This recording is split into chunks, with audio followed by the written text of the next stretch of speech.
Welcome to Story Haven. Please relax. Remember to like, subscribe, and enjoy. Adeline, Mowbray by Amelia Alderson Opie. Recording by Pam Moscato. Chapter 1. In an old family mansion situated on an estate in Gloucestershire, known by the name of Rose Valley, resided Mrs Mowbray and Adeline, her only child. Mrs Mowbray's father, Mr Woodville, a respectable country gentleman, married, in obedience to the will of his mother, the sole surviving daughter of an opulent merchant in London, whose large dower paid off some considerable mortgages on the Woodville estates, and whose mild and unoffending character soon gained that affection from her husband after marriage, which he denied her before it. Nor was it long before their happiness was increased, and their union cemented by the birth of a daughter, who, continuing to be an only child, and the probable heiress of great possessions, became the idol of her parents, and the object of unremitted attention to those who surrounded her. Consequently, one of the first lessons which Editha Woodville learnt was that of egotism, and to consider it as the chief duty of all who approached her to study the gratification of her whims and caprices. But, though rendered indolent in some measure by the blind folly of her parents, and the homage of her dependents, she had a taste above the enjoyments which they offered her. She had a decided passion for literature, which she had acquired from a sister of Mr Woodville, who had been brought up amongst literary characters of various pursuits and opinions; and this lady had imbibed from them a love of free inquiry, which she had little difficulty in imparting to her young and enthusiastic relation. But alas! that inclination for study, which, had it been directed to proper objects, would have been the charm of Miss Woodville's life, and the safeguard of her happiness, by giving her a constant source of amusement within herself, proved to her, from the unfortunate direction which it took, the abundant cause of misery and disappointment. For her, history, biography, poetry, and discoveries in natural philosophy had few attractions, while she pored with still unsatisfied delight over abstruse systems of morals and metaphysics, or new theories in politics; and scarcely a week elapsed in which she did not receive from her aunt's bookseller in London various tracts on these her favorite subjects. Happy would it have been for Miss Woodville if the merits of the works which she so much admired could have been canvassed in her presence by rational and unprejudiced persons; but her parents and friends being too ignorant to discuss philosophical opinions or political controversies, the young speculator was left to the decisions of her own inexperienced enthusiasm. To her, therefore, whatever was bold and uncommon seemed new and wise, and every succeeding theory held her imagination captive, till its power was weakened by one of equal claims to singularity. She soon, however, ceased to be contented with reading, and was eager to become a writer also. But as she was strongly imbued with the prejudices of an ancient family, she could not think of disgracing that family by turning professed author. She, therefore, confined her little effusions to a society of admiring friends, secretly lamenting the loss which the literary world sustained in her being born a gentlewoman. Nor is it to be wondered at that, as she was ambitious to be, and to be thought, a deep thinker, she should have acquired habits of abstraction and absence, which imparted a look of wildness to a pair of dark eyes that beamed with intelligence, and gave life to features of the most perfect regularity. To reverie, indeed, she was from childhood inclined, and her life was long a life of reverie. To her the present moment had scarcely ever existence, and this propensity to lose herself in a sort of ideal world was considerably increased by the nature of her studies, fatal and unproductive studies. While, wrapped in philosophical abstraction, she was trying to understand a metaphysical question on the mechanism of the human mind, or what constituted the true nature of virtue, she suffered day after day to pass in the culpable neglect of positive duties; and while imagining systems for the good of society, and the furtherance of general philanthropy, she allowed individual suffering in her neighborhood to pass unobserved and unrelieved. While professing her unbounded love for the great family of the world, she suffered her own family to pine under the consciousness of her neglect, and viciously devoted those hours to the vanity of abstruse and solitary study, which might have been better spent in amusing the declining age of her venerable parents, whom affection had led to take up their abode with her. Let me observe, before I proceed further, that Mrs Mowbray scrupulously confined herself to theory, even in her wisest speculations, and being too timid and too indolent to illustrate by her conduct the various and opposing doctrines which it was her pride to maintain by turns, her practice was ever in opposition to her opinions. Hence, after haranguing with all the violence of a true Whig on the natural rights of man, or the blessings of freedom, she would turn to a Tory in her elbow chair, and govern her household with despotic authority; and after embracing at some moments the doubts of the skeptic, she would often lie motionless in her bed, from apprehensions of ghosts, a helpless prey to the most abject superstition. Such was the mother of Adeline Mowbray. Such was the woman who, having married the heir of Rosevalley merely to oblige her parents, saw herself, in the prime of life, a rich widow, with an only child, who was left by Mr Mowbray, a fond husband, but an ill-judging parent, entirely dependent on her. At the time of Mr Mowbray's death, Adeline Mowbray was 10 years old, and Mrs Mowbray 30 ; and like an animal in an exhausted receiver, she had, during her short existence, been tormented by the experimental philosophy of her mother. Now it was judged right that she should learn nothing, and now that she should learn everything.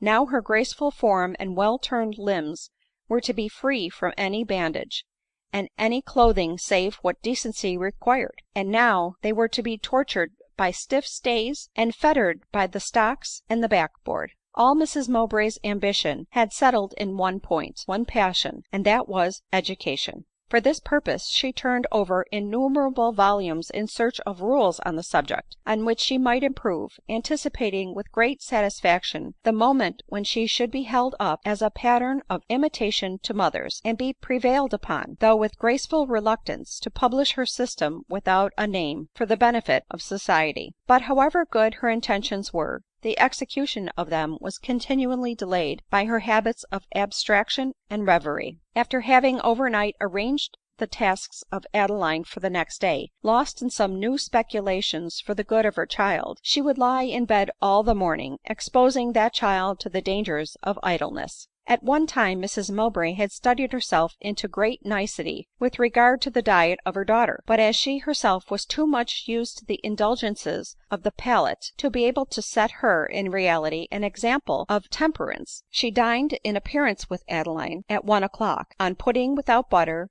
and potatoes without salt ; but while the child was taking her afternoon's walk, her own table was covered with viands fitted for the appetite of opulence. Unfortunately, however, the students conceived that the daughter as well as the mother had a right to regale clandestinely, and the little Adeline used to eat for her supper, with the charge not to tell her mamma, some of the good things set by from Mrs Mowbray's dinner. It happened that, as Mrs Mowbray was one evening smoothing Adeline's flowing curls and stroking her ruddy cheeks, she exclaimed triumphantly, raising Adeline to the glass, " See the effect of temperance and low living! If you were accustomed to eat meat and butter and drink any thing but water, you would not look so healthy, my love, as you do now. Oh, the excellent effects of a vegetable diet !"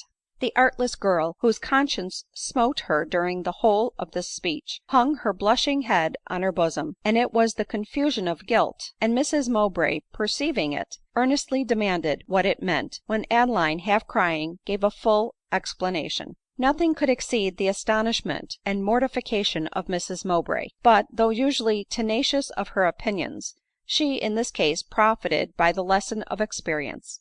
She no longer expected any advantage from clandestine measures ; but Adeline, her appetites regulated by a proper exertion of parental authority, was allowed to sit at the well-furnished table of her mother, and was precluded, by a judicious and open indulgence, from wishing for a secret and improper one ; while the judicious praises which Mrs Mowbray bestowed on Adeline's ingenuous confession endeared to her the practice of truth, and laid the foundation of a habit of ingenuousness which formed throughout life one of the ornaments of her character. With that Mrs Mowbray had always been equally judicious. Another great object of anxiety to her was the method of clothing children.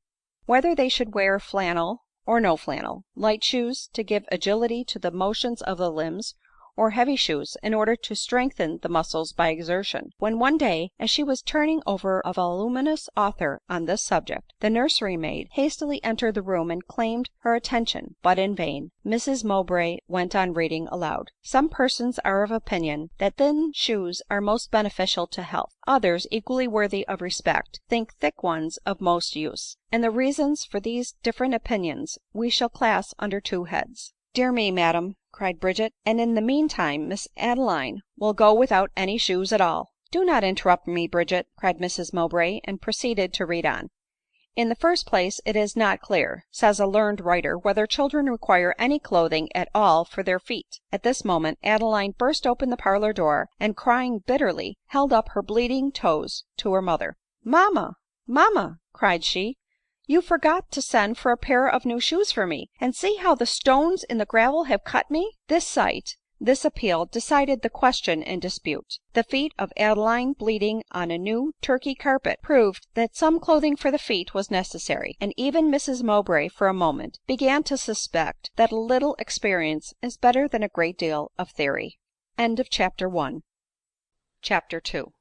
Meanwhile, in spite of all Mrs Mowbray's eccentricities and caprices, Adeline, as she grew up, continued to entertain for her the most perfect respect and affection.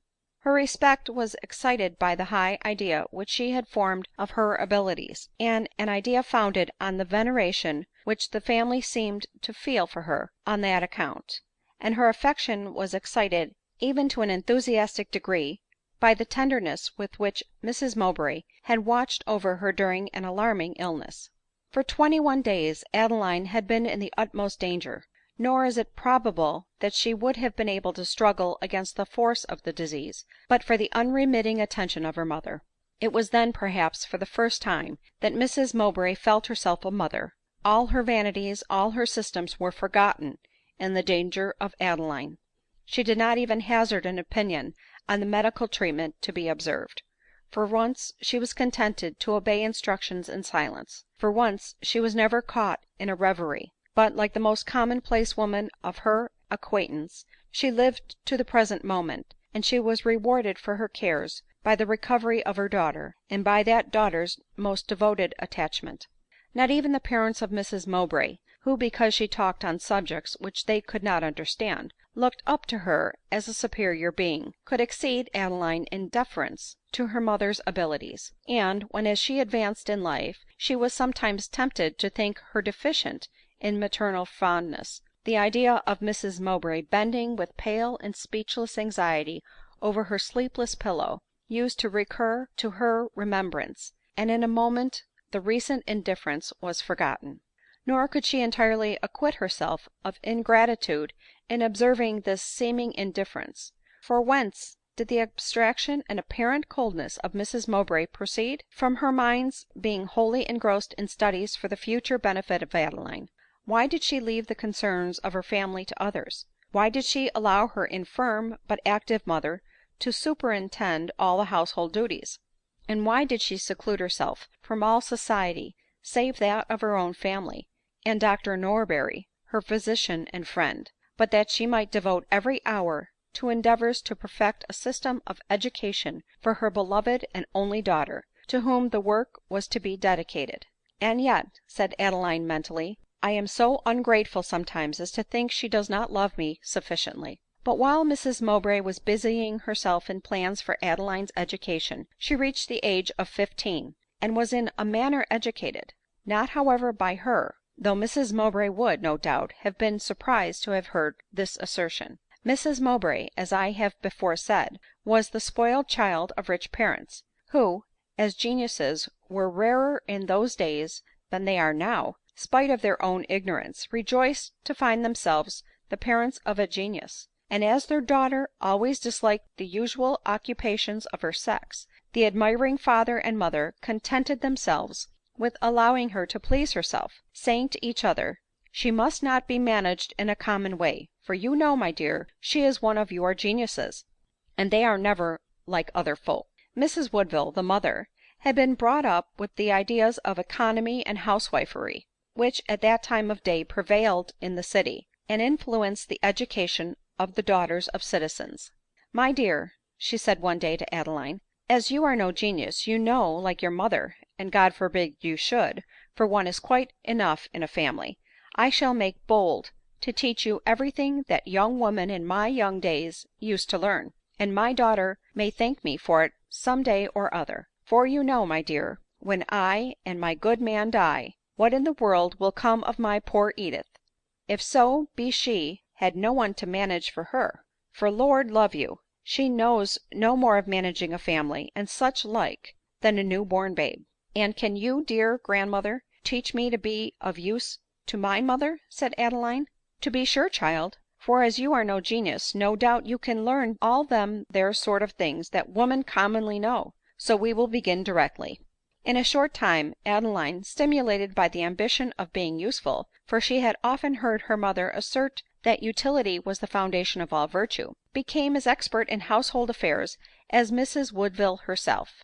Even the department of making pastry was now given up to Adeline, and the servants always came to her for orders, saying that as their mistress was a learned lady, and all that, and so could not be spoken with except here and there on occasion, they wished their young mistress, who was more easily spoken, would please to order. And as Mr and Mrs Woodville's infirmities increased every day, Adeline soon thought it right to assume the entire management of the family. She also took upon herself the office of almoner to Mrs Woodville, and performed it with an activity unknown to her ; for she herself carried the broth and wine that were to comfort the infirm cottager ; she herself saw the medicine properly administered that was to preserve his suffering existence ; the comforts the poor required she purchased herself, and in sickness she visited, in sorrow she wept with them. And though Adeline was almost personally unknown to the neighboring gentry, she was followed with blessings by the surrounding cottagers ; while many a humble peasant watched at the gate of the park to catch a glimpse of this young benefactress, and pray God to repay to the heiress of Rosevalley the kindness which she had shown to him and his offspring. Thus happy, because usefully employed, and thus beloved and respected, because actively benevolent, passed the early years of Adeline Mowbray ; and thus was she educated, before her mother had completed her system of education. It was not long before Adeline took on herself a still more important office. Mrs Mowbray's steward was detected in very dishonest practices ; but, as she was too much devoted to her studies to like to look into her affairs with a view to dismiss him, she could not be prevailed upon to discharge him from her service. Fortunately, however, her father on his deathbed made it his request that she would do so, and Mrs Mowbray pledged herself to obey him. " But what shall I do for a steward in Davison's place ?" said she soon after her father died. " Is one absolutely necessary ?" returned Adeline modestly. " Surely farmer Jenkins would undertake to do all that is necessary for half the money ; and if he were properly overlooked —"" And pray who can overlook him properly ?" asked Mrs Mowbray. " My grandmother and I," replied Adeline timidly. " We both like business, and "" Like business ! But what do you know of it ?"" Know !" cried Mrs Woodville ;" why, daughter, Lina is very clever at it, I assure you." " Astonishing ! She knows nothing yet of accounts." " Dear me, how mistaken you are, child ! She knows accounts perfectly." " Impossible !" replied Mrs Mowbray ;" who should have taught her ? I have been inventing an easy method of learning arithmetic, by which I was going to teach her in a few months." " Yes, child ; but I, thinking it was a pity that the poor girl should learn nothing, like, till she was to learn every thing, taught her according to the old way, I cannot but say she took it very kindly. Did you not, Lina ?"" Yes, grandmother," said Adeline ;" and as I love arithmetic very much, I am quite anxious to keep all my mother's accounts, and overlook the accounts of the person whom she shall employ to manage her estates in the future." To this Mrs Mowbray, half pleased and half mortified, at length consented ; and Adeline and farmer Jenkins entered upon their occupations.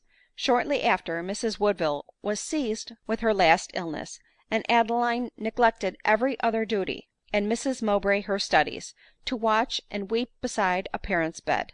But watch and weep was all Mrs Mowbray did.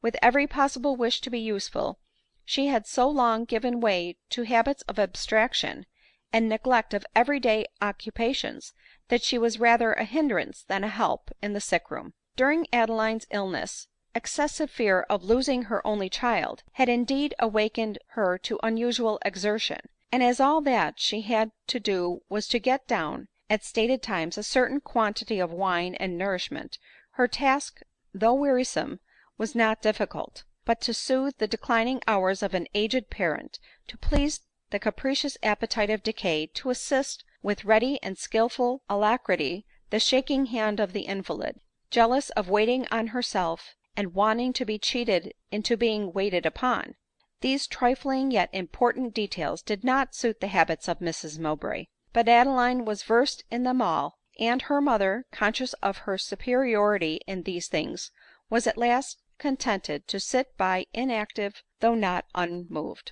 One day, when Mrs Mowbray had been prevailed upon to lie down for an hour or two in another apartment, and Adeline was administering to Mrs Woodville some broth which she had made herself, the old lady pressed her hand affectionately, and cried, " Ah, child, in a lucky hour I made bold to interfere, and teach you what your mother was always too clever to learn.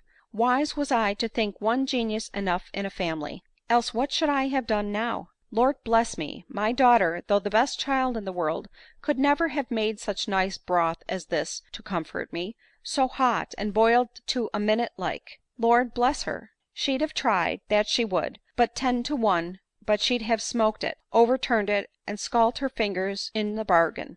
Ah, Lina, Lina, mayhap the time will come when you should have a sick husband or child to nurse. May bless your poor grandmother for having taught you to be useful." " Dear grandmother," said Adeline tenderly, " the time is come. I am, you see, useful to you, and therefore I bless you already for having taught me to be so." " Good girl, good girl, just what I would have you ; and God forgive me, and you too, Lina, when I own that I have often thanked God for not making you a genius. But not what no child can behave better than mine ; for, with all her wit and learning, she was always so respectful and so kind to me and my dear good man, that I am sure I could not but rejoice in such a daughter ; though, to be sure, I used to wish she was more conversable like ; for as to the matter of a bit of chat, Lord help us and save us, we never gossiped together in our lives ; and though, to be sure, the squire's ladies about are none of the brightest, and not to compare with my Edith, yet still they would have done very well for me and my dear good man to gossip a bit with. So I was vexed when my daughter declared she wanted all her time for her studies, and would not visit anybody, no, not even Mrs Norberry, who is to be sure a very good sort of woman, though a little given to speak ill of her neighbors. But then so we are all, you know ; and, as I say, why, if one spoke well of all alike, what would be the use of one person's being better than his neighbors, except for conscience' sake? But, as I was going to say, my daughter was pleased to compliment me, and declare she was sure I could amuse myself without visiting women so much inferior to me ; and she advised my beginning a course of study, as she called it. " And did you ?" asked Adeline with surprise. " Yes ; to oblige her, my good man and I began to read one Mr Locke on the conduct of the human understanding, which my daughter said would teach us to think." " To think ?" said Adeline. " Yes. Now you must know my poor husband did not look upon it as very respectful like an Edith to say that, because it seemed to say that we had lived all these years without having thought at all ; which was not true, to be sure, because we were never thoughtless like, and my husband was so staid when a boy that he was called a little old man." " But I am sure," said Adeline, half smiling, " that my mother did not mean to insinuate that you wanted proper thought." " No, I dare say not," resumed the old lady ;" and so I told my husband, and so we set to study this book ; but, dear me, it was Hebrew Greek to us, and so dull." " Then did you not get through it, I suppose ?"" Through it, bless your heart ! No, not 3 pages. So my good man says to Edith, says he, ' You gave us this book, I think, child, to teach us to think.' ' Yes, sir,' says she. ' And it has taught us to think,' says he. ' It has taught us to think that it is very dull and disagreeable.' So my daughter laughed, and said her father was witty, but, poor soul, he did not mean it." " Well, then, As to amuse us, we like to look at the stars sometimes. She told us we had better learn their names, and study astronomy. So we began that, but that was just as bad as Mr. Locke, and we knew no more of the stars and planets than the man in the moon. Yet that's not right to say neither, for as he is so much nearer the stars, he must know more about them than any one whomsoever. So at last my daughter found out that learning was not our taste. So she left us to please ourselves, and play cribbage and draughts in an evening as usual." Here the old lady paused, and Adeline said affectionately, "Dear grandmother, I doubt you exert yourself too much. So much talking cannot be good for you." "Oh yes, child," replied Mrs Woodville, "it is no trouble at all to me, I assure you, but quite natural and pleasant like. Besides, you know I shall not be able to talk much longer, so let me make the best of my time now."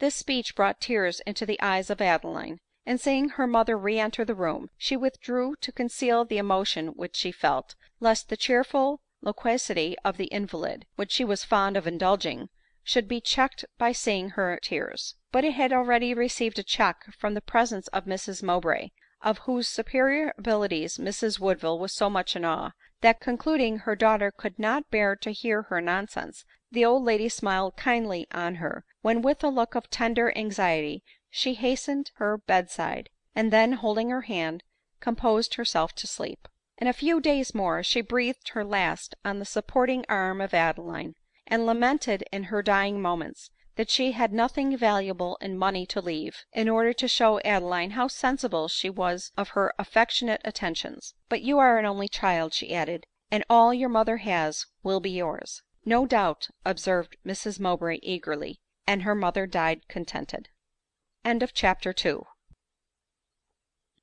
Chapter 3.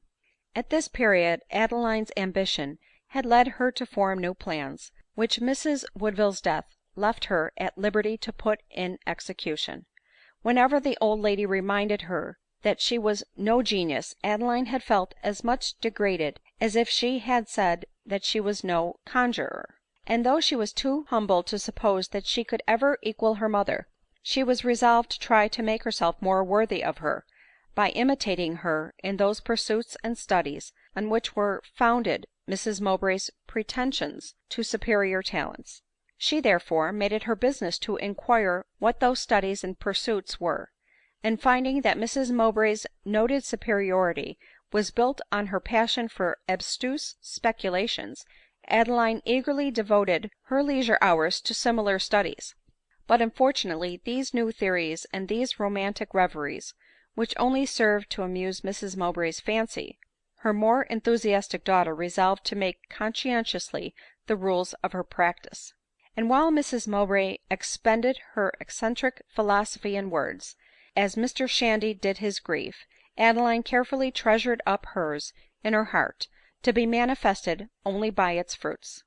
One author in particular, by a train of reasoning captivating though sophistical, and plausible though absurd, made her a delighted convert to his opinions, and prepared her young and impassioned heart for the practice of vice, by filling her mind, ardent in the love of virtue, with new and singular opinions on the subject of moral duty. On the works of this writer Adeline had often heard her mother descant in terms of the highest praise. She did not feel herself so completely this covert on her own conviction, till she had experienced the fatal fascination of his style, and been conveyed by his bewitching pen from the world as it is, into a world as it ought to be.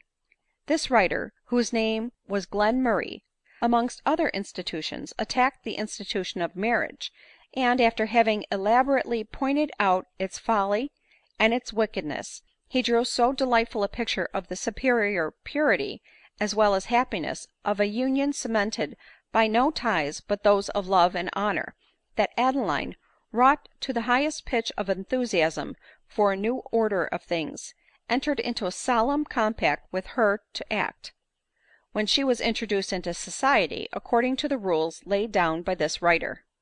Unfortunately for her, she had no opportunity of hearing these opinions combated by the good sense and sober experience of Dr Norberry, then their sole visitant, for at this time the American war was the object of attention to all Europe, and as Mrs Mowbray as well as Dr Norberry were deeply interested in this subject, they scarcely ever talked on any other; and even Glenmurray and his theories were driven from Mrs Mowbray's remembrance by political tracts and the eager anxieties of a politician.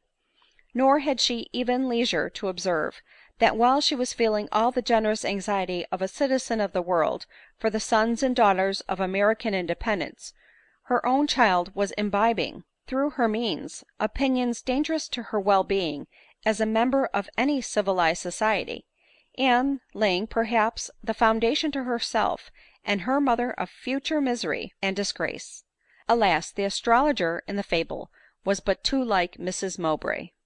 But even had Adeline had an opportunity of discussing her new opinions with Dr Norberry, it is not at all certain that she would have had the power.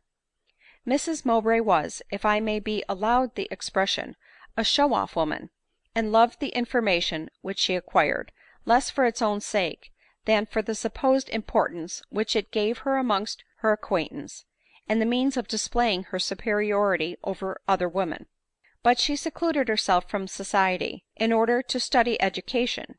She had been the terror of the ladies in the neighborhood, since, despising small talk, she would always insist on making the gentlemen of her acquaintances, as much terrified sometimes as their wives, engage with her in some literary or political conversation. She wanted to convert every drawing room into an arena for the mind, and all her guests into intellectual gladiators.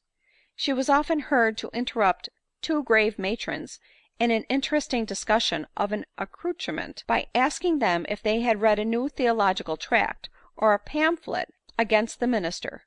If they softly expatiated on the ladylike fatigue of body which they had endured, she discoursed in the choice terms on the energies of the mind; and she never received or paid visits without convincing the company that she was the most wise, most learned, and most disagreeable of companions. But Adeline, on the contrary, studied merely from the love of study, and not with a view to shine on conversation ; nor dare she venture to expatiate on subjects which she had often heard Mrs Woodville say were very rarely canvassed, or even alluded to by women. She remained silent, therefore, on the subject nearest her heart, from choice as well as necessity, in the presence of Dr Norberry, till at length she imbibed the political mania herself, and soon found it impossible to conceal the interest which she took in the success of the infant republic. She therefore one day put into the doctor's hands some Bout's rhymes, which she had written on some recent victory of the American arms, exclaiming with a smile, " I too am a politician," and was rewarded by an exclamation of " Zounds ! girl, I protest you are as clever as your mother." This unexpected declaration fixed her in the path of literary ambition ; and though wisely resolved to fulfil, as usual, every feminine duty, Adeline was more convinced than she, like her mother, that a right to be an author, a politician, and a philosopher; while Dr Norberry's praises of her daughter convinced Mrs Mowbray that almost unconsciously she had educated her into a prodigy, and confirmed her in her intention of exhibiting herself and Adeline to the admiring world during the next season at Bath; for at Bath she expected to receive that admiration which she had vainly sought in London. Soon after their marriage Mr Mowbray had carried his lovely bride to the metropolis, where she expected to receive the same homage which had been paid to her charms at the assize balls in her neighborhood. What then must have been her disappointment, when, instead of hearing as she passed, " That is Miss Woodville, the rich heiress," or "the great genius," or "the great beauty," or "That is the beautiful Mrs Mowbray," she walked unknown and unobserved in public and in private, and found herself of as little importance to the wide world of the metropolis as the most humble of her acquaintance in a country ball*room. True, she had beauty, but then it was unset off by fashion ; nay, more, it was eclipsed by unfashionable and tasteless attire ; and her manner, though stately and imposing in an assembly where she was known, was wholly unlike the manners of the world, and in a London party appeared arrogant and offensive. Her remarks, too, wise as they appeared to her and Mr Mowbray, excited little attention, as the few persons to whom they were known in the metropolis were wholly ignorant of her high pretensions, and knew not that they were discoursing with a professed genius, and on the oracle of a provincial circle.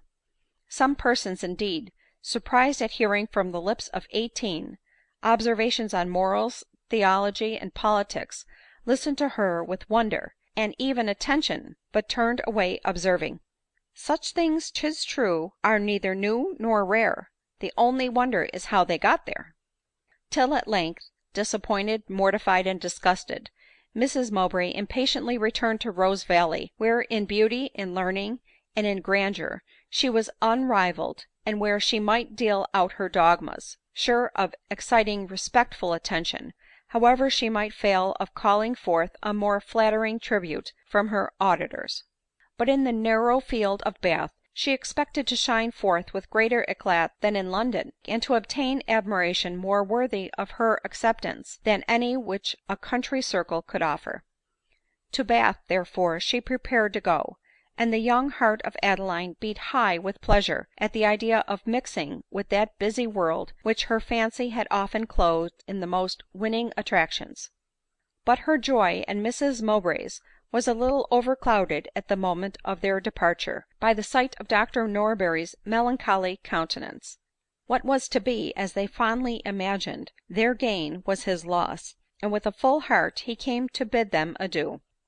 For Adeline he had conceived not only affection, but esteem amounting almost to veneration ; for she appeared to him to unite various and opposing excellencies. Though possessed of taste and talents for literature, she was skilled in the minutest details of housewifery and feminine occupations ; and at the same time she bore her faculties so meekly, that she never wounded the self-love of any one by arrogating to herself any superiority. Such Adeline appeared to her excellent old friend ; and his affection for her was, perhaps, increased by the necessity which he was under of concealing it at home.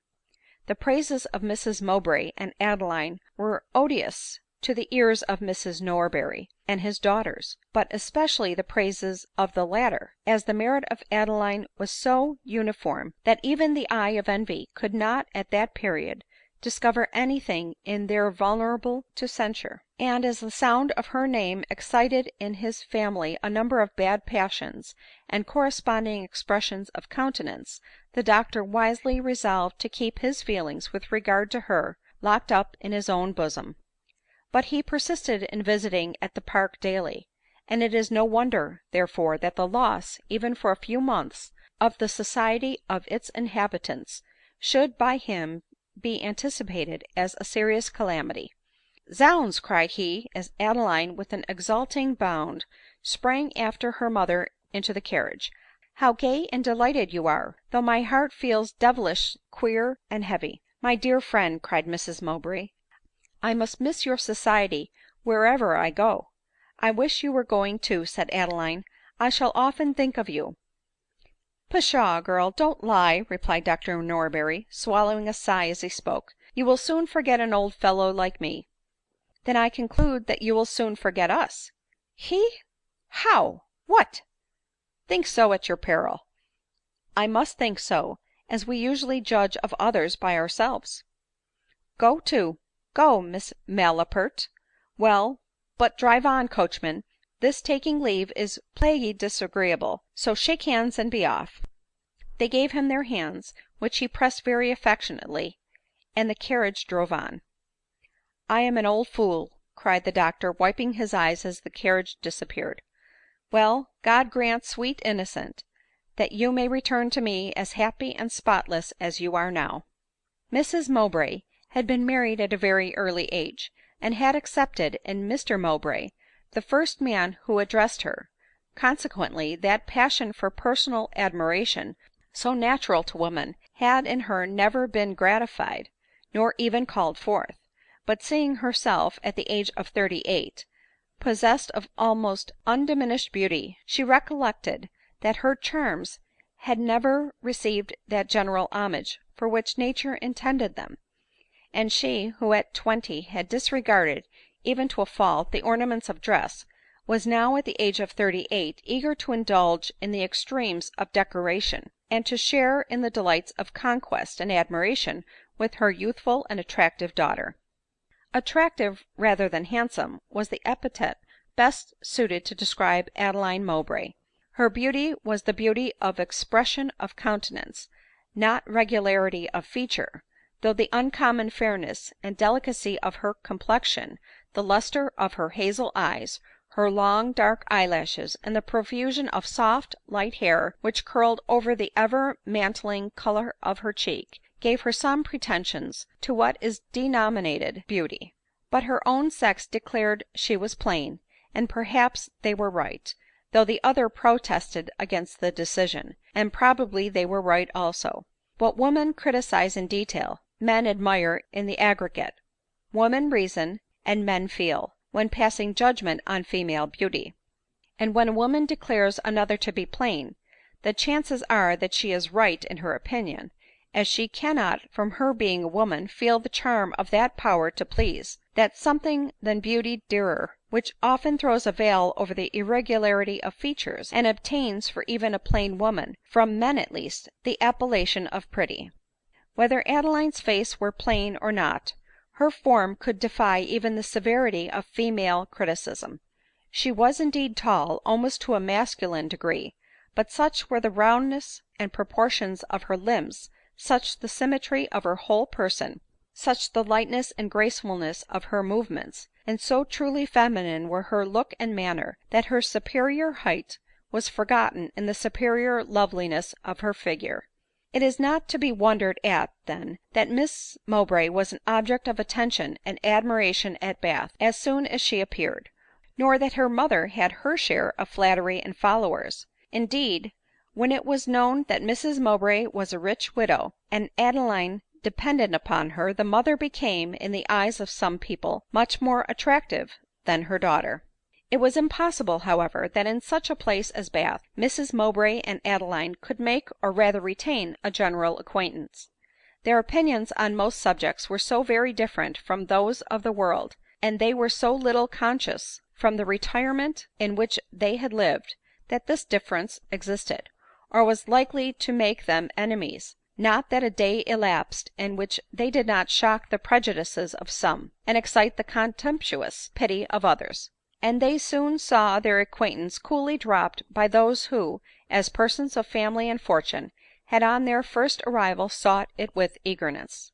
But this was not entirely owing to the freedom of their sentiments on politics, or on other subjects, but because they associated with a well-known but obnoxious author, a man whose speculations had delighted the inquiring but ignorant lover of novelty, terrified the timid indulator of ancient usages, and excited the regret of the cool and rational observer. Regret, that eloquence so overwhelming, powers of reasoning so acute, activity of research so praiseworthy, and a love of investigation so ardent, should be thrown away on the discussion of moral and political subjects, incapable of teaching the world to build up again, with more beauty and propriety, a fabric which they were, perhaps, calculated to pull down. In short, Mrs Mowbray and Adeline associated with Glenmurray, that author over whose works they had long delighted to meditate, and who had completely led their imaginations captive, before the fascination of his countenance and manners had come in aid of his eloquence. Chapter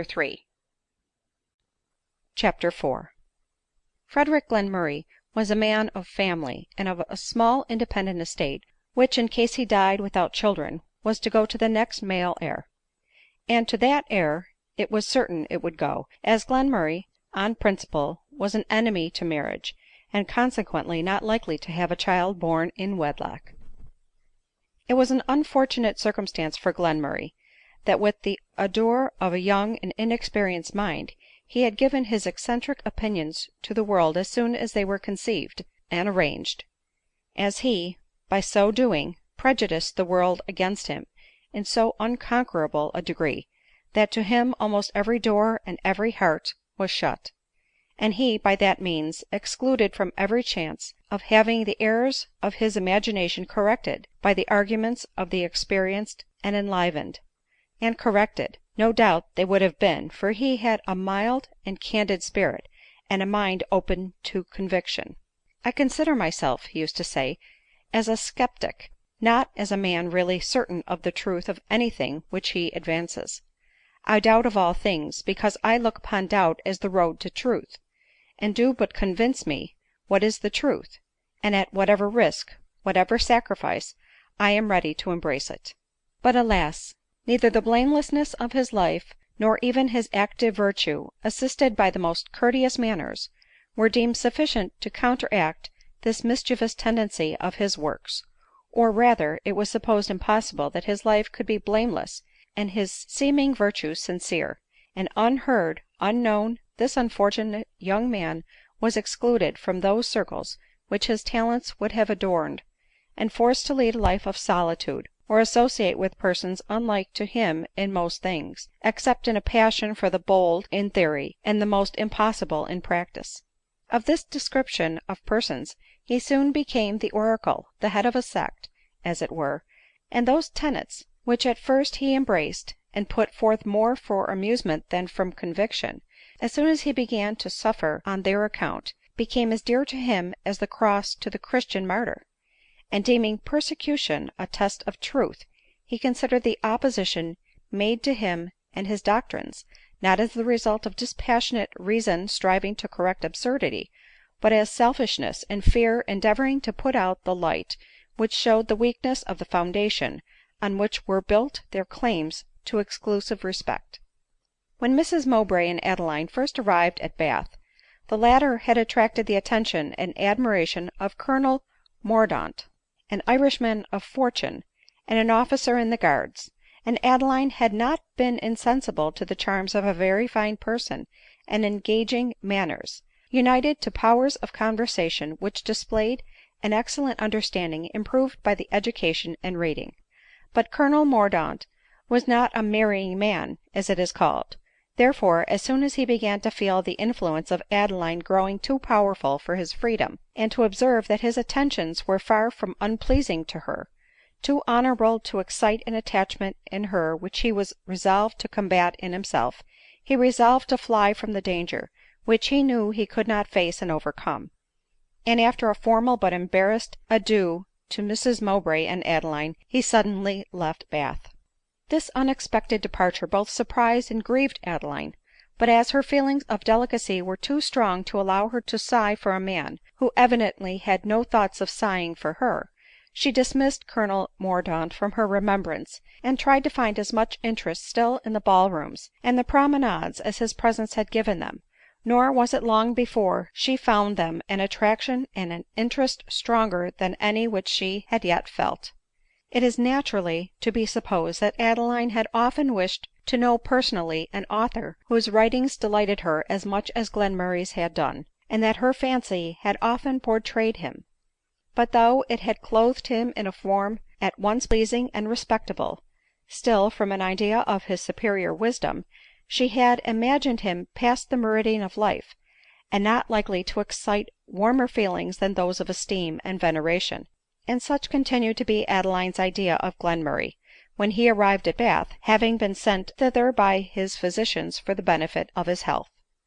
Glenmurray, though a sense of his unpopularity had long banished him from scenes of public resort in general, was so pleased with the novelties of Bath, that though he had walked wholly unnoticed, except by the lovers of genius in whatsoever shape it shows itself, he frequented daily the pump room and the promenades ; and Adeline had long admired the countenance and dignified person of this young and interesting invalid, without the slightest suspicion of his being the man of all others whom she the most wished to see.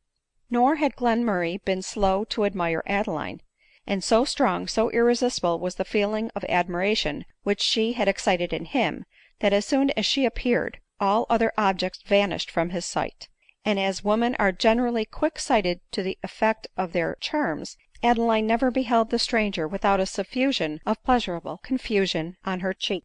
One morning at the pump room, when Glenmurray, unconscious that Adeline was near, was reading the newspaper with great attention, and Adeline for the first time was looking at him unobserved, she heard the name of Glenmurray pronounced, and turned her head towards the person who spoke, in hopes of seeing Glenmurray himself; when Mrs Mowbray, turning round and looking at the invalid, said to a gentleman next to her, "Did you say, sir, that tall, pale, dark, interesting looking young man is Mr Glenmurray, the celebrated author?" "Yes, ma'am," replied the gentleman with a sneer, "that is Mr Glenmurray, the celebrated author." "Oh, how I should like to speak to him!" cried Mrs Mowbray.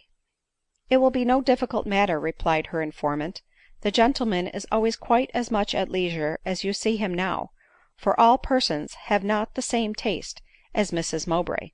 So saying, he bowed and departed, leaving Mrs Mowbray, to whom the sight of a great author was new, so lost in contemplating Glenmurray, that the sarcasm with which he spoke entirely escaped her observation.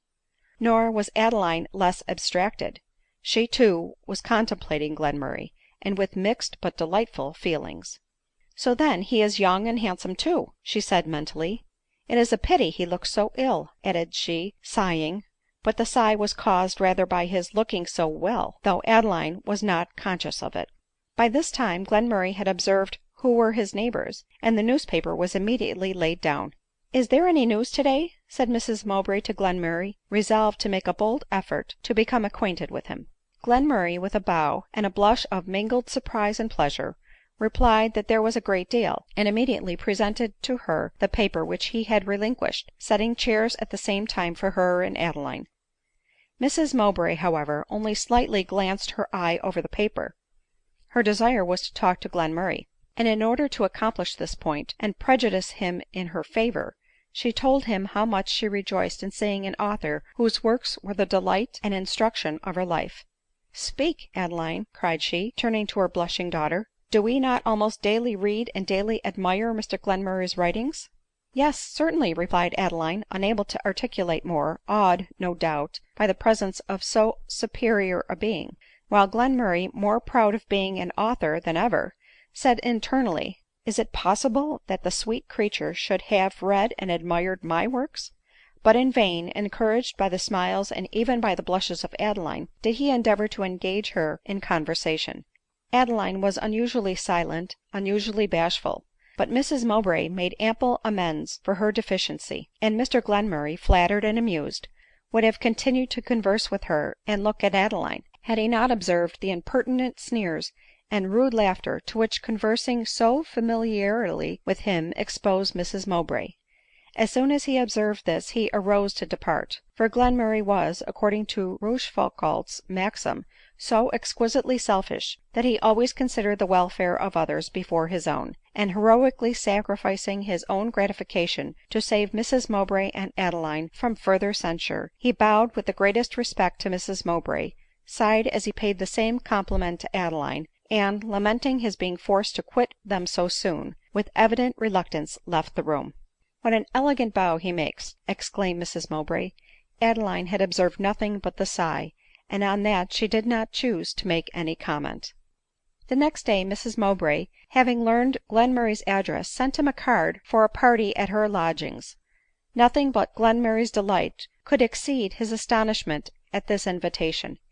He had observed Mrs Mowbray and Adeline, even before Adeline had observed him; and, as he gazed upon the fascinating Adeline, he had sighed to think that she too would be taught to avoid the dangerous and disreputable acquaintance of Glenmurray.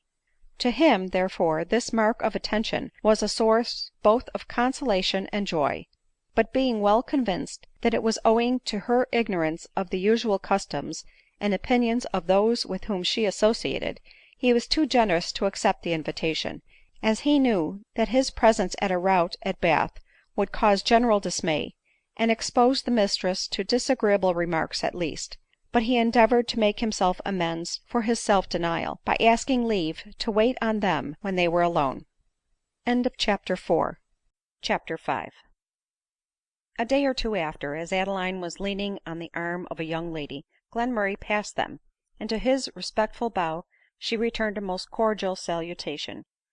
"Gracious me, my dear," said her companion, "do you know who that man is?" "Certainly; it is Mr Glenmurray." My good gracious! And do you speak to him?" "Yes. Why should I not?" "Dear me, why, I am sure! Why, don't you know what he is?" "Yes, a celebrated writer and a man of genius." "Oh, that may be, Miss Mowbray; but they say one should not notice him, because he is —" "He is what?" said Adeline eagerly. "I do not exactly know what, but I believe it is a French spy, or a Jesuit." "Indeed!" replied Adeline laughing; "but I am used to have better evidence against a person than they say before I neglect an acknowledged acquaintance. Therefore, with your leave, I shall turn back, and talk a little to poor Mr Glenmurray."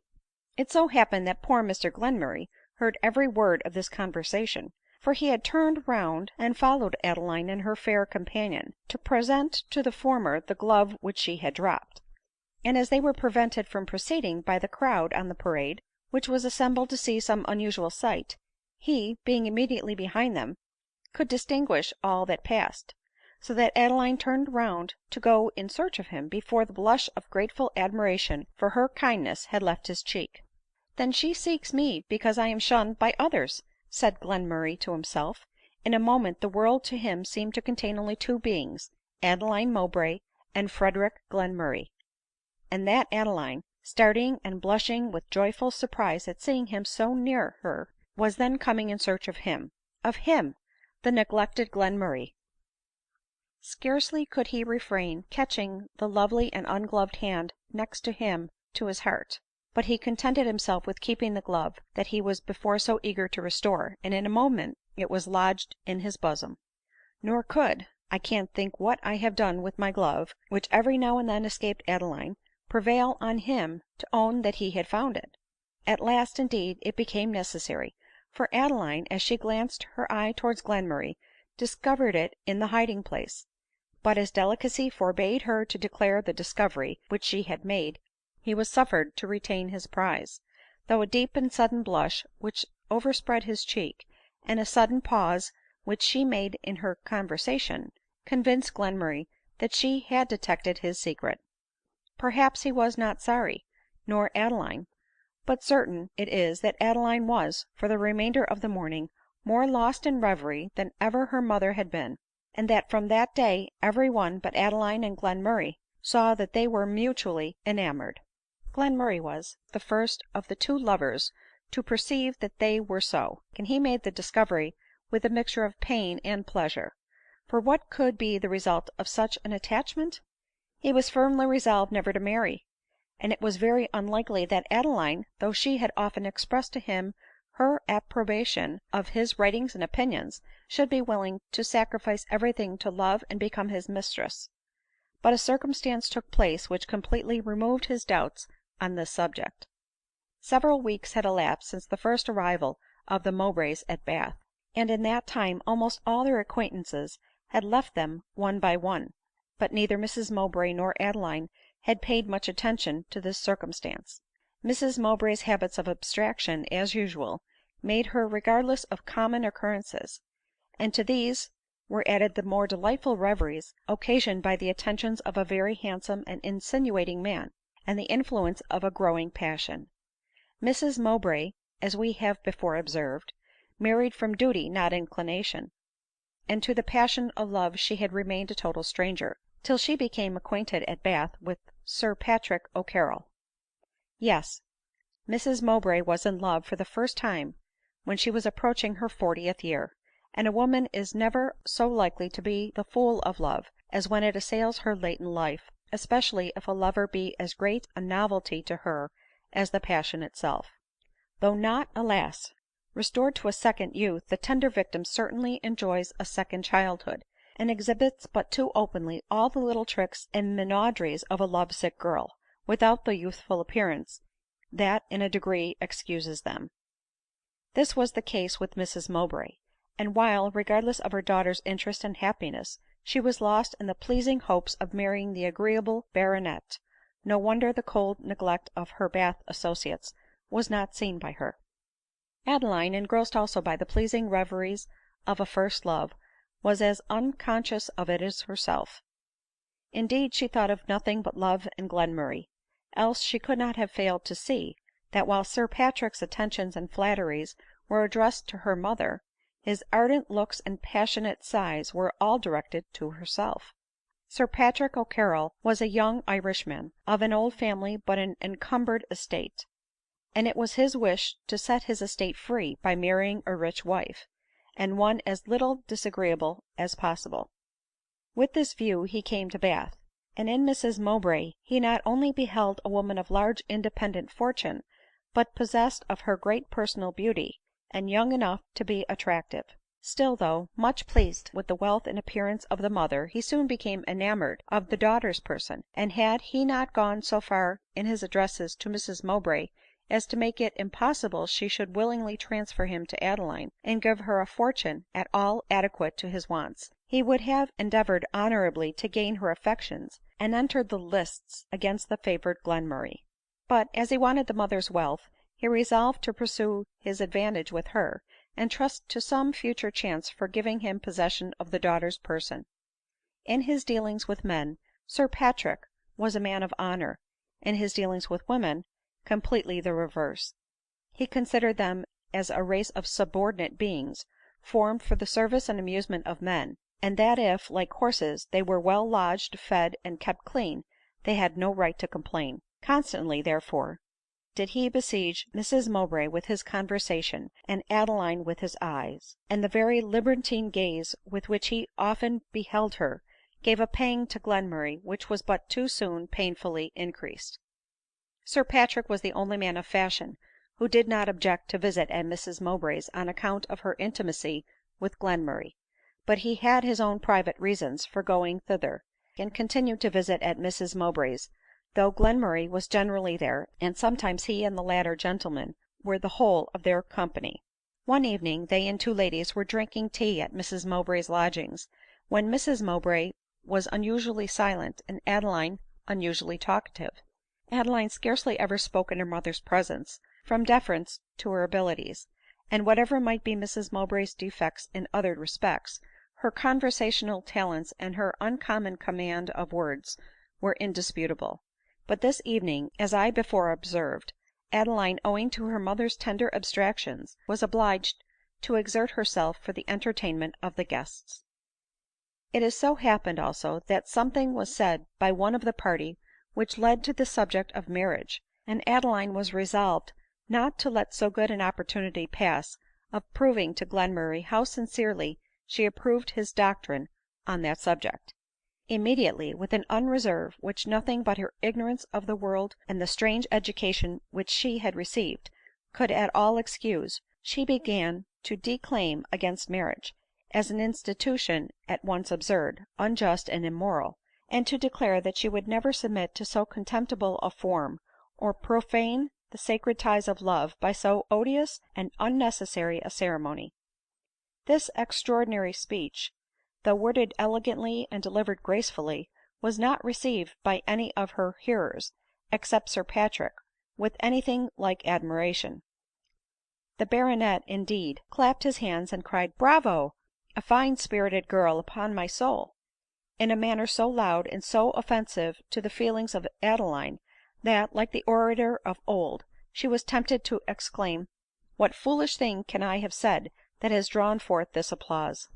But Mrs Mowbray, though she could not help admiring the eloquence of her daughter, eloquence which she attributed to her example, was shocked at hearing Adeline declare that her practice should be consonant to her theory ; while Glenmurray, though Adeline had only expressed his sentiments, and his reason approved what she had uttered, felt his delicacy and his feelings wounded by so open and decided an avowal to her opinions, and intended conduct in consequence of them ; and he was still more hurt when he saw how much it delighted Sir Patrick, and offended the rest of the company, who, after a silence, the result of surprise and disgust, suddenly rose, and coldly wishing Mrs Mowbray good night, left the house. By Mrs Mowbray the cause of this abrupt departure was unsuspected ; but Adeline, who had more observation, was convinced that she was the cause of it ; and sighing deeply at the prejudices of the world, she sought to console herself by looking at Glenmurray, expecting to find in his eyes an expression of delight and approbation. To her great disappointment, however, his countenance was sad ; while Sir Patrick, on the contrary, had an expression of impudent triumph in his look, which made her turn blushing from his ardent gaze, and indignantly follow her mother, who was then leaving the room. As she passed him, Sir Patrick caught her hand rapturously to his lips, an action which made Glenmurray start from his chair, and exclaimed, " Upon my soul you are the only honest little woman I ever knew. I always was sure that what you just now said was the opinion of all your sex, though they were so confoundedly coy they would not own it." " Own what, sir ?" asked the astonished Adeline. " That they thought marriage a cursed bore, and preferred leading the life of honor, to be sure." " The life of honor ! What is that ?" demanded Adeline, while Glenmurray paced the room in agitation. " The life, my dear girl, which you mean to lead — love and liberty with the man of your heart." " Sir Patrick !" cried Glenmurray impatiently, " this conversation is "" Prodigiously amusing to me," returned the baronet, " especially as I never could hold it to a modest woman before."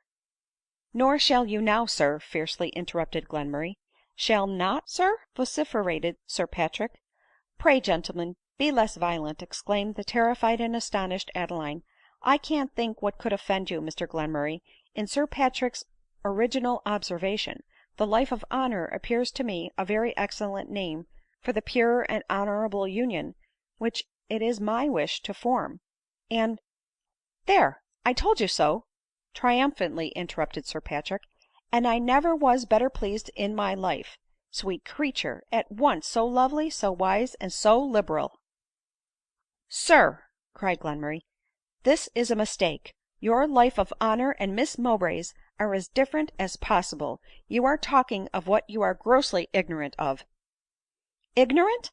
I ignorant ! Look you, Mr Glenmurray, do you pretend to tell me I know not what the life of honor is, when I have led it so many times with so many different women ?"" How, sir !" replied Adeline, " many times, and with many different women ? My life of honor can be led with only one." " Well, my dear soul, I led it with one at a time." " O sir, you are indeed ignorant of my meaning," she rejoined. " It is the individuality of an attachment that constitutes its chastity, and "" Ba, ba, boo, my lovely girl ! What has chastity to do in the business ?"" Indeed, Sir Patrick," meekly returned Adeline, " I "" Miss Mowbray," angrily interrupted Glenmurray, " I beg, I conjure you to drop this conversation. Your innocence is no match for "" For what, sir ?" furiously demanded Sir Patrick. " Your licentiousness," replied Glenmurray. " Sir, I wear a sword," cried the baronet. " And I a cane," said Glenmurray calmly, " either to defend myself or chastise insolence." " Mr Glenmurray — Sir Patrick !" exclaimed the agitated Adeline, " for my sake, for pity's sake, desist." " For the present I will, madam," faltered out Sir Patrick ;" but I know Mr Glenmurray's address, and he shall hear from me." " Hear from you ! Why, you do not mean to challenge him ? You cannot suppose Mr Glenmurray would do so absurd a thing as to fight a duel ? Sir, he has written a volume to prove the absurdity of the custom. No, no, thank God ! You threaten his life in vain," she added, giving her hand to Glenmurray, who, in the tenderness of the action and the tone of her voice, forgot the displeasure which her inadvertency had caused, and pressing her hand to his lips, secretly renewed his vows of unalterable attachment. " Very well, madam," exclaimed Sir Patrick in a tone of pique, " then, so as Mr Glenmurray's life is safe, you care not what becomes of mine." " Sir," replied Adeline, " the safety of a fellow creature is always of importance in my eyes." " Then you care for me as a fellow creature only ?" retorted Sir Patrick, " not as Sir Patrick O'Carrol ?"" Mighty fine, truly, you dear ungrateful," seizing her hand, which he relinquished, as well as the rest of his speech, on the entrance of Mrs Mowbray. Soon after Adeline left the room, and Glenmurray bowed and retired ; while Sir Patrick, having first repeated his vows of admiration to the mother, returned home to muse on the charms of the daughter, and the necessity of challenging the moral Glenmurray.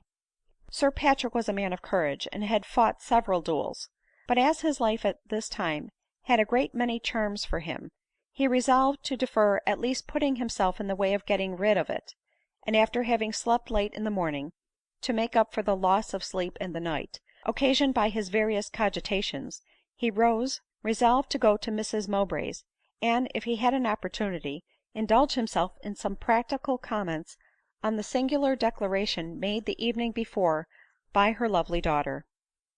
Glenmurray, meanwhile, had passed the night in equal watchfulness and greater agitation. To fight a duel would be, as Adeline observed, contrary to his principles, and to decline one, irritated as he was against Sir Patrick, was repugnant to his feelings.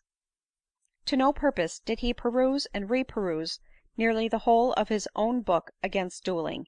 He had few religious restraints to make him resolve on declining a challenge, and he felt moral ones of little avail. But in vain did he sit at home till the morning was far advanced, expecting a messenger from Sir Patrick. No messenger came. He therefore left word with his servant that if wanted he might be found at Mrs Mowbray's, and went thither, in hopes of enjoying an hour's conversation with Adeline, resolving to hint to her, as delicately as he could, that the opinions which she had expressed were better confined, in the present dark state of the public mind, to a select and discriminating circle. Chapter VI. Sir Patrick had reached Mrs Mowbray's some time before him, and had, to his great satisfaction, found Adeline alone ; nor did it escape his penetration that her cheeks glowed, and her eyes sparkled with pleasure at his approach. But he would not have rejoiced in this circumstance had he known that Adeline was pleased to see him merely because she considered his appearance as a proof of Glenmurray's safety ; for, in spite of his having written against duelling, and of her confidence in his firmness and consistency, she was not quite convinced that the reasoning philosopher would triumph over the feeling man. " You are welcome, Sir Patrick," cried Adeline as he entered with a most winning smile ;" I am very glad to see you. Pray sit down." The baronet, who, audacious as his hopes and intentions were, had not expected so kind a reception, was quite thrown off his guard by it, and, catching her suddenly in his arms, endeavored to obtain a still kinder welcome. Adeline as suddenly disengaged herself from him, and, with the dignity of offended modesty, desired him to quit the room. After such an insolent attempt, she could not think herself justified in suffering him to remain with her. But her anger was soon exchanged into pity when she saw Sir Patrick lay down his hat, seat himself, and burst into a long deliberate laugh. " He is certainly mad !" she exclaimed ; and, leaning against the chimney piece, she began to contemplate him with a degree of fearful interest. " Upon my soul now," cried the baronet, when his laugh was over, " you do not suppose, my dear creature, that you and I do not understand one another ? Telling a young fellow to leave the house on such occasions, means, in the pretty no meaning of your sex, stay, and offend again, to be sure." " He is certainly mad," said Adeline, more confirmed than before in her idea of his insanity, and immediately endeavored to reach the door ; but in so doing she approached Sir Patrick, who, rather roughly seized her trembling hand, desired her to sit down, and hear what he had to say to her. Adeline, thinking it was not right to irritate him, instantly obeyed. " Now then, to open my mind to you," said the baronet, drawing his chair close to hers, " from the very first moment I saw you, I felt that we were made for one another ; though, being bothered by my debts, I made up to the old duchess, and she nibbled the bait directly, deeming my clean inches, 6 feet 1 without shoes, well worth her dirty acres." " How dreadfully incoherent he is !" thought Adeline, not suspecting for a moment that by the old duchess he meant her still blooming mother. " But, my lovely love," continued Sir Patrick, most ardently pressing her hand, " so much have your sweet person and your frank and liberal way of thinking charmed me, that I here freely offer myself to you, and we will begin the life of honor together as soon as you please." Still Adeline, who was unconscious how much her avowed opinions had exposed her to insult, continued to believe Sir Patrick insane ; a belief which the wildness of his eyes confirmed. " I really know not — you surprise me, Sir Patrick — I "" Surprise you, my dear soul ! How could you expect any thing else from a man of my spirit, after your honest declaration last night All I feared was, that Glenmurray should get the start of me." Adeline, though alarmed, bewildered, and confounded, had still recollection enough to know that, whether sane or insane, the words and looks of Sir Patrick were full of increasing insult. " I believe, and I think, I had better retire," faltered out Adeline. " Retire ! Aye, by all means," exclaimed the baronet, rudely seizing her. This outrage restored Adeline to her usual spirit and self possession ; and bestowing on him the epithet of " mean souled ruffian," she had almost freed herself from his grasp, when a quick step was heard on the stairs, and the door was thrown open by Glenmurray. In a moment Adeline, bursting into tears, threw herself into his arms as if in search of protection. Glenmurray required no explanation of the scene before him ; the appearance of the actors in it was explanation sufficient. While with one arm he fondly held Adeline to his bosom, he raised the other in a threatening attitude against Sir Patrick, exclaiming as he did it, " Base, unmanly villain !"" Villain !" echoed Sir Patrick ;" but it is very well for the present. Good morning to you, sir." So saying, he hastily withdrew. As soon as he was gone, Glenmurray, for the first time, declared to Adeline the ardent passion for which she had inspired him ; and she, with equal frankness, confessed that her heart was irrevocably his. From this interesting tete a tete, Adeline was summoned to attend a person on business to her mother ; and during her absence Glenmurray received a challenge from the angry baronet, appointing him to meet him that afternoon at 5 o'clock, about 2 miles from Bath. To this note, for fear of alarming the suspicions of Adeline, Glenmurray returned only a verbal message, saying he would answer it in 2 hours ; but as soon as she returned he pleaded indispensable business, and before she could mention any fears respecting the consequences of what had passed between him and Sir Patrick, he had left the room, having, to prevent any alarm, requested leave to wait on her early the next day. As soon as Glenmurray reached his lodgings, he again revolved in his mind the propriety of accepting the challenge. " How can I expect to influence others by my theories to act right, if my practice sets them a bad example ? But then again," he exclaimed, " how can I expect to have any thing I say attended to, when, by refusing to fight, I put it in the power of my enemies to assert I am a paltroon, and worthy only of neglect and contempt ? No, no, I must fight. Even Adeline herself, especially as it is on her account, will despise me if I do not." And then, without giving himself any more time to deliberate, he sent an answer to Sir Patrick, promising to meet him at the time appointed. But after he had sent it, he found himself a prey to so much self reproach, and after he had forfeited his claims to consistency of conduct, he felt himself so strongly aware of the value of it, that had not the time of the meeting been near at hand, he would certainly have deliberated upon some means of retracting his consent to it. Being resolved to do as little mischief as he could, he determined on having no second in the business ; and accordingly repaired to the field accompanied only by a trusty servant, who had orders to wait his master's pleasure at a distance. Contrary to Glenmurray's expectations, Sir Patrick also came unattended by a second, while his servant, who was with him, was, like the other, desired to remain in the back ground. " I wish, Mr Glenmurray, to do everything honorable," said the baronet, after they had exchanged salutations ;" therefore, sir, as I concluded you would find it difficult to get a second, I am come without one, and I conclude that I concluded right." " Aye, men of your principles can have but few friends." " And men of your practice ought to have none, Sir Patrick," retorted Glenmurray ;" but as I don't think it worth while to explain to you my reasons for not having a second, as I fear that you are incapable of understanding them, I must desire you to take your ground." " With all my heart," replied his antagonist ; and then taking aim, they agreed to fire at the same moment.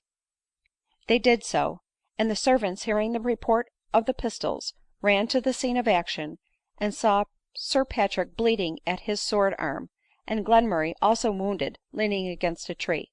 " This is cursed unlucky," said Sir Patrick coolly, as you have disabled my right arm, I can't go on with the business at present ; but when I am well again, command me. Your wound, I believe, is as slight as mine ; but as I can walk and you cannot, and as I have a chaise and you not, you shall use it to convey you and your servant home, and I and mine will go on foot."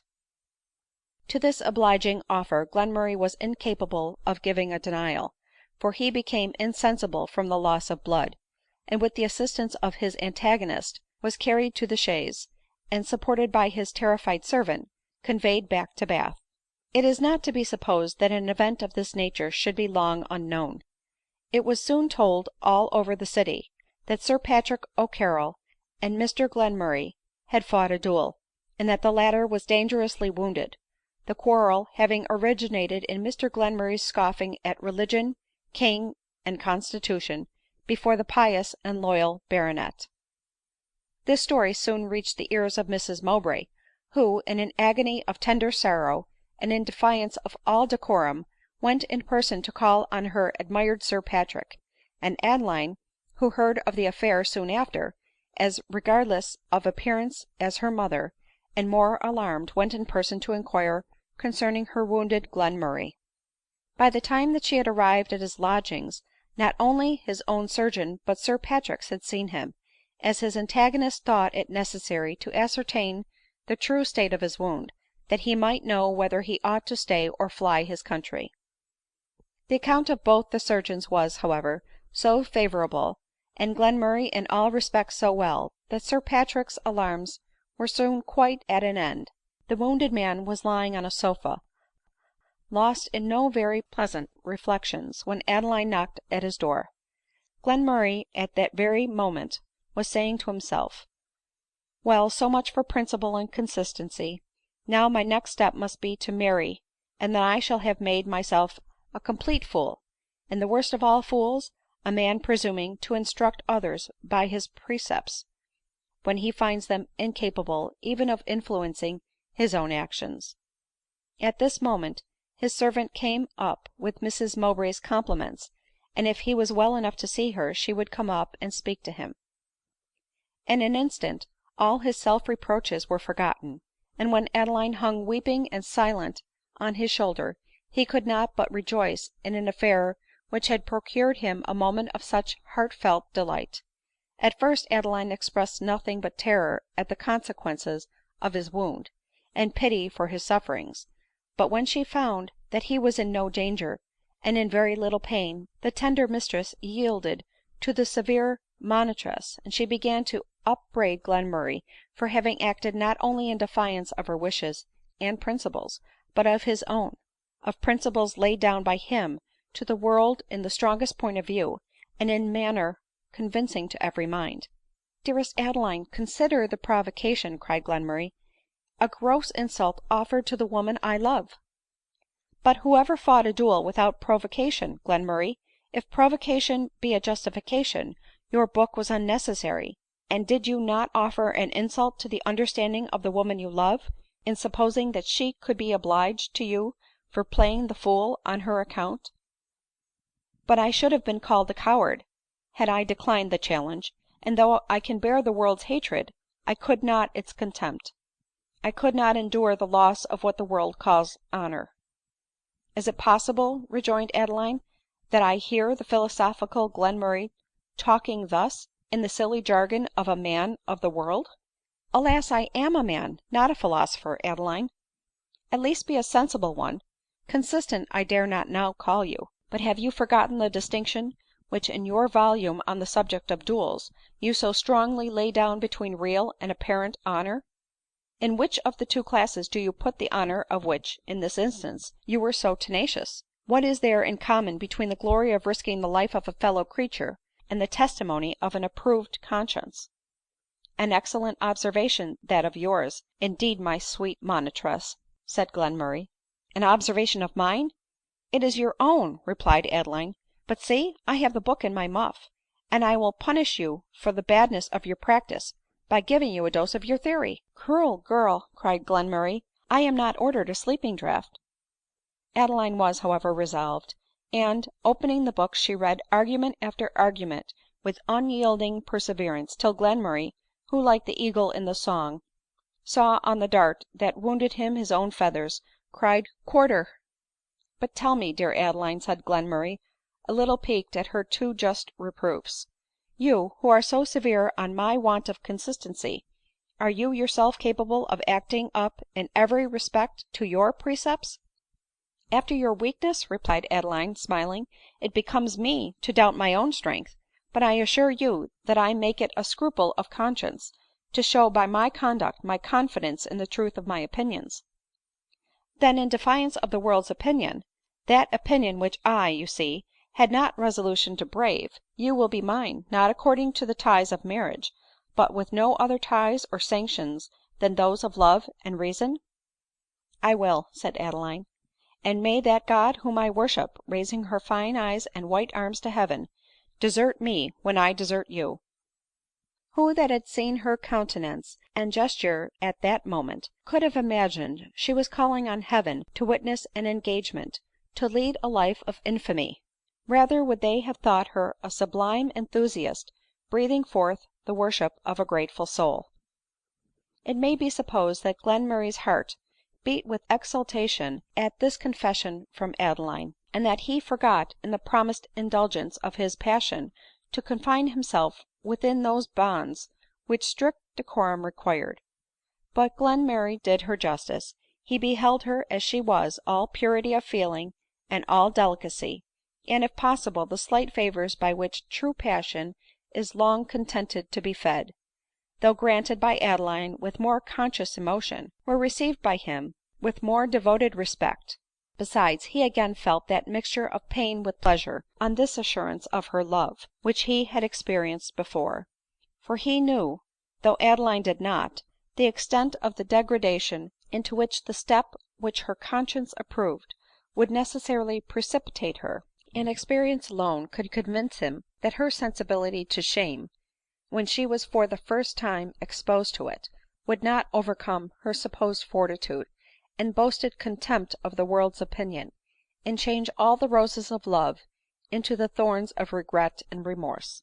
And could he who doted on her, he too, who admired her as much for her consummate purity as for any other of her qualities, could he bear to behold this fair creature, whose open eye beamed with the consciousness of virtue, casting her timid glances to the earth, and shrinking with horror from the conviction of having in the world's eye forfeited all pretensions to that virtue which alone was the end of her actions?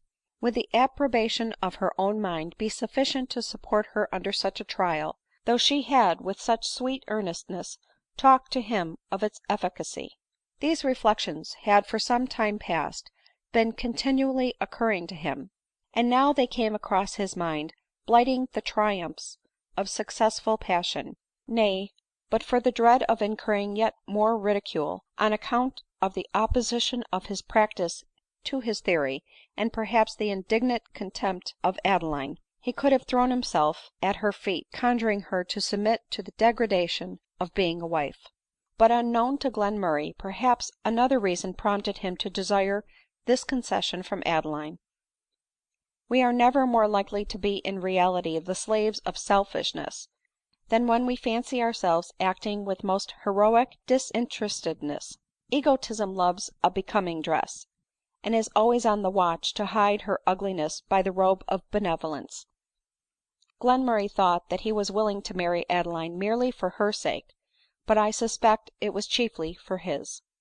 The true and delicate lover is always a monopolizer, always desirous of calling the woman of his affections his own. It is not only because he considers marriage as a holy institution that the lover leads his mistress to the altar, but because it gives him the right to appropriate the fair treasure to himself; because it sanctions and perpetuates the dearest of all monopolies, and erects a sacred barrier to guard his rights, around which all that is respectable in society, all that is most powerful and effectual in its organization, is proud and eager to rally. But while Glenmurray, in spite of his happiness, was sensible to an alloy of it, and Adeline was tenderly imputing to the pain of his wound the occasional mournful expression of his countenance, Adeline took occasion to declare that she would live with Glenmurray only on condition that such a step met with her mother's approbation. " Then are my hopes for ever at an end ?" said Glenmurray, " or, in spite of himself his eyes sparkled as he spoke, " or we must submit to the absurd ceremony of marriage." " Marriage !" replied the astonished Adeline ;" can you think so meanly of my mother as to suppose her practice so totally opposite to her principles, that she would require her daughter to submit to a ceremony which she herself regards with contempt ? Impossible ! I am sure when I solicit her consent to my being yours, she will be pleased to find that her sentiments and observations have not been thrown away on me." Glenmurray thought otherwise ; however, he bowed and was silent ; and Adeline declared that to put an end to all doubt on the subject, she would instantly go in search of Mrs Mowbray and propose the questions to her ; and Glenmurray, feeling himself more weak and indisposed than he chose to own to her, allowed her, though reluctantly, to depart. CHAPTER VII. Mrs Mowbray was but just returned from her charitable visit when Adeline entered the room. " And pray, Miss Mowbray, where have you been ?" she exclaimed, seeing Adeline with her hat and cloak on. " I have been visiting poor Mr Glenmurray," she replied. " Indeed !" cried Mrs Mowbray, " and without my leave ? And pray who went with you ?"" Nobody, ma'am." " Nobody ! What ! visit a man alone at his lodgings, after the education which you have received ?"" Indeed, madam," replied Adeline meekly, " my education never taught me that such conduct was improper ; nor, as you did the same this afternoon, could I have dared to think it so." " You are mistaken, Miss Mowbray," replied her mother ;" I did not do the same ; for the terms which I am upon with Sir Patrick made my visiting him no impropriety at all." " If you think I have acted wrong," replied Adeline timidly, " no doubt I have done so ; though you were quite right in visiting Sir Patrick, as the respectability of your age and character, and Sir Patrick's youth, warranted the propriety of the visit. But surely the terms which I am upon with Mr Glenmurray "" The terms which you are upon with Mr Glenmurray ? And my age and character ? What can you mean ?" angrily exclaimed Mrs Mowbray.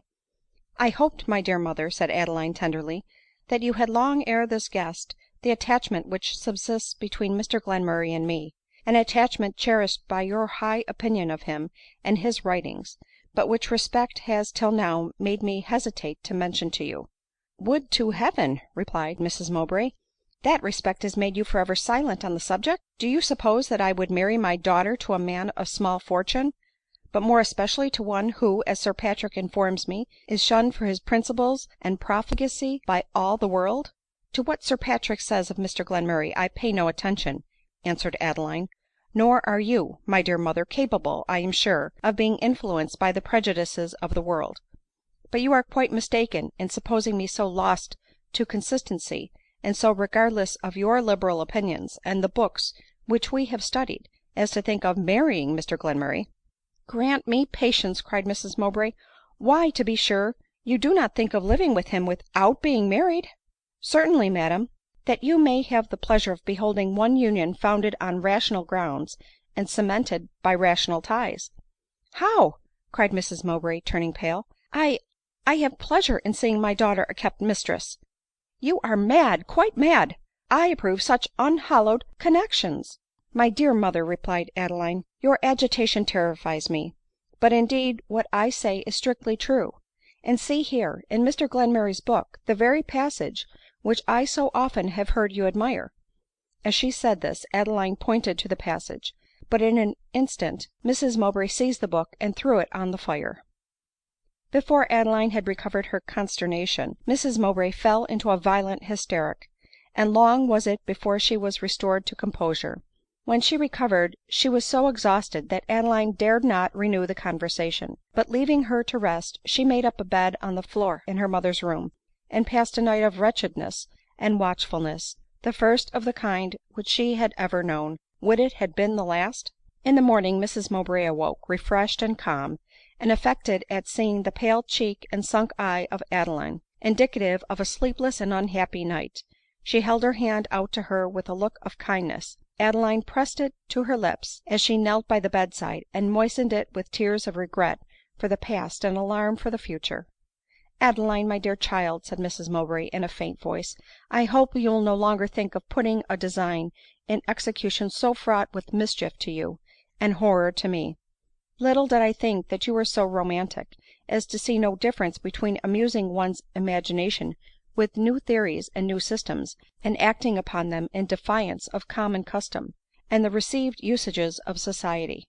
I admire the convenient trowsers and graceful dress of the Turkish women, but I would not wear them myself, lest it should expose me to derision." " Is there no difference," thought Adeline, " between the importance of a dress and an opinion?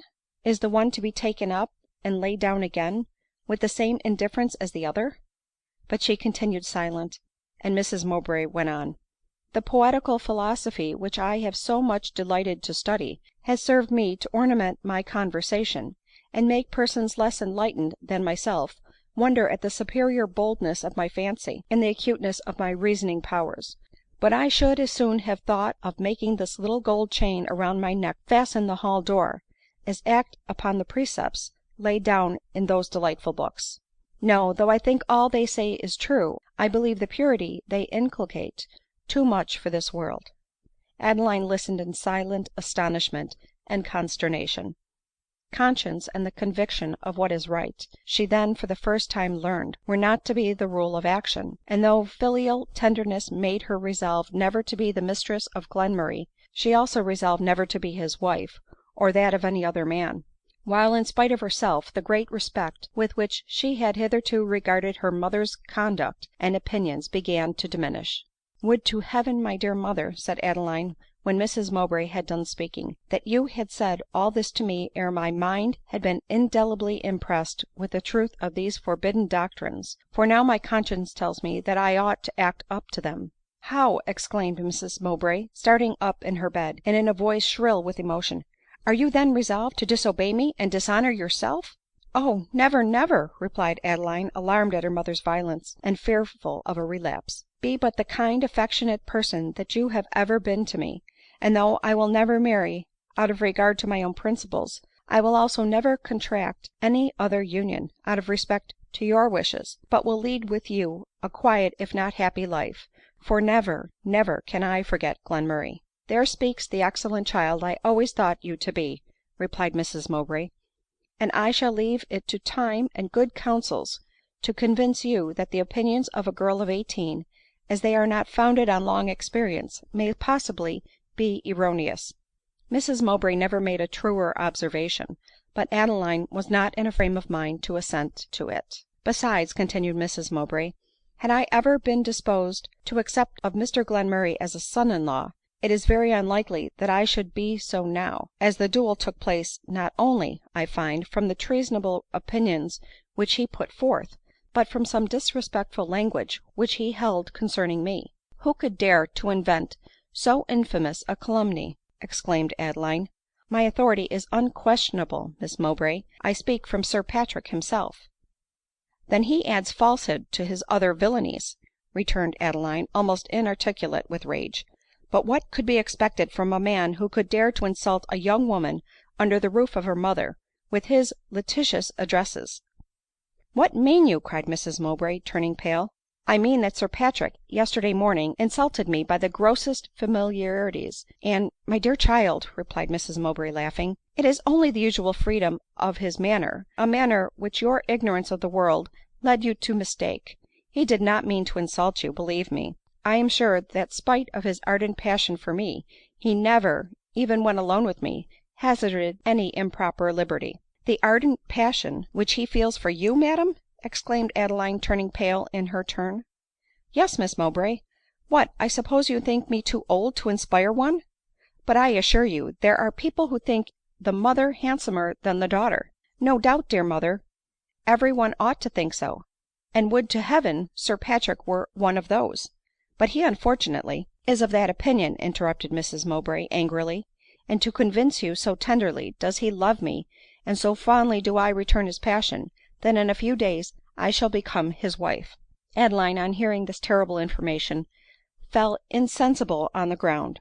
When she recovered, she saw Mrs Mowbray anxiously watching by her, but not with that look of alarm and tenderness with which she had attended her during her long illness — that look which was always present to her grateful and affectionate remembrance. No, Mrs Mowbray's eye was cast down with a half mournful, half reproachful, and half fearful expression when it met that of Adeline. The emotion of anguish which her fainting had evinced was a reproach to the proud heart of Mrs Mowbray, and Adeline felt that it was so ; but when she recollected that her mother was going to marry a man who had so lately declared a criminal passion for herself, she was very near relapsing into insensibility. She, however, struggled with her feelings, in order to gain resolution to disclose to Mrs Mowbray all that had passed between her and Sir Patrick. But as soon as she offered to renew the conversation, Mrs Mowbray sternly commanded her to be silent ; and insisting on her going to bed, she left her to her own reflections, till wearied and exhausted she fell into a sound sleep ; nor, as it was late in the afternoon when she awoke, did she rise again till the next morning. Mrs Mowbray entered her room as she was dressing, and inquired how she did, with some kindness. " I shall be better, dear mother, if you will but hear what I have to say concerning Sir Patrick," replied Adeline, bursting into tears. " You can say nothing that will shake my opinion of him, Miss Mowbray," replied her mother coldly ;" so I advise you to reconcile yourself to a circumstance which it is not in your power to prevent." So saying she left the room ; and Adeline, convinced that all she could say would be in vain, endeavored to console herself by thinking that as soon as Sir Patrick became the husband of her mother, his wicked designs on her would undoubtedly cease ; and that, therefore, in one respect, this ill assorted union would be beneficial to her. Sir Patrick, meanwhile, was no less sanguine in his expectations from his marriage. Unlike the innocent Adeline, he did not consider his union with the mother as a necessary check to his attempts on the daughter ; but emboldened by what to him appeared the libertine sentiments of Adeline, and relying on the opportunities of being with her, which he must infallibly enjoy under the same roof in the country, he looked on her as certain prey. Though he believed Glenmurray to be at that moment preferred to himself, he thought it impossible that the superior beauty of his person should not in the end have its due weight, as a passion founded in esteem, and the admiration of intellectual beauty, could not, in his opinion, subsist. Besides, Adeline appeared in his eyes not a deceived enthusiast, but a susceptible and forward girl, endeavoring to hide her frailty under fine sentiments and high sounding theories. Nor was Sir Patrick's interference an unnatural one. Every man of the world would have thought the same, and on very plausible grounds. CHAPTER VIII. As Sir Patrick was not punctual as lovers to the moment sworn, Mrs Mowbray resolved to sit down and write immediately to Glenmurray, flattering herself at the same time that the letter which was designed to confound Glenmurray would delight the tender baronet ; for Mrs Mowbray piqued herself on her talents for letter writing, and was not a little pleased with an opportunity of displaying them to a celebrated author. But never before did she write a letter so difficult a task. Her eager wish of excelling deprived her of the means ; and she, who, in a letter to a friend or relation, would have written in a style at once clear and elegant, after 2 hours effort produced the following specimen of the obscure, the pedantic and affected. " Sir, the light which cheers and attracts, if we follow its guidance, often leads us into bogs and quagmires. Verbatim sapienti. Your writings are the lights, and the practice to which you advise my deluded daughter is the bog and quagmire. I agree with you in all you have said against marriage. I agree with the savage nations in the total uselessness of clothing. I still condescend to wear clothes, though neither becoming nor useful, because I respect public opinion ; and I submit to the institution of marriage for reasons equally cogent. Such being my sentiments, sir, I must desire you never to see my daughter more ; nor could you expect to be received with open arms by me, whom the shafts of your ridicule have pierced, though warded off by the shield of love and gallantry. But for this I thank you. Now shall I possess, owing to your baseness, at once a declared lover and a tried avenger ; and the chains of Hymen will be rendered more charming by gratitude's having blown the flame, while love forged the fetters. But with your writings I continue to amuse my imagination. Lovely is the flower of the nightshade, thought its berry be poison. Still shall I admire and wonder at you as an author, though I avoid and detest you as a man. Editha Mowbray. This letter was just finished when Sir Patrick arrived, and to him it was immediately shown. " Heh ! What have we here ?" cried he, laughing violently as he perused it. " Here you talk of being pierced by shafts which were warded off. Now, had I said that, it would have been called a bull. As to the concluding paragraph —"" Oh, that, I flatter myself," said Mrs Mowbray, " will tear him with remorse." " He must first understand it," cried Sir Patrick. " I can but just comprehend it, and am sure it will be all botheration to him." " I am sorry to find such is your opinion," replied Mrs Mowbray, " for I think that sentence the best written of any." " I did not say it was not fine writing," replied the baronet ;" I only said it was not to be understood. But with your leave you shall send the letter, and we'll drop the subject." So said, so done, to the great satisfaction of Sir Patrick, who felt that it was for his interest to suffer the part of Mrs Mowbray's letter, which alluded to Glenmurray's supposed calumnies against her, to remain obscurely worded, as he well knew that what he had asserted on his subject was wholly void of foundation. Glenmurray did not receive it with equal satisfaction. He was indignant at the charge of having advised Adeline to become his mistress rather than his wife ; and, as so much of the concluding passage as he could understand seemed to imply that he had calumniated her mother, to remain silent a moment would have been to confess himself guilty. He, therefore, answered Mrs Mowbray's letter immediately.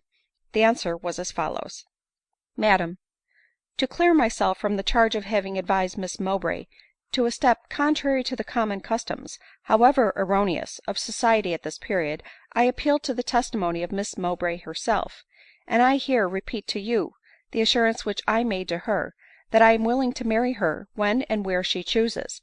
I love my system and my opinions, but the respectability of the woman of my affections more. Allow me, therefore, to make you a little acquainted with my situation in life. To you it is well known, madam, that wealth, honors, and titles have no value in my eyes, and that I reverence talents and virtues, though they wear the garb of poverty, and are born in the most obscure stations. But you, or rather those who are so fortunate as to influence your determinations, may consider my sentiments on this subject as romantic and absurd. It is necessary, therefore, that I should tell you, as an excuse in their eyes for presuming to address your daughter, that by the accident of birth I am descended from an ancient family and nearly allied to a noble one ; and that my paternal inheritance, though not large enough for splendor and luxury, is sufficient for all the purposes of comfort and genteel affluence. I would say more on this subject, but I am impatient to remove from your mind the prejudice which you seem to have imbibed against me. I do not perfectly understand the last paragraph in your letter. If you will be so kind as to explain it to me, you may depend on my being perfectly ingenuous. Indeed, I have no difficulty in declaring that I have neither encouraged a feeling nor uttered a word capable of giving the lie to the declaration which I am now going to make, that I am, with respect and esteem, your obedient servant, F. Glenmurray." The letter had an effect on Mrs Mowbray's feelings so much in favor of Glenmurray, that she was almost determined to let him marry Adeline. She felt that she owed her some amends for contracting a marriage so suddenly, and without either her knowledge or approbation ; and she thought that by marrying her to the man of her heart, she should make her peace both with Adeline and herself. But unfortunately this design, as soon as it began to be formed, was communicated to Sir Patrick. " So then," exclaimed he, " you have forgotten and forgiven the impertinent things which the puppy said ; things which obliged me to wear this little useless appendage in a sling thus," pointing to his wounded arm. " Oh, my dear Sir Patrick ! But though what Mr Glenmurray said might alarm the scrupulous tenderness of a lover, perhaps it was a remark which might only suit the sincerity of a friend. Perhaps, if Mr Glenmurray had made it to me, I should have heard it with thanks, and with candor have approved it." " My sweet soul !" replied Sir Patrick, " you may be as candid and amiable as ever you please ; but, by St Patrick, never shall Sir Patrick O'Carrol be the father in law to the notorious and infamous Glenmurray. that subverter of all religion and order, and that scourge of civilized society." So saying, he stalked about the room ; and Mrs Mowbray, as she gazed on his handsome person, thought it would be absurd for her to sacrifice her own happiness to her daughter's, and give up Sir Patrick as her husband in order to make Glenmurray her son. She therefore wrote another letter to Glenmurray, forbidding him any further intercourse with Adeline, or any pretence whatever, and delayed not a moment to send him her final decision. " That is acting like the sensible woman I took you for," said Sir Patrick. " The fellow has now gotten his quietus, I trust, and the dear little Adeline is reserved for a happier fate. Sweet soul ! you do not know how fond she will be of me. I protest that I shall be so kind to her, it will be difficult for people to decide which I love best, the daughter or the mother." " But I hope I shall always know, Sir Patrick," said Mrs Mowbray gravely. " You ? Oh yes, to be sure ; but I mean that my fatherly attentions shall be of the warmest kind. But now do me the favor of telling me at what hour tomorrow I may appoint the clergyman to bring the license." The conversation that followed it were needless and tedious to describe. Suffice that 8 o'clock the next morning was fixed for the marriage, and Mrs Mowbray, either from shame or compassion, resolved that Adeline should not accompany her to church, nor even know of the ceremony till it was over. Nor was this a difficult matter. Adeline remained in her own apartment all the preceding day, endeavoring, but in vain, to reconcile herself to what she justly termed the degradation of her mother. She felt, alas, the most painful of all feelings, next to that of self–abasement, the consciousness of the abasement of one to whom she had all her life looked up with love and veneration. To write to Glenmurray while oppressed by such contending emotions she knew to be impossible. She therefore contented herself with sending a verbal message, importing that he should hear from her the next day ; and poor Glenmurray passed the rest of that day and the night in a state little better than her own. The next morning Adeline, who had not closed her eyes till daylight, woke late, and from a sound but unrefreshing sleep. The first object she saw was her maid, smartly dressed, sitting by her bedside, and she also saw that she had been crying. " Is my mother ill, Evans ?" she exclaimed. " Oh no, Miss Adeline, quite well," replied the girl, sighing. " Thank God !" replied Adeline. The girl sighed still more deeply. " But why are you so much dressed ?" demanded Adeline. " I have been out," answered the maid. " Not on unpleasant business ?"" That's as it may be," she cried, turning away ; and Adeline, from delicacy, forbore to press her further. " 'Tis very late, is it not ?" asked Adeline, " and time for me to rise ?"" Yes, miss, I believe you had better get up." Adeline immediately rose. " Give me the dark gown I wore yesterday," she said. " I think, miss, you had better put on your new white one," returned the maid. " My new white one !" exclaimed Adeline, astonished at an inference so new. " Yes, miss ; I think it will be taken kinder, and look better." At these words Adeline's suspicions were awakened. " I see, Evans," she cried, " you have done something extraordinary to tell me. I partly guess. My mother " Here, unable to proceed, she lay down on the bed which she had just quitted. " Yes, Miss Adeline, 'tis very true ; but pray compose yourself. I am sure I have cried enough on your account, that I have." " What is true, my good Evans ?" said Adeline faintly. " Why, miss, my lady was married this morning to Sir Patrick O'Carrol.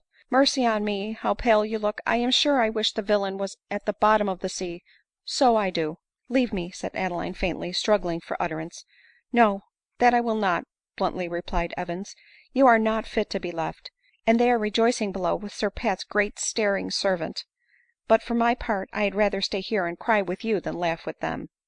Adeline hid her face in the pillow, incapable of further resistance, and groaned aloud. " Who should ever have thought my lady would have done so ?" continued the maid. " Only think, miss, they say — I doubt it is too true — that there have been no writings or settlements — I think they call them drawn up ; and so Sir Pat have got all, and he is over head and ears in debt, and my lady is to pay him out on't." At this account, which Adeline feared was a just one, as she had seen no preparations for a wedding going on, and had observed no signs of deeds, or any thing of the kind, she started up in an agony of grief. " Then has my mother given me up, indeed !" she exclaimed, clasping her hands together, " and the once darling child may soon be a friendless outcast "You want a friend, Miss Adeline?" said the kind girl, bursting into tears. " Never while I live, or any of my fellow servants." And Adeline, whose heart was bursting with a sense of forlornness and abandonment, felt consoled by the artless sympathy of her attendant, and giving way to a violent flood of tears, she threw her arms around her neck and sobbed upon her bosom.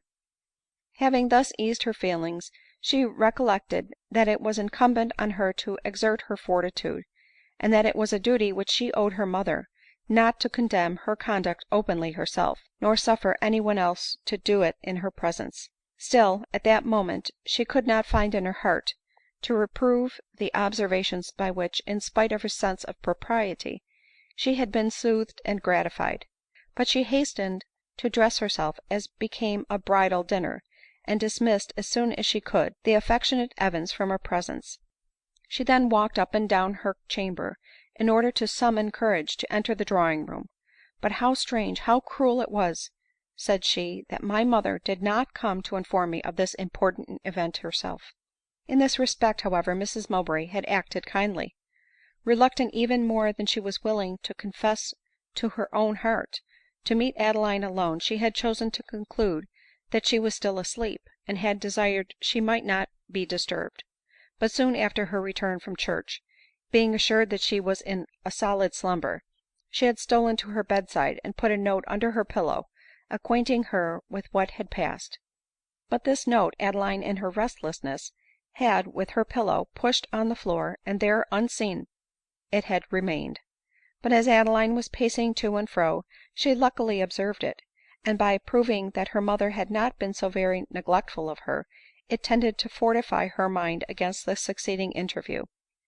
The note began: " My dearest child, to spare you, in your present weak state, the emotions which you would necessarily feel in attending me to the altar, I have resolved to let the ceremony be performed unknown to you.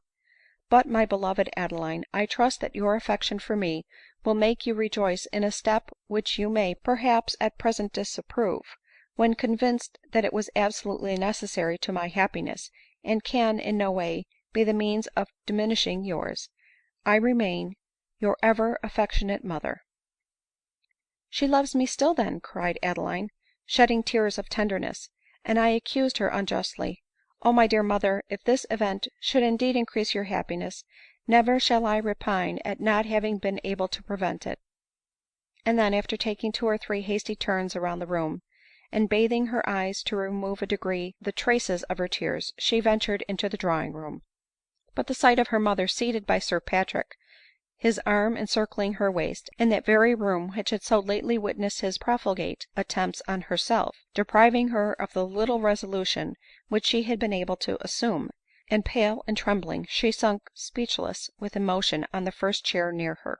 Mrs Mowbray, or, as we must at present call her, Lady O'Carrol, was affected by Adeline's distress, and hastened to her, received the almost fainting girl in her arms ; while even Sir Patrick, feeling compassion for the unhappiness which he could more readily understand than his bride, was eager to hide his confusion by calling for water, drops, and servants. " I want neither medicine nor assistance now," said Adeline, gently raising her head from her mother's shoulder. " The first shock is over, and I shall, I trust, behave in future with proper self command." " Better late than never," muttered Lady O'Carrol, on whom the word shock had not made a pleasant impression ; while Sir Patrick, approaching Adeline, exclaimed, " If you have not self command, Miss Mowbray, it is the only command which you cannot boast ; for your power of commanding others no one can dispute, who has ever had the happiness of beholding you." So saying, he took her hand, and, as her mother's husband, claimed the privilege of saluting her, a privilege which Adeline, though she almost shrunk with horror from his touch, had self command enough not to deny him. Immediately after, he claimed the same favor from his bride, and they resumed their position on the sofa. But, so embarrassing was the situation of all parties, that no conversation took place ; and Adeline, unable any longer to endure the restraint to which she was obliged, rose to return to her own room, in order to hide the sorrow which she was on the point of betraying, when her mother, in a tone of reproach, exclaimed, " It grieves me to the soul, Miss Mowbray, to perceive that you appear to consider as a day of mourning the day which I consider as the happiest of my life." " Oh, my dearest mother," replied Adeline, returning and reproaching her, " it is the dread of your deceiving yourself only that makes me sad at a time like this. If this day and its consequences prove a happy one "" And wherefore should you doubt that it will, Miss Mowbray ?"" Miss Mowbray, do you doubt my honor ?" cried Sir Patrick hastily. Adeline instantly fixed her eyes on his face with a look which he knew how to interpret, but not how to support, and he cast his to the ground with painful consciousness. She saw her triumph, and it gave her courage to proceed. " O sir," she cried, " it is in your power to convert all my painful doubts into joyful certainties. Make but my mother happy, and I will love and bless you ever. Promise me, sir," she continued, her enthusiasm and affection kindling as she spoke, " promise me to be kind and indulgent to her. She has never known contradiction ; she has been through life the darling object of all who surrounded her, the pride of her parents, her husband, and her child. Neglect, injury, and unkindness she would inevitably sink under ; and I conjure you," here she dropped on her knees and extended her arms in an attitude of entreaty, " by all your hopes of happiness hereafter, to give her reason to continue to name this the happiest day of her life." Here she ceased, overcome by the violence of her emotions, but continued her look and attitude of entreaty, full of such sweet earnestness that the baronet could hardly conceal the variety of feelings which assailed him, amongst which, passion for the lovely object before him predominated. To make a jest of Adeline's seriousness he conceived to be the best way to conceal what he felt ; and while Mrs Mowbray, overcome with Adeline's expressions of tenderness, was giving way to them by a flood of tears, and grasping in both hers the clasped hands of Adeline, he cried in an ironical tone, " You are the most extraordinary motherly young creature that I ever saw in my life, my dear girl. Instead of your mother giving the nuptial benediction to you, the order of nature is reversed, and you are giving it to her. Upon my soul I begin to think, seeing you in that posture, that you are my bride, begging a blessing of mamma on our union, and that I ought to be on my knees too." So saying, he knelt beside Adeline at Lady O'Carrol's feet, and in a tone of mock solemnity besought her to bless both her affectionate children ; and as he did this, he threw his arm around the weeping girl and pressed her to his bosom. This speech and this action at once banished all self command from the indignant Adeline, and in an instant she sprung from his embrace ; and forgetting how much her violence must surprise, if not alarm and offend her mother, she rushed out of the room, and did not stop till she reached her own chamber. When there, she was alarmed lest her conduct should have occasioned both pain and resentment to Lady O'Carrol ; and it was with trembling reluctance that she obeyed the summons to dinner. But her fears were groundless. The bride had fallen into one of her reveries during Sir Patrick's strange speech, from which she awakened only at the last words of it, viz. affectionate children ; and seeing Sir Patrick at her feet, with a very tender expression on his face, and hearing the words affectionate children, she conceived that he was expressing his hopes of their being blessed with progeny, and that a selfish feeling of fear at such a prospect had hurried Adeline out of the room. She was, therefore, disposed to regard her daughter with pity, but not with resentment, when she entered the dinner room ; and Adeline's tranquillity in a degree returned ; but when she retired for the night, she could not help owning to herself that that day, her mother's wedding day, had been the most painful day of her existence, and she literally sobbed herself to sleep. The next morning a new trial awaited her. She had to write a final farewell to Glenmurray.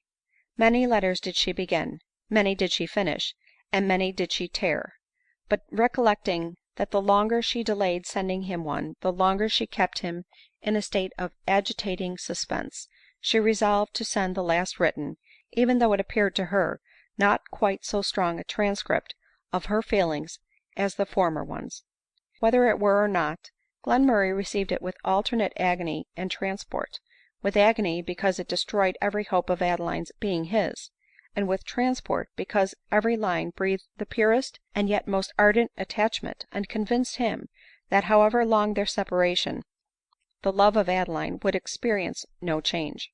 Many days elapsed before Glenmurray could bear any companion but the letter of Adeline ; and during that time she was on the road with the bride and bridegroom to a beautiful seat in Berkshire, called the Pavilion, hired by Sir Patrick the week before his marriage, of one of his profligate friends. As the road lay through a very fine country, Adeline would have thought the journey a pleasant one, had not the idea of Glenmurray, ill and dejected, continually haunted her. Sir Patrick appeared to be engrossed by his bride, and she was really wholly wrapped up in him ; and at times the beauties of the scenery had power to engage Adeline's attention ; but she immediately recollected how much Glenmurray would have participated in her delight, and the contemplation of the prospect ended in renewed recollections of him. CHAPTER IX. At length they arrived at the place of their destination, and Sir Patrick, warmly embracing his bride, bade her welcome to her new abode ; and immediately approaching Adeline, he bestowed on her an embrace no less cordial ; or, to say the truth, so ardent seemed the welcome, even to the innocent Adeline, that she vainly endeavored to persuade herself that as her father in law Sir Patrick's tenderness was excusable.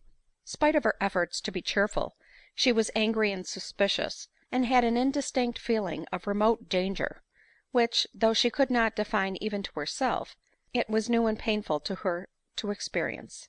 But as the elastic mind of 18 soon rebounds from the pressure of sorrow, and forgets in present enjoyment the prospect of evil, Adeline gazed on the elegant apartment she was in with joyful surprise ; while, through folding doors on either side of it, she beheld a suite of rooms, all furnished with a degree of tasteful simplicity such as she had never before beheld ; and through the windows, which opened on a lawn that sloped to the banks of a rapid river, she saw an amphitheater of wooded hills, which proved that how great soever had been the efforts of art to decorate their new habitation, the hand of nature had done still more to embellish it ; and all fear of Sir Patrick was lost in gratitude for his having chosen such a retirement. With eager curiosity Adeline hurried from room to room, admired in the western apartments the fine effect of the declining sun shining through rose colored window curtains, gazed with delight on the statues and pictures that every where met the eye, and reposed with unsuspecting gaiety on the couches of elder down which were in profusion around.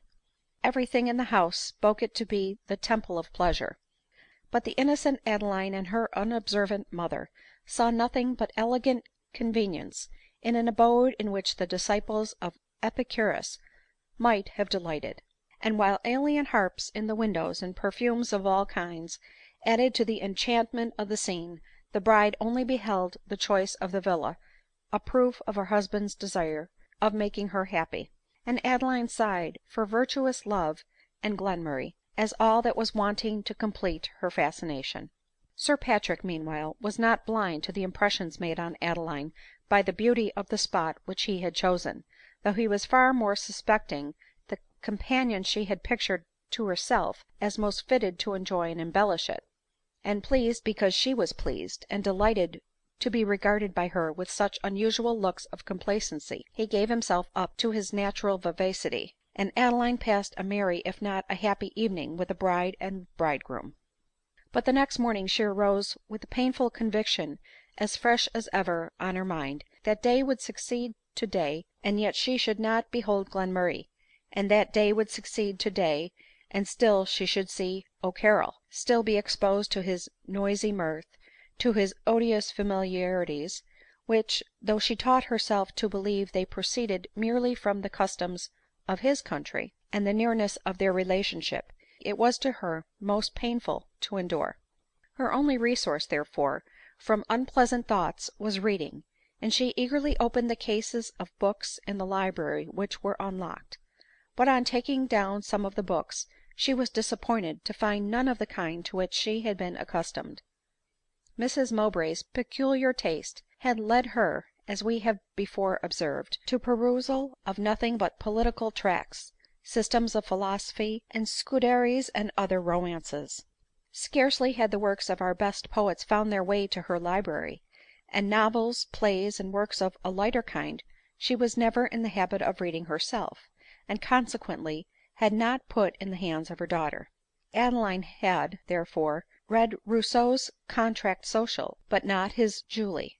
Montesquieu's Esprit des Lois, but not his Letters Persannes, and had glowed with republican ardor over the scenes of Voltaire's Brutus, and had never had her pure mind polluted by the pages of his Candide.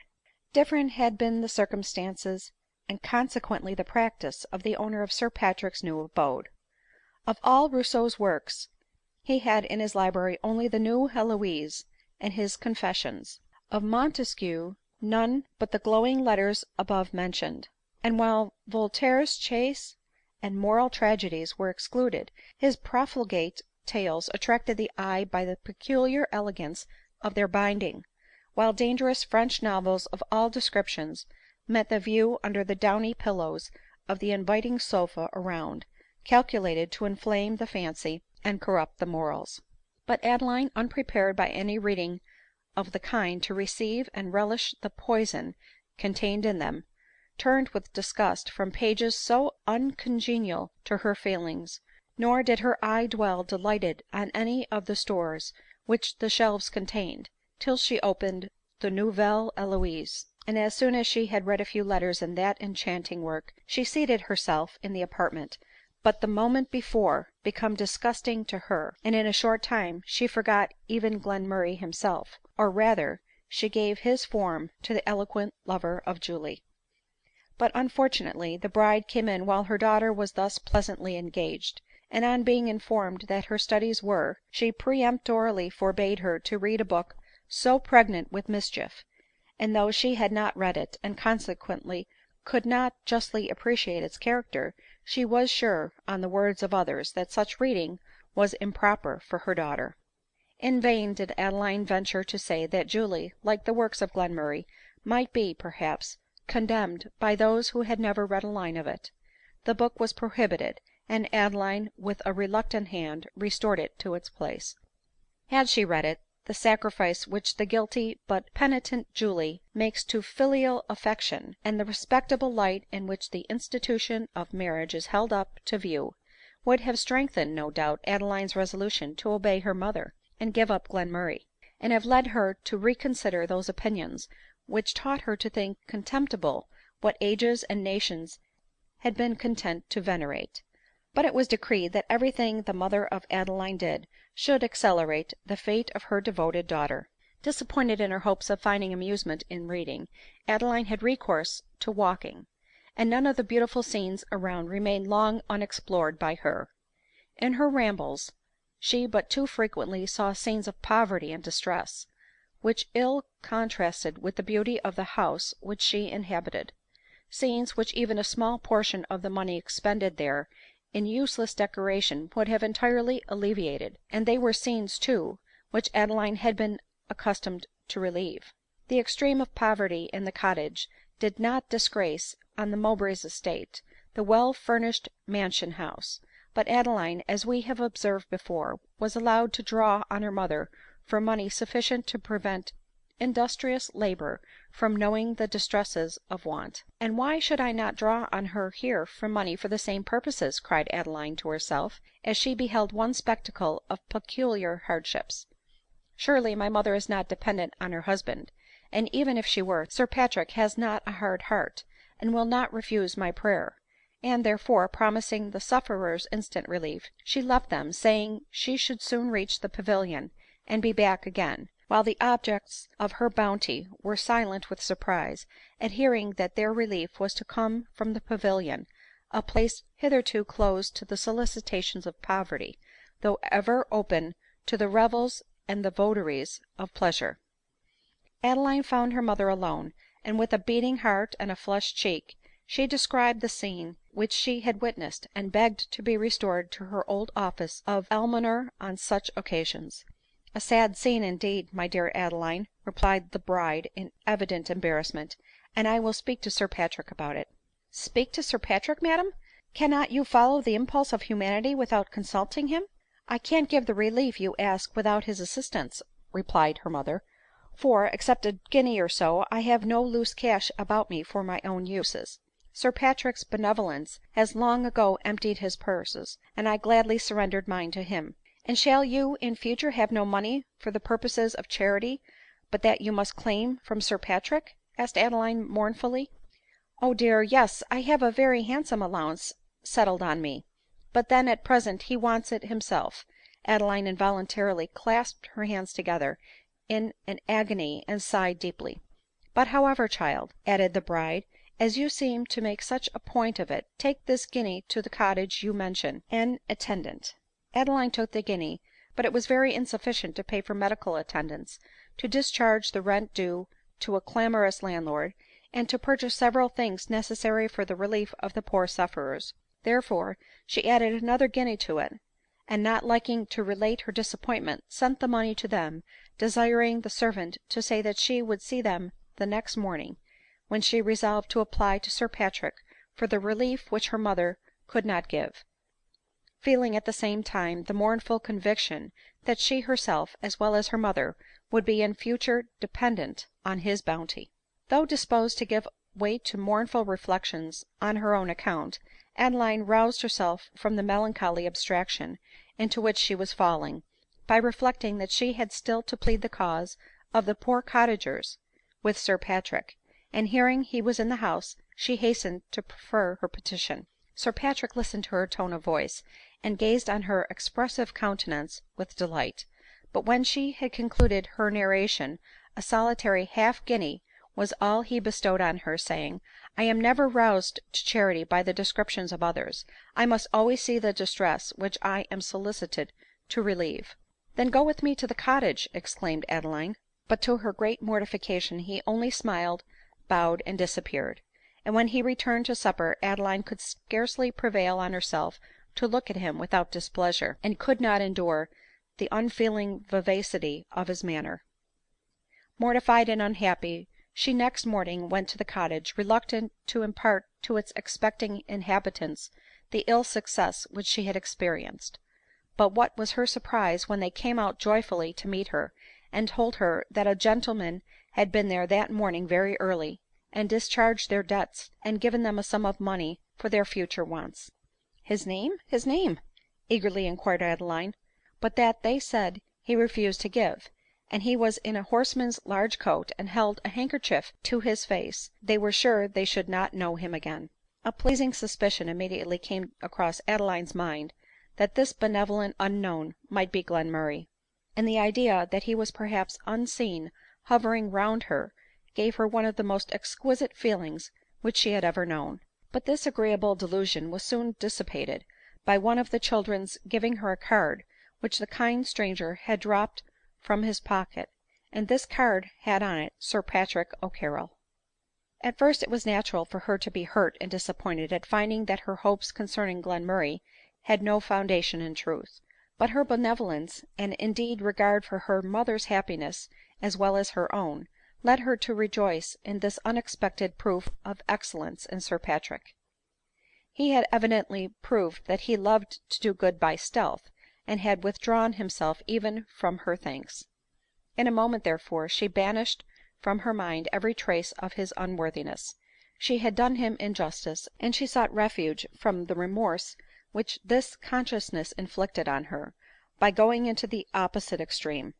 From that hour, indeed, her compliance to his opinions, and her attentions to him, were so unremitting and evident, that Sir Patrick's passion became stronger than ever, and his hopes of a return to it seemed to be built on a very strong foundation.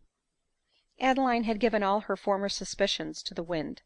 Daily instances of his benevolence came to her knowledge, and threw such a charm over all he said and did, that even the familiarity in his conduct, look, and manners towards her, appeared to her now nothing more than the result of the free manners of his countrymen ; and she sometimes could not help wishing Sir Patrick to be known to, and intimate with Glenmurray. But the moment was now at hand that was to unveil the real character of Sir Patrick, and determine the destiny of Adeline. One day Sir Patrick proposed taking his bride to see a beautiful ferme ornee at about 12 miles distance ; and if it answered the expectations which he had formed of it, they were determined to spend 2 or 3 days in the neighborhood to enjoy the beauty of the grounds. In that case he was to return in the evening to the Pavilion, and drive Adeline over the next morning to partake in their pleasure.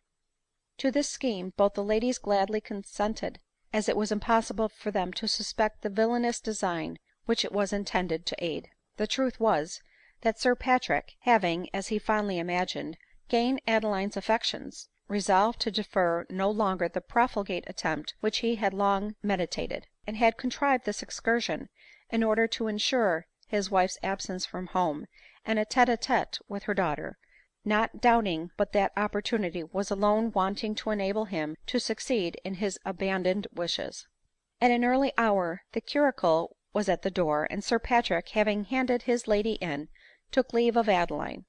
He told her that he should probably return early in the evening, pressed her hand more tenderly than usual, and springing into the carriage, drove off with a countenance animated with expected triumph.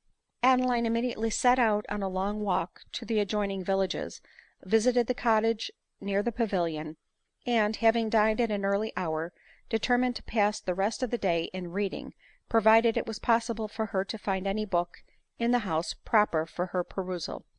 With this intention she repaired to an apartment called the library, but in these times would be denominated a boudoir, and this, even in Paris, would have been admired for its voluptuous elegance. On the table lay several costly volumes, which seemed to have been very lately perused by Sir Patrick, as some of them were open, some turned down at particular passages; but as soon as she glanced her eye over their contents, Adeline indignantly threw them down again ; and while her cheek glowed with the blush of offended modesty, she threw herself on a sofa, and fell into a long and mournful reverie on the misery which awaited her mother, in consequence of her having madly dared to unite herself for life to a young libertine, who could delight in no other reading but what was offensive to good morals and to delicacy. Nor could she dwell upon this subject without recurring to her former fears for herself; and so lost was she in agonizing reflections, and it was some time before she recollected herself sufficiently to remember that she was guilty of an indecorum in staying so long in an apartment which contained books that she ought not even to be suspected of having had an opportunity to peruse. Having once entertained this consciousness, Adeline hastily rose, and had just reached the door when Sir Patrick himself appeared at it. She started back in terror when she beheld him, on observing in his countenance and manner evident marks not only of determined profligacy but of intoxication. Her suspicions were indeed just. Bold as he was in iniquity, he dared not in a cool and sober moment put his guilty purpose in execution, and he shrunk with temporary horror from an attempt on the honor of the daughter of his wife, though he believed that she would be a willing victim. He had therefore stopped on the road to fortify his courage with wine ; and luckily for Adeline he had taken more than he was aware of ; for when, after a vehement declaration of the ardor of his passion, and protestations that she should at that moment be his, he dared irreverently to approach her, Adeline, strong in innocence, aware of his intention, and presuming on his situation, disengaged herself from his grasp with ease, and pushing him with violence from her, he fell with such force against the brass edge of one of the sofas, that, stunned and wounded by the fall, he lay bleeding on the ground. Adeline involuntarily was hastening to his assistance ; but recollecting how mischievous to her such an exertion of humanity might be, she contented herself with ringing the bell violently to call the servants to his aid. Then, in almost frantic haste, she rushed out of the house, ran across the park, and when she recovered her emotions, she found herself, she scarcely knew how, sitting on a turf seat by the road side. " Great God ! what will become of me ?" she wildly exclaimed. " My mother's roof is no longer a protection to me ; I cannot absent myself from it without alleging a reason for my conduct, which will ruin her peace of mind for ever. Wretch that I am, whither can I go, and where can I seek for refuge?" At this moment, as she looked around in wild dismay and raised her streaming eyes to heaven, she saw a man's face peeping from between the branches of a tree opposite to her, and observed that he was gazing on her intently. Alarmed and fluttered, she instantly started from her seat, and was hastening away, when the man suddenly dropped from his hiding place, and, running after her, called her by her name, and conjured her to stop ; while, with an emotion of surprise and delight, she recognised in him Arthur, the servant of Glenmurray. Instantly, scarcely knowing what she did, She pressed the astonished Arthur's rough hand in hers, and by this action confused and confounded the poor fellow so much, that the speech which he was going to make faltered on his tongue. " Oh, where is your master ?" eagerly inquired Adeline. " My master have sent you this, miss," replied Arthur, holding out a letter which Adeline joyfully received ; and, spite of her intended obedience to her mother's will, Glenmurray himself could not have met with a less favorable reception ; for the moment was a most propitious one to his love ; nor, as it happened, was Glenmurray too far off to profit by it. On his way from Bath he went a few miles out of his road, in order, as he said, and perhaps as he thought, to pay a visit to an old servant of his mother's, who was married to a respectable farmer ; but fortunately the farm commanded a view of the Pavilion, and Glenmurray could from his window gaze on the house that contained the woman of his affections. But to return to Adeline, who, while hastily tearing open the letter, asked Arthur where his master was, and heard with indescribable emotion that he was in the neighborhood. " Here so providentially !" she exclaimed, and proceeded to read the letter ; but her emotion forbade her to read it entirely. She only saw that it contained bank notes ; that Glenmurray was going abroad for his health, and in case he should die there, had sent her the money which he had meant to leave her in his will, lest she should be in the meanwhile any way dependent on Sir Patrick. Numberless conflicting emotions took possession of Adeline's heart, while this new proof of her lover's attentive tenderness met her view ; and, as she contrasted his generous and delicate attachment with the licentious passion of her mother's libertine husband, a burst of uncontrollable affection for Glenmurray agitated her bosom ; and, rendered superstitious by her fears, she looked on him as sent by Providence to save her from the dangers of her home. " This is the second time," she cried, " that Glenmurray, as my guardian angel, has appeared at the moment when I was exposed to danger from the same guilty quarter. Ha ! surely there is more than accident in this, and he is ordained to be my guide and my protector." When once a woman has associated with an amiable man the idea of protection, he can never again be indifferent to her ; and when the protector happens to be the chosen object of her love, his power becomes fixed on a basis never to be shaken. " It is enough," said Adeline in a faltering voice, pressing the letter to her lips, and bursting into tears of grateful tenderness as she spoke. " Lead me to your master directly." " Bless my heart, will you see him then, miss ?" cried Arthur. " See him !" replied Adeline ;" see the only friend I can now boast !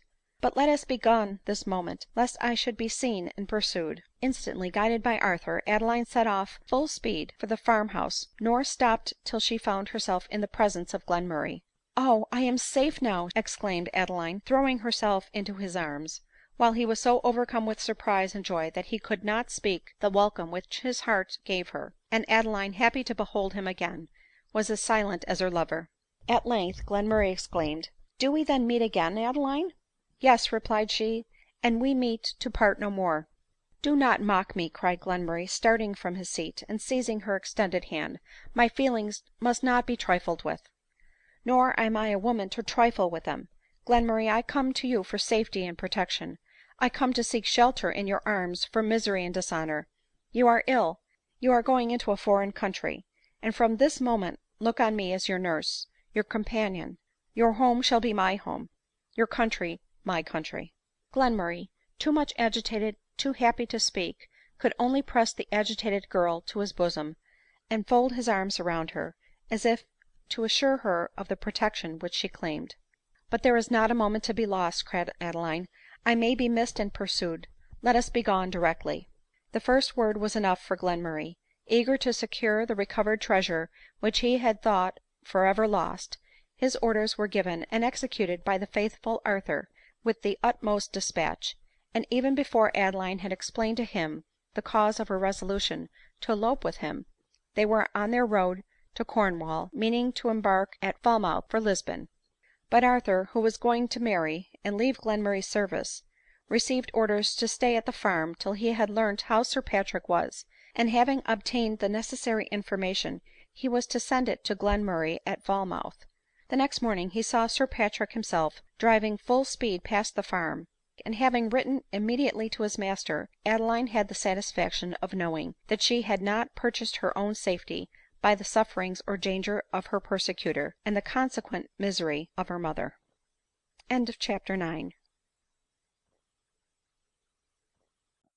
Chapter 10. But Glenmurray's heart needed no explanation of the cause of Adeline's elopement. She was with him, as she said, forever. True, she had talked of flying from misery and dishonor, but he knew they could not reach her in his arms. Not even dishonor according to the ideas of society, for he meant to make Adeline legally his as soon as they were safe from pursuit, and his illness was forgotten in the fond transport of the present moment. Adeline's joy was of a much shorter duration. Recollections of a most painful nature were continually recurring. True it was that it was no longer possible for her to reside under the roof of her mother, but was it necessary for her to elope with Glenmurray, the man whom she had solemnly promised her mother to renounce? Then, on the other side, she argued that the appearance of love for Glenmurray was an excuse sufficient to conceal from her deluded parent the real cause of her elopement. " It was my sole alternative," said she mentally. " My mother must either suppose me an unworthy child, or know Sir Patrick to be an unworthy husband, and it will be easier for her to support the knowledge of the one than of the other. Then, when she forgives me, as no doubt she will in time, I shall be happy ; but that I could never be, while convinced that I had made her miserable by revealing to her the wickedness of Sir Patrick." While this was passing in her mind, her countenance was full of such anxious and mournful expression, that Glenmurray, unable to keep silence any longer, conjured her to tell him what so evidently weighed upon her spirits. " The difficulty that oppressed me is past," she replied, wiping from her eyes the tears which the thought of having left her mother so unexpectedly, and for the first time, produced. " I have convinced myself that to leave home and commit myself to your protection was the most proper and virtuous step that I could take. I have not obeyed the dictates of love, but of reason." " I am very sorry to hear it," said Glenmurray mournfully.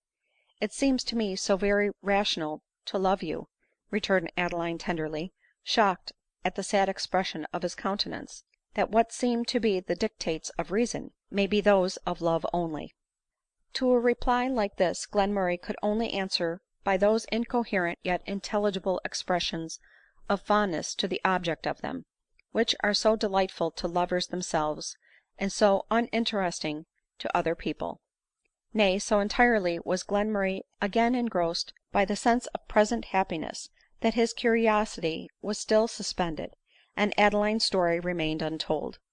But Adeline's pleasure was dampened by the painful recollections, and still more by her not being able to hide from herself the mournful consciousness that the ravages of sickness were but too visible in Glenmurray's face and figure, and that the flush of unexpected delight could but ill conceal the hollow paleness of his cheek, and the sunk appearance of his eyes. Meanwhile the chaise rolled on, post succeeded to post ; and though night was far advanced, Adeline, fearful of being pursued, would not consent to stop, and they travelled till morning. But Glenmurray, feeling himself exhausted, prevailed on her, for his sake, to alight at a small inn on the road side near Marlborough. There Adeline narrated the occurrences of the past day ; but with difficulty could she prevail on herself to own to Glenmurray that she had been the object of such an outrage as she had experienced from Sir Patrick. A truly delicate woman feels degraded, not flattered, by being the object of libertine attempts ; and, situated as Adeline and Glenmurray now were, to disclose the insult which had been offered to her was a still more difficult task, but to conceal it was impossible. She felt that even to him some justification of her precipitate and unsolicited flight was necessary, and nothing but Sir Patrick's attempt could justify it. She therefore, blushing and hesitating, revealed the disgraceful secret ; but such was its effect on the weak spirits and delicate health of Glenmurray, that the violent emotions which he underwent brought on a return of his most alarming symptoms ; and in a few hours Adeline, bending over the sick bed of her lover, experienced for the first time that most dreadful of feelings, fear for the life of that object of her affection. 2 days, however, restored him to comparative safety, and they reached a small and obscure village within a short distance from Falmouth. most conveniently situated. They took up their abode, and resolved to remain till the wind should change, and enable them to sail for Lisbon. In this retreat, situated in air as salubrious as that of the south of France, Glenmurray was soon restored to health, especially as happy love was now his, and brought back the health of which hopeless love had contributed to deprive him. The woman whom he loved was his companion and his nurse ; and so dear had the quiet scene of their happiness become to them, that, forgetful there was still a danger of their being discovered, it was with considerable regret that they received a summons to embark, and saw themselves on their voyage to Portugal. But before she left England, Adeline wrote to her mother. After a pleasant and short voyage, the lovers found themselves at Lisbon ; and Glenmurray, pursuant to his resolution, immediately proposed to Adeline to unite himself to her by the indissoluble ties of marriage. Nothing could exceed Adeline's surprise at this proposal. At first she could not believe Glenmurray was in earnest ; but seeing that he looked not only grave but anxious, and as if earnestly expecting an answer, she asked him whether he had convinced himself that what he had written against marriage was a tissue of mischievous absurdity. Glenmurray, blushing with the conceit of an author, replied that he still thought his arguments unanswerable. " Then, if you still are convinced your theory is good, why let your practice be bad ? It is incumbent on you to act up to the principles that you profess, in order to give them their proper weight in society, else you give the lie to your own declarations. But it is better for me to do that, than for you to be the sacrifice to my reputation." " I," replied Adeline, " am entirely out of the question. You are to be governed by no other law but your desire to promote general utility, and are not to think at all of the interest of an individual." " How can I do so, when the individual is dearer to me than all the world besides ?" cried Glenmurray passionately. " And if you but once recollect that you are dearer to me than all the world besides, you will cease to suppose that my happiness can be affected by the opinion entertained of my conduct by others." As Adeline said this, she twisted both her hands in his arm so affectionately, and looked up in his face with so satisfied and tender an expression, that Glenmurray could not bear to go on with a subject which evidently drew a cloud across her brow ; and hours, days, weeks, and months passed rapidly over their heads before he had resolution to renew it. Hours, days, weeks, and months, spent in a manner most dear to the heart and most salutary to the mind of Adeline. Her taste for books, which had hitherto been cultivated in a partial manner, and had led her to one range of study only, was now directed by Glenmurray to the perusal of general literature ; and the historian, the biographer, the poet, and the novelist, obtained alternately her attention and her praises. In her knowledge of the French and Italian languages, too, she was now considerably improved by the instruction of her lover ; and while his occasional illnesses were alleviated by her ever watchful attentions, her attachment was cemented by one of the strongest of all ties, the consciousness of mutual benefit and assistance. CHAPTER XI. One evening, as they were sitting on a bench in one of the public walks, a gentleman approached them whose appearance bespoke him to be an Englishman, though his sunburnt complexion showed that he had been for years exposed to a more ardent climate than that of Britain. As he came nearer, Glenmurray thought his features were familiar to him ; and the stranger, starting with joyful surprise, seized his hand and welcomed him as an old friend. Glenmurray returned his salutation with great cordiality, and recognised in the stranger a Mr Maynard, an amiable man who had gone to seek his fortune in India, and was returned a nabob, but with an irreproachable character. " So then," cried Mr Maynard gaily, " this is the elegant young English couple that my servant, and even the innkeeper himself, was so loud in praise of. Little did I think the happy man was my old friend, though no man is more deserving of being happy. But I beg you will introduce me to your lady." Glenmurray, though conscious of the mistake he was under, had not resolution enough to avow that he was not married ; and Adeline, unaware of the difficulty of Glenmurray's situation, received Mr Maynard's salutation with the utmost ease, though the tremor of her lover's voice, and the blush on his cheek as he said, " Adeline, give me leave to introduce you to Mr Maynard, an old friend of mine. were sufficient indications that the rencontre disturbed him. In a few minutes Adeline and Mr Maynard were no longer strangers. Mr Maynard, who had not lived much in the society of well informed women, and not at all in that of women accustomed to original thinking, was at once astonished and delighted at the variety of Adeline's remarks, and the playfulness of her imagination, and the eloquence of her expressions. But it was very evident at length to Maynard, that in proportion as Adeline and he became more acquainted and more satisfied with each other, Glenmurray grew more silent and more uneasy. The consequence was unavoidable. As most men would have done on a like occasion, Mr Maynard thought Glenmurray was jealous of him ; but no thought so vexatious to himself, and so degrading to Adeline, had entered the confiding and discriminating mind of Glenmurray. The truth was, he knew that Mr Maynard, whom he had seen in the walks, though he had not known him again, had ladies of his party ; and he expected that the more Mr Maynard admired his supposed wife, the more he would be eager to introduce her to his companions. Nor was Glenmurray wrong in his conjectures. " I have two sisters with me, madam," said Mr Maynard, " whom I shall be happy and proud to introduce to you. One of them is a widow, and has lived several years in India, but returned with me in delicate health, and was ordered hither. She is not a woman of great reading, but has an excellent understanding, and will admire you. The other is several years younger, and I am sure she would be happy in an opportunity of profiting by the conversation of a lady who, though not older than herself, seems to have had so many more opportunities of improvement." Adeline bowed, and expressed her impatience to form this new acquaintance, and looked triumphantly at Glenmurray, meaning to express, " See, spite of the supposed prejudices of the world, here is a man who wants to introduce me to his sisters." Little did she know that Maynard concluded she was a wife. His absence from England had made him ignorant of the nature of Glenmurray's works, or even that he was an author ; so that he was not at all likely to suppose that the moral, pious youth, whom he had always respected, was become a visionary philosopher, and, in defiance of the laws of society, was living openly with a mistress. " But my sister will wonder what is become of me," suddenly cried Maynard ;" and, as Emily is so unwell as to keep her room today, I must not make her anxious. But for her illness, I should have requested your company to supper." " And I should have liked to accept the invitation," replied Adeline ;" but I will hope to see the ladies soon." " Oh, without fail, tomorrow," cried Maynard. " If Emily will be not well enough to call on you, perhaps you will come to her apartments." " Undoubtedly ; expect me at 12 o'clock."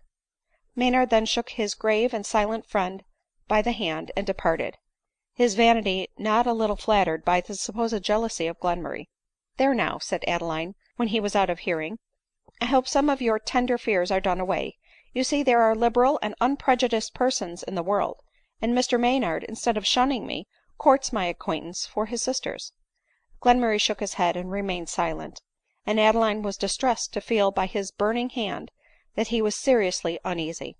" I shall certainly call on these ladies tomorrow," continued Adeline. " I really pine for the society of amiable women." Glenmurray sighed deeply. He dreaded to tell her that he could not allow her to call on them, and yet he knew that this painful task awaited him. Besides, she wished, she said, to know some amiable woman ; and eager as he was to indulge all her wishes, he felt but too certainly that in this wish she could never be indulged. Even had he been capable of doing so dishonorable an action as introducing his mistress as his wife, he was sure that Adeline would have spurned at the deception ; and silent and sad he grasped Adeline's hand, as her arm rested within his, and, complaining of indisposition, slowly returned to the inn. The next morning at breakfast Adeline again expressed her eagerness to form an acquaintance with the sisters of Mr Maynard, when Glenmurray, starting from his seat, paced from the room in considerable agitation. " What is the matter ?" cried Adeline, hastily rising and laying her hand on his arm. Glenmurray grasped her hand, and replied with assumed firmness, " Adeline, it is impossible for you to form an acquaintance with Mr Maynard's sisters. Propriety and honor both forbid me to allow it." " Indeed !" exclaimed Adeline. " Are they not as amiable then as he described them ? Are they improper acquaintances for me ? Well, then, I am disappointed ; but you are the best judge of what is right, and I am contented to obey you."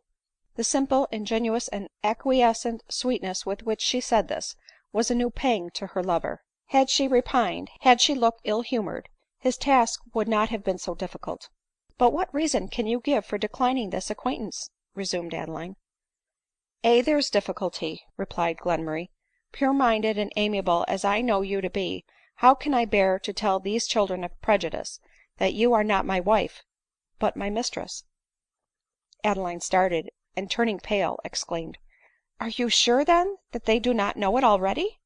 Quite sure, else Maynard would not have thought you a fit companion for his sisters." " But surely he must know your principles ; he must have read your works." " I am certain he is ignorant of both, and does not even know that I am an author." " Is it possible ?" cried Adeline. " Is there any one so unfortunate as to be unacquainted with your writings ?" Glenmurray at another time would have been elated at a compliment like this from the woman whom he idolized ; but at this moment he heard it with a feeling of pain which he would not have liked to define to himself, and casting his eyes to the ground he said nothing. " So then," said Adeline mournfully, " I am an improper companion for them, not they for me !" and in spite of herself her eyes filled with tears. At this moment a waiter brought a note for Glenmurray. It was for Maynard, and as follows :" My dear Friend, Emily is better today, and both my sisters are so impatient to see and know your charming wife, that they beg me to present their compliments to Mrs Glenmurray and you, and request the honor of your company to a late breakfast. At 11 o'clock we hope to see you. Ever yours, G. M." " We will send an answer," said Glenmurray ; but the waiter had been gone some minutes before either Adeline or Glenmurray spoke. At length Adeline, struggling with her feelings, observed, " Mr Maynard seems so amiable a man, that I should think it would not be difficult to convince him of his errors. Surely, therefore, it is your duty to call on him, state our real situation and our reasons for it, and endeavor to convince him that our attachment is sanctioned both by reason and virtue." " But not by the church," replied Glenmurray ;" and Maynard is of the old school. Besides, a man of 48 is not likely to be convinced by the arguments of a young man of 28, and the example of a girl of 19." " If age be necessary to give weight to arguments," returned Adeline, " I wonder that you thought proper to publish 4 years ago." " Would to God I had never published !" exclaimed Glenmurray almost pettishly. " If you had not, I probably should never have been yours," replied Adeline, fondly leaning her head on his shoulder, and then looking up in his face. Glenmurray clasped her to his bosom, but again the pleasure was mixed with pain. " All this time," rejoined Adeline, " your friends are expecting an answer ; you had better carry it in person." " I cannot," replied Glenmurray ;" and there is only one way of getting out of this business to my satisfaction." " Name it, and rest assured that I shall approve it." " Then I wish to order horses immediately, and set off on our road to France." " So soon ? though the air agrees with you so well ?"" Oh yes ; for when the mind is uneasy no air can be of use to the body." " But why is your mind uneasy ?"" Here I should be exposed to see Maynard, and he would see you too." " And what then ?"" What then ? Why, I could not bear to see him look on you with an eye of disrespect." " And wherefore should he ? Oh, Adeline, the name of wife imposes restraint even on a libertine ; but that of mistress "" Is Mr Maynard then a libertine ?" said Adeline gravely ; and Glenmurray, afraid of wounding her feelings by entering into a further explanation, changed the subject, and again requested her consent to leave Lisbon. " I have often told you," said Adeline sighing, " that my will is yours ; and if you will give strict orders to have letters sent after us to the towns that we shall stop at, I am ready to set off immediately." Glenmurray then gave his orders, wrote a letter explaining his situation to Maynard, and in an hour they were on their journey to France. CHAPTER XII. In the meanwhile Mr Maynard, Miss Maynard, and Mrs Wallington, his widowed sister, were impatiently expecting Glenmurray's answer, and earnestly hoping to see him and his lovely companion, but from different motives. Maynard was impatient to see Adeline because he really admired her ; his sisters, because they hoped to find her unworthy of such violent admiration. Their vanity had been piqued, and their envy excited, by the extravagant praises of their brother, and they had interrupted him by the first questions which all women ask on such occasions, " Is she pretty And he answered, "Very pretty." "Is she tall?" "Very tall, taller than I am." "I hate tall women," replied Miss Maynard, a little round girl of 19. "Is she fair?" "Exquisitely fair." "I like brown women," cried the widow. "Fair people always look silly." "But Mrs Glenmurray's eyes are hazel, and her eyelashes long and dark." "Hazel eyes are always too bold looking," cried Miss Maynard. "Not Mrs Glenmurray's, for her expression is the most pure and ingenuous that ever I saw. Some girls, indecent in their dress, and very licentious in their manner, passed us as we sat on the walk, and the comments which I made on them provoked from Mrs Glenmurray some remarks on the behavior and dress of women ; and as she commented on the disgusting expression of vice in women, and the charm of modest dignity both in dress and manners, her own dress, manners, and expression were such an admirable comment on her words, and she shone so brightly, if I may use the expression, in the graceful awfulness of virtue, that I gazed with delight and somewhat of apprehension lest this fair perfection should suddenly take flight to her native skies, towards which her fine eyes were occasionally turned. Bless me, if our brother is not quite poetical ! This prodigy has inspired him," replied the widow with a sneer. " For my part, I hate prodigies," said Miss Maynard ;" I feel myself unworthy to associate with them." When one woman calls another a prodigy, and expresses herself as unworthy to associate with her, it is very certain that she means to insult rather than compliment her ; and in this sense Mr Maynard understood his sister's words.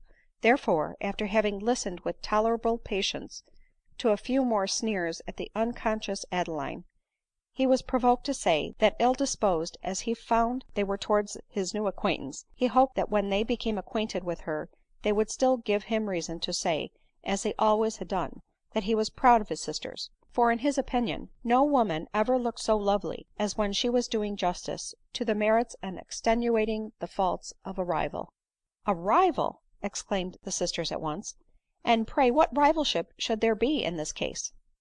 My remark was a general one ; but since you choose to make it a particular one, I will answer to it as such," continued Mr Maynard. " All women are rivals in one sense, rivals for general esteem and admiration ; and she only shall have my suffrage in her favor who can point out a beauty or a merit in another woman without insinuating at the time a counterbalancing defect." " But Mrs Glenmurray, it seems, has no defects." " At least I have not known her long enough to find them out ; but you, no doubt, will, when you know her, very readily spare me that trouble."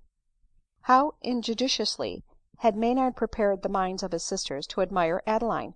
It was a preparation to make them hate her ; and they were very impatient to begin the task of depreciating both her moral and physique when Glenmurray's note arrived. " It is not Glenmurray's hand," said Maynard ; indeed, from agitation of mind the writing was not recognisable. " It must be hers then," continued he, affecting to kiss the address with rapture.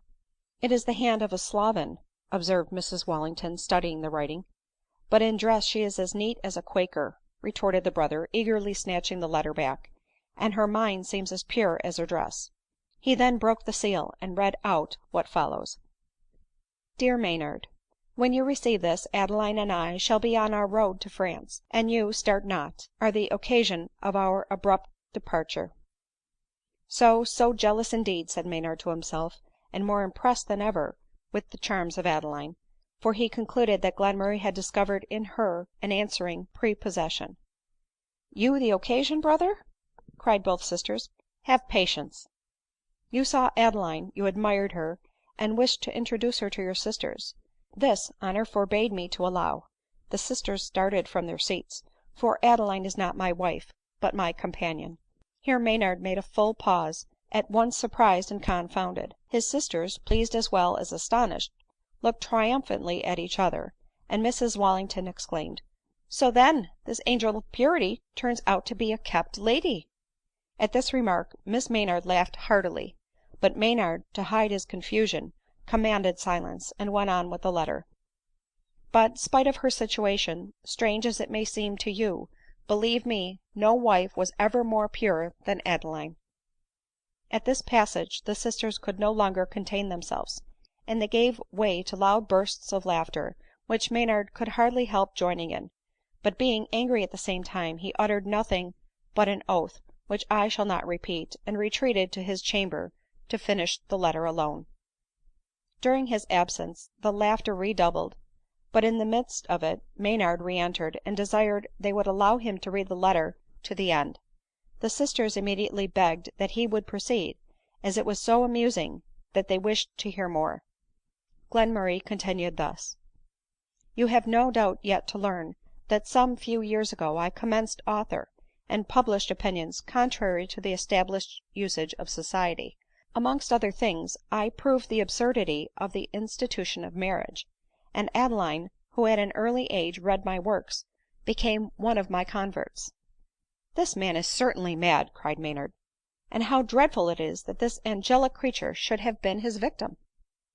But perhaps this fallen angel, brother, for which you will allow she is, spite of her purity, was as wicked as he. I know people in general only blame the seducer, but I always blamed the seduced equally." " I do not doubt it," said her brother sneeringly, and going on with the letter. " No wonder, then, that being forced to fly from her maternal roof, she took refuge in my arms." " Lucky dog !" But though Adeline was the victim neither of her own weakness nor of my seductions, but was merely urged by circumstances to act upon the principles which she openly professed, I felt so conscious that she would be degraded in your eyes after you were acquainted with her situation, though in mine she appears as spotless as ever, that I could not bear to expose her even to a glance from you less respectful than those with which you beheld her last night.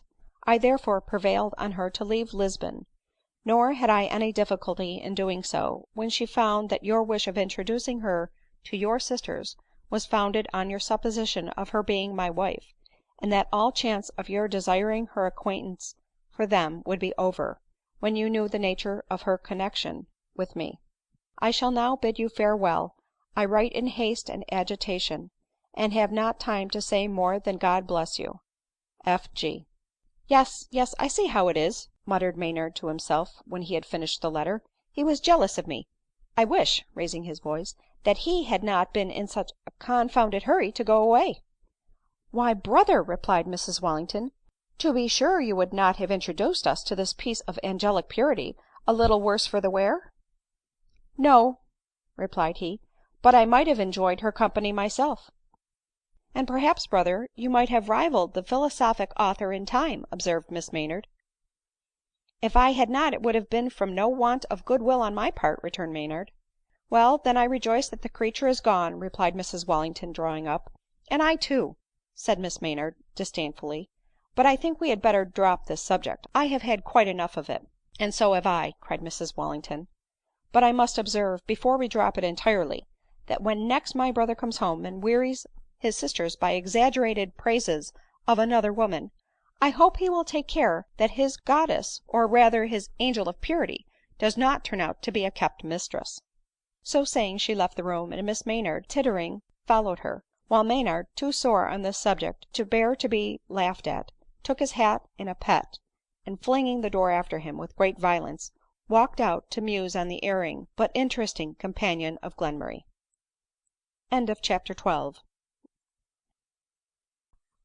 CHAPTER XIII.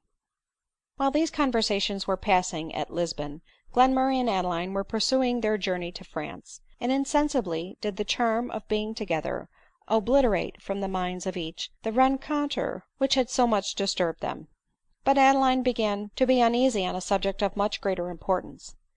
She every day expected an answer from her mother, but no answer arrived ; and they had been stationary at Perpignan some days, to which place they had desired their letters to be addressed poste restante, and still none were forwarded thither from Lisbon.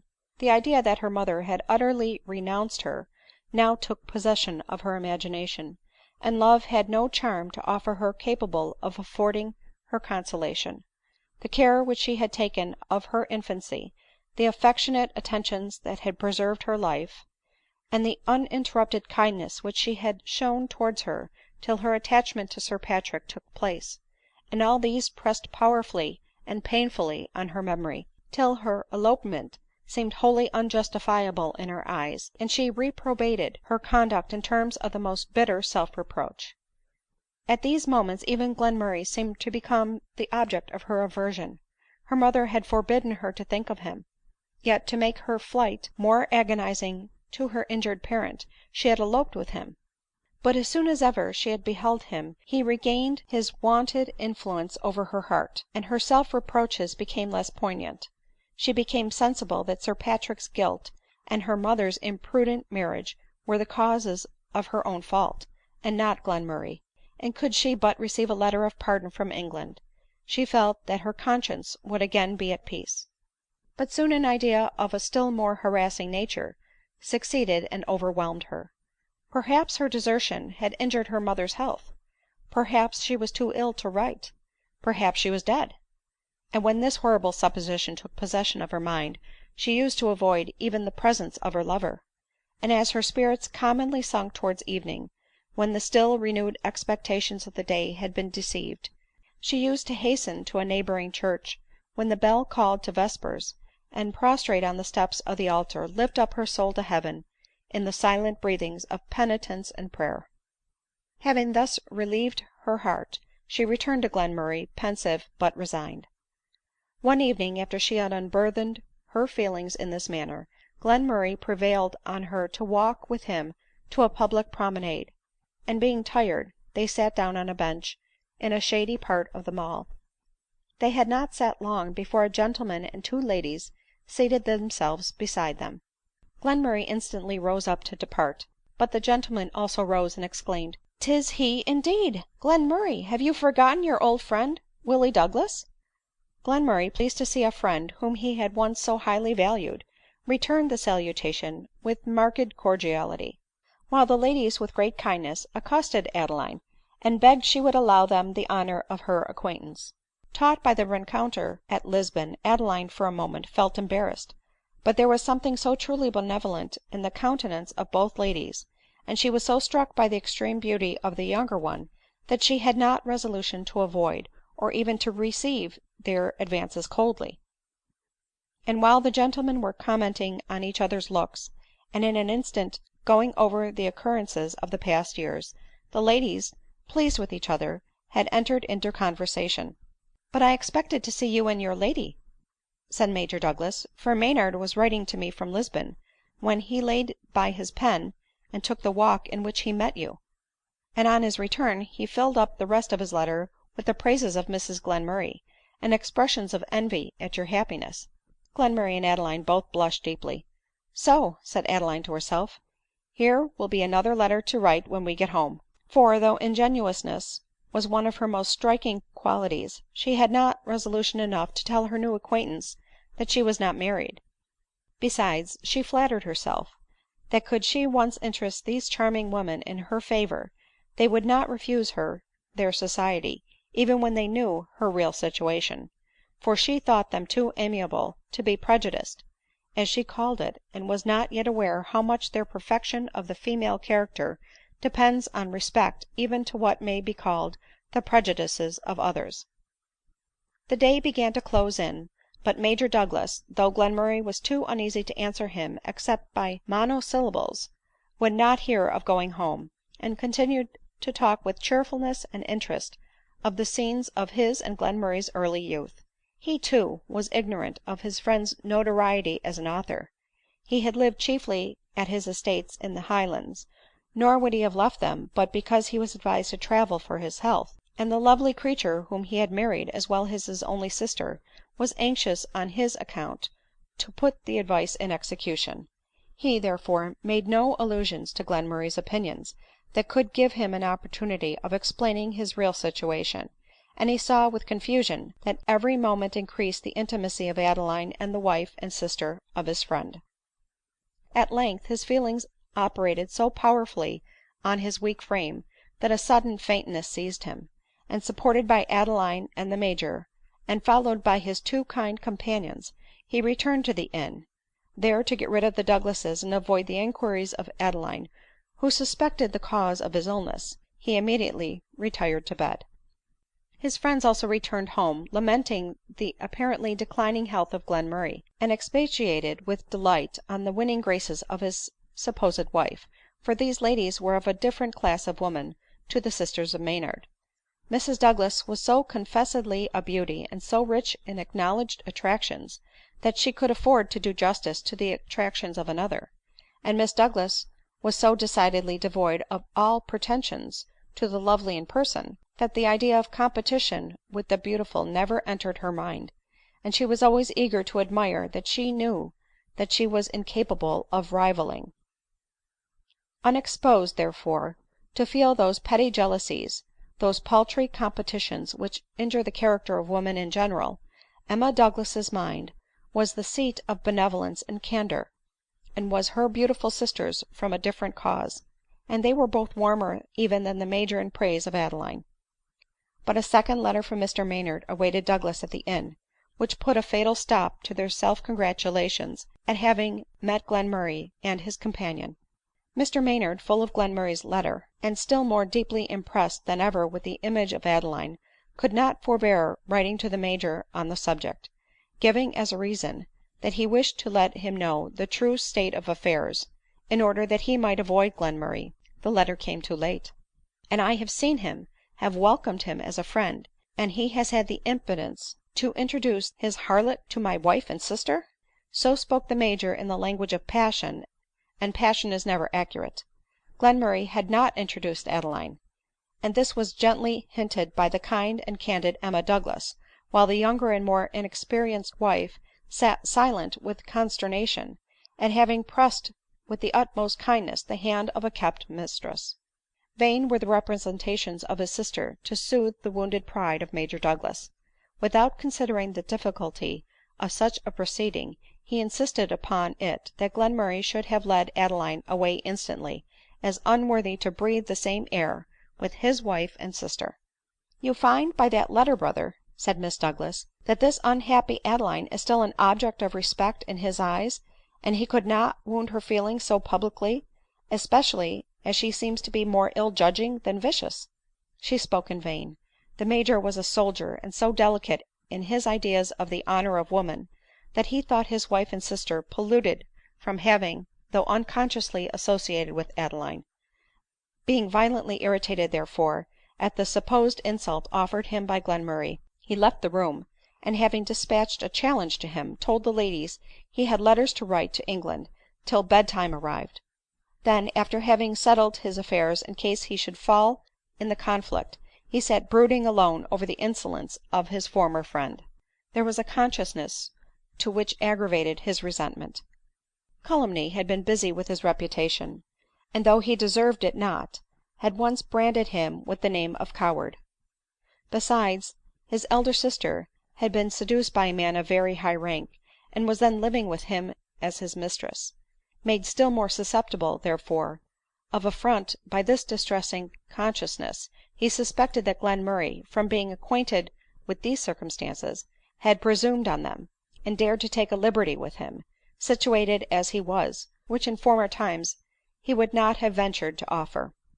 As Adeline and Glenmurray were both retired for the night when the Major's note arrived, it was not delivered till morning, nor then, luckily, till Adeline, supposing Glenmurray was asleep, was gone to take her usual walk to the post office. Glenmurray, little aware of its contents, opened it, and read as follows: " Sir, for your conduct in introducing your mistress to my wife and sister, I demand immediate satisfaction. As you may possibly not have recovered your indisposition of last night, and I wish to take no unfair advantage, I do not desire you to meet me till evening ; but at 6 o'clock, a mile out of the north side of the town, I shall expect you. I can lend you pistols if you have none." " There is only one step to be taken," said Glenmurray mentally, starting up and dressing himself, and in a few moments he was at Major Douglas's lodgings. The Major had just finished dressing when Glenmurray was announced. He started and turned pale at seeing him ; then dismissing his servant, and taking up his hat and his pistols, he desired Glenmurray to walk out with him. " With all my heart," replied Glenmurray ; but recollecting himself, " No, no," he said, " I come hither now merely to talk to you ; and if after what has passed the ladies should see us go out together, they would be but too sure of what was going to happen, and might follow us." " Well then, sir," cried the Major, " we had better separate till evening." " I shall not leave you, Major Douglas," replied Glenmurray solemnly. whatever harsh things you may say or do, till I have made you listen to me." " How can I listen to you, when nothing you say can be a justification of your conduct ?"" I do not mean to offer any. I am only come to tell you my story, with that of my companion, and my resolutions in consequence of my situation ; and I conjure you, by the recollections of our early days, of our past pleasures and fatigues, those days when fatigue itself was a pleasure, and I was not the weak emaciated being that I am now, unable to bear exertion, and overcome even to female weakness by agitation of mind such as I experienced last night." " For God's sake sit down !" cried the Major, glancing his eye over the faded form of Glenmurray. Glenmurray sat down. " I say, I conjure you by these recollections," he continued, " to hear me with candor and patience. Weakness will render me brief." Here he paused to wipe the damps from his forehead ; and Douglas, in a voice of emotion, desired him to say whatever he chose, but to say it directly. " I will," replied Glenmurray, " for indeed there is one at home who will be alarmed at my absence." The Major frowned, and biting his lip, said, " Proceed, Mr Glenmurray," in his usual tone. Glenmurray obeyed. He related his commencing author, the nature of his works, his acquaintance with Adeline, its consequences, her mother's marriage, Sir Patrick's villany, Adeline's elopement, her refusal to marry him, and the grounds on which it was founded.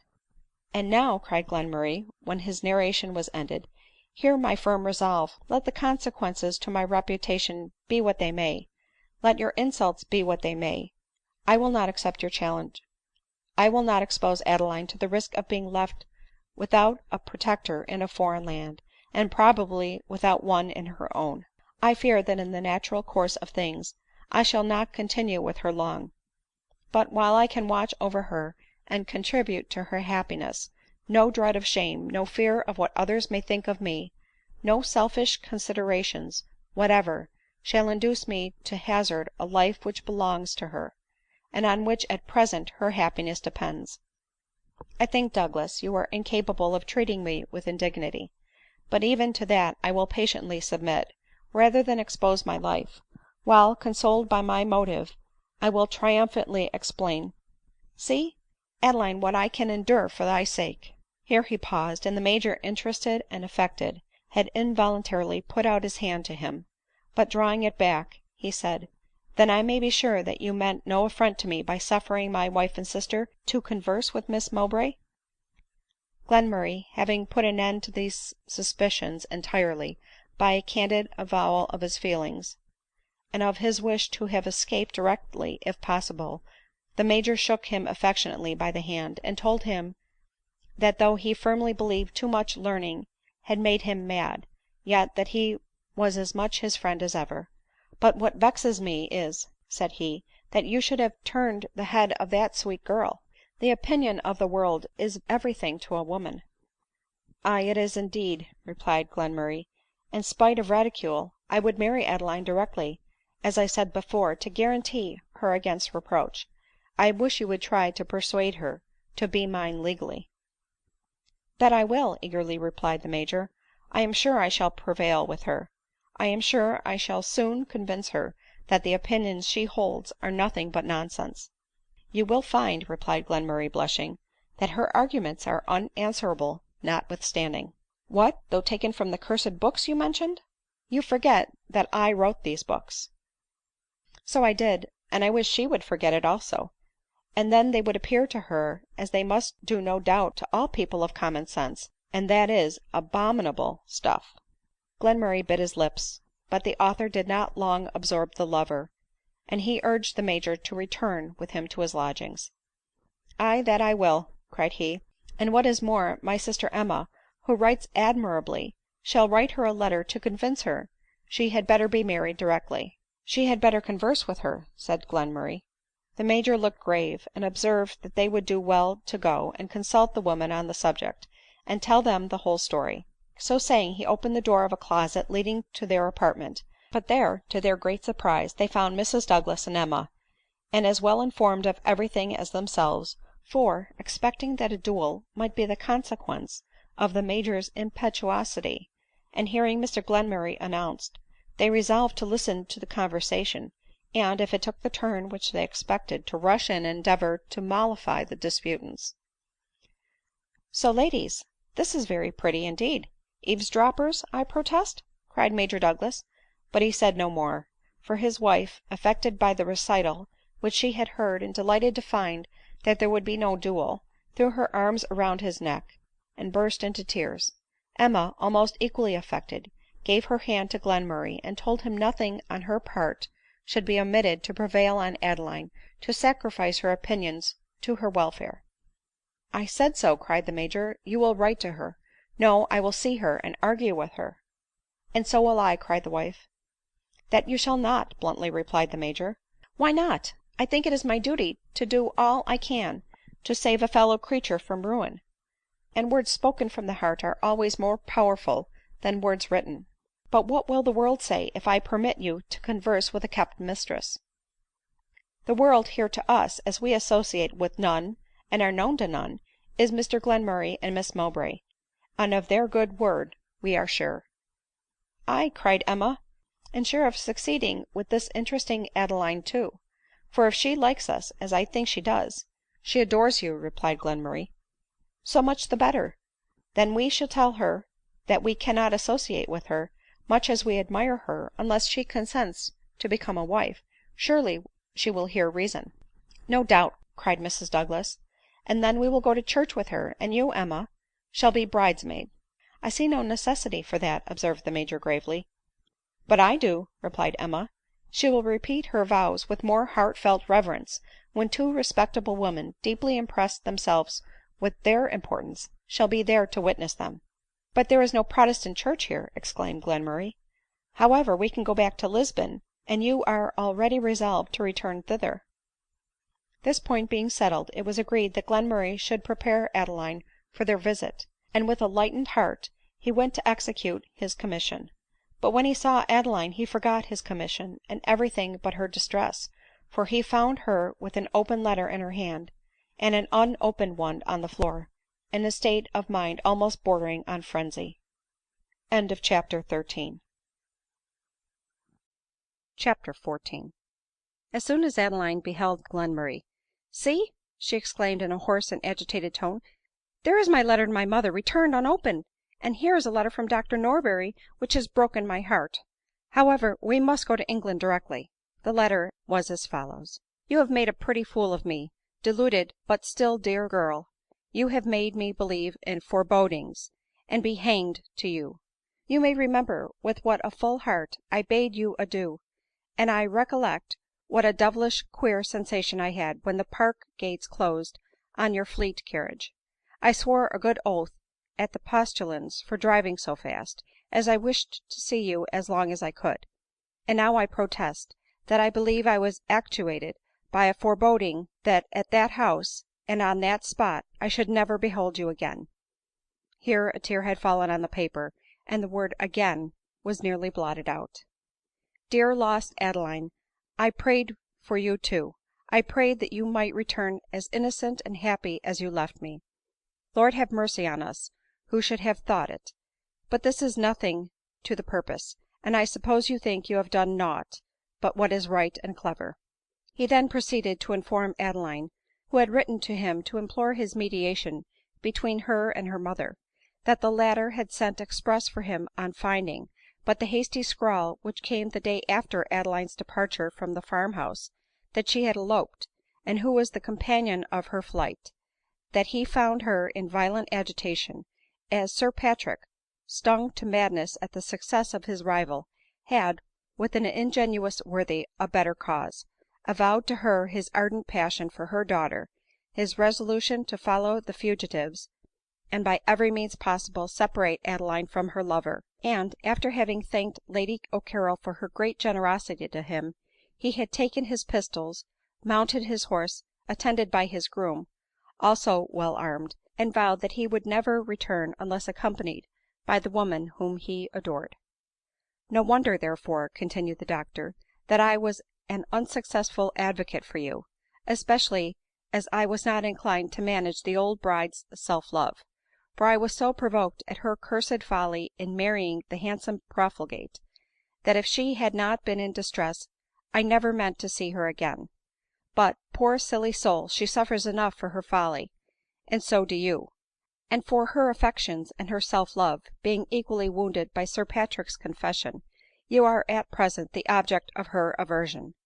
To you she attributes all the misery of having lost the man on whom she still dotes, an old blockhead ; and when she found, from your last letter to me, that you are not the wife but the mistress of Glenmurray (by the by, your letter to her from Lisbon she desires me to return unopened), and that the child once her pride is become her disgrace, she declared her solemn resolution never to see you more, and to renounce you for ever. Terrible words, Adeline! I tremble to write them. But a circumstance has since occurred which gives me hope that she may yet forgive and receive you on certain conditions. About a fortnight after Sir Patrick's departure, a letter from Ireland, directed to him in a woman's hand, arrived at the Pavilion.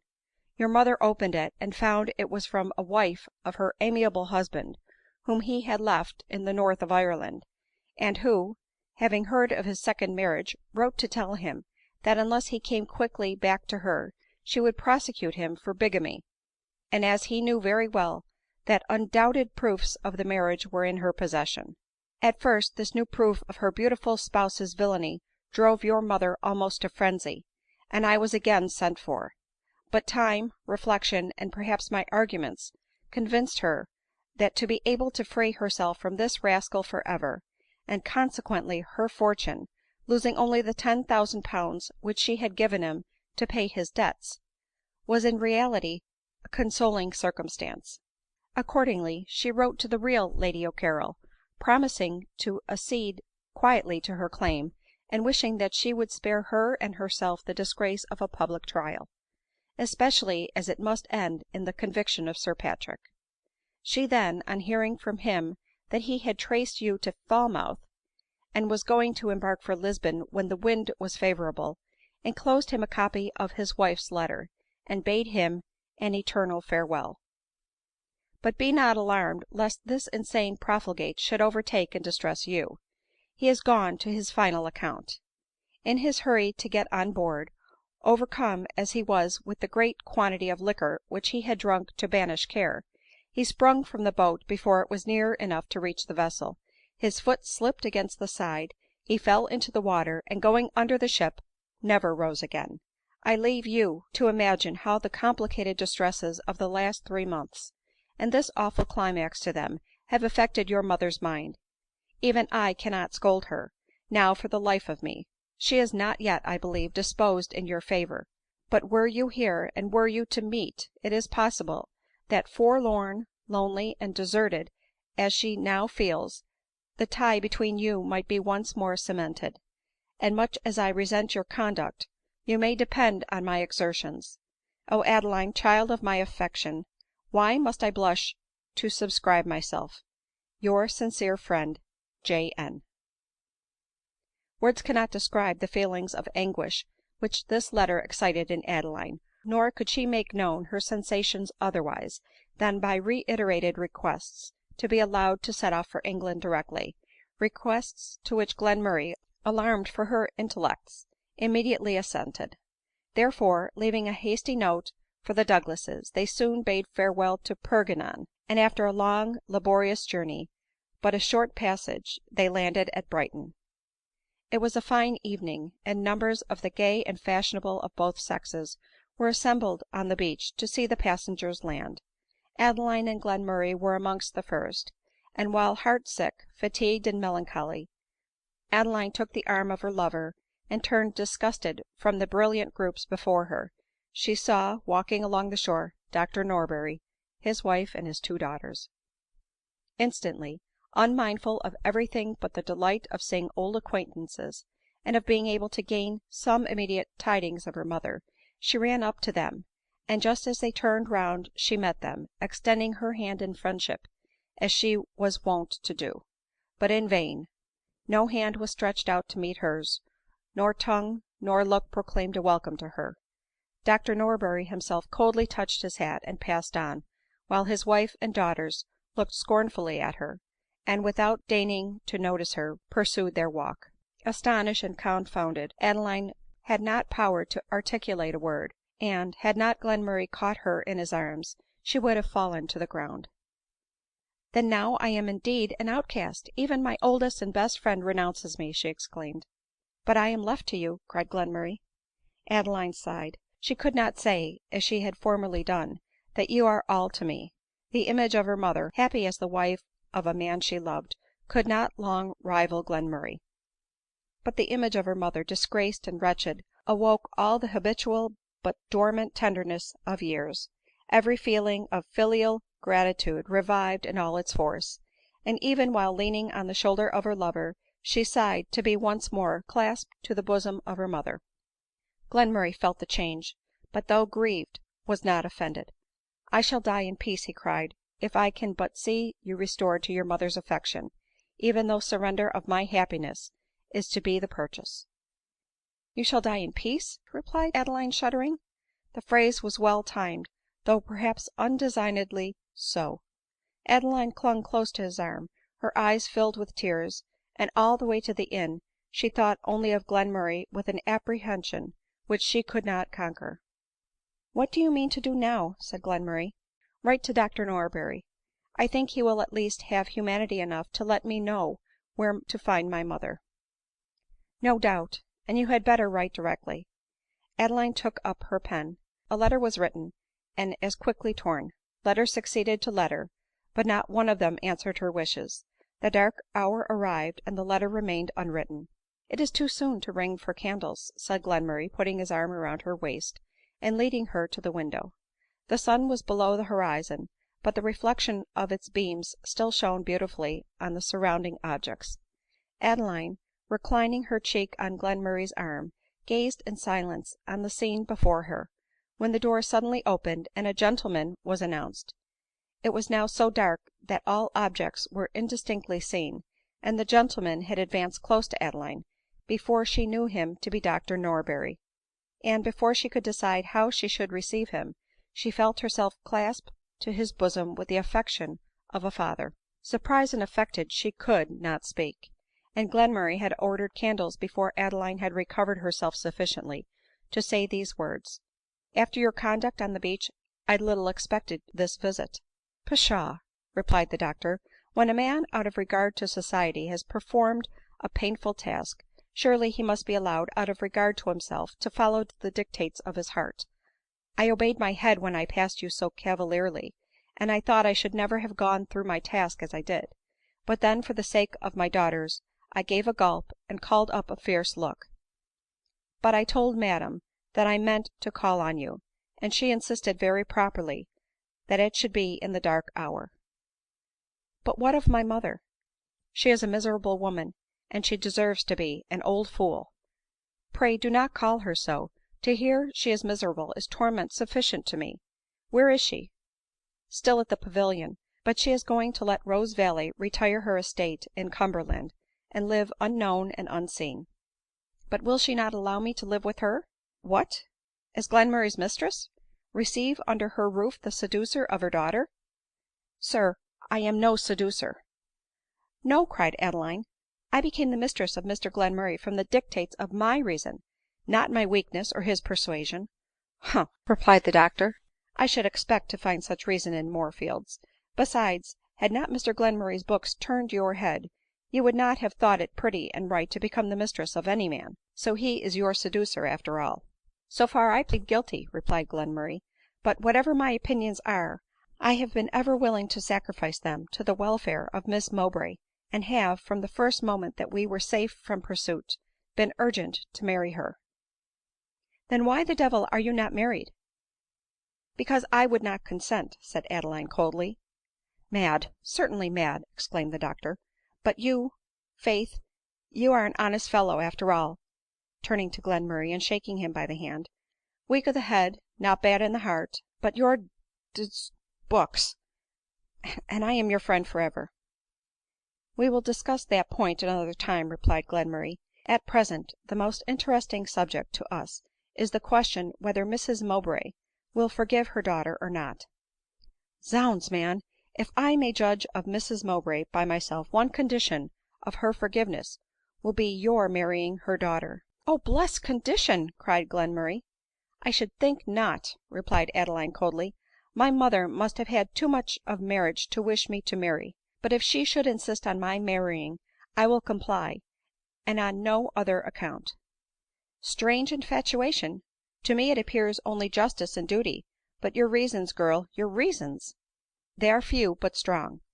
Glenmurray, philanthropically bent on improving the state of society, puts forth opinions counteracting its received usages, backed by arguments which are in my opinion incontrovertible." " In your opinion ! Pray, child, how old are you ?"" 19." " And at that age you set up for a reformer ! Well, go on." " But though it be important to the success of his opinions, and indeed to the respectability of his character, that he should act according to his precepts, he, for the sake of preserving to me the notice of persons whose narrowness of mind I despise, would conform to an institution which both he and I think unworthy of regard from a rational being. And shall not I be as generous as he is ? Shall I scruple to give up for his honor and fame the petty advantages which marriage would give me ? Never. His honor and fame are too dear to me ; but the claims which my mother has made on me are, in my eyes, so sacred, that for her sake, though not for my own, I would accept the sacrifice which Glenmurray offers. If, then, she says that she will never see or pardon me till I am become a wife, I will follow him to the altar directly ; but till then I must insist on remaining as I am. It is necessary that I should respect the man I love ; and I should not respect Glenmurray were he not capable of supporting with fortitude the consequence of his opinions, and could he, for motives less strong than those he avows, cease to act up to what he believes to be right. For never can I respect or believe firmly in the truth of those doctrines, the followers of which shrink from a sort of martyrdom in support of them." " O Mr Glenmurray !" cried the doctor, shaking his head, " what have you to answer for ? What a glorious champion would that creature have been in the support of truth, when even error in her looks so like virtue ! And then the amiable disinterestedness of you both ! Zounds, what a powerful thing must true love be, when it can make a speculative philosopher indifferent to the interests of his system, and ready to act in direct opposition to it, rather than injure the respectability of the woman he loves ! Well, well, the Lord forgive you, young man, for having taken it into your head to set up for a great author." Glenmurray answered by a deep drawn sigh ; and the doctor continued, " Then there is that girl again, with a heart so fond and true, that her love comes in aid of her integrity, and makes her think no sacrifice too great, in order to prove her confidence in the wisdom of her lover ; urging her to disregard all personal inconveniences rather than let him forfeit, for her sake, his pretensions to independence and consistency of character." " 'Sdeath, girl, I can't help admiring you ; but no more I could a Malabar widow, who, with fond and pious enthusiasm, from an idea of duty, throws herself on the funeral pile of her husband. But still I should think you a cursed fool, notwithstanding, for professing the opinions that led to such an exertion of duty. And now here you are, possessed of every quality both of head and heart to bless others and to bless yourself, owing to the foolish and pernicious opinions — here you are, I say, blast in reputation in the prime of your days, and doomed, perhaps, to pine through existence in — Pshaw ! By the Lord I can't support the idea," he added, gulping down a sob as he spoke, and traversing the room in great emotion. Adeline and Glenmurray were both of them deeply and painfully affected ; and the latter was going to express what he felt, when the doctor, seizing Adeline's hand, affectionately exclaimed, " Well, my poor child, I will see your mother once more. I will go to London tomorrow ; by this time she is there, and you had better follow me. You will hear of me at the Old Hummums, and here is a card of address to a hotel near it, where I would advise you to take up your abode." So saying, he shook Glenmurray by the hand ; when, starting back, he exclaimed, " Adzooks, man ! here is a skin like fire and a pulse like lightning. My dear fellow, you must take care of yourself." Adeline burst into tears. " Indeed, doctor, I am only nervous." " Nervous ! What, I suppose you think you understand my profession better than I do. But don't cry, my child ; when your mind is easier, perhaps he will do very well ; and as one thing likely to give him immediate ease, I prescribe a visit to the altar of the next parish church." So saying he departed, and all other considerations were again swallowed up in Adeline's mind by the idea of Glenmurray's danger. " Is it possible that my marrying you would have such a blessed effect on your health ?" cried Adeline after a pause. " It certainly would make my mind easier than it now is," replied he. " If I thought so," said Adeline, " but no ; regard for my supposed interest merely makes you say so ; and indeed I should not think so well of you as I do now, if I imagined that you could be made easy by an action by which you forfeited all pretensions to that of consistency of character so requisite to the true dignity of a philosopher." A deep sigh from Glenmurray, in answer, proved that he was no philosopher. In the morning the lovers set off for London, Dr Norberry having preceded them by a few hours. This blunt but benevolent man had returned the evening before slowly and pensively to his lodgings, his heart full of pity for the errors of the well meaning enthusiasts whom he had left, and his head full of plans for their assistance, or rather that of Adeline. But he entered his own doors again reluctantly ; he knew but too well that no sympathy with his feelings awaited him there. His wife, a woman of narrow capacity and no talents or accomplishments, had, like all women of that sort, a great aversion to those of her sex who united to feminine graces and gentleness the charms of a cultivated understanding and pretensions to accomplishments or literature. Of Mrs Mowbray, as we have before observed, she had always been particularly jealous, because Dr Norberry spoke of her knowledge with wonder, and of her understanding with admiration ; not that he entertained one moment a feeling of preference towards her, inconsistent with an almost idolatrous love of his wife, whose skill in all the domestic duties, and whose very pretty face and person, were the daily themes of his praise. But Mrs Norberry wished to engross all his panegyrics to herself, and she never failed to expatiate on Mrs Mowbray's foibles and flightiness as long as the doctor had expatiated on her charms. Sometimes, indeed, this last subject was sooner exhausted than the one which she had chosen ; but when Adeline grew up, and became as it were the rival of her daughters in the praises of her husband, she found it difficult, as we have said before, to bring faults in array against excellencies. Mrs Norberry could with propriety observe, when the doctor was exclaiming, " What a charming essay Mrs Mowbray has just written !"" Aye, but I dare say she can't write a market bill," when he said, " How well she comprehends the component parts of the animal system," she could with great justice reply, " But she knows nothing of the component parts of a plum pudding." But when Adeline became the object of the husband's admiration and the wife's enmity, Mrs Norberry could not make these persistent remarks, as Adeline was as conversant with all branches of housewifery as herself; and though as learned in all systems as her mother was equally learned in the component parts of puddings and pies, she was, therefore, at a loss what to say when Adeline was praised by the doctor, and all she could observe on the occasion was, that the girl might be clever, but was certainly very ugly, very affected, and very conceited. It is not to be wondered at, therefore, that Mrs Norberry's degrading and unhappy marriage, and Adeline's elopement, should have been sources of triumph to Mrs Norberry and her daughters, though, though they liked Mrs Mowbray very well, could not bear Adeline.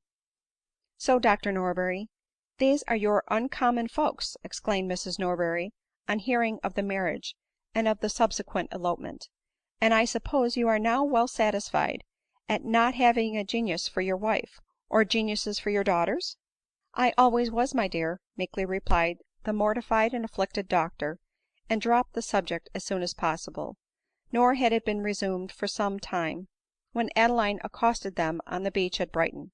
But her appearance called forth her dormant enmity, and the whole way to their lodgings the good doctor heard her guilt expatiated upon with as much violence as ever. But just as they got home, he coldly and firmly observed, " I shall certainly call on the poor deluded girl this evening." And Mrs Norberry, knowing by the tone and manner in which he spoke, that this was a point which he would not give up, contented herself with requiring only that he would go in the dark hour. CHAPTER XV.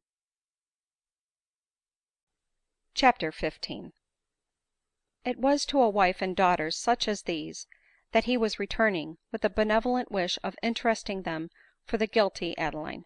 " So, Dr Norberry, you are come back at last," was his first salutation ;" and what does the creature say for herself?" " The creature ? Your fellow creature, my dear, says very little. Grief is not wordy." " Grief ! So then she is unhappy, she is ?" cried Mrs Norberry. " I am monstrous glad of it." The doctor started, and an oath nearly escaped his lips. He did say, " Why, zounds, Jane !" but then he added in a softer tone, " Why do you rejoice in the poor girl's affliction ?"" Because I think it is for the good of her soul." " Good girl !" replied the father ;" but God grant, Jane," seizing her hand, " that your soul may not need such a medicine." " It never will," said her mother proudly ;" she has been differently brought up." " She has been well brought up, you might have added," observed the doctor, " had modesty permitted it. Mrs Mowbray, poor woman, had good intentions, but she was too flighty." " Had Adeline, my children, had such a mother as yours, she would have been like you." " But not half so handsome," interrupted the mother in a low voice. " But as our faults and our virtues, my dear, depend so much on the care and instruction of others, we should look with pity as well as aversion on the faults of those less fortunate in instructors than we have been." " Certainly — very true," said Mrs Norberry, flattered and affected by this compliment from her husband.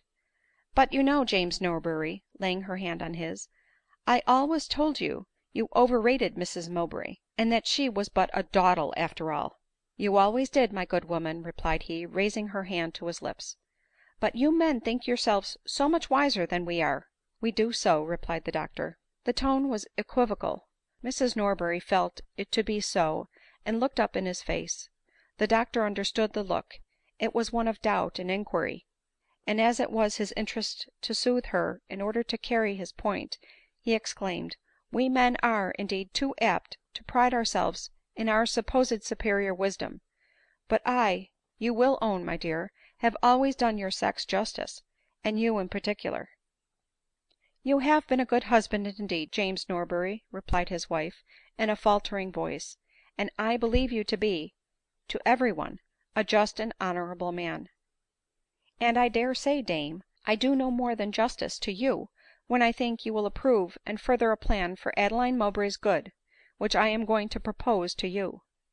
Mrs Norberry withdrew her hand, but returning it again, " To be sure, my dear," she cried, " anything you wish — that is, if I see right to "" I will explain myself," continued the doctor gently. " I have promised this poor girl to endeavor to bring about a reconciliation between her and her mother ; but though Adeline wishes to receive her pardon on any terms, and even, if it be required, to renounce her lover, I fear Mrs Mowbray is too much incensed against her to see or forgive her." " Hard hearted woman !" cried Mrs Norberry. " Cruel indeed !" cried her daughters. " But a mother ought to be severe, very severe, on such occasions, young ladies," hastily added Mrs Norberry. " But go on, my dear." " Now it is but too probable," continued the doctor, " that Glenmurray will not live long, and then this young creature will be left to struggle unprotected with the difficulties of her situation ; and who knows but that she may, from poverty and the want of a protector, be tempted to continue on the paths of vice ?"" Well, Dr Norberry, and what then ? Who or what is to prevent it ? You know we have 3 children to provide for, and I a young woman as yet." " True, Hannah," giving her a kiss, " but a very pretty woman too." " Well, my dear love, anything we can do with prudence I am ready to do. I can say no more." " You have said enough," cried the doctor exultingly. " Then hear my plan. Adeline shall, in the event of Glenmurray's death, which, though not certain, seems likely, to be sure I could not inquire into the nature of his nocturnal perspirations, his expectorations, and so forth." " Dear papa, you are so professional !" affectedly exclaimed his youngest daughter. " Well, child, I have done ; and to return to my subject. If Glenmurray lives or dies, I think it advisable that Adeline should go into retirement to lie in. And where can she be better than in my little cottage now empty, within a 4 miles ride of our house ? If she wants protection I can protect her ; and if she wants money before her mother forgives her, you can give it to her." " Indeed, papa," cried both the girls, " we shall not grudge it." The doctor started from his chair and embraced his daughters with joy mixed with wonder ; for he knew that they had always disliked Adeline. True, but then she was prosperous, and their superior. Little minds love to bestow protection, and it was easy to be generous to the fallen Adeline Mowbray. Had her happiness continued, so would their hatred. " Then it is a settled point, is it not, dame ?" asked the doctor, chucking his wife under the chin ; when to his great surprise and consternation she threw his hand indignantly from her, and vociferated, " She shall never live within a ride of our house, I can assure you, Dr Norberry." The doctor was petrified into silence, and the girls could only articulate, " La mamma !" But what could produce this sudden and violent change ? Nothing but a simple and natural operation of the human mind. Though a very kind husband and an indulgent father, Dr Norberry was suspected of being a very gallant man ; and some of Mrs Norberry's good natured friends had occasionally hinted to their sorrow at hearing such and such reports — reports which were indeed destitute of foundation, but which served to excite suspicions in the mind of the tenacious Mrs Norberry. And what more likely to re awaken them than the young and frail Adeline Mowbray living in a cottage of her husband's, protected, supported, and visited by him ? The moment this idea occurred, its influence was unconquerable ; and with a voice and manner of determined hostility she made known her resolves in consequence of it. After a pause of dismay and astonishment, the doctor cried, " Zounds, dame, what have you gotten in your head ? What, all on a sudden, has had such a cursed ugly effect on you ?"" Second thoughts are best, doctor ; and I now feel that it would be highly improper for you, with daughters grown up, to receive with such marked kindness a young woman at a cottage of yours, who is going to lie in of a bastard child." " But 'sdeath, my dear, it's a different case when I do it to keep her out of the way of having any more." " That is more than I know, Dr Norberry," replied the wife, bridling and fanning herself. " Whew !" whistled the doctor ; and then addressing his daughters, " Girls, you had better go to bed ; it grows late." The young ladies obeyed, and first hung around their mother's neck as they bade her good night, and hoped she would not be so cruel to the poor deluded Adeline. Mrs Norberry angrily shook them off with a peevish " Get along, girls." The doctor cordially kissed and bade God bless them ; while the door closed and left the loving couple alone.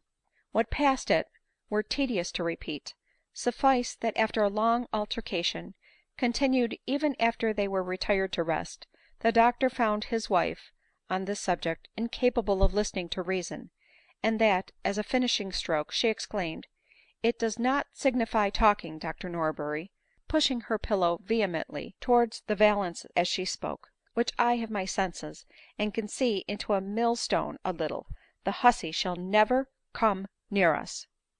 The doctor sighed deeply, turned himself round, not to sleep but to think, and rose unrefreshed the next morning to go in search of Mrs Mowbray, dreading the interview which he was afterwards to have with Adeline ; for he did not expect to succeed in his application to her mother, and he could not now soften his intelligence with a but as he intended. True, he meant to have said to her, " Your mother will not receive you ; but if you want a home or a place of retirement, I have a cottage," and so forth. " Pshaw !" cried the doctor to himself, as these thoughts came across on the road, and made him hastily let down the front window of his post chaise for air. " Did your honor speak ?" cries the post boy. " Not I ; but can't you drive faster, and be hanged to you !" The boy whipped the horses. The doctor then found that it was up hill. Down went the glass again. " Zounds, you brute Why do you not see it is uphill? Find fault he must, and with his wife he could not, or dared not, even in fancy. " Dear me ! Why, your honor bade me put on." " Devilishly obedient !" muttered the doctor. " I wish every one was like you in that respect." And in a state of mind not the pleasantest possible, the doctor drove into town, and to the hotel where Mrs Mowbray was to be found. Dr Norberry was certainly now not in a humor to soothe any woman whom he thought in the wrong, except his wife ; and, whether from carelessness or design, he did not, unfortunately for Adeline, manage the self-love of unhappy mother. He found Mrs Mowbray with her heart shut up, not softened by sorrow.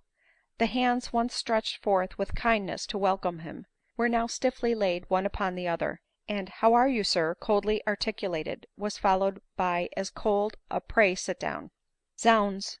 Why, how ill you look !" exclaimed the doctor bluntly.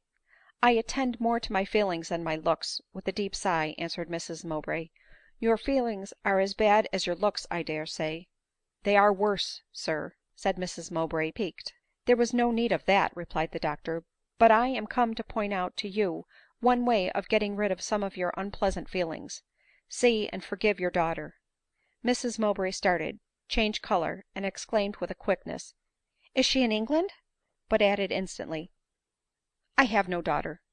She who was my child is my most inveterate foe ; she has involved me in disgrace and misery." " With a little of your own help she has," replied the doctor. " Come, come, my old friend, you have both of you something to forget and forgive, and the sooner you set about it the better.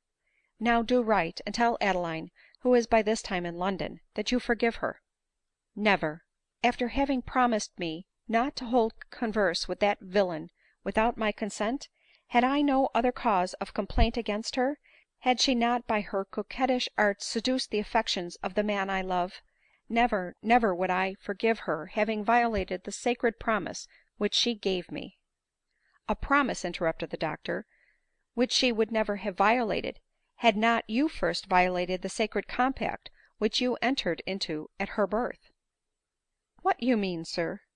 I mean, that though a parent does not, at a child's birth, solemnly make a vow to do all in his or her power to promote the happiness of that child, still, as he has given it birth, he has tacitly bound himself to make it happy.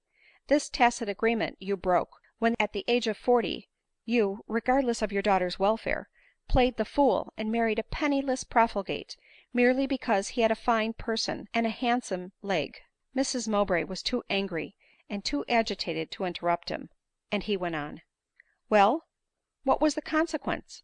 The young fellow very naturally preferred the daughter to the mother ; and, as he could not have her by your fair, was resolved to have her by foul means ; and so he "" I beg, Dr Norberry," interrupted Mrs Mowbray in a faint voice, " that you would not spare the disgusting recital." " Well, well, I will.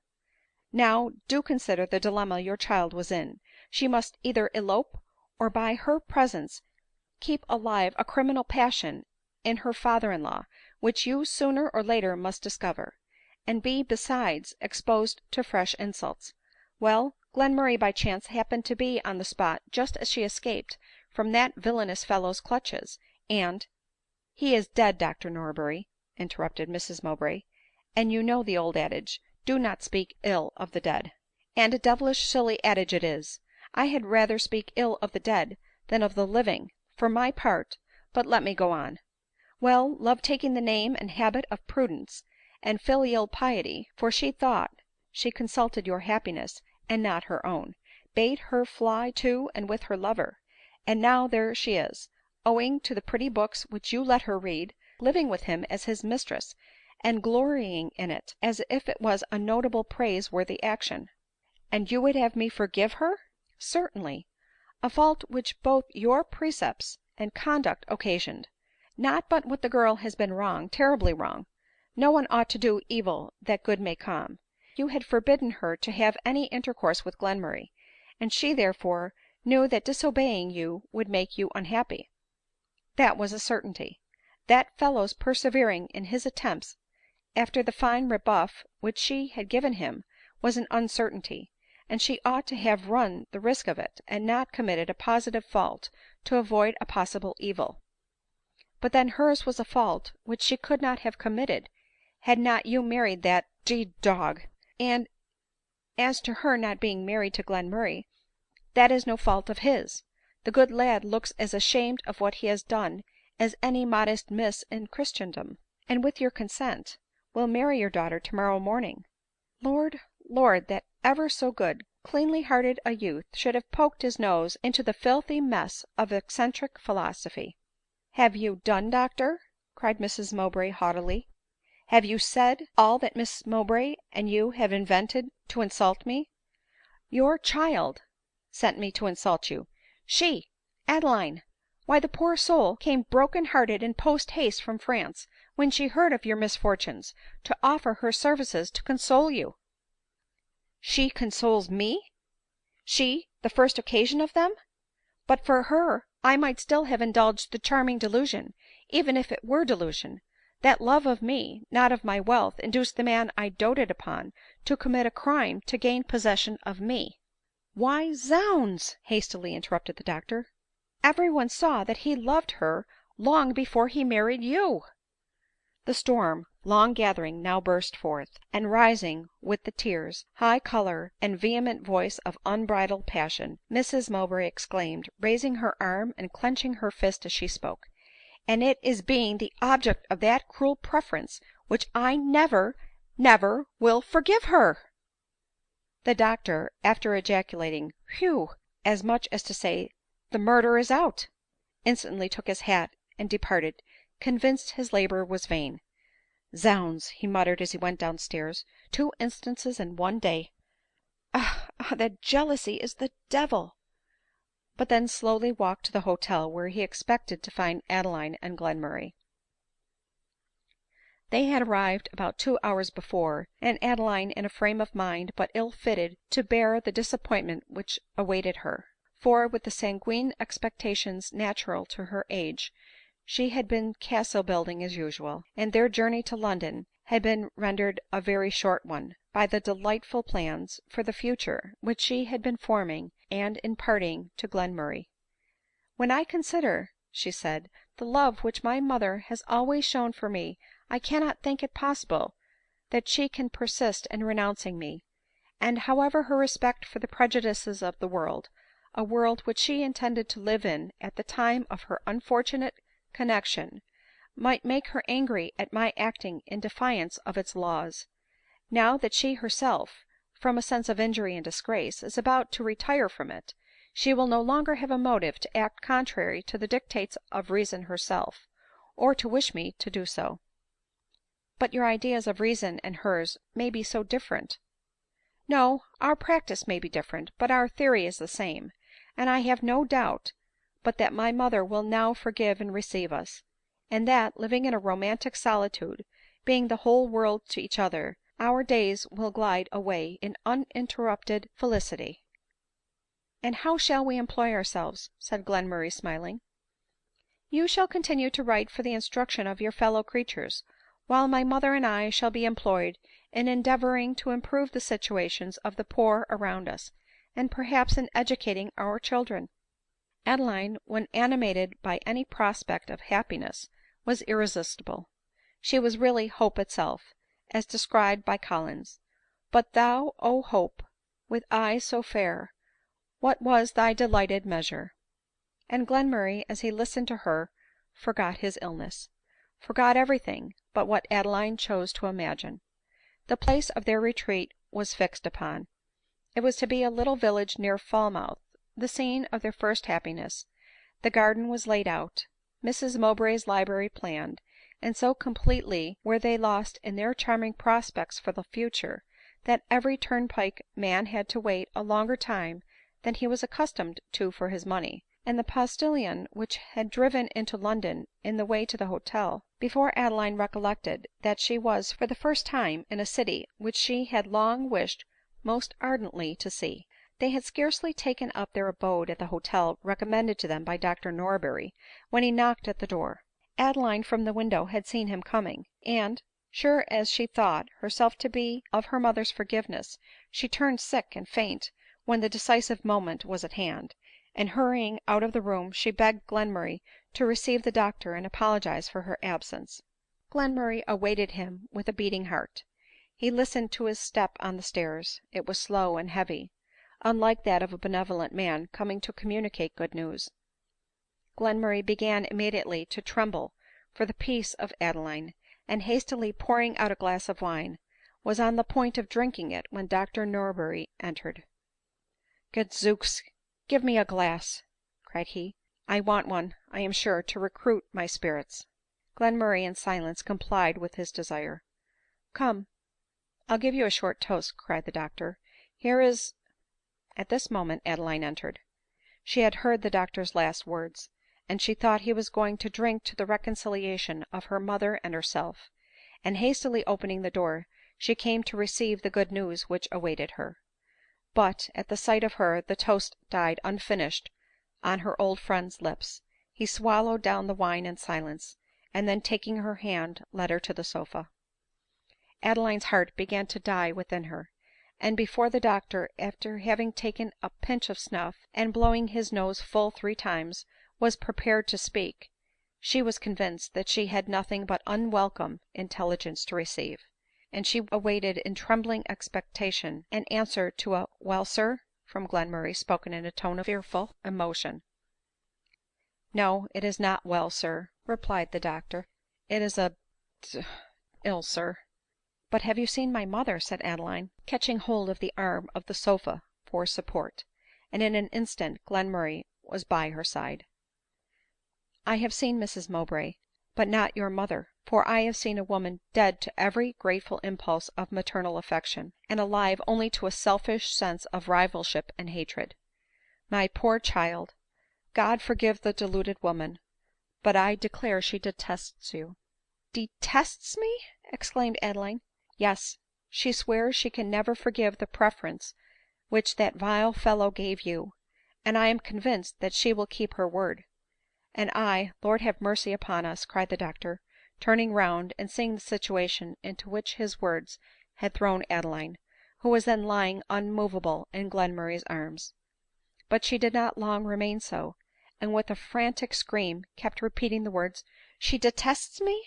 till, unable to contend any longer with the acuteness of her feelings, she sunk sobbing convulsively, exhausted, on the bed to which they carried her. " My good friend, my only friend," cried Glenmurray, " what is to be done ? Will she scream again, think you, in that most dreadful and unheard of manner ? For if she does, I must run out of the house." " What then ? She never treated you in this pretty way before, eh ?"" Never, never ; her self command has always been exemplary." " Indeed ! Lucky fellow ! My wife and daughters often scream just as loud, on very trifling occasions ; but that scream went to my heart ; for I well know how to distinguish between the shriek of agony and that of passion." When Adeline recovered, she ardently conjured Dr Norberry to procure her an interview with her mother, contending that it was absolutely impossible to suppose that the sight of a child so long and tenderly loved should not renew a little of her now dormant affection. " But you were her rival as well as her child, remember that. However, you look so ill that now, if ever, she will forgive you, I think. Therefore I will go back to Mrs Mowbray ; and while I am there do you come, ask for me, and follow the servant into the room." " I will," replied Adeline ; and leaning on the arm of her lover, she slowly followed the doctor to her mother's hotel. CHAPTER XVI. " This is the most awful moment of my life," said Adeline. " And the most anxious one of mine," said Glenmurray. " If Mrs Mowbray forgives you, it will be probably on condition that "" Whatever be the conditions, I must accept them," said Adeline. " True," returned Glenmurray, wiping the cold dews of weakness from his forehead ;" but no matter ; at any rate I should not have been with you long." Adeline, with a look of agony, pressed the arm she held to her bosom.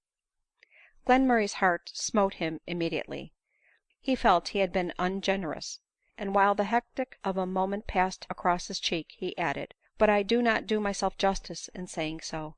I believe my best chance of recovery is the certainty of your being easy. Let me but see you happy, and so disinterested is my affection, as I have often told you, that I shall cheerfully assent to any thing that may insure your happiness." " And can you think," answered Adeline, " that my happiness can be independent of yours ? Do you not see that I am only trying to prepare my mind for being called upon to surrender my inclinations to my duty ?" At this moment they found themselves in the door of the hotel. Neither of them spoke. The moment of trial was come, and both were unable to encounter it firmly. At last Adeline grasped her lover's hand, bade him wait for her at the end of the street, and with some degree of firmness she entered the vestibule, and asked for Dr Norberry. Dr Norberry, meanwhile, with the best intentions in the world, had but ill prepared Mrs Mowbray's mind for the intended visit. He had again talked to her of her daughter, and urged the propriety of forgiving her ; but he had at the same time renewed his animadversions on her own conduct. " You know not, Dr Norberry," observed Mrs Mowbray, " the pains I took with the education of that girl, and I expected to be repaid for it by being styled the happiest as well as the best of mothers." " And so you would, perhaps, had you not wished to be a wife as well as a mother." " No more on that subject, sir," haughtily returned Mrs Mowbray. " Yes, Adeline was indeed my joy, my pride."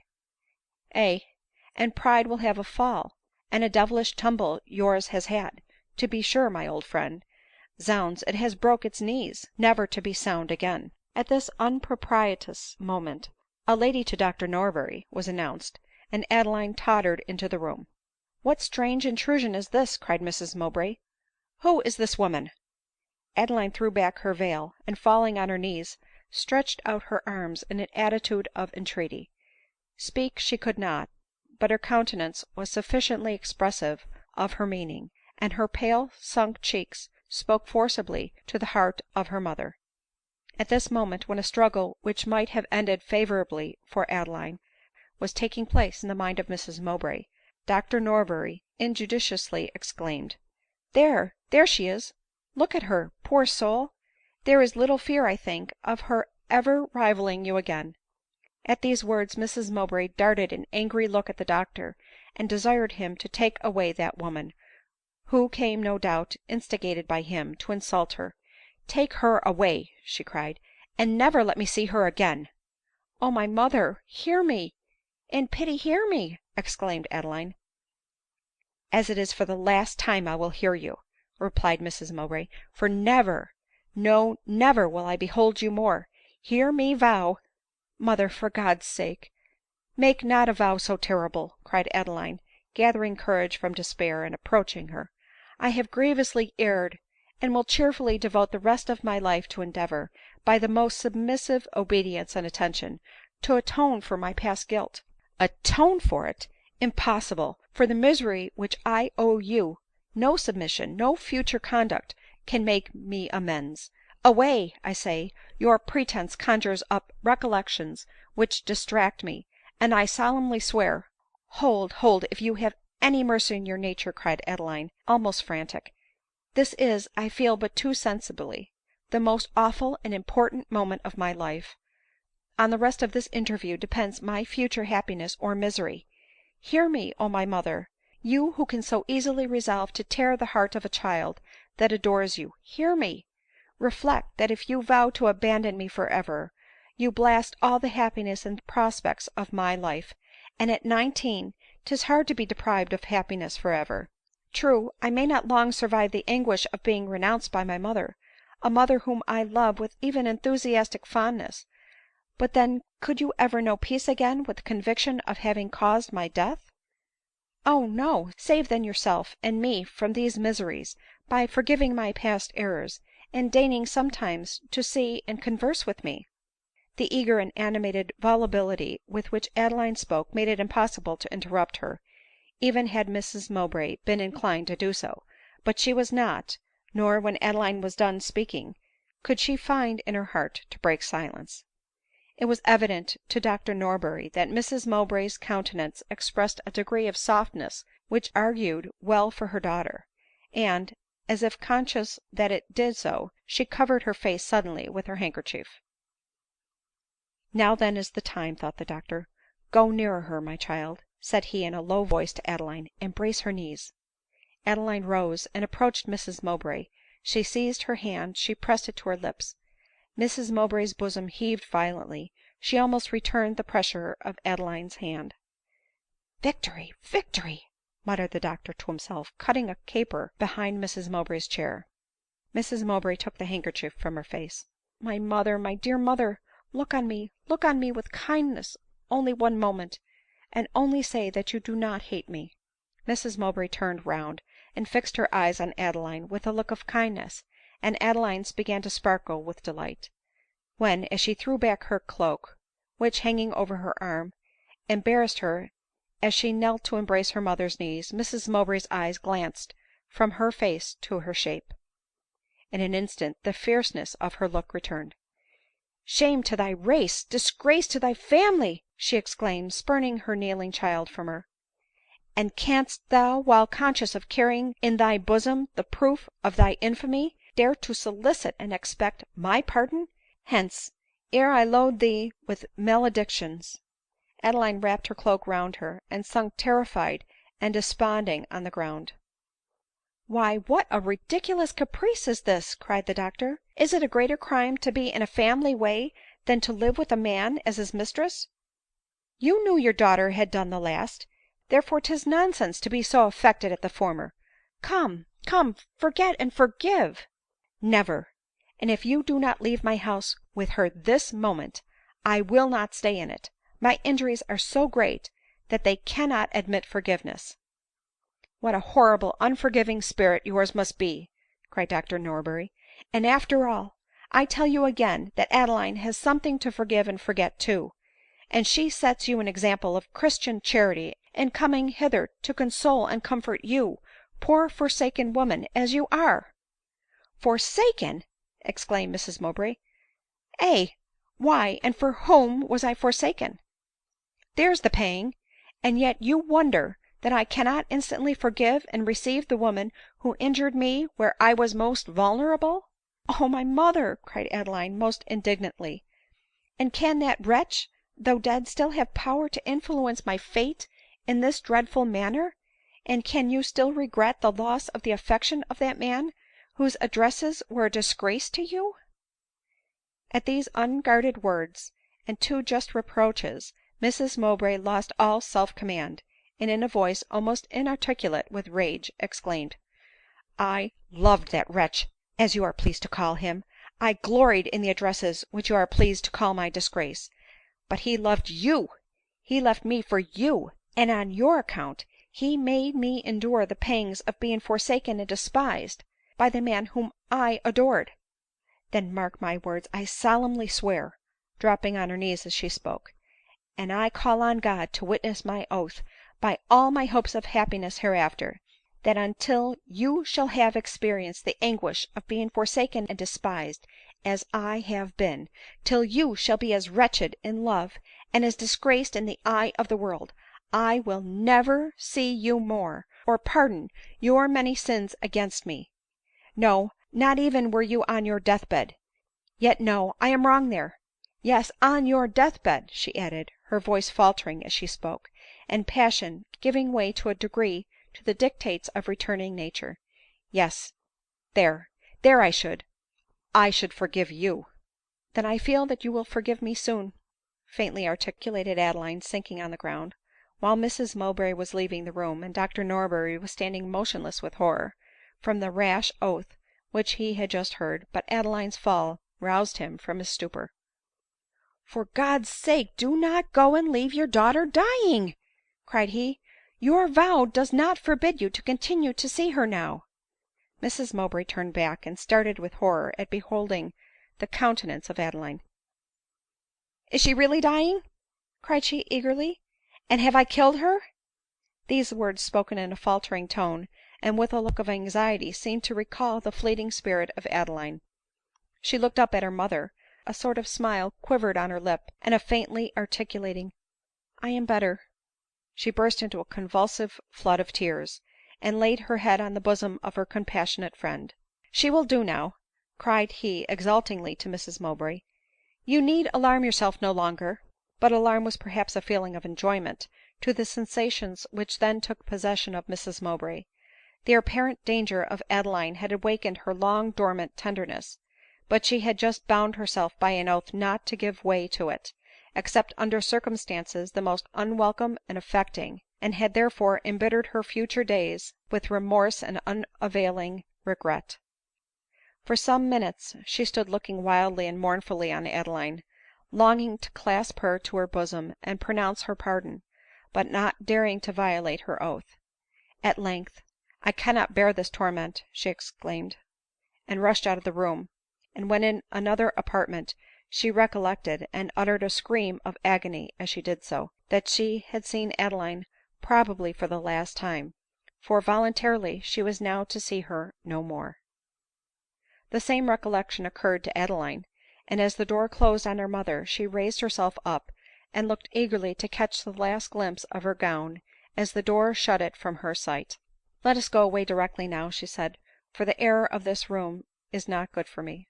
The doctor, affected beyond measure at the expression of quiet despair with which she spoke, went out to order a coach ; and Adeline instantly rose, and kissed with fond devotion the chair on which her mother had sat. Suddenly she heard a deep sigh ; it came from the next room ; perhaps it came from her mother, perhaps she could still see her again, and with cautious steps she knelt down and looked through the key hole of the door. She did see her mother once more. Mrs Mowbray was lying on the bed, beating the ground with her foot, and sighing as if her heart would break.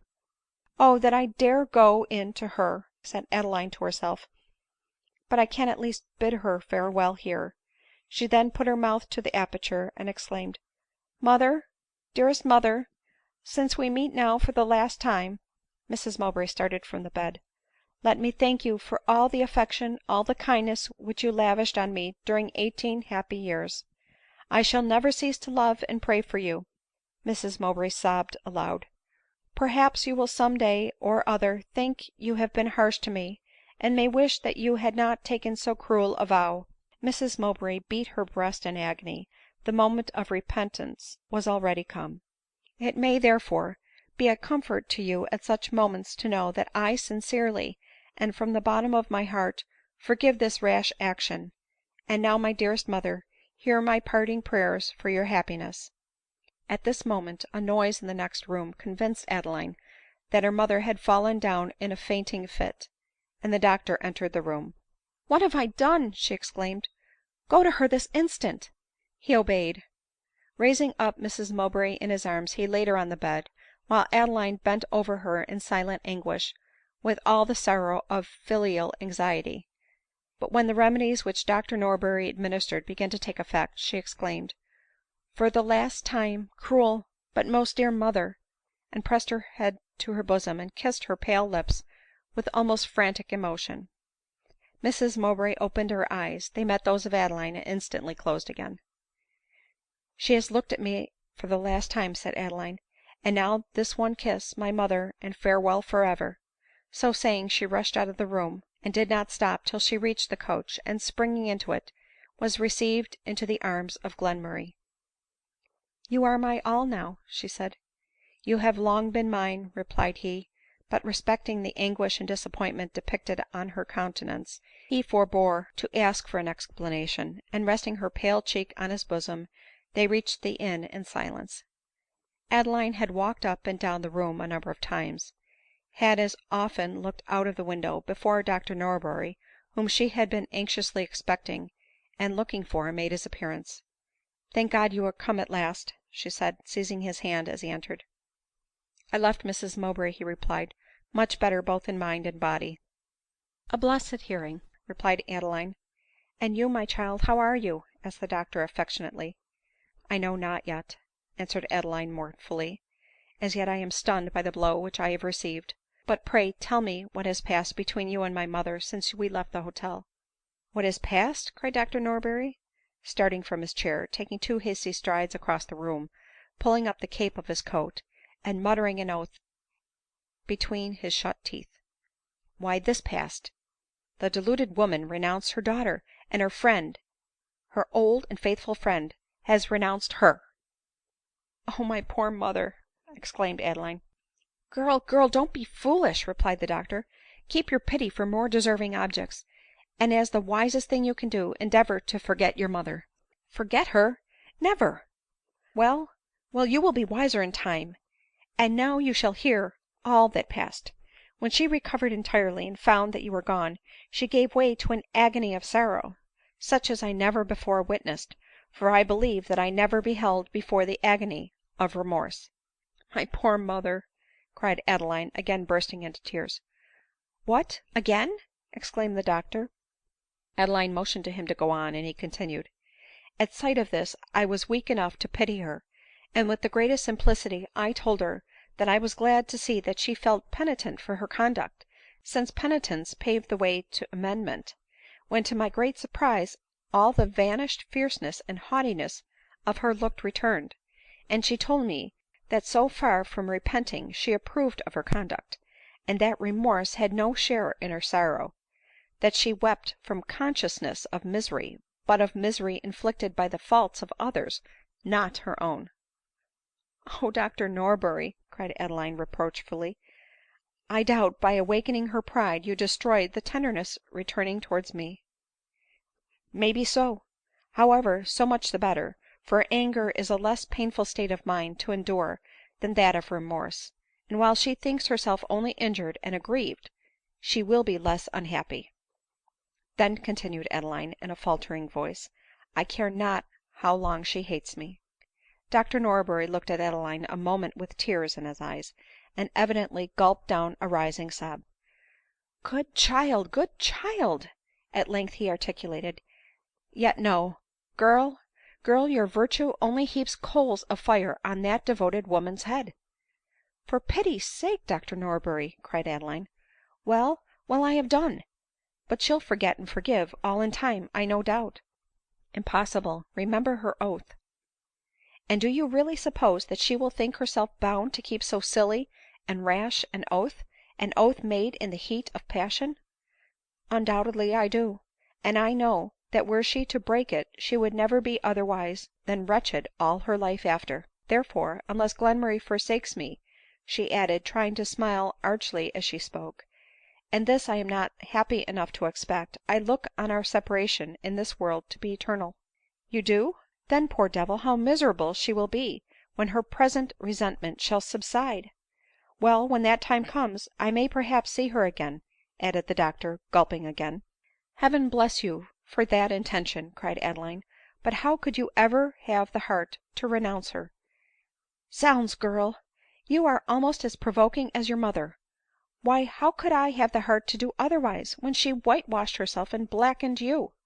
To be sure, it did cost me a twinge or two to do it ; and had she been an iota less haughty, I should have turned back and said, ' Kiss and be friends again ;' but she seemed so provokingly anxious to get rid of me, and waved me with her hand to the door in such a tragedy queen sort of manner ; and having told her very civilly to go to the devil her own way, I gulped down a sort of tender choking in my throat, and made as rapid an exit as possible. And now another trial awaits me. I came to town at some inconvenience to myself to try to do you service. I have failed, and have now no further business here ; so we must part, and God knows when we shall meet again, for I rarely leave home, and may not see you again for years." " Indeed !" exclaimed Adeline. " Surely," looking at Glenmurray, " we might settle in Dr Norberry's neighborhood ?" Glenmurray said nothing, but looked at the doctor, who seemed confused, and was silent. " Look ye, my dear girl," said he at length, " the idea of your settling near me had occurred to me ; but here he took two hasty strides across the room —" in short, that's an impossible thing ; so I beg you to think no more about it. If, indeed, you mean to marry Glenmurray —"" Which I shall not do," replied Adeline coldly. " There again now," cried the doctor pettishly, " you, in your way, are quite as obstinate and ridiculous as your mother. However, I hope you will know better in time. But it grows late ; 'tis time I should be in my chaise, and I hear it driving up. Mr Glenmurray," continued he in a faltering tone of voice, " to your care and your tenderness I leave this poor child ; and zounds, man, if you will burn your books before her face, and swear that they are stuff, why, 'sdeath, I say, I would come to town on purpose to do you homage. Adeline, my child, God bless you! I have loved you from your infancy, and I wish from my soul that I left you in a better situation. But will you write to me, eh?" " Undoubtedly." " Well, one kiss — don't be jealous, Glenmurray — your hand, man. Wounds, what a hand ! My dear fellow, take care of yourself, for that poor child's sake ; get the advice which I recommended, and good air." A rising sob interrupted him. He hemmed it off, and ran into his chaise. CHAPTER XVII.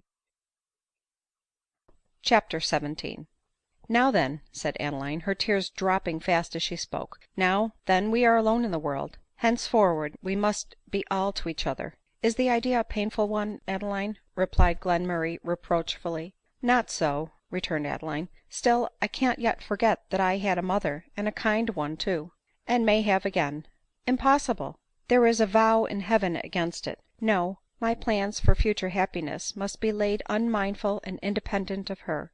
They must have you and your happiness for their sole object. I must live for you alone, and you," added she in a faltering voice, " must live for me." " I will live as long as I can," replied Glenmurray sighing ;" and, as one step towards it, I shall keep early hours. So to rest, dear Adeline, and let us forget our sorrows as soon as possible." The next morning Adeline's and Glenmurray's first care was to determine on their future residence. It was desirable that it should be at a sufficient distance from London to deserve the name and have the conveniences of a country abode, yet sufficiently near it for Glenmurray to have the advice of a London physician if necessary. " Suppose we fix at Richmond," said Glenmurray ; and Adeline, to whom the idea of dwelling on a spot at once so classical and beautiful was most welcome, joyfully consented ; and in a few days they were settled there in a pleasant but expensive lodging. But here, as when abroad, Glenmurray occasionally saw old acquaintances, many of whom were willing to renew their intercourse with him for the sake of being introduced to Adeline, and who, from a knowledge of her situation, presumed to pay her that sort of homage, which, though not understood by her, gave pangs unutterable to the delicate mind of Glenmurray. " Were she my wife, they dared not pay her such marked attention," said he to himself; and again, as delicately as he could,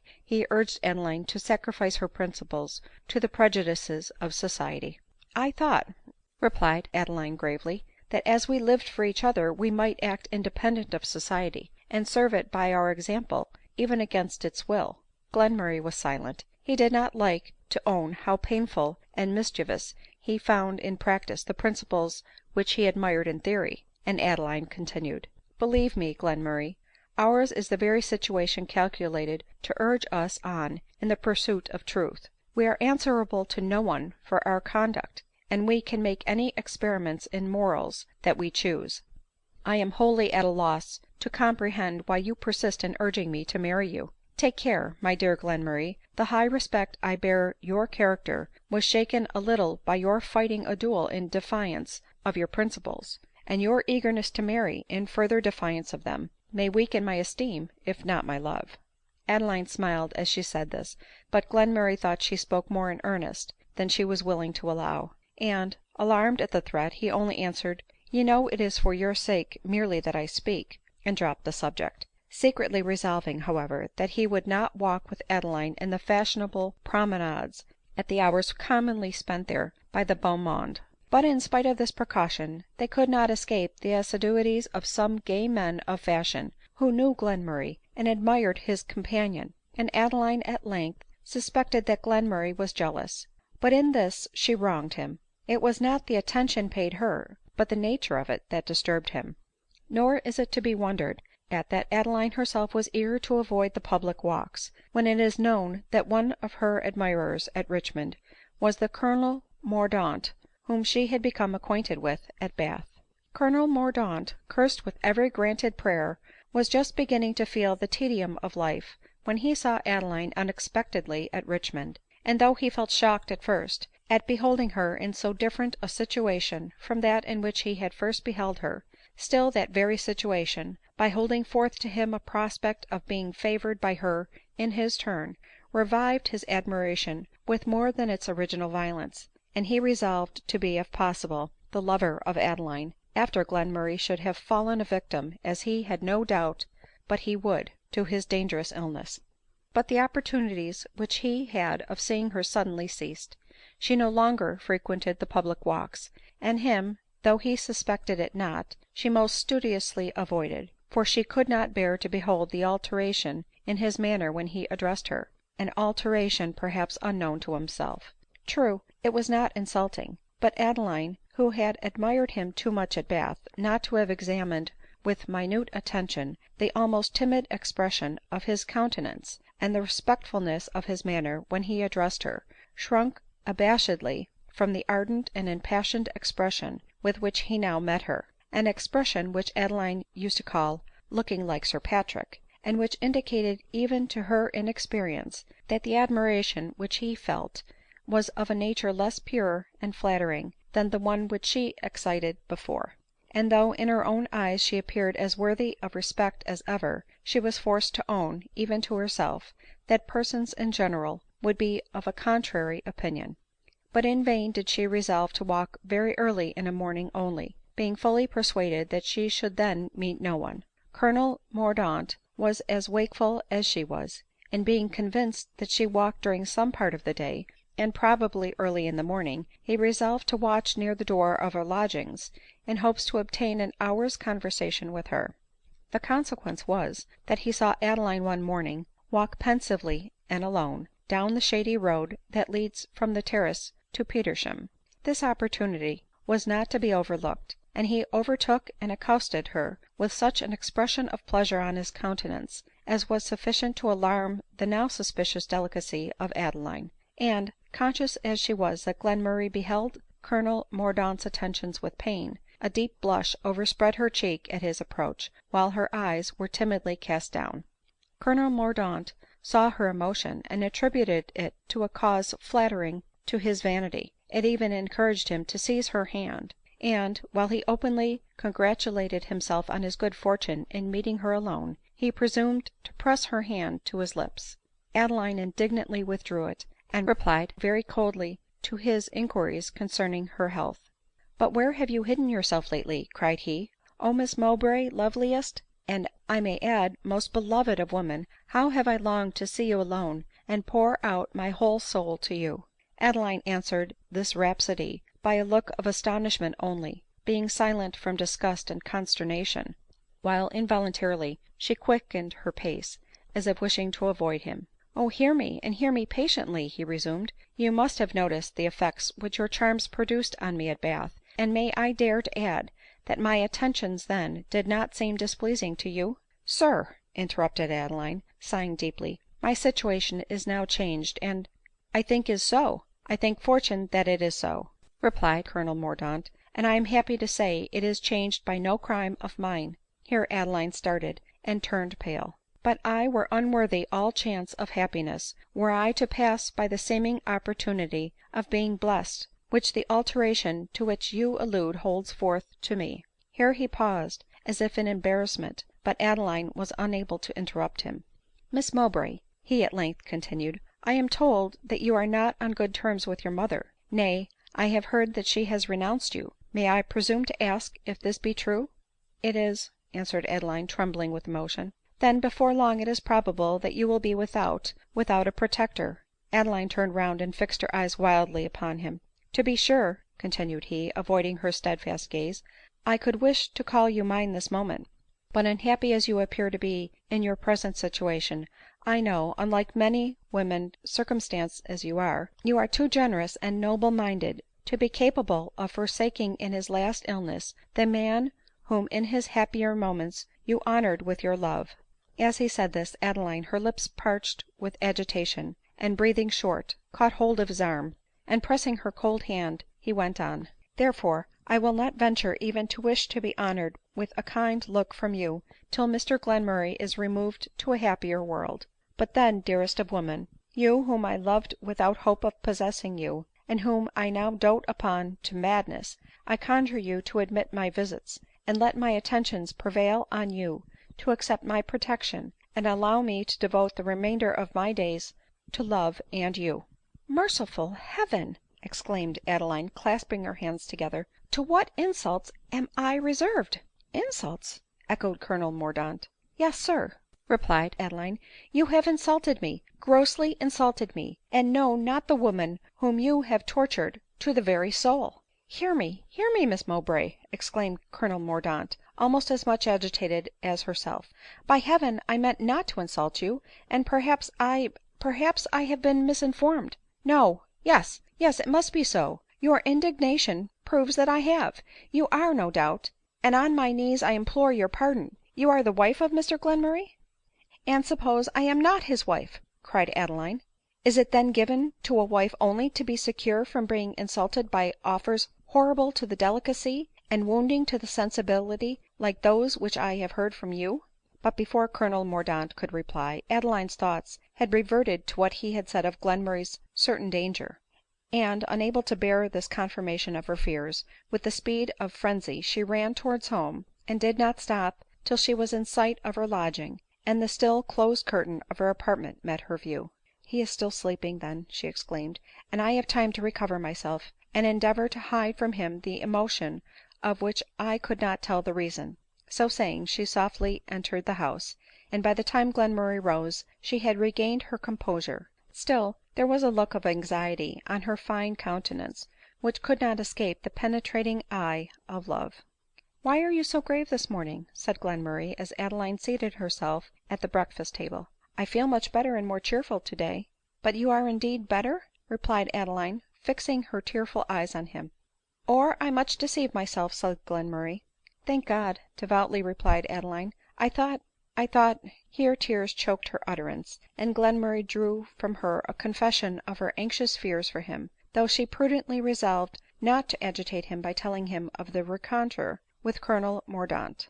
But when the continued assurances of Glenmurray that he was better, and the animation of his countenance, had in a degree removed her fears for his life, she had leisure to revert to another source of uneasiness, and to dwell on the insult which she had experienced from Colonel Mordaunt's offer of protection. " How strange and irrational," thought Adeline, " are the prejudices of society ! Because an idle ceremony has not been muttered over me at the altar, I am liable to be thought a woman of vicious inclinations, and to be exposed to the most daring insults."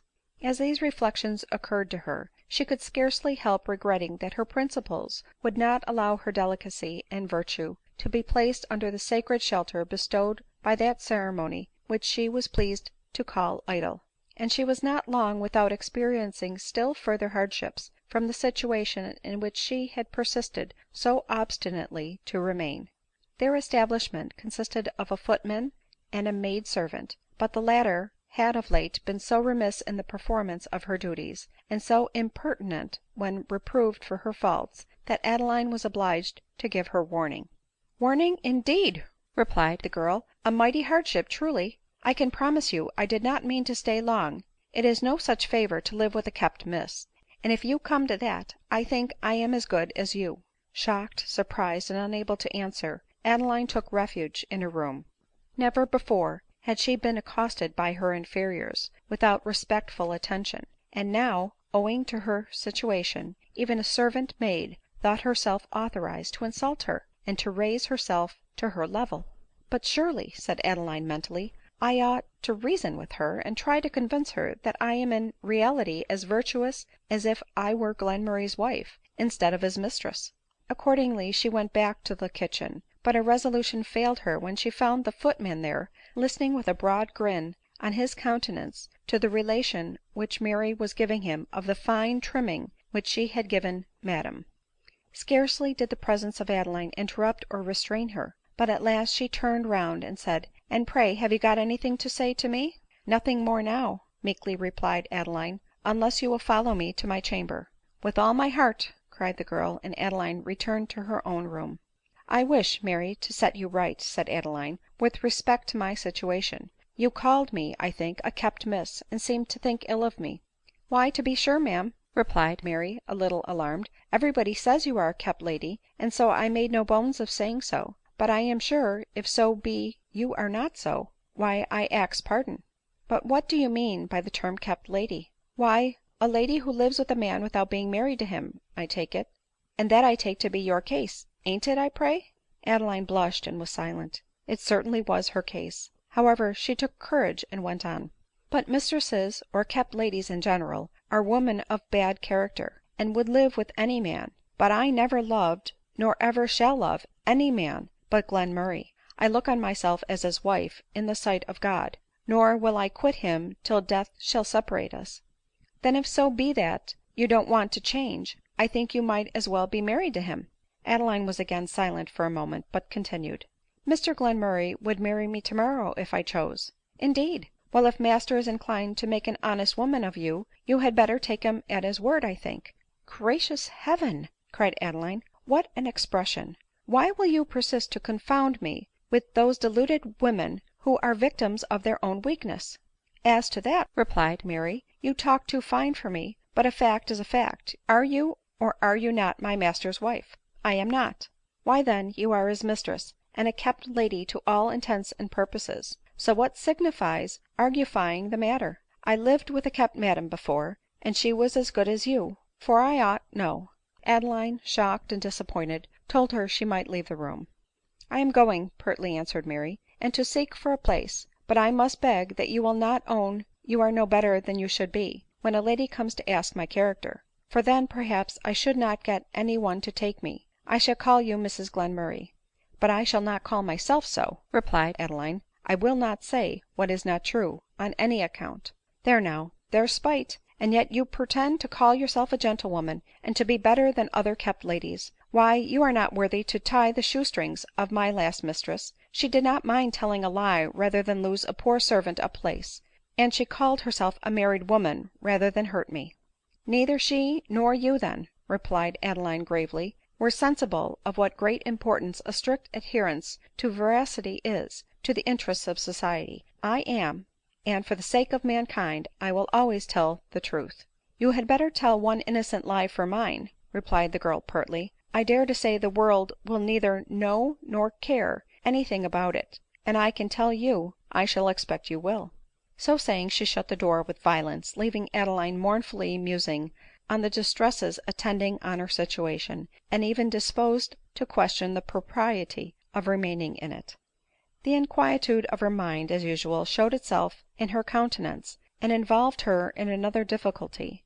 To make Glenmurray uneasy by an avowal of what had passed between her and Mary was impossible ; yet how could she conceal it from him ? And while she was deliberating on this point, Glenmurray entered the room, and tenderly inquired what had so evidently disturbed her. " Nothing of any consequence," she faltered out, and burst into tears. " Could nothing of consequence produce such emotion ?" answered Glenmurray ;" but I am ashamed to own the cause of my uneasiness." " Ashamed to own it to me, Adeline ? To be sure you have a great deal to fear from my severity," he said, faintly smiling. Adeline for a moment resolved to tell him the whole truth ; but fearful of throwing him into a degree of agitation hurtful to his weak frame, she, who had the moment before so nobly supported the necessity of a strict adherence to truth, condescended to equivocate and evade ; and turning away her head, while a conscious blush overspread her cheek, she replied, " You know that I look forward with anxiety and uneasiness to the time of my approaching confinement."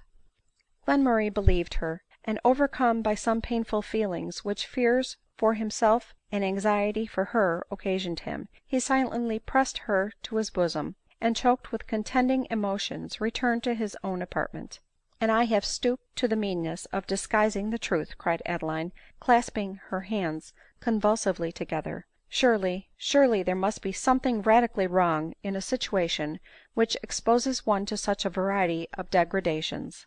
Mary, meanwhile, had gone in search of a place ; and having found the lady to whom she had been advised to offer herself, at home, she returned to tell Adeline that Mrs Pemberton would call in half an hour to inquire her character. The half hour, an anxious one to Adeline, having elapsed, a lady knocked at the door, and inquired in Adeline's hearing for Mrs Glenmurray. " Tell the lady," cried Adeline immediately from the top of the staircase, " that Miss Mowbray will wait on her directly." The footman obeyed, and Mrs Pemberton was ushered into the parlor ; and now, for the first time in her life, Adeline trembled to approach a stranger, For the first time she felt that she was going to appear before a fellow creature as an object of scorn, and, though an enthusiast for virtue, to be considered as a votary of vice. But it was a mortification which she must submit to undergo, and hastily throwing a large shawl over her shoulders to hide her figure as much as possible, with a trembling hand she opened the door, and found herself in the dreaded presence of Mrs Pemberton. Nor was she at all reassured when she found that lady dressed in the neat, modest garb of a strict Quaker, a garb which creates an immediate idea in the mind of more than common rigidness of principles and sanctity of conduct in the wearer of it. Adeline curtsied in silence. Mrs Pemberton bowed her head courteously; then, with a countenance of great sweetness, and a voice calculated to inspire confidence, said, " I believe thy name is Mowbray ; but I came to see Mrs Glenmurray, and as on these occasions I always wish to confer with the principal, wouldst thou, if it be not inconvenient, ask the mistress of Mary to let me see her ?"" I am myself the mistress of Mary," replied Adeline in a faint voice. " I ask thine excuse," answered Mrs Pemberton, reseating herself; "as thou art Mrs Glenmurray, thou art the person I wanted to see." Here Adeline changed color, overcome with the consciousness that she ought to undeceive her, and the sense of the difficulty of doing so. " But thou art very pale, and seemest uneasy," continued the gentle Quaker ;" I hope thy husband is not worse." " Mr Glenmurray, but not my husband," said Adeline, " is better today." " Art thou not married ?" asked Mrs Pemberton with quickness. " I am not." " And yet thou livest with the gentleman I named, and art the person whom Mary called Mrs Glenmurray ?"" I am," replied Adeline, her paleness yielding to a deep crimson, and her eyes filling with tears. Mrs Pemberton sat for a minute in silence ; then rising with an air of cold dignity, " I fear thy servant is not likely to suit me," she observed, " and I will not detain thee any longer." " She can be an excellent servant," faltered out Adeline. " Very likely ; but there are objections." So saying she reached the door ; but as she passed Adeline she stopped, interested and affected by the mournful expression of her countenance, and the visible effort she made to retain her tears. Adeline saw and felt humbled at the compassion which her countenance expressed ; and to be an object of pity was as mortifying as to be an object of scorn, and she turned her eyes on Mrs Pemberton with a look of proud indignation ; but they met those of Mrs Pemberton fixed on her with a look of such benevolence, that her anger was instantly subdued, and it occurred to her that she might make the benevolent compassion visible in Mrs Pemberton's countenance serviceable to her discarded servant. " Stay, madam," she cried, as Mrs Pemberton was about to leave the room, " allow me a moment's conversation with you." Mrs Pemberton, with an eagerness which she suddenly endeavored to check, returned to her seat. " I suspect," said Adeline, gathering courage from the conscious kindness of her motive, " that your objection to take Mary Warner into your service proceeds wholly from the situation of her present mistress." " Thou judgest rightly," was Mrs Pemberton's answer. " Nor do I wonder," continued Adeline, " that you make this objection, when I consider the present prejudices of society." " Prejudices !" softly exclaimed the benevolent Quaker. Adeline faintly smiled, and went on, " But surely you will allow, that in a family quiet and secluded as ours, and in daily contemplation of a union uninterrupted, faithful and virtuous, and possessing all the sacredness of marriage, though without the name, it is not likely that the young woman in question should have imbibed any vicious habits or principles.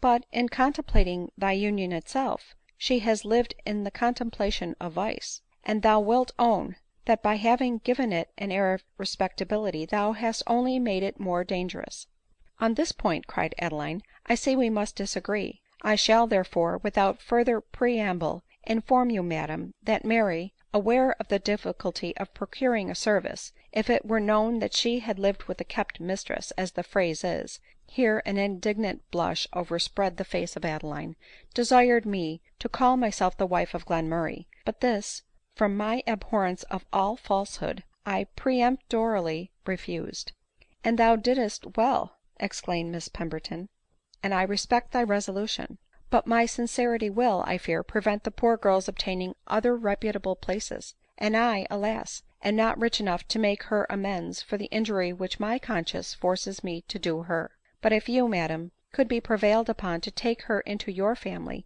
even for a short time only, to wipe away the disgrace which her living with me has brought upon her —"" Why can she not remain with thee ?" asked Mrs Pemberton hastily. " Because she neglected her duty, and when reproved for it, replied in very injurious language, presuming probably on thy way of life ? I must confess that she has reproached me with it." " And this was all her fault ?"" It was. She can be an excellent servant." " Thou hast said enough. Thy conscience shall not have the additional burthen to bear of having deprived a poor girl of her maintenance. I will take her." " A thousand thanks to you," replied Adeline ;" you have removed a weight off my mind ; but my conscience, I bless God, has none to bear." " No ?" returned Mrs Pemberton ;" dost thou deem thy conduct blameless in the eyes of that Being whom thou hast just blessed ?""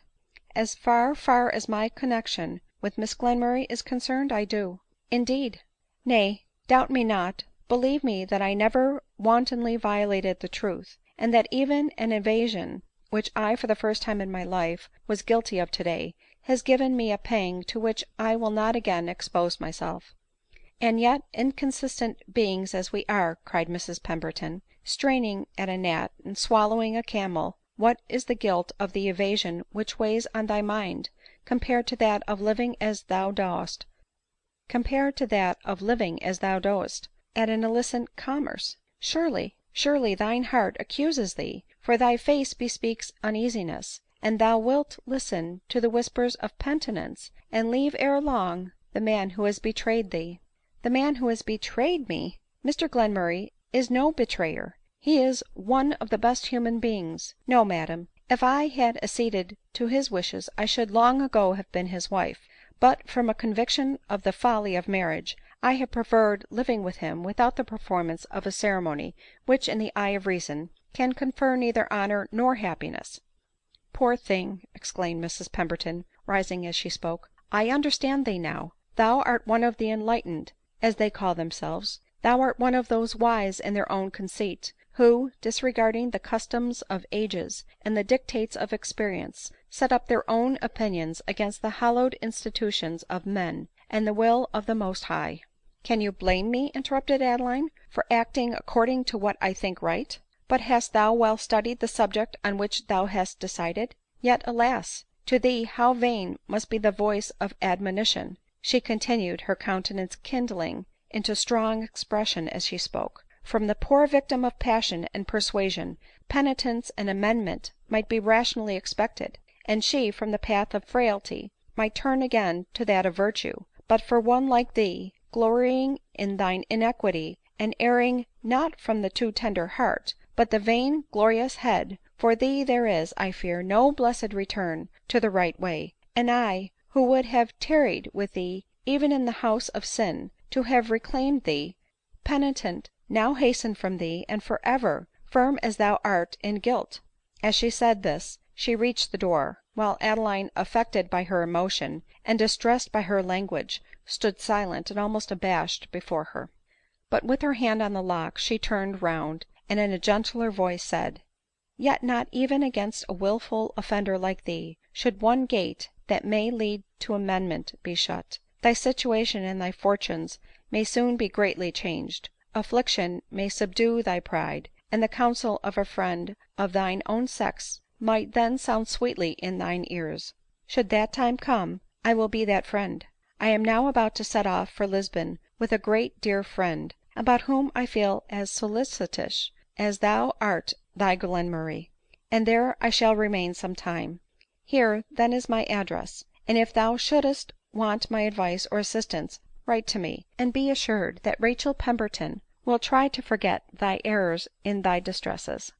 So saying she left the room, but returned again before Adeline had recovered herself from the various emotions which she had experienced during her address, to ask her Christian name. But when Adeline replied, " My name is Adeline Mowbray," Mrs Pemberton started, and eagerly exclaimed, " Art thou Adeline Mowbray of Gloucester ?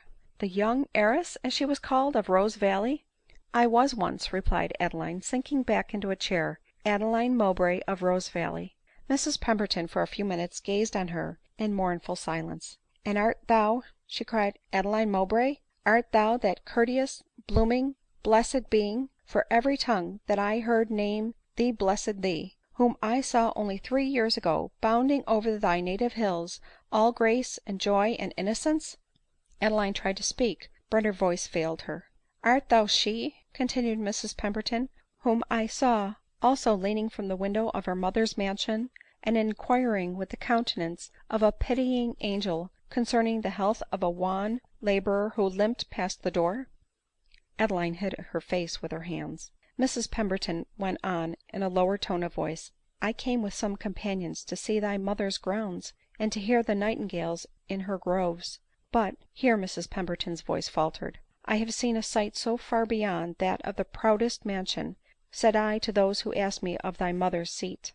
I have heard what was sweeter to my ear than the voice of the nightingale. I have seen a blooming girl nursed in idleness and prosperity, yet active in the discharge of every Christian duty ; and I have heard her speak in the soothing accents of kindness and of pity, while her name was followed by blessings, and parents prayed to have a child like her.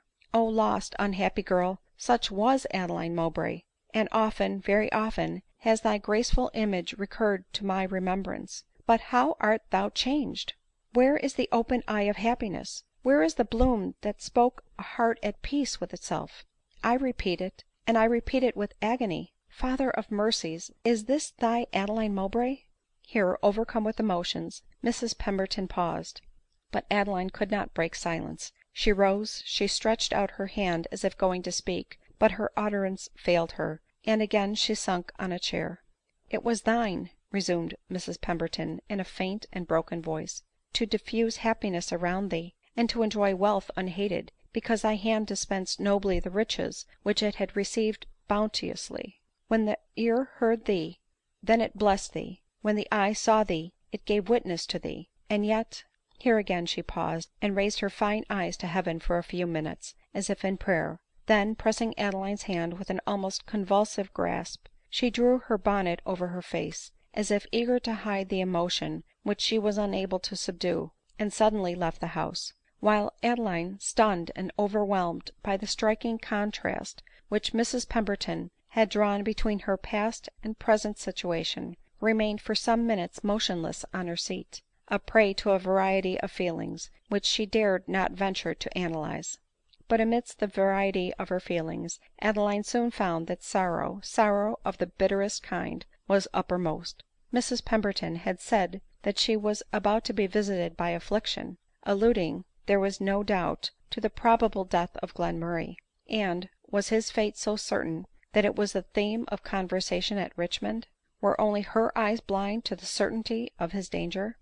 On these ideas did Adeline chiefly dwell after the departure of her monitress ; and, in an agony unspeakable, she entered the room where Glenmurray was sitting, in order to look at him, and form her own judgment on a subject of such importance.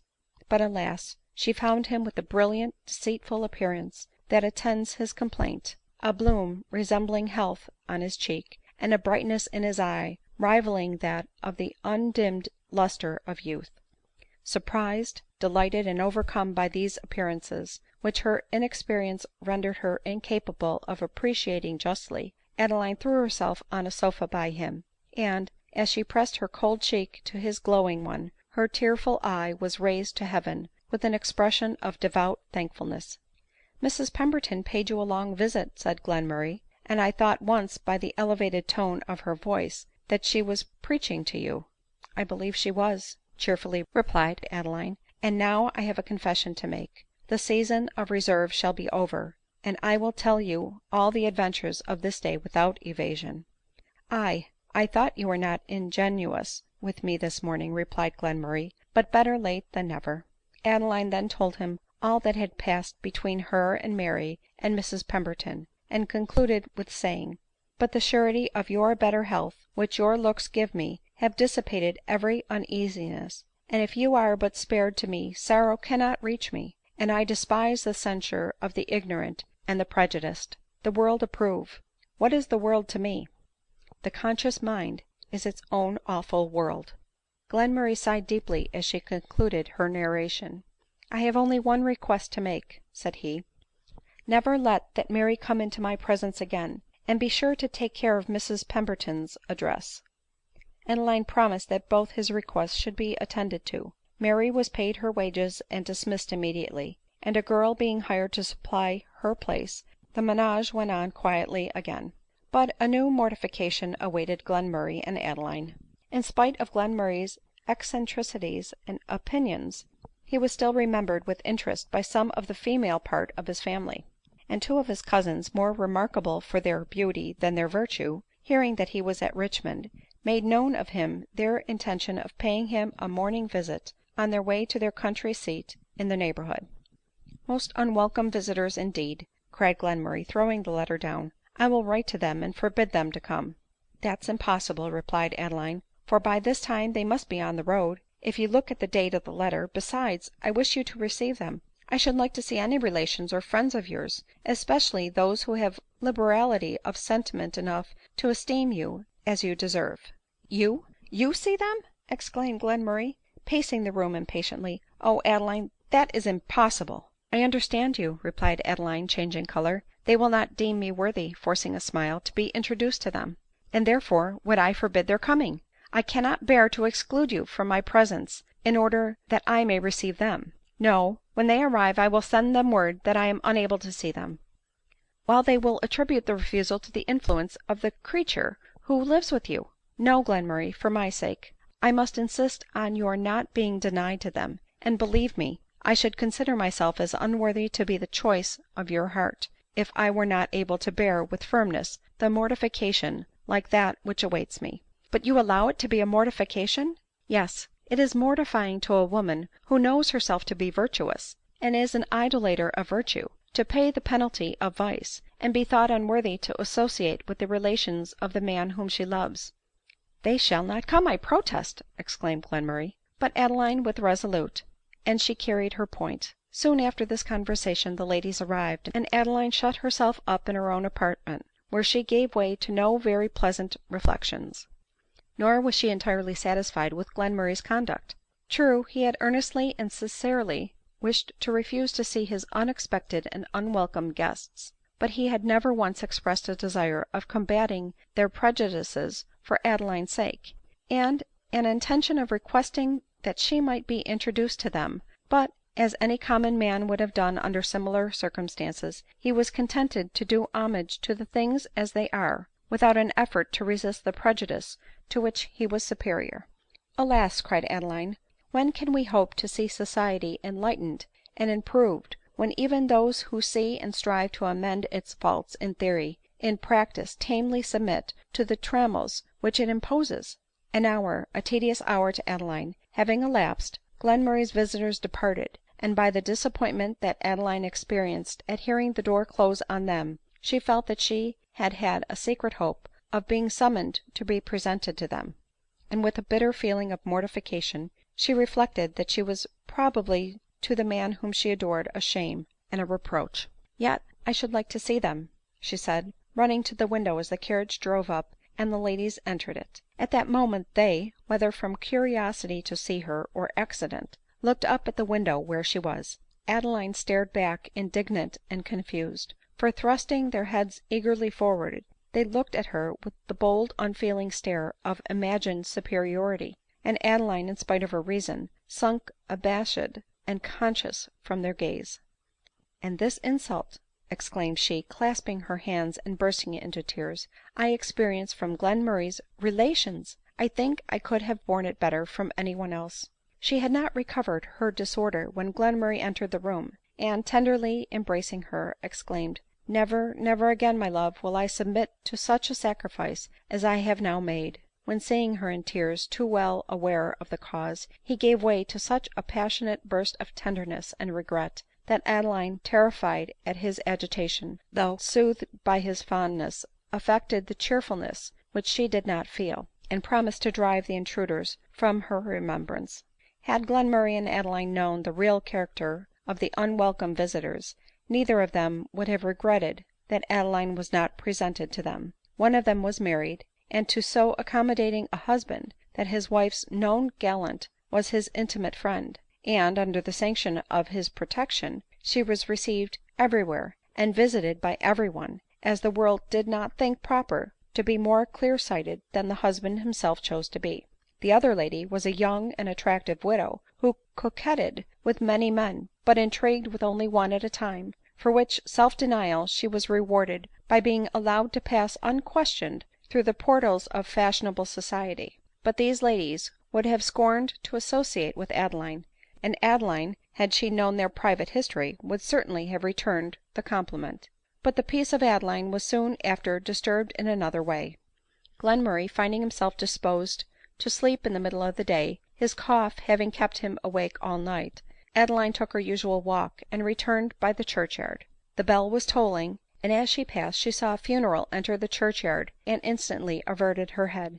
In doing so, her eyes fell on a decent looking woman, who, with a sort of angry earnestness, was watching the progress of the procession. " Eh, there goes your body, you rogue !" she exclaimed indignantly ;" but I wonder where your soul is now ? Where I would not be for something." Adeline was shocked, and gently observed, " What crime did the person of whom you are speaking, that you should suppose his soul so painfully disposed of?" " What crime ?" returned the woman ;" crime enough, I think. Why, he ruined a poor girl here in the neighborhood, and then, because he never chose to make a will, there is she lying in a little by blow, with not a farthing of money to maintain her or the child, and the fellow's money is gone to the heir at law, scarce of kin to him, while his own flesh and blood is left to starve." Adeline shuddered. If Glenmurray were to die, she and the child she bore would, she knew, be beggars. " Well, miss, or madam, belike by the look of you," continued the woman, glancing her eyes over Adeline's person, " what say you ? Don't you think the fellow's soul is where we should not like to be ? However, he had his hell here too, to be sure ; for when speechless and unable to move his fingers, he seemed by signs to ask for pen and ink, and he looked in agonies, and there was the poor young woman crying over him, and holding in her arms her poor destitute baby, who would, as he grew up, be taught, he must think, to curse the wicked father who begot him, and the naughty mother who bore him."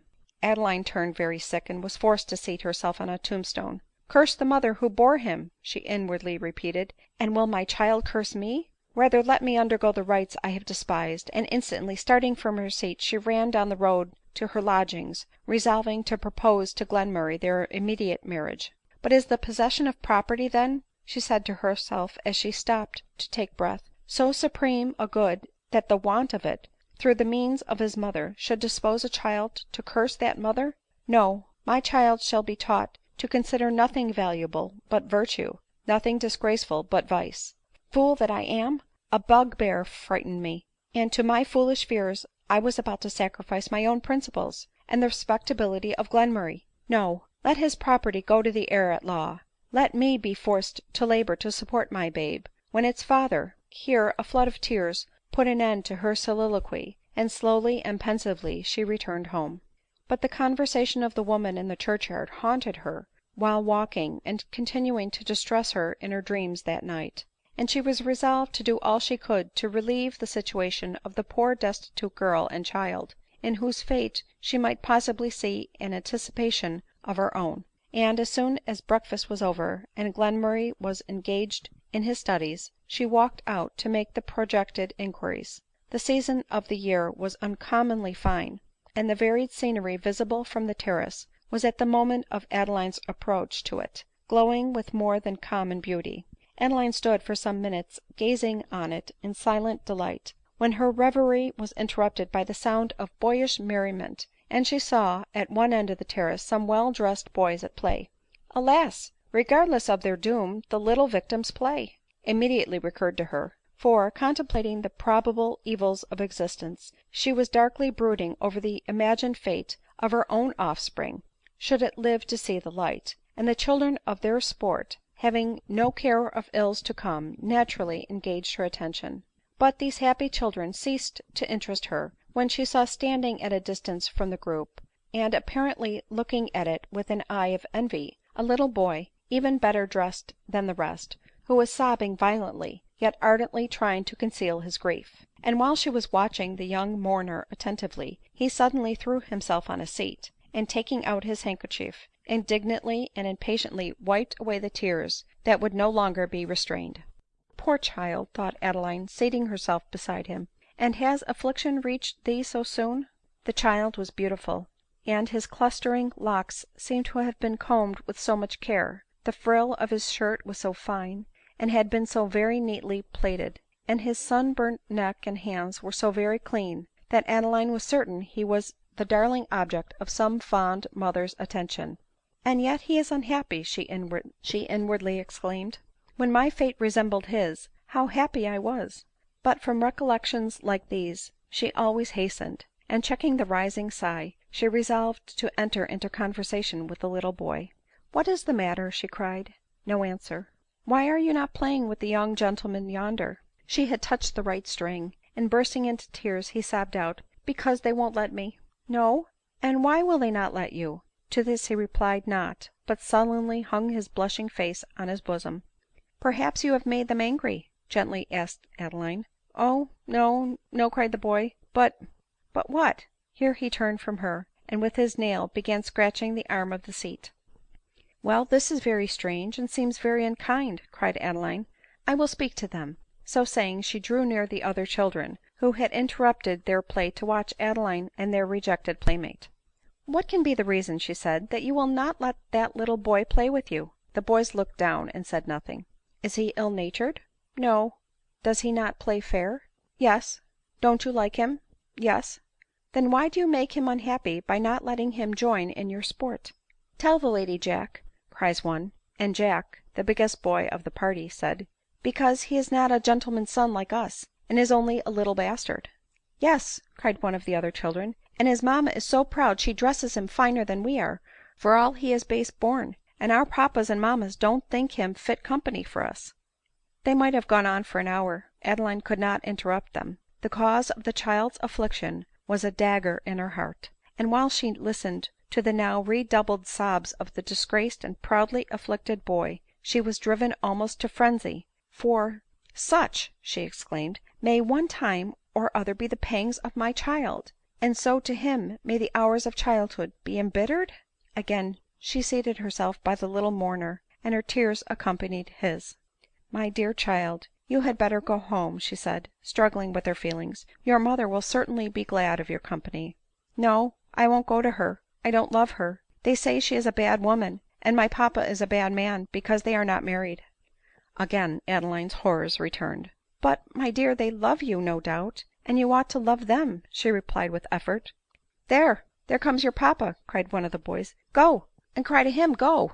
At these words Adeline looked up, and saw an elegant looking man approaching with a look of anxiety. " Charles, my dear boy, what has happened ?" said he, taking his hand, which the boy sullenly withdrew. " Come home directly," continued his father, " and tell me what is the matter as we go along."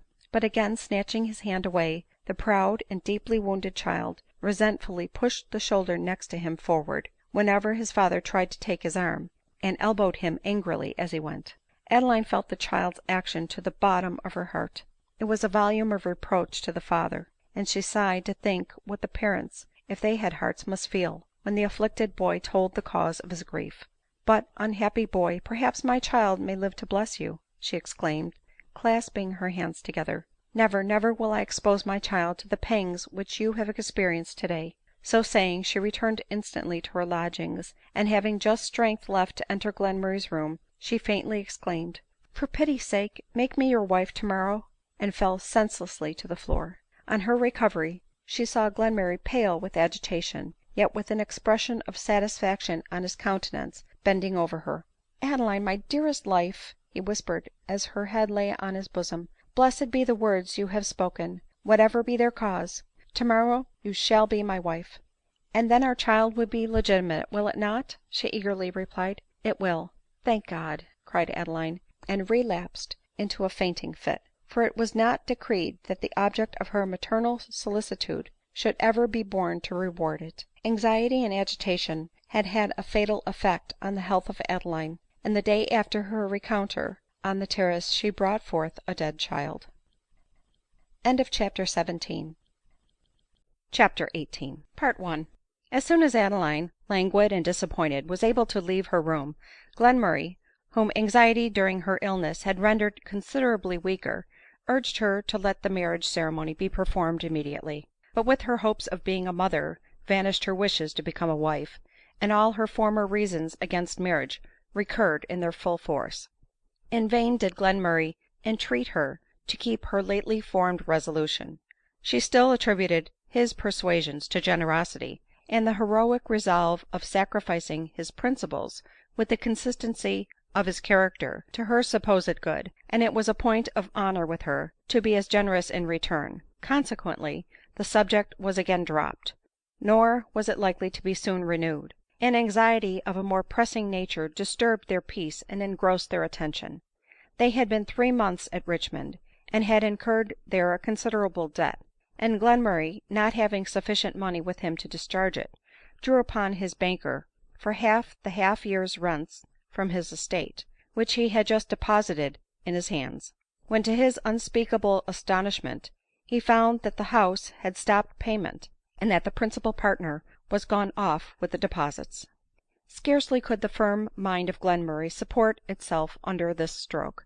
He looked forward to the certainty of passing the little remainder of his life not only in pain but in poverty, and of seeing increase as fast as his wants the difficulty of supplying them; while the woman of his heart bent in increased agony over his restless couch, for he well knew that to raise money on his estate, or to anticipate the next half year's rents, was impossible, as he had only a life interest in it; and, as he held the fatal letter in his hand, his frame shook with agitation. " I could not have believed," cried Adeline, " that the loss of any sum of money could have so violently affected you." " Not the loss of my all — my support during the tedious scenes of illness." " Your all ?" faltered out Adeline ; and when she heard the true state of the case she found her agitation equaled that of Glenmurray, and in hopeless anguish she leaned on the table beside him. " What is to be done," said she, " till the next half year's rents become due?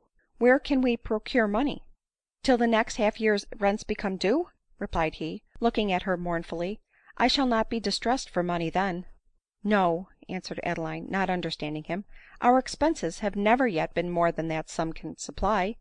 Glenmurray looked at her, and seeing how unconscious she was of the certainty of the evil that awaited her, had not the courage to distress her by explaining his meaning ; and she went on to ask him what steps he meant to take to raise money.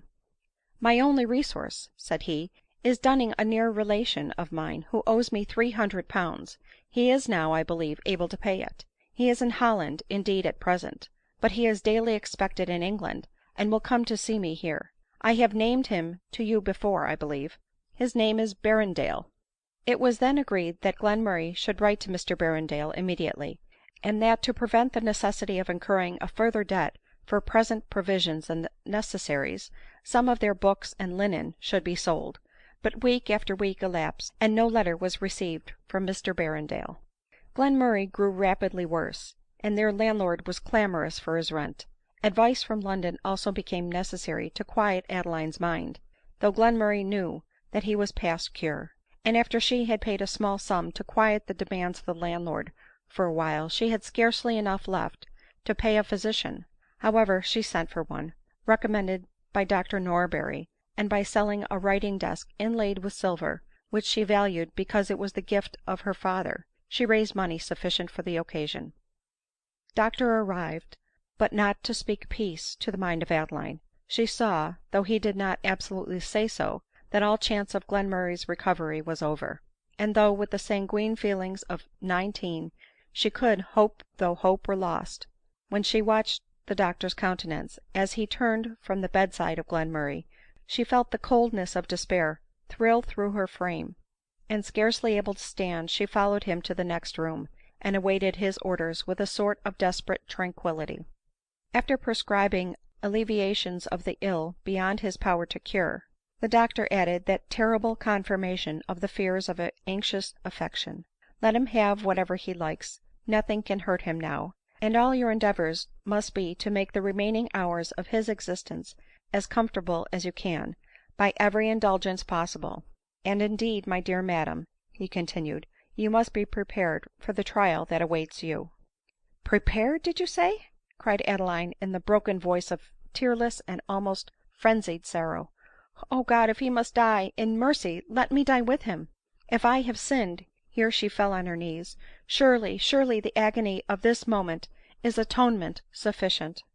The doctor, greatly affected, raised her from the ground, and conjured her, for the sake of Glenmurray, and that she might not make his last hours miserable, to bear her trial with more fortitude. " And can you talk of his last hours, and yet expect me to be composed ?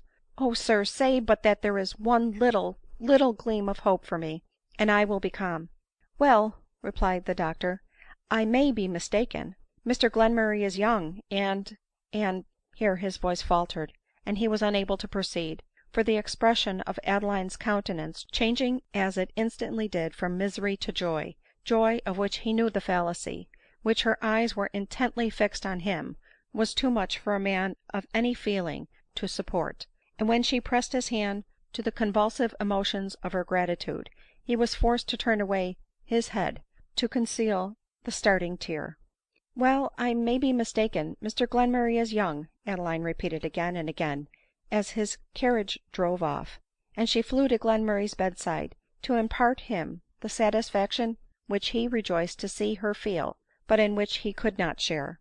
Her recovered security did not, however, last long. The change in Glenmurray grew every day more visible ; and to increase her distress, they were forced to avoid disagreeable altercations, to give the landlord a draft on Mr Berrendale for the sum due to him, and remove to very humble lodgings in a closer part of the town. Here her misery was a little alleviated by the unexpected receipt of 20 sent to Glenmurray by a tenant who was in arrears to him, which enabled Adeline to procure Glenmurray every thing that his capricious appetite required ; and at his earnest entreaty, in order that she might sometimes venture to leave him lest her health should suffer, she hired a nurse to assist her in her attendance upon him. A hasty letter, too, was at length received from Mr Berrendale, saying that he should very soon be in England, and should hasten to Richmond immediately on his landing. The terror of wanting money, therefore, began to subside ; but day after day elapsed, and Mr Berrendale came not ; and Adeline, being obliged to deny herself almost necessary sustenance that Glenmurray's appetite might be tempted, and his nurse, by the indulgence of hers, kept in good humor, resolved, presuming on the arrival of Mr Berrendale, to write to Dr Norberry and solicit the loan of 20. Having done so, she ceased to be alarmed, though she found herself in possession of only 3 guineas to defray the probable expenses of the ensuing week ; and, in somewhat less misery than usual, she, at the earnest entreaty of Glenmurray, set out to take a walk. Scarcely conscious what she did, she strolled through the town, and seeing some fine grapes at the window of a fruiterer, she went in to ask the price of them, knowing how welcome fruit was to the feverish palate of Glenmurray. While the shopman was weighing the grapes, she saw a pine apple on the counter, and felt a strong wish to carry it home as a more welcome present ; but, with unspeakable disappointment, she heard that the price of it was 2 guineas, a sum which she could not think herself justified in expending, in the present state of their finances, even to please Glenmurray, especially as he had not expressed a wish for such an indulgence ; besides, he liked grapes, and as medicine neither of them could be effectual. It was fortunate for Adeline's feelings that she had not overheard what the mistress of the shop said to her maid as she left. " I should have asked another person only a guinea ; but as those sort of women never mind what they give, I asked 2, and I dare say she will come back for it." " I have brought you some grapes," cried Adeline as she entered Glenmurray's chamber ;" and I would have brought you a pine apple, but that it was too dear." " A pine apple !" said Glenmurray, languidly turning over the grapes, and with a sort of distaste putting one of them in his mouth. " A pine apple ! I wish you had brought it with all my heart. I protest that I feel as if I could eat a whole one." " Well," replied Adeline, " if you would enjoy it so much, you certainly ought to have it." " But the price, my dear girl, what was it ?"" Only 2 guineas," replied Adeline, forcing a smile. " 2 guineas !" exclaimed Glenmurray ;" no, that is too much to give. I would not indulge my appetite at such a rate. But take away the grapes ; I can't eat them." Adeline, disappointed, removed them from his sight ; and, to increase her vexation, Glenmurray was continually talking of pine apples, and in a way that showed how strongly his diseased appetite wished to enjoy the gratification of eating one. At last, unable to bear to see him struggling with an ungratified wish, she told him that she believed they could afford to buy the pine apple, as she had written to borrow some money of Dr Norberry, to he paid as soon as Mr Berrendale arrived. In a moment the dull eye of Glenmurray lightened up with expectation, and he, who in health was remarkable for self-denial and temperance, scrupled not, overcome by the influence of the fever which consumed him, to gratify his palate at a rate the most extravagant. Adeline sighed as she contemplated this change effected by illness, and promising to be back as soon as possible, she proceeded to a shop to dispose of her lace veil, the only ornament which she had retained, and that not from vanity, but because it concealed from the eye of curiosity the sorrow marked on her countenance. But she knew a piece of muslin would do as well, and for 2 guineas she sold a veil worth treble the sum. But it was to give a minute's pleasure to Glenmurray, and that was enough for Adeline. In her way to the fruiterer's she saw a crowd at the door of a mean looking house, and in the midst of it she beheld a mulatto woman, the picture of sickness and despair, supporting a young man who seemed ready to faint every moment, but whom a rough-featured man, regardless of his weakness, was trying to force from the grasp of the unhappy woman ; while a mulatto boy, known in Richmond by the name of the Tawny Boy, to whom Adeline had often given halfpence in her walks, was crying bitterly, and hiding his face in the poor woman's apron.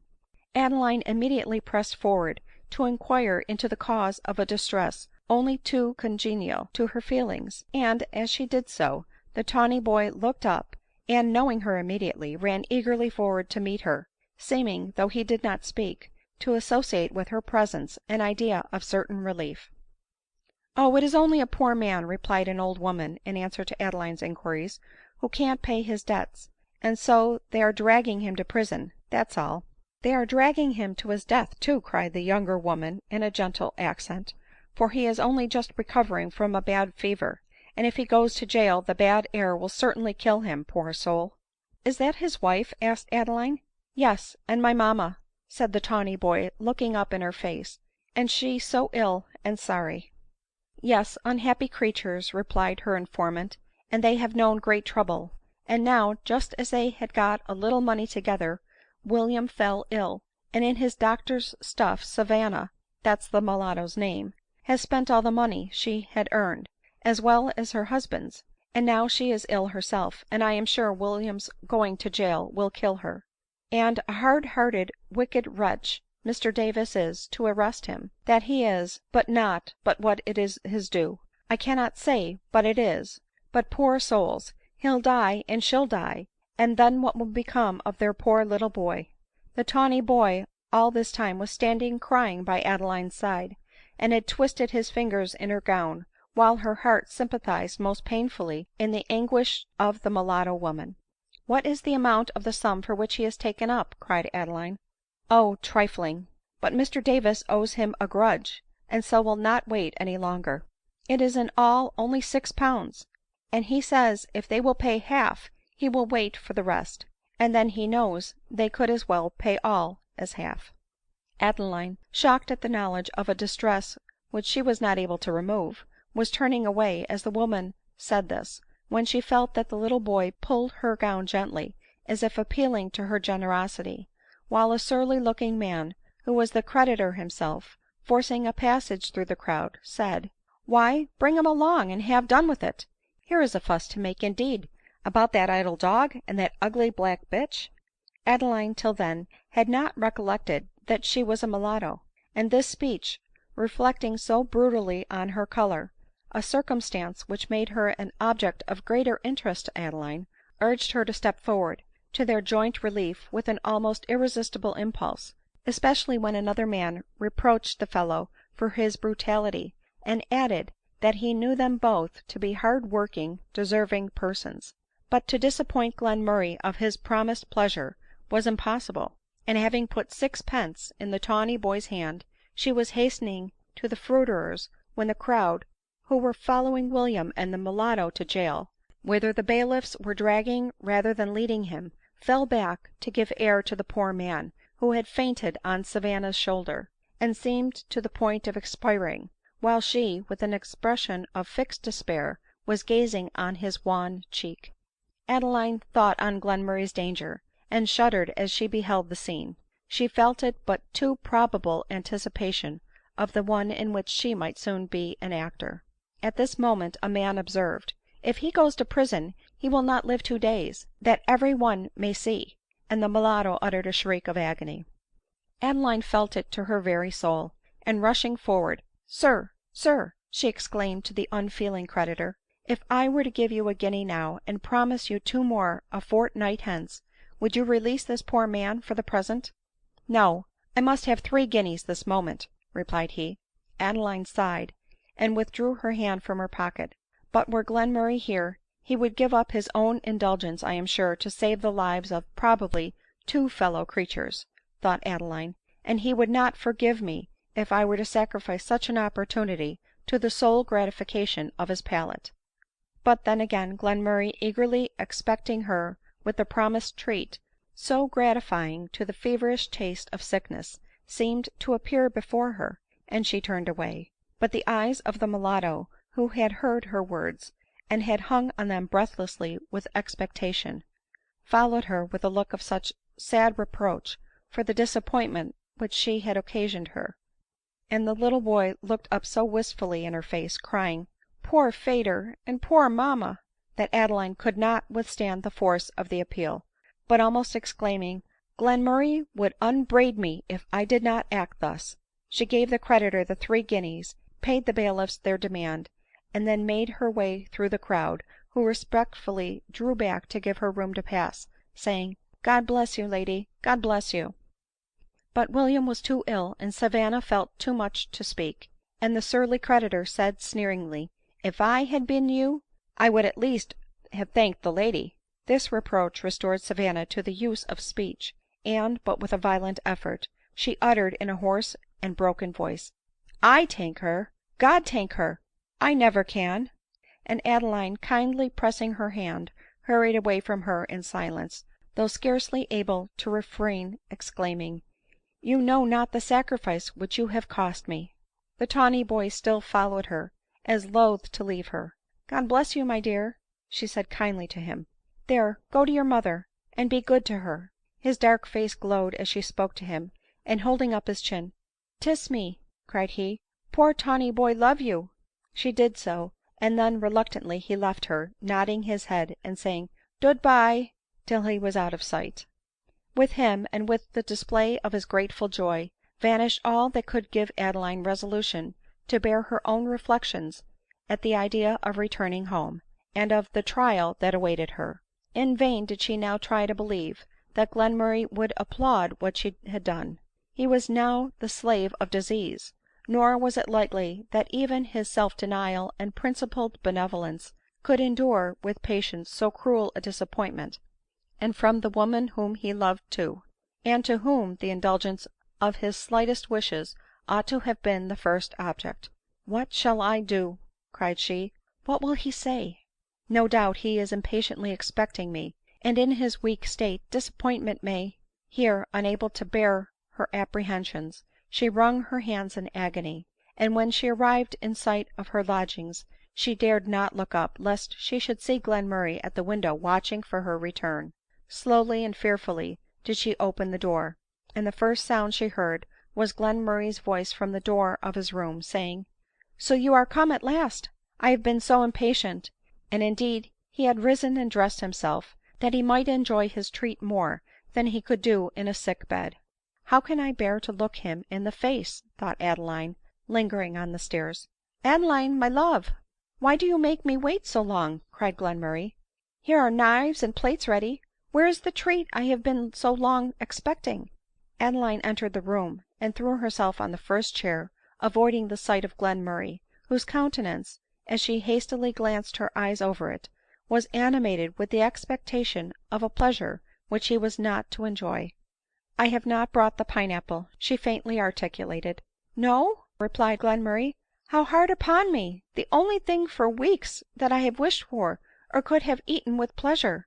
I suppose you were so long going that it was disposed of before you got there?" " No," replied Adeline, struggling with her tears at this first instance of pettishness in Glenmurray. " Pardon me the supposition," replied Glenmurray, recovering himself; "more likely you met with some dun on the road, and so the 2 guineas were disposed of another way. If so, I can't blame you. What say you ? Am I right ?"" No." " Then how was it ?" gravely asked Glenmurray. " You must have had a very powerful and sufficient reason to induce you to disappoint a poor invalid of the indulgence which you had yourself excited him to wish for." " This is terrible indeed," thought Adeline, " and never was I so tempted to tell a falsehood." " Still silent you are ! Very unkind, Miss Mowbray," said Glenmurray. " I see that I have tired even you out." These words, by the agony which they excited, restored to Adeline all her resolution. She clasped his burning hands in hers, and as succinctly as possible she related what had passed. When she had finished, Glenmurray was silent, and fretfulness of disease prompted him to say, " So then, to the relief of strangers, you sacrificed the gratification of the man whom you love, and deprived him of the only pleasure he may live to enjoy ?" But the habitual sweetness and generosity of his temper struggled, and struggled effectually with his malady ; and while Adeline, pale and trembling, awaited her sentence, he caught her suddenly to his bosom, and held her there a few moments in silence. " Then you forgive me ?" faltered out Adeline. " Forgive you ! I love and admire you more than ever. I know your heart, Adeline, and I am convinced that depriving yourself of the delight of giving me the promised treat, in order to do a benevolent action, was an effort of virtue of the highest order. And never, I trust, have you known, or will you know again, such bitter feelings as you this moment experienced." Adeline, gratified by his generous kindness, and charmed with his praise, could only weep her thanks. " And now," said Glenmurray, laughing, " you may bring back the grapes. I am not like Sterne's dear Jenny. If I cannot get pine apple, I will not insist on eating crab." The grapes were brought, but in vain did he try to eat them. At this time, however, he did not send them away without highly commending their favor, and wishing that he dared give way to his inclinations and feast upon them. " O God of mercy !" cried Adeline, bursting into an agony of grief as she reached her own apartment, and throwing herself on her knees by the bed side, " must that benevolent being be taken from me for ever ? And must I survive him ?" She continued for some minutes in this attitude, and with her heart devoutly raised to heaven, till every feeling yielded to resignation, and she rose calm if not contented, when, on turning round, she saw Glenmurray leaning against the door, and gazing on her. " Sweet enthusiast !" cried he smiling, " so, thus, when you are distressed, you seek consolation." " I do," she replied. " Sceptic ! wouldst thou wish to deprive me of it ?"" No, by heaven !" warmly exclaimed Glenmurray. And evening passed more cheerfully than usual. The next post brought a letter not from Dr Norberry, but from his wife. It was as follows, and contained 3 pound notes. " Mrs Norberry's compliments to Miss Mowbray. Having opened her letter, poor Dr Norberry being dangerously ill of a fever, find her distress, of which shall not inform the doctor, as he feels so much for his friend's misfortunes, specially when brought on by misconduct. But out of respect for your mother, who is a good sort of woman, though rather particular, as all learned ladies are, have sent 3 pound notes, the Miss Norberrys giving 1 apiece, not to lend but a gift ; and they join Mrs Norberry in hoping Miss Mowbray will soon see the error of her ways ; and, if so be, no doubt Dr Norberry will use his interest to get her into the Magdalen." This curious epistle would have excited in Glenmurray and Adeline no other feelings save those of contempt, but for the information it contained of the doctor's being dangerously ill ; and, in fear for the worthy husband, they forgot the impertinence of the wife and daughters. The next day, fortunately, Mr Berrendale arrived, and with him the 300 Z. Consequently, all Glenmurray's debts were discharged, better lodgings procured, and the 3 pound notes returned in a blank cover to Mrs Norberry. Charles Berrendale was first cousin to Glenmurray, and so like him in face that they were at first mistaken for brothers ; but to a physiognomist they must have always been unlike, as Glenmurray was remarkable for the character and expression of his countenance, and Berrendale for the extreme beauty of his features and complexion. Glenmurray was pale and thin, and his eyes and hair dark. Berrendale's eyes were of a light blue, and though his eyelashes were black, his hair was of a rich auburn. Glenmurray was thin and muscular, Berrendale round and corpulent. Still they were alike, and it was not ill observed of them that Berrendale was Glenmurray in good health. But Berrendale could not be flattered by the resemblance, as his face and person were so truly what is called handsome, that partial as our sex is to be to beauty, any woman would have been excused for falling in love with him. Whether his mind was equal to his person we shall show hereafter. The meeting between Berrendale and Glenmurray was affectionate on both sides ; but Berrendale could scarcely hide the pain he felt on seeing the situation of Glenmurray, whose virtues he had always loved, whose talents he had always respected, and to whose active friendship towards him he owed eternal gratitude. But he soon learnt to think Glenmurray in one respect an object of envy, when he beheld the constant, skillful, and tender attentions of his nurse, and saw in that nurse every gift of heart, mind, and person which could make a woman amiable. Berrendale had heard that his eccentric cousin was living with a girl as odd as himself, who thought herself a genius, and pretended to universal knowledge. Great then was his astonishment to find this imagined pedant and pretender not only an adept in every useful and feminine pursuit, but modest in her demeanor, and gentle in her manners. Little did he expect to see her capable of serving the table of Glenmurray with dishes made by herself, not only tempting to the now craving appetite of the invalid, but to the palate of an epicure, while all his wants were anticipated by her anxious attention, and many of the sufferings of sickness alleviated by her inventive care. Adeline, meanwhile, was agreeably surprised to see the good effect produced on Glenmurray's spirits, and even his health, by the arrival of his cousin ; and her manner became even affectionate to Berrendale, from gratitude for the change which his presence seemed to have occasioned. Adeline had now a companion in her occasional walks. Glenmurray insisted on her walking, and insisted on Berrendale's accompanying her. In these tete-a-tetes Adeline unburthened her heart by telling Berrendale of the agony she felt at the idea of losing Glenmurray ; and while drowned in tears she leaned on his arm, she unconsciously suffered him to press the hand that leaned against him ; nor would she have felt it a freedom to be reproved, that she had been conscious that he did so. But these trifling indulgences were fuel to the flame that she had kindled in the heart of Berrendale, a flame which he saw no guilt in indulging, as he looked on Glenmurray's death as certain, and Adeline would then be free. But though Adeline was perfectly unconscious of his attachment, Glenmurray had seen it even before Berrendale himself discovered it, and he only waited a favorable opportunity to make the discovery known to the parties. All he had as yet ventured to say was, " Charles, my Adeline is an excellent nurse ; you would like such a one during your fits of the gout." And Berrendale had blushed deeply while he assented to Glenmurray's remarks, because he was conscious that while enumerating Adeline's perfections, he had figured her to himself, warming his flannels and leaning tenderly over his gouty couch.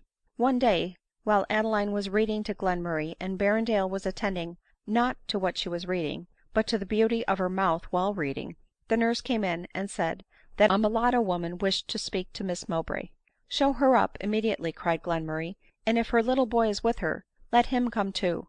In vain did Adeline expostulate.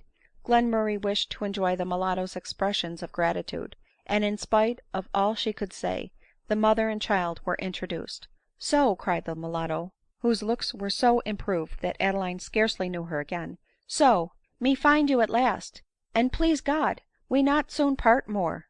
As she said this, she pressed the hem of Adeline's gown to her lips with fervent emotion. " Not part from her again !" cried Glenmurray ;" what do you mean, my good woman ?"" Oh, when she gave 3 guineas for me thought she must be rich lady, but now dey say she be poor, and me must work for her." " And who told you I was poor ?""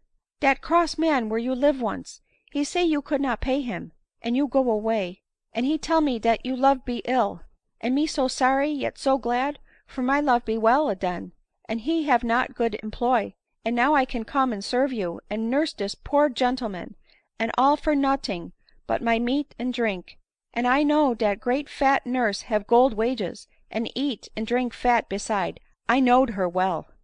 All this was uttered with great volubility, and in a tone between laughing and crying. " Well, Adeline," said Glenmurray when she had ended, " you did not throw away your kindness on an unworthy and ungrateful object ; so I am quite reconciled to the loss of the pine apple ; and I will tell your honest friend here the story, to show her, as she has a tender heart herself, the greatness of the sacrifice you made for her sake."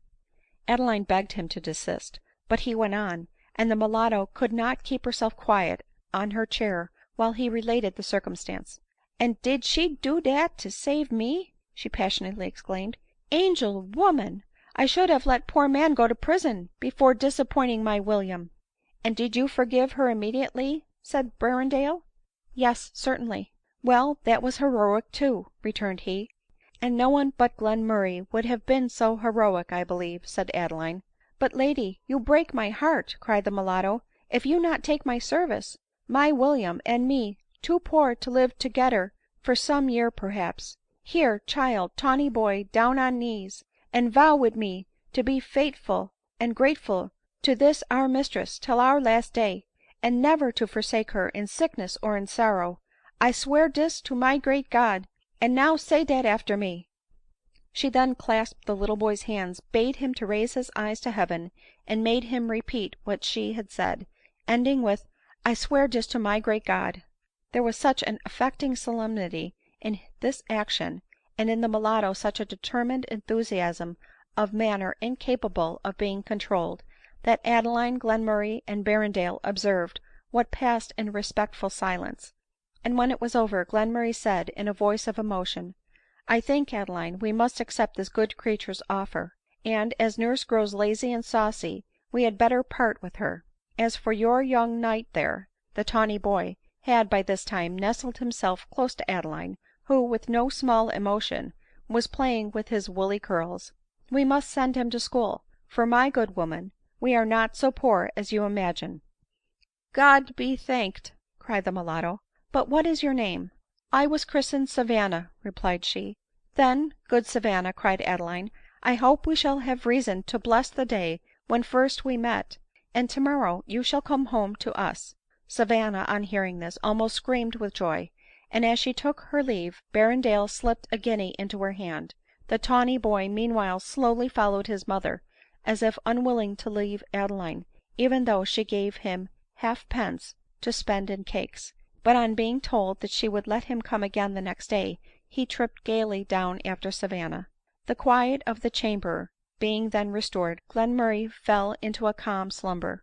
Adeline took up her work, and Berrendale, pretending to read, continued to feed his passion by gazing on the unconscious Adeline. While they were thus engaged, Glenmurray, unobserved, awoke ; and he soon guessed how Berrendale's eyes were employed, as the book which he held in his hand was upside down ; and through the fingers of the hand which he held before his face, he saw his looks fixed on Adeline. The moment was a favorable one for Glenmurray's purpose ; and, just as he raised himself from his pillow, Adeline had discovered the earnest gaze of Berrendale, and a suspicion of the truth that instant darting across her mind, disconcerted and blushing, she had cast her eyes on the ground. " That is an interesting study which you are engaged in, Charles," cried Glenmurray smiling. Berrendale started, and deeply blushing, faltered out, " Yes."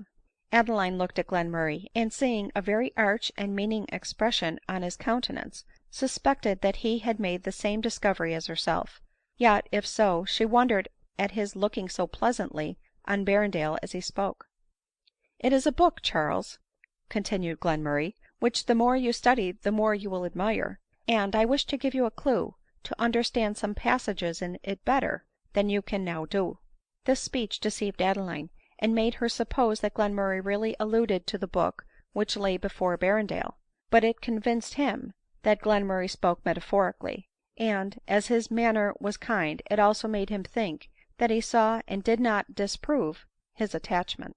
For a few minutes, each of them being engrossed in different contemplations, there was a complete silence ; but Glenmurray interrupted it by saying, " My dear Adeline, it is your hour for walking ; but, as I am not disposed to sleep again, will you forgive me if I keep your walking companion to myself today ?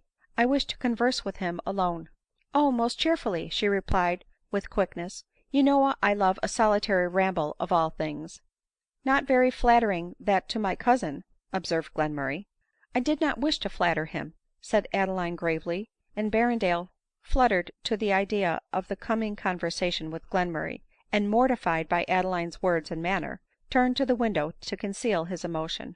Adeline then, with more than usual tenderness, conjured Glenmurray not to talk too much, nor do any thing to destroy the hopes on which her only chance of happiness depended, viz. the now possible chance of his recovery, and then set out for her walk ; while, with a restraint and coldness which she could not conquer, she bade Berrendale farewell for the present.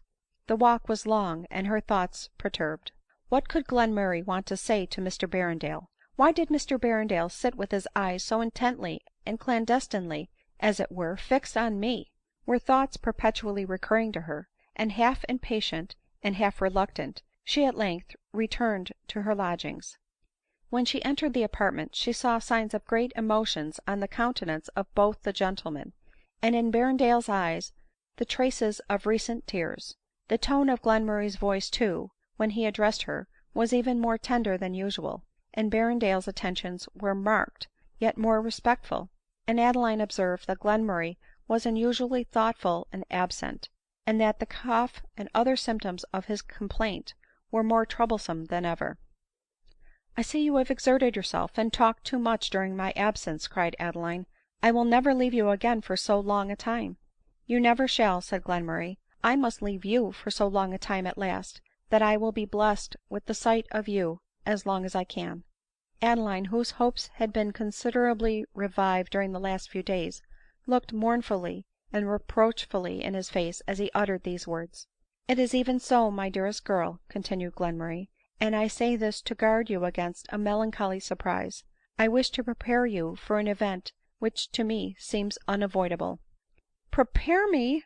exclaimed Adeline wildly ;" can there be any preparation to enable one to bear such a calamity ?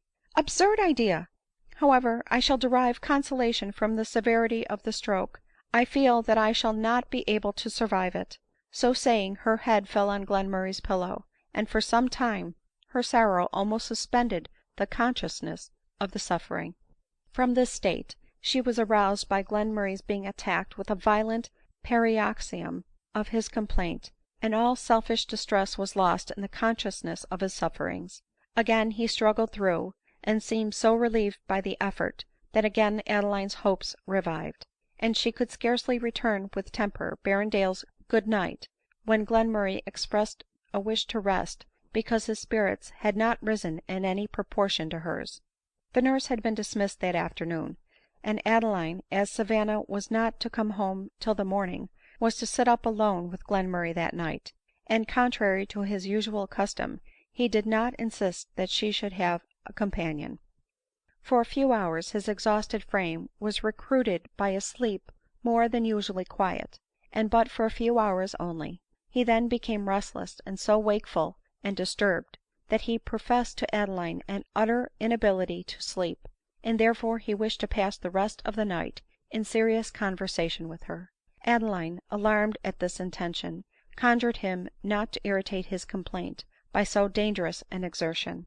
" My mind will irritate it more," replied he, " if I refrain from it ; for it is burthened, my Adeline, and it longs to throw off its burthen. Now then, ere my senses wander, hear what I wish to communicate to you, and interrupt me as little as possible." Adeline, oppressed and awed beyond measure at the unusual solemnity of his manner, made no answer, but leaning her cheek on his hand, awaited his communication in silence. " I think," said Glenmurray, " I shall begin with telling you Berrendale's history. It is proper that you should know all that concerns him." Adeline, raising her head, replied hastily, " Not to satisfy any curiosity of mine, for I feel none, I assure you." " Well then," returned Glenmurray sighing, to please me be it. Chapter 18. Part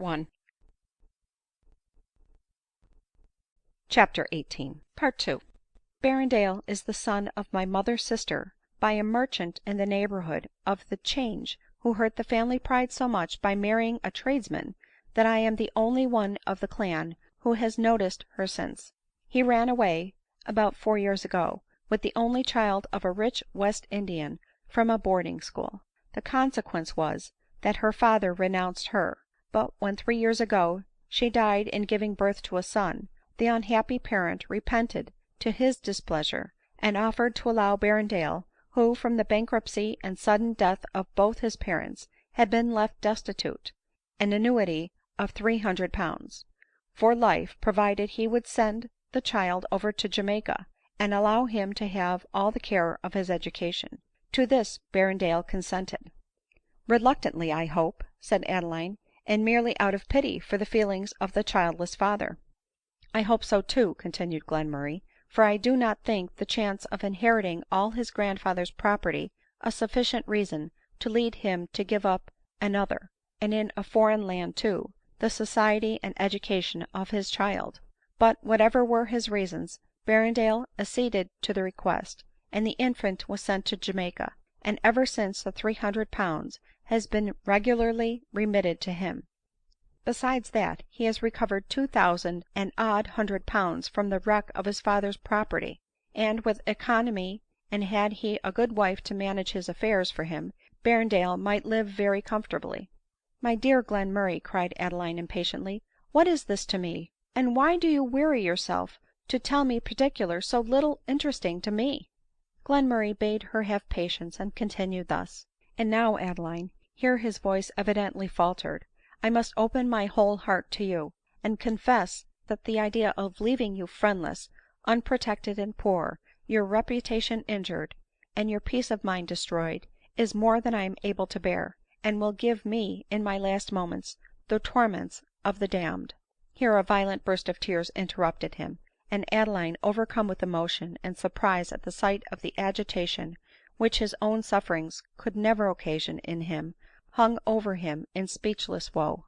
"Besides," continued Glenmurray, recovering himself a little, "Oh, Adeline!" seizing her cold hand, "can you forgive me for having been the means of blasting all your fair fame and prospects in life?" "For the sake of justice, if not mercy," exclaimed Adeline, "forbear thus cruelly to accuse yourself. You know that from my own free, unbiassed choice I gave myself to you, and in compliance with my own principles. But who taught you those principles? Who led you to a train of reasoning so alluring in theory, so pernicious in practice?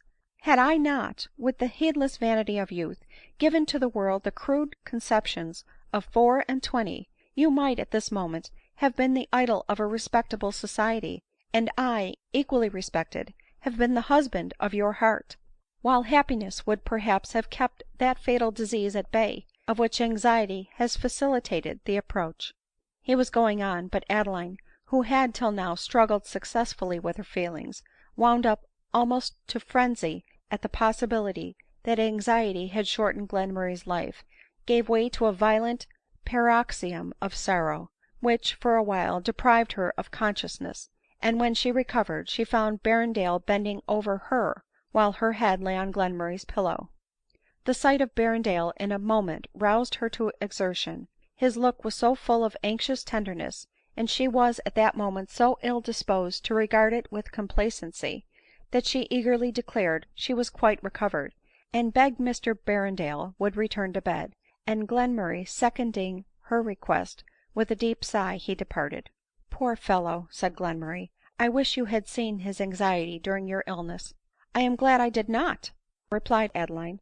"But how can you persist in talking to me of any other person's anxiety, when I am tortured with yours?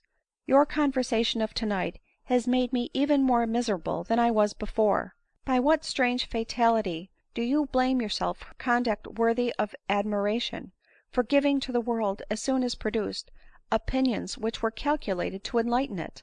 "But," replied Glenmurray, "as those opinions militated against the experience and custom of ages, ought I not to have paused before I published, and kept them back till they received those sanction of my maturer judgment?" " And does your maturer judgment condemn them ?""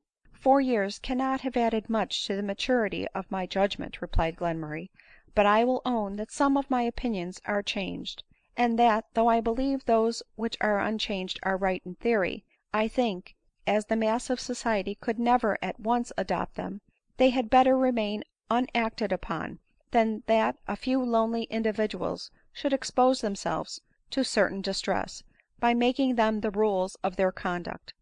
You, for instance, you, my Adeline, what misery!" Here his voice again faltered, and emotions impeded his utterance. " Live !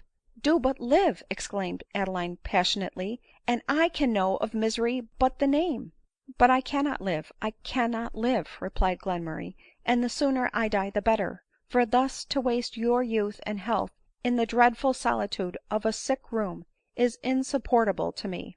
" Oh, Glenmurray !" replied Adeline, fondly throwing herself on his neck, " could you but live free from any violent pain, and were neither you nor I ever to leave this room again, believe me, I should not have a wish beyond it. To see you, to hear you, to prove to you how much I love you, would, indeed it would, be happiness sufficient for me."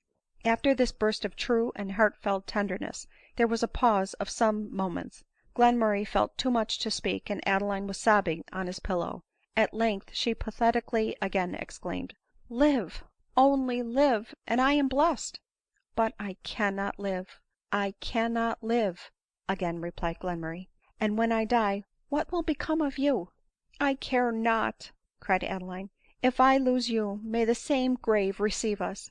" But it will not, my dearest girl ; grief does not kill ; and entailed as my estate is, I have nothing to leave you ; and though richly qualified to undertake the care of children, in order to maintain yourself, your unfortunate connexion and singular opinions will be an eternal bar to your being so employed.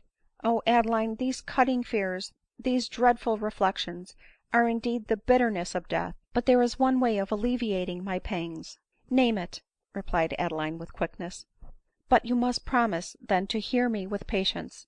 Had I been able to live through my illness, I should have conjured you to let me endeavor to restore you to your place in society, and consequently to your usefulness, by making you my wife ; and young, and I may add, innocent and virtuous, as you are, I doubt not but the world would at length have received you into its favor again." " But you must, you will, you shall live," interrupted Adeline, " and I shall be your happy wife." " Not mine," replied Glenmurray, laying his emphasis on the last word. Adeline started, and fixing her eyes wildly on his, demanded what he meant. " I mean," replied he, " to prevail on you to make my last moments happy, by promising, some time hence, to give yourself a tender, a respectable, and a legal protector." " Oh, Glenmurray !" exclaimed Adeline, " and can you insult my tenderness for you with such a proposal ? If I can even survive you, do you think that I can bear to give you a successor in my affection ? Or how can you bear to imagine that I shall ?"" Because my love to you is without selfishness, and I wish you to be happy even though another makes you so. The lover, or the husband who wishes the woman of his affection to form no second attachment, is, in my opinion, a selfish, contemptible being. Perhaps I do not expect that you will ever feel for another man an attachment like that which has subsisted between us, the first affection of young and impassioned hearts ; but I am sure that you may again feel love enough to make yourself and the man of your choice perfectly happy ; and I hope and trust that you will be so." " And forget you, I suppose ?" interrupted Adeline reproachfully. " Not so ; I would have you remember me always, but with a chastised and even pleasing sorrow. Nay, I would wish you to imagine me a sort of guardian spirit, watching your actions and enjoying your happiness." " I have listened to you," cried Adeline in a tone of suppressed anguish, " and, I trust, with tolerable patience. There is one thing yet for me to learn — the name of the object whom you wish me to marry ; for I suppose he is found." " He is," returned Glenmurray. Berrendale loves you, and he it is whom I wish you to choose." " I thought so !" exclaimed Adeline, rising and traversing the room hastily, and wringing her hands. " But wherefore does his name," said Glenmurray, " excite such angry emotions ? Perhaps self love makes me recommend him," continued he, forcing a smile, " as he is reckoned like me ; and I thought that likeness might make him more agreeable to you." " Only the more odious," impatiently interrupted Adeline, " to look like you and not be you ! Oh, insupportable idea !" she exclaimed, throwing herself on Glenmurray's pillow, and pressing his burning temples to her cold cheek. " Adeline," said Glenmurray solemnly, " this is, perhaps, the last moment of confidential and uninterrupted intercourse that we shall ever have together." Adeline started, but spoke not. " Allow me, therefore, to tell you it is my dying request, that you would endeavor to dispose your mind in favor of Berrendale, and to become in time his wife. Circumstanced as you are, your only chance for happiness is becoming a wife ; but it is too certain that few men worthy of you, in the most essential points, will be likely to marry you after your connexion with me." " Strange prejudice !" cried Adeline, " to consider as my disgrace what I deem my glory !"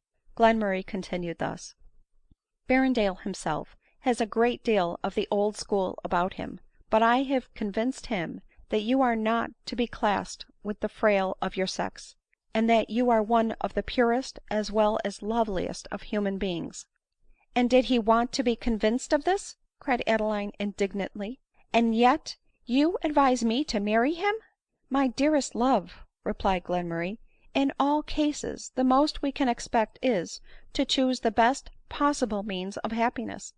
Berrendale is not perfect ; but I am convinced that you would commit a fatal error in not making him your husband ; and when I tell you it is my dying request you should do so "" If you wish me to retain my senses," exclaimed Adeline, " repeat that dreadful phrase no more."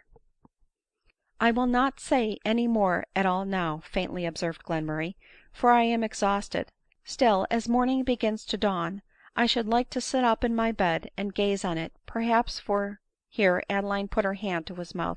Glenmurray kissed it, sighed, and did not finish the sentence. She then opened the shutters to let in the rising splendor of day, and, turning round towards Glenmurray, almost shrieked with terror at seeing the visible alteration a night had made in his appearance ; while the yellow rays of dawn played on his sallow cheek, and his dark curls, once crisped and glossy, hung faint and moist on his beating temples. " It is strange, Adeline," said Glenmurray, but with great effort, " that, even in my situation, the sight of morning, and the revival as it were of nature, seems to invigorate my whole frame. I long to breathe the freshness of its breeze also." Adeline, conscious for the first time that all hope was over, opened the window, and felt even her sick soul and languid frame revived by the chill but refreshing breeze. To Glenmurray it imparted a feeling of physical pleasure to which he had long been a stranger. " I breathe freely," he exclaimed, " I feel alive again ;" and, strange as it may seem, Adeline's hopes began to revive also. " I feel as if I could sleep now," said Glenmurray ;" the feverish restlessness seems abated ; but, lest my dreams be disturbed, promise me, ere I lie down again, that you will behave kindly to Berrendale." " Impossible ! The only tie that bound me to him is broken. I thought he sincerely sympathized with me in my wishes for your recovery ; but now that, as he loves me, his wishes must be in direct opposition to mine, I cannot, indeed I cannot endure the sight of him." Glenmurray could not reply to this natural observation. He knew that, in a similar situation, his feelings would have been like Adeline's ; and pressing her hand with all the little strength left him, he said, " Poor Berrendale !" and tried to compose himself to sleep ; while Adeline, lost in sad contemplation, threw herself in a chair by his bedside, and anxiously awaited the event of his re awakening. But it was not long before Adeline herself, exhausted in both body and mind, fell into a deep sleep, and it was mid day before she awoke ; for no careless heavy treading and hired nurse now watched the slumbers of the unhappy lovers. But the mulatto, stepping light as air, and afraid even of breathing lest she should disturb their repose, had assumed her station at the bedside, and taken every precaution lest any noise should awake them. Hers was the service of the heart, and there is none like it. At 12 o'clock Adeline awoke, and her first glance met the dark eyes of Savanna kindly fixed upon her.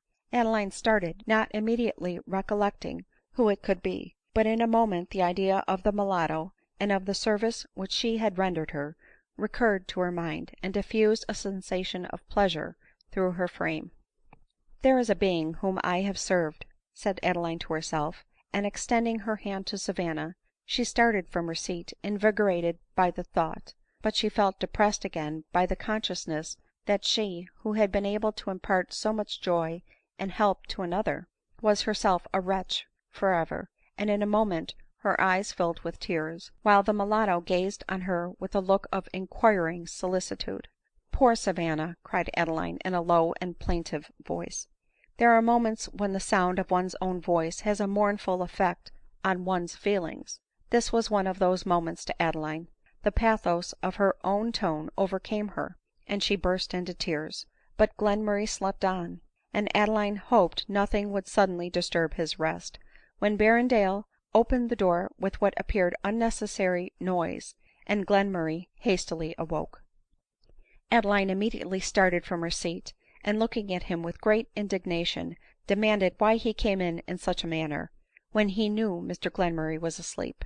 Berrendale, shocked and alarmed at Adeline's words and expressions, so unlike her usual manner, stammered out an excuse. " Another time, sir," replied Adeline coldly, " I hope you will be more careful." " What is the matter ?" said Glenmurray, raising himself in the bed. " Are you scolding, Adeline ? If so, let me hear you. I like novelty." Here Adeline and Berrendale both hastened to him, and Adeline almost looked with complacency on Berrendale, when Glenmurray, declaring himself wonderfully refreshed by his long sleep, expressed a great desire for his breakfast, and said he had a most voracious appetite. But to all Berrendale's attentions she returned the most forbidding reserve ; nor could she for a moment lose the painful idea that the death of Glenmurray would be to him a source of joy, not of anguish. Berrendale was not slow to observe this change in her conduct, and he conceived that as he knew Glenmurray had mentioned his pretensions to her, his absence would be of more service to his wishes than his presence ; and he resolved to leave Richmond that afternoon, especially as he had a dinner engagement at a tavern in London, which, in spite of love and friendship, he was desirous of keeping. He was not mistaken in his ideas. The countenance of Adeline assumed less severity when he mentioned his intention of going away, nor could she express regret at his resolution, even though Glenmurray with anxious earnestness requested him to stay. But Glenmurray entreated in vain. Used to consider his own interest and pleasure in preference to that of others, Berrendale resolved to go, and resisted the prayers of a man who had often obliged him with the greatest difficulty to himself. " Well, then," said Glenmurray mournfully, " if you must go, God bless you. I wish you, Charles, all possible earthly happiness ; nay, I have done all I can to insure it to you, but you have disappointed me. I hope to have joined your hand in my last moments to that of this dear girl, and to have bequeathed her in the most solemn manner to your care and tenderness ; but no matter, farewell, we shall probably meet no more." Here Berrendale's heart failed him, and he almost resolved to stay ; but a look of angry repugnance which he saw in Adeline's countenance, even amidst her sorrow, got the better of his kind emotions, by wounding his self–love; and grasping Glenmurray's hand, and saying, " I shall be back in a day or two," he rushed out of the room. " I am sorry Mr Berrendale is forced to go," said Adeline involuntarily, when the street door closed after him. " Had you condescended to tell him so, he would undoubtedly have stayed," replied Glenmurray rather peevishly. Adeline instantly felt and regretted the selfishness of her conduct. To avoid the sight of a disagreeable object, she had given pain to Glenmurray, or rather she had not done her utmost to prevent his being exposed to it. " Forgive me," said Adeline, bursting into tears ;" I own I thought only of myself when I forbore to urge his stay. Alas, with you, and you alone, I believe, is the gratification of self always a secondary consideration. " You forget that I am a philanthropist," replied Glenmurray, " and cannot bear to be praised even by you at the expense of my fellow creatures. But come, hasten dinner ; my breakfast agreed with me so well that I am impatient for another meal." " You certainly are better today," exclaimed Adeline with unwonted cheerfulness. " My feelings are more tolerable at last," replied Glenmurray ; and Adeline and the mulatto began to prepare the dinner immediately. How often during her attendance on Glenmurray had she recollected the words of her grandmother, and blessed her for having taught her to be useful. As soon as dinner was over, Glenmurray complained of being drowsy ; still he declared he would not go to bed till he had seen the sun set, as he had that day, for the second time since his illness, seen it rise ; and therefore, when it was sitting, Adeline and Savanna led him into a room adjoining, which had a western aspect. Glenmurray fixed his eyes on the crimson horizon with a peculiar expression, and his lips seemed to murmur, " For the last time, let me breathe the evening air too, once more," said he. " It is too chill, dear Glenmurray." " It will not hurt me," replied Glenmurray ; and Adeline complied with his request. " The breeze of evening is not refreshing like that of morning," he observed ;" but the beauty of the setting is, perhaps, superior to that of the rising sun. They are both glorious sights, and I have enjoyed them both today ; nor have I for years experienced so strong a feeling of devotion." " Thank God !" cried Adeline. " O Glenmurray, there has been one thing only wanting to the completion of our union, and that was, that we should worship together." " Perhaps, had I remained longer here," replied Glenmurray, " we might have done so ; for, believe me, Adeline, though my feelings have continually hurried me into adoration of the Supreme Being, I have often wished my homage to be as regular and as founded on immutable conviction as it once was ; but it is too late now for amendment, though, alas ! not for regret, deep regret. Yet he who reads the heart knows that my intentions were pure, and that I was not fixed in the stubbornness of error." " Let us change this discourse," cried Adeline, seeing on Glenmurray's countenance an expression of uncommon sadness, which he, from a regard for her feelings, struggled to cover. He did indeed feel sadness, a sadness of the most painful nature ; and while Adeline hung over him with all the anxious and soothing attention of unbounded love, he seemed to shrink from her embrace with horror, and turning away his head, feebly murmured, " O Adeline, this faithful kindness wounds me to the very soul ! Alas, alas, how little have I deserved it !" If Glenmurray, who had been the means of injuring the woman he loved, merely by following the dictates of his conscience, and the love of what he imagined to be truth, without any view to his own benefit or the gratification of his personal wishes, felt thus acutely the anguish of self upbraiding, what ought to be, and what must be, sooner or later, the agony and remorse of that man, who, merely for the gratification of his own illicit desires, has seduced the woman whom he loved from the path of virtue, and ruined for ever her reputation and her peace of mind. " It is too late now for you to sit at an open window —" Indeed it is," cried Adeline, after having replied to Glenmurray's self reproaches by the touching language of tears, and incoherent expressions of confiding and unchanged attachment ;" and, as you are evidently better today, do not, by breathing too much cold air, run the risk of making yourself worse again." " Would I really better — would I could live !" passionately exclaimed Glenmurray ;" but indeed I do feel stronger tonight than I have felt for many months." In a moment the fine eyes of Adeline were raised to heaven with an expression of devout thankfulness ; and, eager to make the most of a change so favorable, she hurried Glenmurray back to his chamber, and, with a feeling of renewed hope, sat by to watch his slumbers. She had not sat long before the door opened and the little tawny boy entered. He had watched all day to see the good lady, as he called Adeline ; but as she had not left Glenmurray's chamber except to prepare dinner, he had been disappointed ; so he was resolved to seek her in her own apartment. He had bought some cakes with the penny which Adeline had given him, and he was eager to give her a piece of them. " Hush !" cried Adeline, as she held out her hand to him ; and in a whisper crying " Bite !" held his purchase to her lips. Adeline tasted it, said it was very good, and giving him a half penny, the tawny boy disappeared again. The noise he made as he bounded down the stairs woke Glenmurray. Adeline was sitting on the side of the bed, and as he turned round to sleep again he grasped her hand in his, and its feverish touch dampened her hopes and reawakened her fears. For a short time she mournfully gazed on his flushed cheek, and then gently sliding off the bed and dropping on one knee, she addressed the Deity of the language of humble supplication.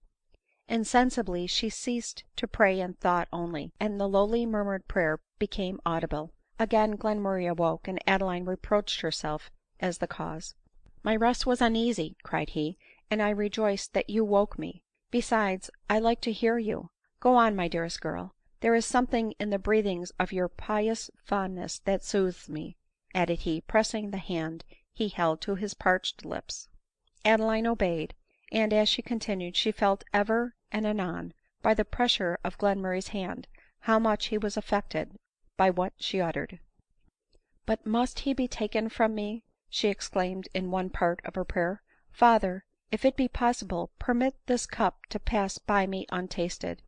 Here she felt the hand of Glenmurray grasp hers most vehemently ; and, delighted to think that he had pleasure in hearing her, she went on to breathe forth all the wishes of a trembling yet confiding spirit, till, overcome with her own emotions, she ceased and arose, and leaning over Glenmurray's pillow was going to take his hand, but the hand which she had pressed returned not her pressure, the eyes were fixed whose approving glance she sought, and the horrid truth rushed at once on her mind, that the last convulsive grasp had been an eternal farewell, and that he had in that grasp expired. Alas! what preparation, however long, what anticipation, however sure, can enable the mind to bear a shock like this? It came on Adeline like a thunder stroke. She screamed not, she moved not, but, fixing a dim and glassy eye on the pale countenance of her lover, she seemed as insensible as poor Glenmurray himself; and hours might have elapsed — hours immediately fatal both to her senses and existence — ere any one had entered the room, since she had given orders to be disturbed by no one, had not the tawny boy, encouraged her by his past success, stolen in again, unperceived, to give her a piece of the apple which he had bought with her last bounty. The delighted boy tripped gaily to the bed side, holding up his treasure ; but he started back, and screamed in all the agony of terror at the sight which he beheld — the face of Glenmurray ghastly, and the mouth distorted as if in the last agony, and Adeline in the stupor of despair. The affectionate boy's repeated screams soon summoned the whole family into the room, while he, vainly hanging on Adeline's arm, begged her to speak to him ; but nothing could at first arouse Adeline, not even Savanna's loud and extravagant grief.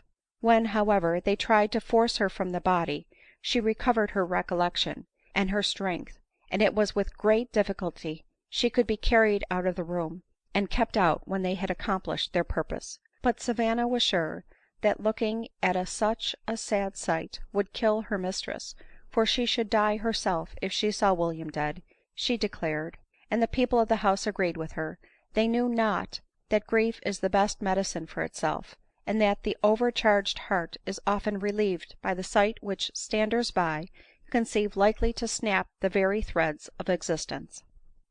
As Adeline and Glenmurray had both of them excited some interest in Richmond, the news of the death of the latter was immediately abroad ; and it was told to Mrs Pemberton, with a pathetic account of Adeline's distress, just as the carriage was preparing to convey her and her sick friend on their way to Lisbon. It was a relation to call forth all the humanity of Mrs Pemberton's nature. She forgot Adeline's crime in her distress ; and knowing she had no female friend with her, she hastened on the errand of pity to the abode of vice. Alas! Mrs Pemberton had learned but too well to sympathize in grief like that of Adeline. She had seen a beloved husband expire in her arms, and had afterwards followed 2 children to the grave ; but she had taken refuge from sorrow in the active duties of her religion, and in becoming a teacher of those truths to others by which she had so much benefited herself.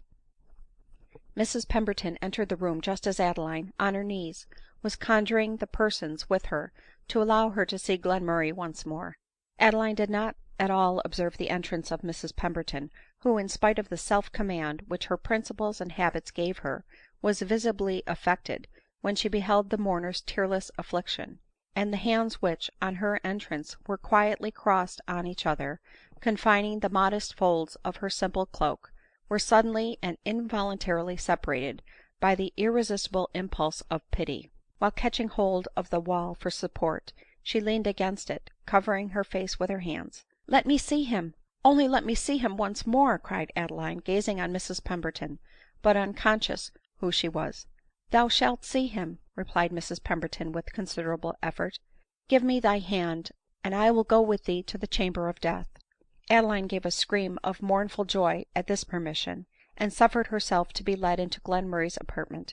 As soon as she entered it, she sprang to the bed, and throwing herself beside the corpse, began to contemplate it with an earnestness and firmness which surprised every one.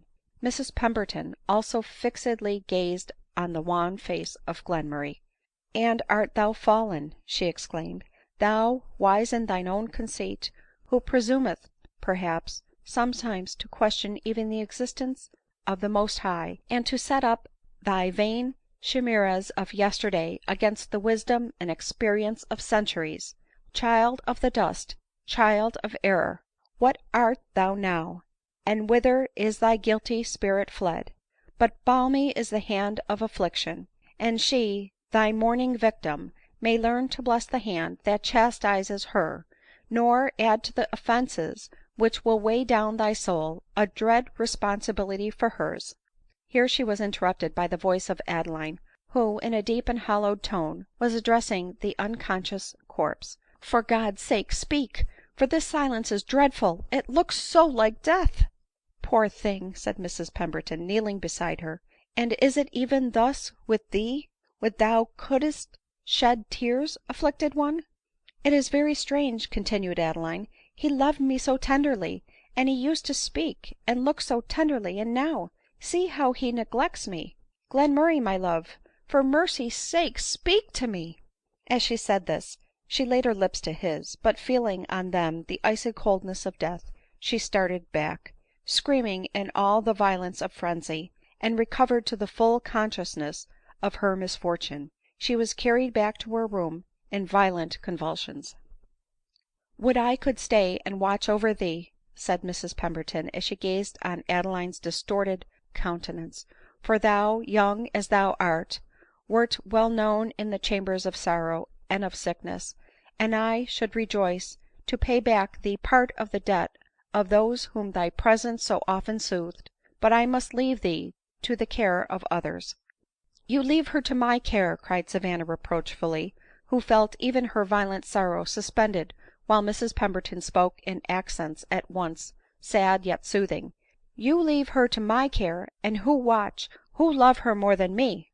" Good Savanna," replied Mrs Pemberton, pressing the mulatto's hand as she returned to her station beside Adeline, who was fallen into a calm slumber, " to thy care with confidence I commit her. But perhaps there may be an immediate necessity for money, and I had better leave this with thee," she added, taking out her purse ; but Savanna assured her that Mr Berrendale was sent for, and to him all those concerns were to be left. Mrs Pemberton stood for a few moments looking at Adeline in silence, then slowly left the house. When Adeline awoke she seemed so calm and resigned that her earnest request of being allowed to pass the night alone was granted, especially as Mrs Pemberton had desired that her wish even to see Glenmurray again should be complied with ; but the faithful mulatto watched till morning at the door. No bed that night received the weary limbs of Adeline. She threw herself on the ground, and in alternate prayer and frenzy passed the first night of her woe. Towards morning, however, she fell into a perturbed sleep.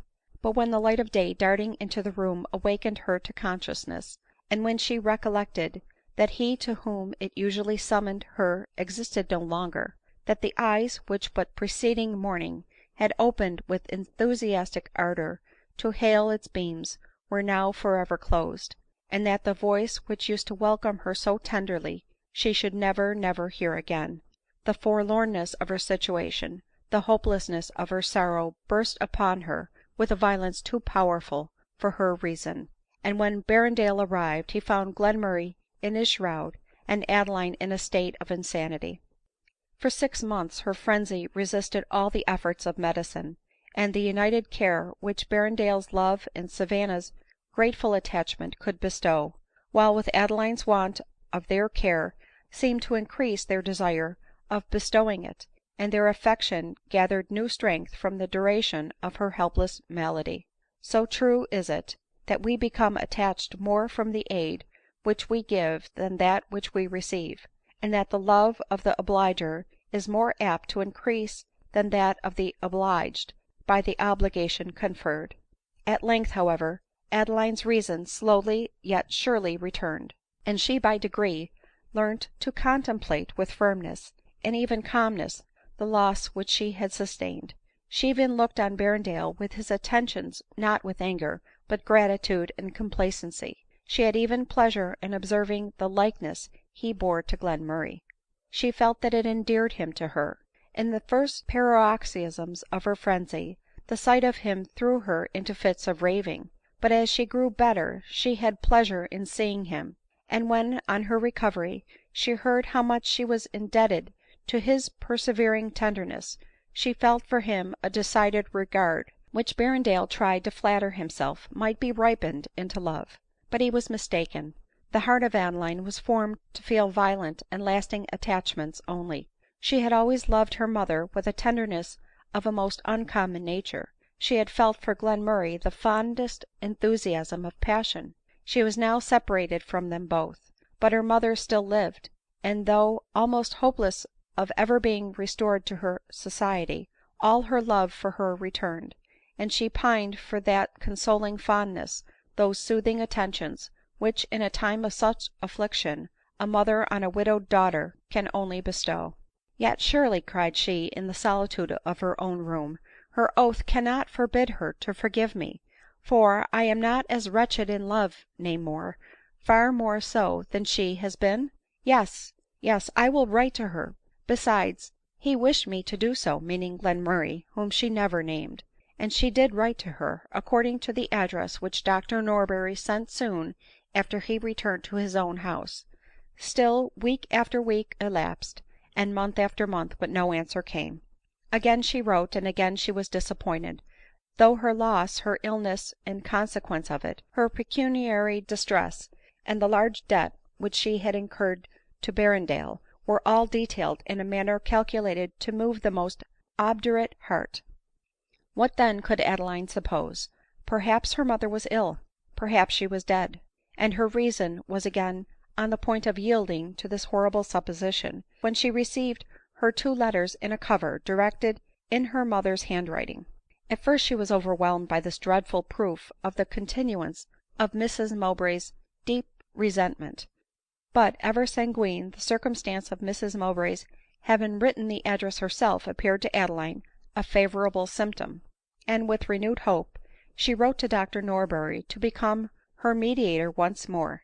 But to this letter no answer was returned, and Adeline concluded her only friend had died of the fever which Mrs Norberry had mentioned in her letter. " Then I have lost my only friend !" cried Adeline, wringing her hands in agony as this idea recurred to her. " Your only friend !" repeated Berrendale, who happened to be present. " Oh, Adeline !" Her heart smote her as he said this. " My oldest friend I should have said," she replied, holding out her hand to him, and Berrendale thought himself supremely happy. But Adeline was far from meaning to give the encouragement which this action seemed to bestow. Wholly occupied by her affliction, her mind had lost its energy, and she would not have made an effort to dissipate her grief by employment and exertion, had not that virtuous pride and delicacy, which in happier hours had been the ornament of her character, rebelled against the consciousness of owning pecuniary obligations to the lover whose suit she was determined to reject, and urged her to make some vigorous attempts to maintain herself. Many were the schemes which occurred to her, but none seemed so practicable as that of keeping a day school in some village near the metropolis. True, Glenmurray had said that her having been his mistress would prevent her obtaining scholars ; but his fears, perhaps, were stronger than his justice in this case. These fears, however, she found existed in Berrendale's mind also, though he ventured only to hint them with great caution. " You think, then, no prudent parents, if my story should be known to them, would send their children to me ?" said Adeline to Berrendale. " I fear that is to say, I am sure they would not." " Under such circumstances," said Adeline, " you yourself would not send a child to my school ?"" Why, really, as the world goes," replied Berrendale. " I am answered," said Adeline with a look and tone of displeasure, and retired to her chamber, intending not to return till Berrendale was gone to his own lodging. But her heart soon reproached her with unjust resentment, and, coming back, she apologized to Berrendale for being angry at his laudable resolution of acting according to those principles which he thought most virtuous, especially as she claimed for herself a similar right. Berrendale, gratified by her apology, replied, that he saw no objection to her plan if she chose to deny him the happiness of sharing his income with her, provided she would settle in a village where she was not likely to be known, and change her name. " Change my name ? Never ! Concealment of any kind almost always implies the consciousness of guilt ; and while my heart does not condemn me, my conduct shall seem to accuse me. I will go to whatever place you shall recommend, but I beg your other request may be mentioned no more." Berrendale, glad to be forgiven on any terms, promised to comply with her wishes ; and he having recommended to her to settle at a village some few miles north of London, Adeline hired there a small but commodious lodging, and issued immediately cards of advertisement, stating that she meant to teach and on what terms, while Berrendale took lodgings within a mile of her, and the faithful mulatto attended her as a servant of all work. Fortunately, at this time, a lady at Richmond, who had a son the age of the tawny boy, became so attached to him, that she was desirous of bringing him up to be the playfellow and future attendant on her son ; and the mulatto, pleased to have him so well disposed of, resisted the poor little boy's tears and reluctance at the idea of being separated from her and Adeline ; and before she left Richmond she had the satisfaction of seeing him comfortably settled in the house of his patroness. Adeline succeeded in her undertaking even beyond her utmost wishes.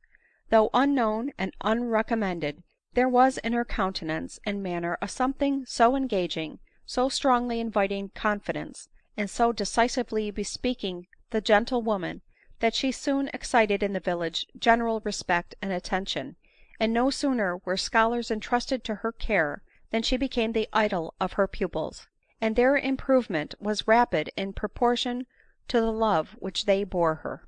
This fortunate circumstance proved a balm to the wounded mind of Adeline. She felt that she had recovered her usefulness ; that desideratum in morals and life, spite of her misfortunes, acquired a charm in her eyes. True it was, that she was restored to her capability of being useful ; but being where she was unknown, and because a mulatto, unknown to her, had described her as reduced to earn her living on account of the death of the man to whom she was about to be married, but she did not revert to the reasons of her being so generally esteemed. She contented herself with the consciousness of being so, and for some months she was tranquil, though not happy. But her tranquillity was destined to be of short duration. CHAPTER XIX.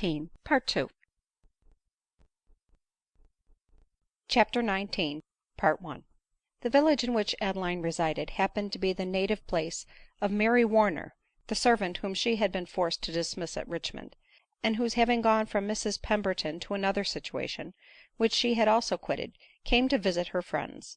The wish of saying lessening things of those of whom one hears extravagant commendations is, I fear, common to almost every one, even where the object praised comes in no competition with oneself; and when Mary Warner heard from every quarter of the grace and elegance, affability and active benevolence of the new comer, it was no doubt infinitely gratifying to her to be able to exclaim, " Mowbray !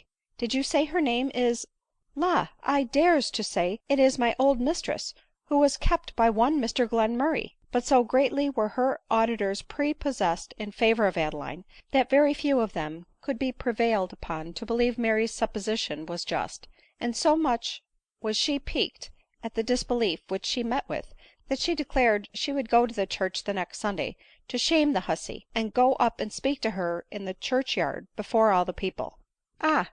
do so, if you ever saw our Miss Mowbray before," was the answer ; and Mary eagerly looked forward to the approaching Sunday. Meanwhile, as we are all but too apt to repeat stories to the prejudice of others, even though we do not believe them, this strange assertion of Mary was circulated through the village even by Adeline's admirers ; and the next Sunday was expected by the unconscious Adeline alone with no unusual eagerness. Sunday came, and Adeline, as she was wont to do, attended the service ; but from the situation of her pew she could neither see Mary nor be seen by her till church was over. Adeline then, as usual, was walking down the broad walk of the church yard, surrounded by the parents of the children who came to her school, and receiving from them the customary marks of respect, when Mary, bustling through the crowd, accosted her with " So, your servant, Miss Mowbray ! I am glad to see you here in such a respectable situation." Adeline, though in the gaily dressed lady who accosted her she had some difficulty in recognising her quondam servant, recollected the pert shrill voice and insolent manner of Mary immediately ; and involuntarily starting when she addressed her, from painful associations and fear of impending evil, she replied, " How are you, Mary ?" in a faltering tone. " Then it is Mary's Miss Mowbray," whispered Mary's auditors of the day before to each other ; while Mary, proud of her success, looked triumphantly at them, and was resolved to purse the advantage which she had gained. " So you've lost Mr Glenmurray, I find," continued Mary. Adeline spoke not, but walked hastily on ; but Mary kept pace with her, speaking as loud as she could. " And did the little one live, pray ?" Still Adeline spoke not. " What sort of getting up had you, Miss Mowbray ?" At this mischievously intended question Adeline's other sensations were lost in strong indignation ; and resuming all the modest but collected dignity of her manner, she turned round, and, fixing her eyes steadily on the insulting girl, exclaimed aloud, " Woman, I never injured you either in thought, word, or deed ; whence comes it, then, that you endeavor to make the finger of scorn point at me, and make me shrink with shame and confusion from the eye of observation ?"" Woman, indeed !" replied Mary ; but she was not allowed to proceed ; for a gentleman hastily stepped forward, crying, " Is it impossible for us to suffer such insults to be offered to Miss Mowbray ? I desire, therefore, that you will take your daughter away," turning to Mary's father, " and if possible teach her better manners." Having said this, he overtook the agitated Adeline, and offering her his arm, saw her home to her lodgings ; while those who had heard with surprise and suspicion the strange and impertinent questions and insolent tone of Mary, resumed in a degree their confidence in Adeline, and turned a disgusted and deaf ear to the hysterical vehemence with which the half sobbing Mary defended herself, and vilified Adeline, as her father and brother in law, almost by force, led her out of the church yard.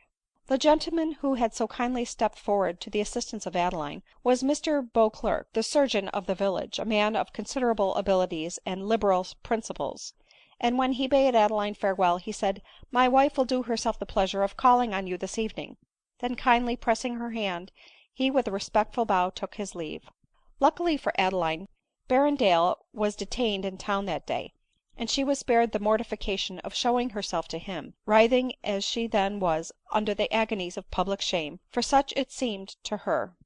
Convinced as she then was of the light in which she must have appeared to the persons around her from the malicious interrogations of Mary, convinced too, as she was more than beginning to be, of the fallacy of the reasoning which had led her to deserve, and even to glory in, the situation which she now blushed to hear disclosed ; and conscious as she was that to remain in the village and expect to retain her school was now impossible, she gave herself up to a burst of sorrow and despondence, during which her only consolation was, that it was not witnessed by Berrendale. It never for a moment entered into the ingenuous mind of Adeline that her declaration would have more weight than that of Mary Warner, and that she might, with almost a certainty of being believed, deny her charge entirely. On the contrary, she had no doubt that Mrs Beauclerc was coming to inquire into the grounds for Mary's gross address, and she was resolved to confess to her all the circumstances of her story. After church in the afternoon Mrs Beauclerc arrived, and Adeline observed with pleasure that her manner was even kinder than usual. It was such as to insure the innocent of the most strenuous support, and to invite the guilty to confidence and penitence. " Never, my dear Miss Mowbray," said Miss Beauclerc, " did I call on you with more readiness than now, as I come assured that you will give me not only the most ample authority to contradict, but the fullest means to confute, the vile calumnies which that malicious girl Mary Warner has, ever since she entered the village, been propagating against you. But indeed she is so little respected in her rank of life, and you so highly in yours, that your mere denial of the truth of her statement will, to every candid mind, be sufficient to clear your character."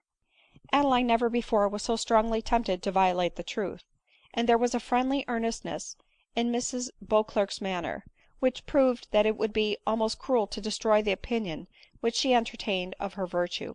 For a moment Adeline felt disposed to yield to the temptation, but it was only for a moment, and in a hurried and broken voice she replied, " Mary Warner has asserted of me nothing but —" here her voice faltered. " Nothing but falsehoods, no doubt," interrupted Mrs Beauclerc triumphantly. " I thought so." " Nothing but the truth," resumed Adeline.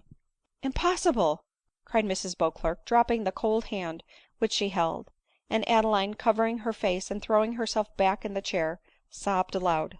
Mrs Beauclerc was herself for some time unable to speak ; but at length she faintly said, " So sensible, so pious, so well informed, and so pure minded as you seem, to what strange arts, what wicked seductions did you fall a victim ?"" To no arts, to no seductions," replied Adeline, recovering all her energy at this insinuation against Glenmurray. " My fall from virtue, as you would call it, was, I may say, from love of what I thought virtue ; and if there be any blame, it attaches merely to my confidence in my lover's wisdom, and my own too obstinate self conceit.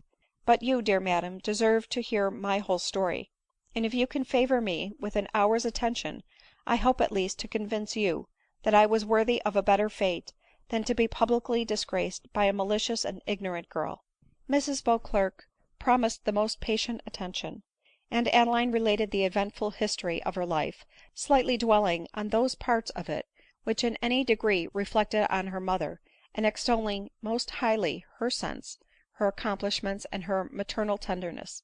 When she came to the period of Glenmurray's illness and death, she broke abruptly off, and rushed into her own chamber ; and it was some minutes before she could return to Mrs Beauclerc, or before her visitor could wish her to return, as she was herself agitated and affected by the relation which she had heard ; and when Adeline came in she threw her arms around her neck and pressed her to her heart with a feeling of affection that spoke consolation to the wounded spirit of the mourner.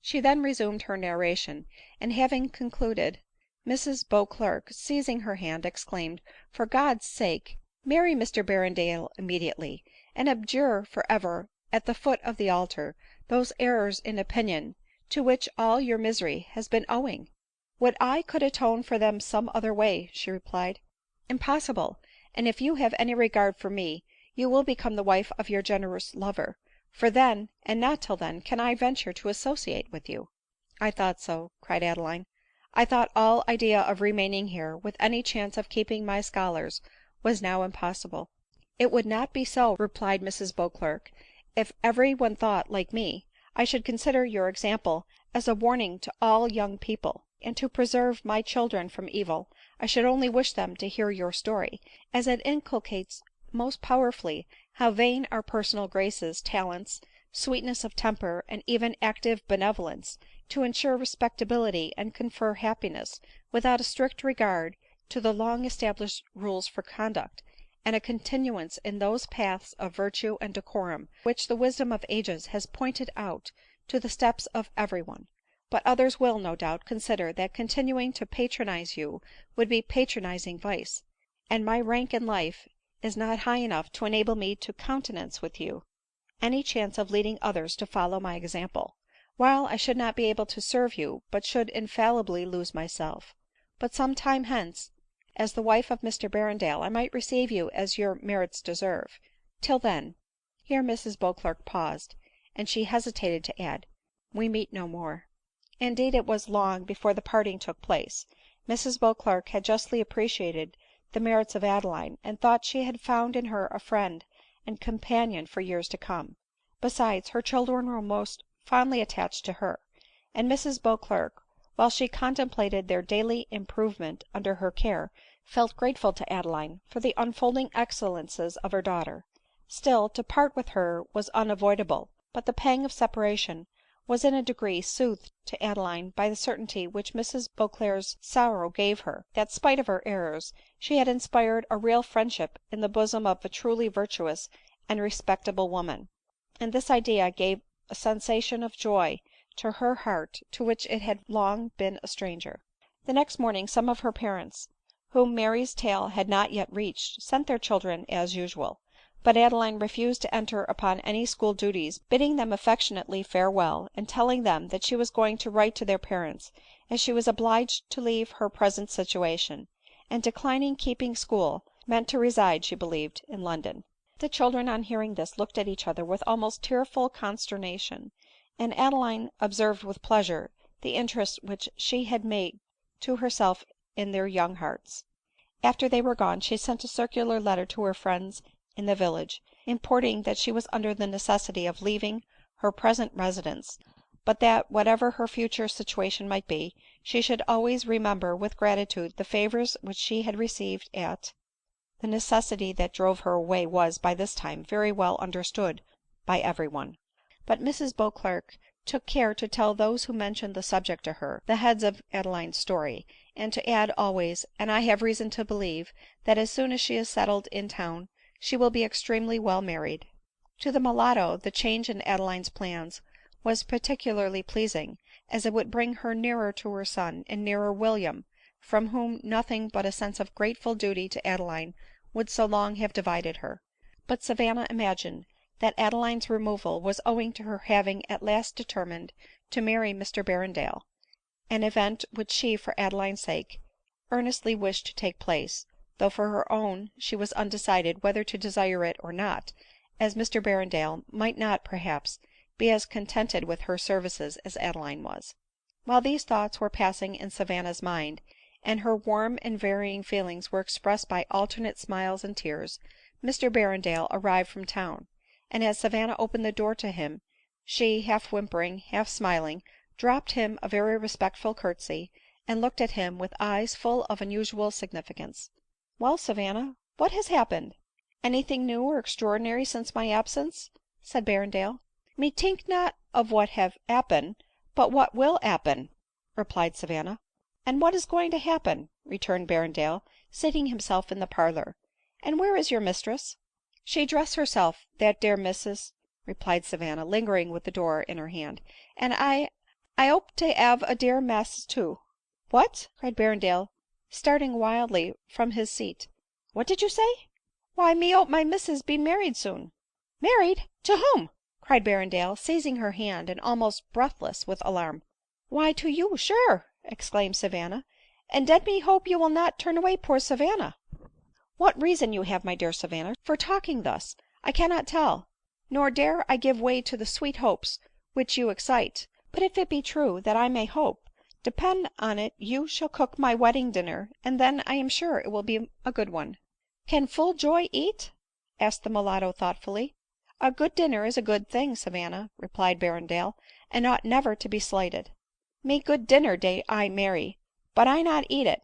O sir, pitty people look best in deir wedding clothes, but my William look well all day and every day, and perhaps you will too, sir ; and den I ope to cook your wedding dinner, next day dinner, and all your dinners." " And so you shall, Savanna," cried Berrendale, grasping her hand, " and I —" Here the door opened, and Adeline appeared, who, surprised at Berrendale's familiarity with her servant, looked gravely, and stopped at the door with a look of cold surprise.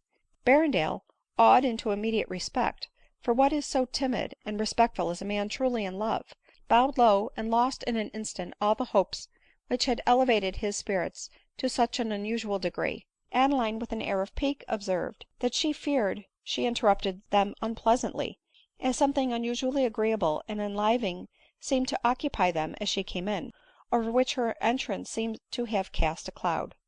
The mulatto had by this time retreated to the door, and was on the point of closing it, when Berrendale stammered out, as well as he could, " Savanna was indeed raising my hopes to such an unexpected height, that I felt almost bewildered with joy ; but the coldness of your manner, Miss Mowbray, has sobered me again." " And what did Savanna say to you ?" cried Adeline. " I say," cried Savanna returning, " dat is, he say I should be let cook de wedding dinner."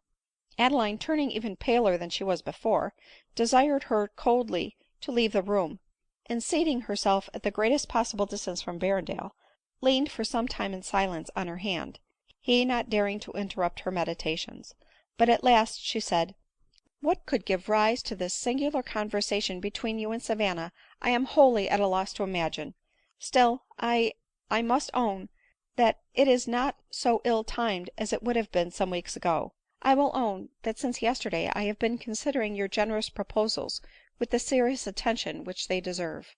On hearing this, which Adeline uttered with considerable effort, Berrendale in a moment was at her side, and almost at her feet. " I wish you to return to your seat," said Adeline coldly ;" but hope had emboldened him, and he chose to stay where he was. But before I require you to renew your promises or make any on my side, it is proper that I should tell you what passed yesterday ; and if the additional load of obloquy which I have acquired does not frighten you from continuing your addresses —" Here Adeline paused ; and Berrendale, rather drawing back than pushing his chair nearer her as he spoke, gravely answered that his affection was proof against all trials. Adeline then briefly related the scene in the churchyard, and her conversation with Mrs Beauclerc, and concluded thus :" In consequence of this, and of the recollection of his advice, and his decided opinion that by becoming the wife of a respectable man I could alone expect to recover my rank in society, and consequently my usefulness, I offer you my hand, and promise in the course of a few months to become yours in the sight of God and man." " And for no other reason ? From no preference, no regard for me ?" demanded Berrendale reproachfully. " Oh, pardon me, from decided preference. There is not another being in the creation whom I could bear to call husband." Berrendale, gratified and surprised, attempted to take her hand ; but withdrawing it she continued thus :" Still I almost scruple to let you, unblasted as your prospects are, take to wife a beggar, blasted in reputation, broken in spirits, with a heart whose best affections lie buried in the grave, and which can offer you in return for your faithful tenderness nothing but cold respect and esteem ; one too who is not only despicable to others, but also self–condemned." While Adeline said this, Berrendale, almost shuddering at the picture which she drew, paced the room in great agitation ; and even the gratification of his passion, used as he was to the indulgence of every wish, seemed for a moment a motive not sufficiently powerful to enable him to unite his fate to that of a woman so degraded as Adeline appeared to be ; and he would, perhaps, have hesitated to accept the hand she offered, had she not added as a contrast to the picture she had drawn, " But if, in spite of all these unwelcome considerations, you persist in your resolution of making me yours, and I have resolution enough to conquer the repugnance that I feel to make a second connexion, you may depend on possessing in me one who will study your happiness and wishes in the minutest particulars ; one who will cherish you in sickness and in sorrow (here a twinge of the gout assisted Adeline's appeal very powerfully), and who, conscious of the generosity of your attachment and her own unworthiness, will strive by every possible effort not to remain your debtor even in affection." Saying this, she put out her hand to Berrendale ; and that hand, and the arm belonging to it, were so beautiful, that he had so often envied Glenmurray, while he saw them tenderly supporting his head ; and while the vision of approaching gout, and Adeline bending over his restless couch, floated before him, and all his prudent considerations vanished ; and, eagerly pressing the proffered hand to his lips, he thanked her most ardently for her kind promise, and, putting his arm round her waist, would have pressed her to his bosom. But the familiarity was ill timed ; Adeline was already surprised and even shocked at the lengths which she had gone ; and starting almost with loathing from his embrace, she told him it grew late, and it was time for him to go to his lodgings. She then retired to her own room, and spent half the night at least in weeping over the remembrance of Glenmurray, and in loudly apostrophizing his departed spirit. The next day, Adeline, out of the money which she had earned, discharged her lodgings, and having written a farewell note to Mrs Beauclerc, begging to hear of her now and then, she and the mulatto proceeded to town with Berrendale in search of apartments, and having procured them, Adeline began to consider by what means, till she could resolve to marry Berrendale, she should help to maintain herself, and also contrive to increase their income if she became his wife. The success in which she had met with in instructing children led her to believe that she might succeed in writing little hymns and tales for their benefit, a method of getting money which she looked upon to be more rapid and more lucrative than working plain or fancy works ; and, in a short time, a little volume was ready to be offered to a bookseller. Nor was it offered in vain. Glenmurray's bookseller accepted it, and the sum which he gave, though trifling, imparted a balsam to the wounded mind of Adeline. It seemed to open to her the path of independence, and to give her, in spite of her past errors, the means of serving her fellow creatures.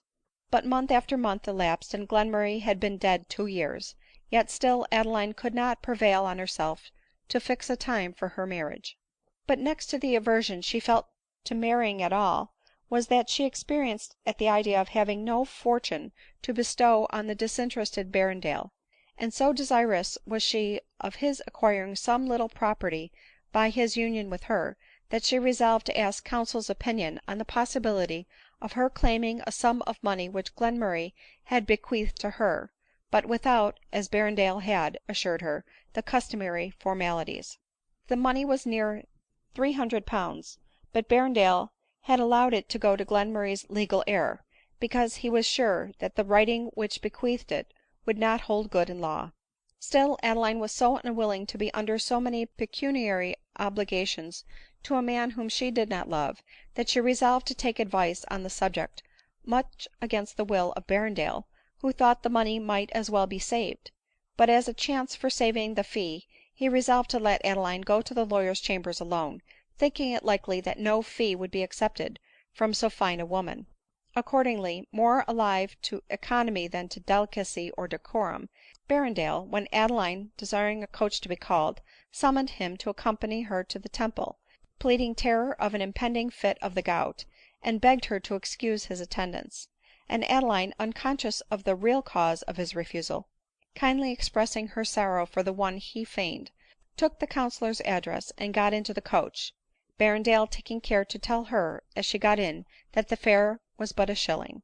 The gentleman, Mr Langley, to whom Adeline was going, was celebrated for his abilities as a chamber counsellor, and no less remarkable for his gallantries ; but Berrendale was not acquainted with this part of his history, else he would not, even to save a lawyer's fee, have exposed his intended wife to a situation of such extreme impropriety ; and Adeline was too much a stranger to the rules of general society to feel any great repugnance to go alone on an errand so interesting to her feelings. The coach having stopped near the entrance of the court to which she was directed, Adeline, resolving to walk home, discharged the coach, and knocked at the door of Mr Langley's chambers. A very smart servant out of livery answered the knock, and, Mr Langley being at home, Adeline was introduced to his apartment.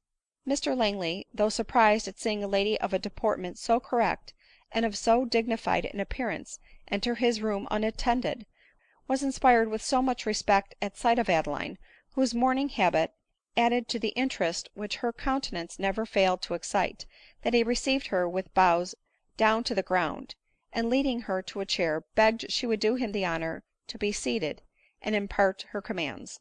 Adeline, embarrassed, she scarcely knew why, at the novelty of her situation, drew the paper from her pocket and presented it to him. " Mr Berrendale recommended me to you, sir," said Adeline faintly. " Berrendale — Berrendale — oh, ay, I remember — the cousin of Mr Glenmurray. You know Mr Glenmurray too, ma'am, I presume. Pray how is he?" Adeline, unprepared for this question, could not speak ; and the voluble counsellor went on —" Oh, I ask your pardon, madam, I see. Pray, might I presume so far, how long has that extraordinarily clever man been lost to the world ?""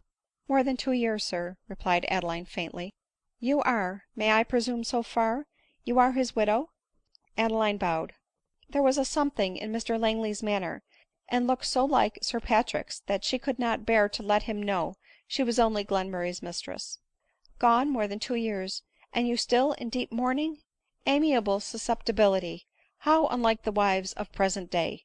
But I beg your pardon. Now to business."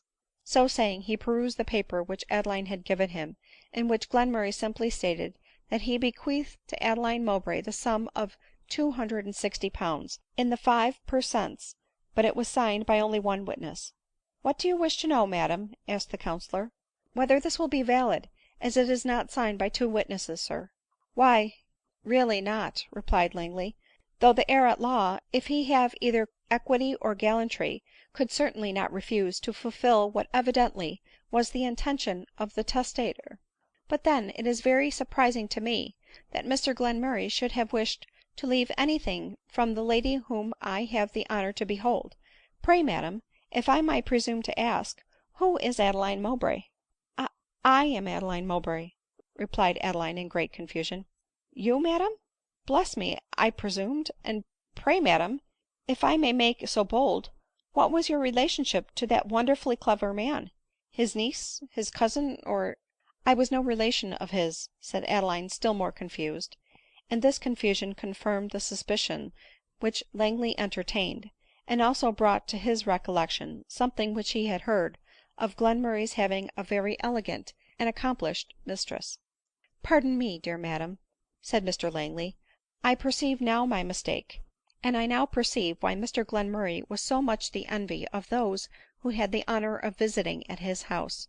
'Pon my soul," taking her hand, which Adeline indignantly withdrew, " I am grieved beyond words at being unable to give you a more favorable opinion." " But you said, sir," said Adeline, " that the heir at law, if he had any equity, would certainly be guided by the evident intention of the testator." " I did, madam," replied the lawyer, evidently piqued by the proud and cold air which Adeline assumed. " But then, excuse me, the applicant would not stand much chance of being attended to, which is neither the widow nor relation of Mr Glenmurray." " I understand you, sir," replied Adeline, " and need trouble you no longer." " Trouble, my sweet girl !" returned Mr Langley ;" call it not trouble. Here his gallant effusions were interrupted by the sudden entrance of a very showy woman, highly rouged, and dressed in the extremity of the fashion, and who, in no very pleasant tone of voice, exclaimed, " I fear I interrupt you." " Oh, not in the least," replied Langley, blushing even more than Adeline ;" my fair client was just going. Allow me, madam, to see you to the door," continued he, attempting to take Adeline's hand, and accompanying her to the bottom of the first flight of stairs. " Charming fine woman, upon my soul !" cried he, speaking through his shut teeth, and forcibly squeezing her fingers as he spoke ;" and if you ever want advice, I should be proud to see you here. At present I am particularly engaged," with a significant smile, " but —" Here Adeline, too angry to speak, put the fee in his hand, which he insisted on returning ; and, in the struggle, he forcibly kissed the ungloved hand which was held out, praising its beauty at the same time, and endeavoring to close her fingers on the money. But Adeline indignantly threw it on the ground, and rushed down the remaining staircase, overhearing the lady, as she did so, exclaim, " Langley, is not that black mawkin gone yet ? Come up this moment, you devil !" while Langley obsequiously replied, " Coming this moment, my angel."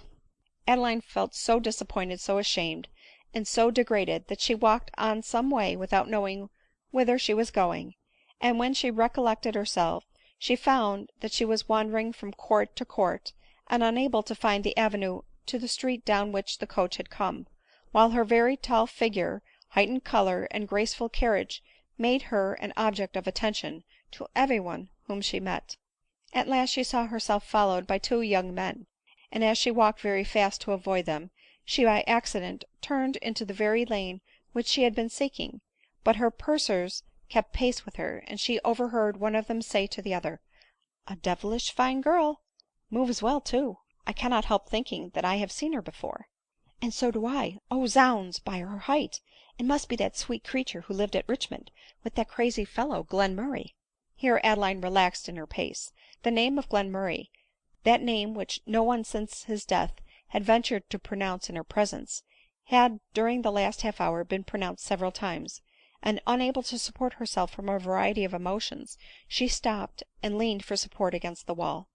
"How do you do, my fleet and sweet girl?" said one of the gentlemen, patting her on the back as he spoke.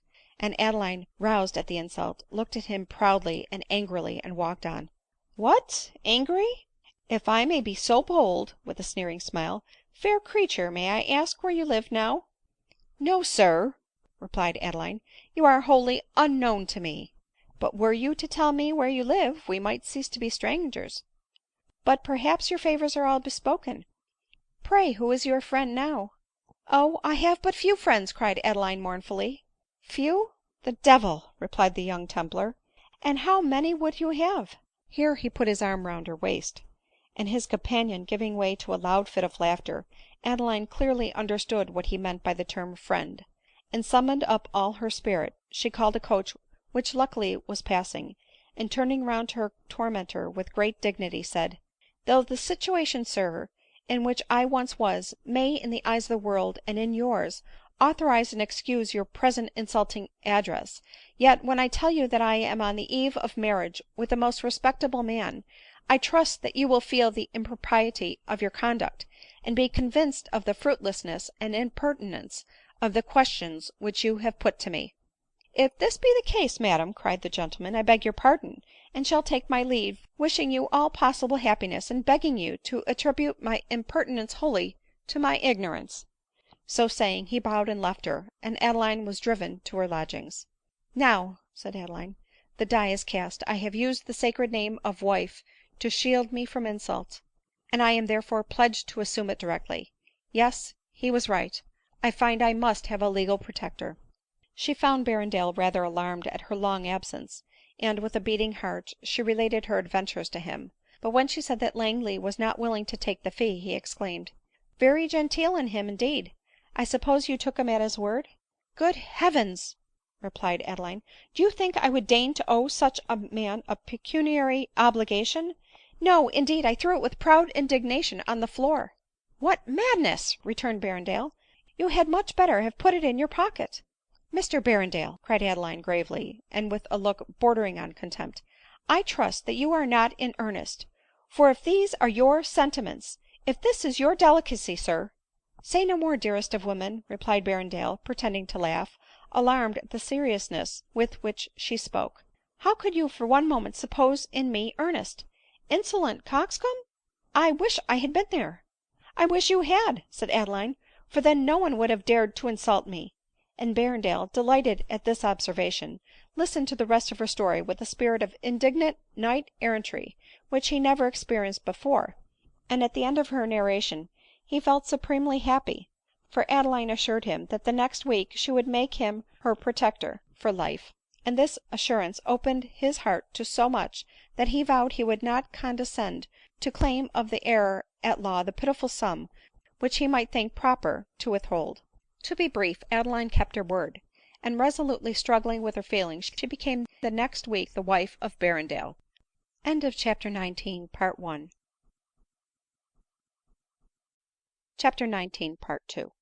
For the first 6 months the union promised well. Adeline was so assiduous to anticipate her husband's wishes, and contrived so many dainties for his table, which she cooked with her own hands, that Berrendale, declaring himself completely happy for the first time in his life, had not a thought or wish beyond his own fireside ; while Adeline, happy because she conferred happiness, was proud of the name of wife, which she had before despised, began to hope that her days would glide on in humble tranquillity.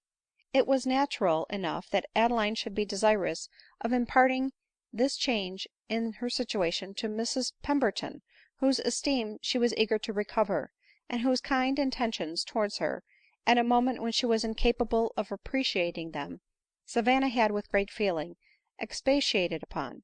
She therefore wrote to her according to the address which Mrs Pemberton had left for her, and received a most friendly letter in return.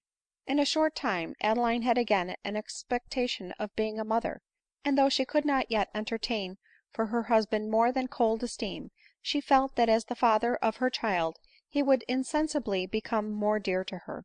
But Berrendale awoke from his dream of bliss on finding to what a large sum the bills for the half year's housekeeping amounted ; nor was he surprised without reason.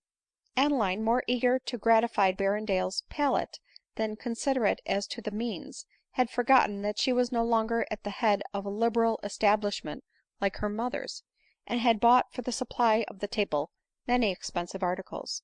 In consequence of this terrible discovery, Berrendale remonstrated very seriously with Adeline, who meekly answered, " My dear friend, good dinners cannot be had without good ingredients, and good ingredients cannot be had without money." " But, madam," cried Berrendale, knitting his brows, but not elevating his voice, for he was one of those soft speaking beings who, in the sweetest tones possible, can say the most heart wounding things, and give a mortal stab to your self love in the same gentle manner in which they flatter it, " there must have been great waste, great mismanagement here, or these expenses could not have been incurred." " There may have been both," returned Adeline, " for I have not been used to economize, but I will try to learn. But I doubt, my dear Berrendale, you must endeavor to be contented with plainer food ; for not all the economy in the world can make rich gravies and high sauces cheap things." " Oh, care and skill do much," said Berrendale ;" and I find a certain person deceived me very much when he said you were a good manager." " He only said," replied Adeline, sighing deeply, " that I was a good cook, and that you yourself allow that ; but I hope in time to please your appetite at less expense. As to myself, a little suffices me, and I care not how plain that food is." " Still, I think I have seen you eat with a most excellent appetite," said Berrendale with a very significant expression. Adeline, shocked at the manner more than at the words, replied in a faltering voice, " As a proof of my being in health, no doubt you rejoiced in the sight." " Certainly ; but less robust health would suit our finances better." Adeline looked up, wishing, though not expecting, to see by his face that he was joking ; but such serious displeasure appeared on it, that the sordid selfishness of his character was at once unveiled to her view ; and clasping her hands in agony, she exclaimed, " Oh, Glenmurray !" and ran into her own room.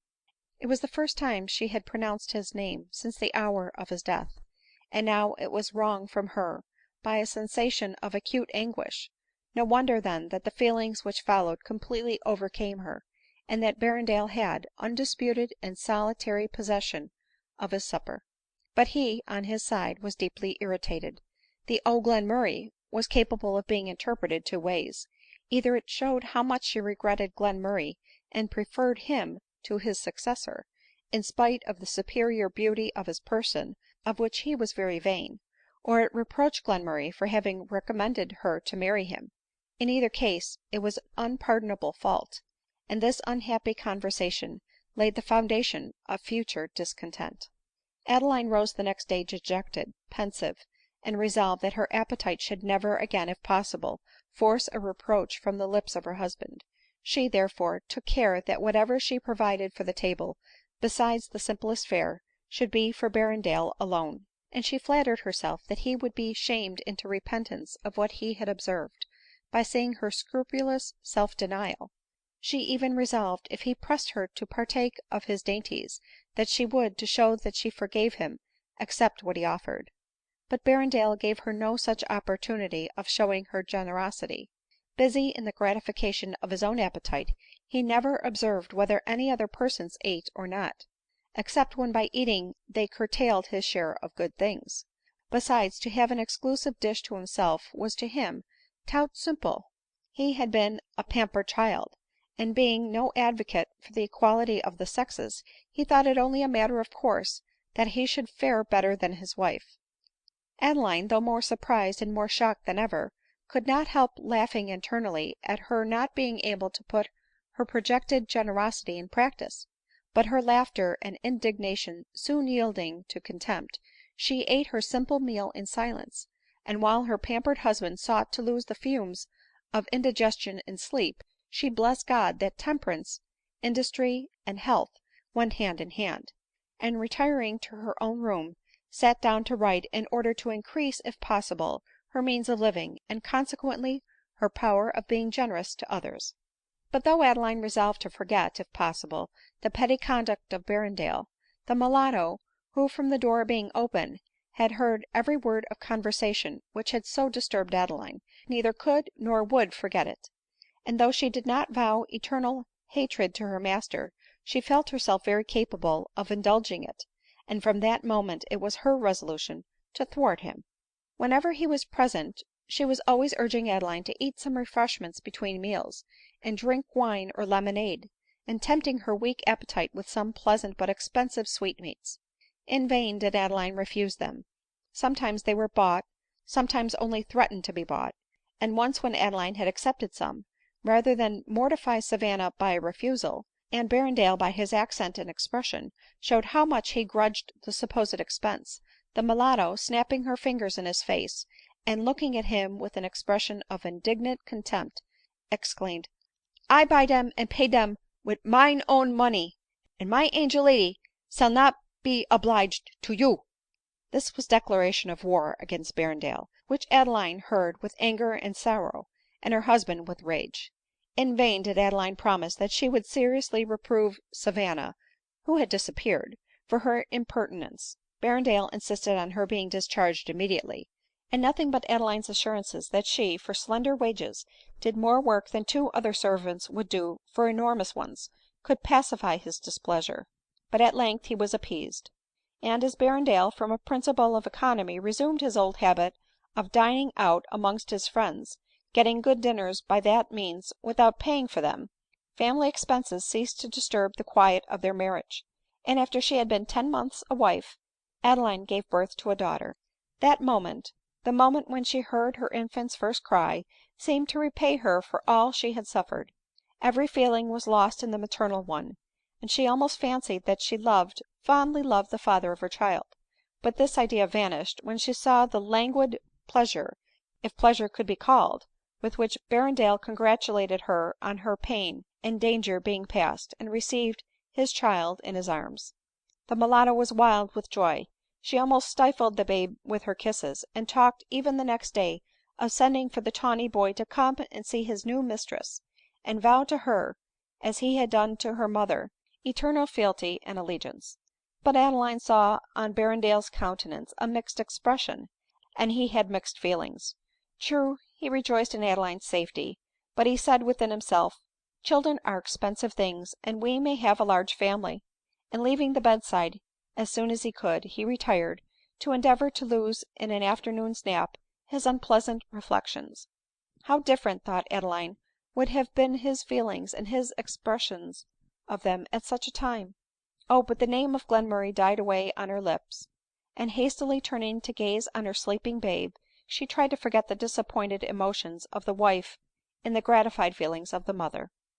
Still Adeline, who had been used to attentions, could not but feel the neglect of Berrendale. Even while she kept her room he passed only a few hours in her society, but dined out ; and when she was well enough to have accompanied him on his visits, she found that he never even wished her to go with him, though the friends whom he visited were married, and he met, from his own confession, other ladies at their tables.